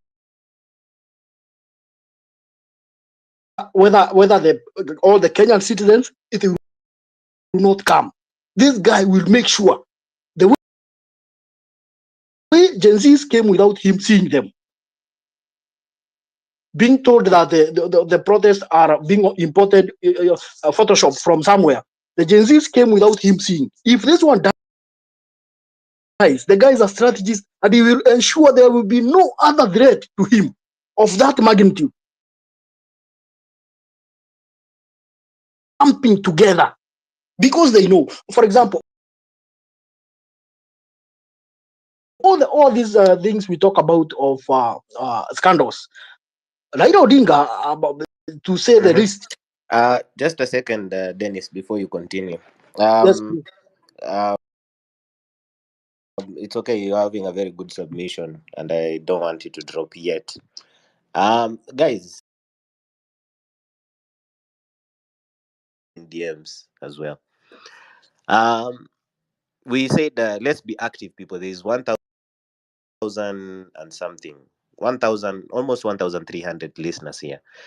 There is a tweet on the Jumbotron here about the WhatsApp channel that we've created. I've created a channel because it accommodates more people, up to above 5,000.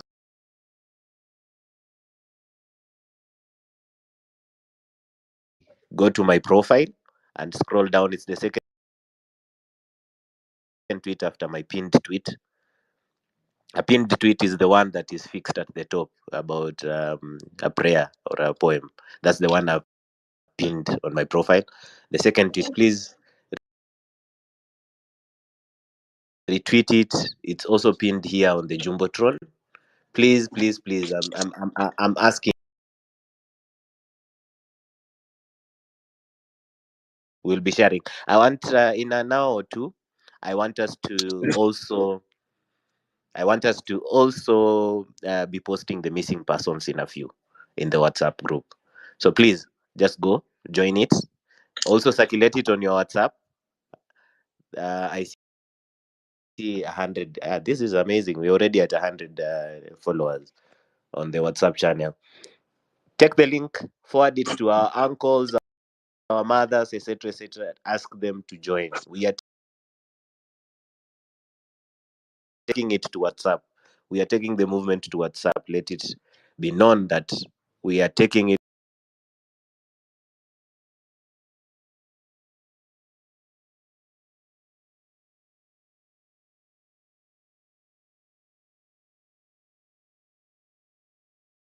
I believe in us moving strategically and fast. Let's go to where?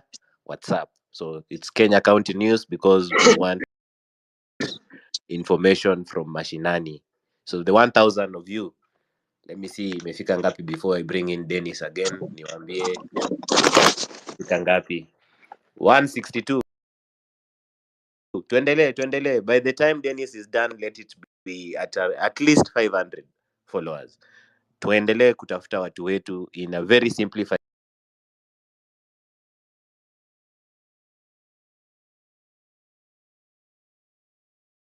link ASAP. I have opened my DMs. It doesn't matter whether you're verified or not. You can send me a message. Let's keep the conversation going. And I'm trying to get Afrocentric to send me the mic. I mean, to give me the co-host powers. If that is not possible, I'm going to communicate what you are going to do. Thank you, Dennis. Okay, thank you very much. Tulete redemptor pia ongee. I want you guys to look it from this angle.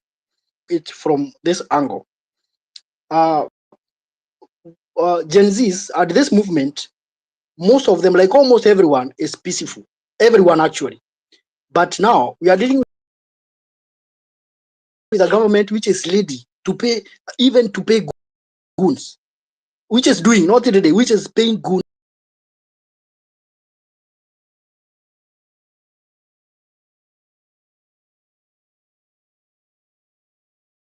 People, a regime which does not obey constitution. So we have a very, very, very big challenge ahead of us. Like, surely, how are we going to achieve this through peaceful protest with a regime which does not respect even life?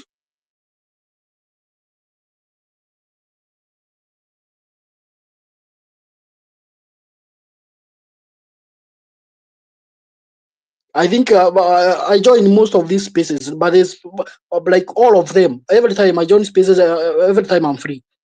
And like Miguna said, and it is true, it is only, even if they are disobeying the constitution, it is only by numbers.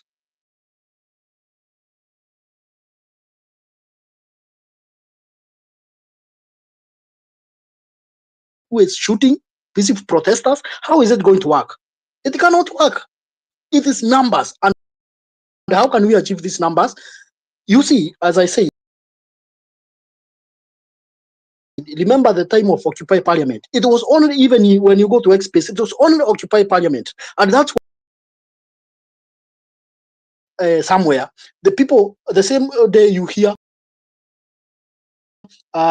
sijui watu this place called Kangemi, are they demonstrating? No. Why are you demonstrating in Kangemi, surely? What are we doing? We are losing. What are you doing in Kagemi? If we are occupying Uhuru Park, please let those guys come from Kagemi. What are they doing in Kagemi? We will lose. Very many people will be killed. So there's a small group. Another small group is Kayore, is another side. Now, police, they find it so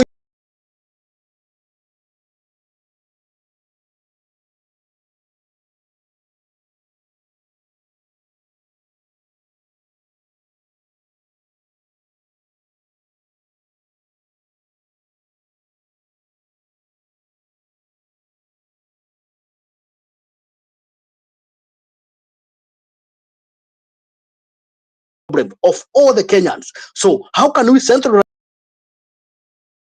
this process? We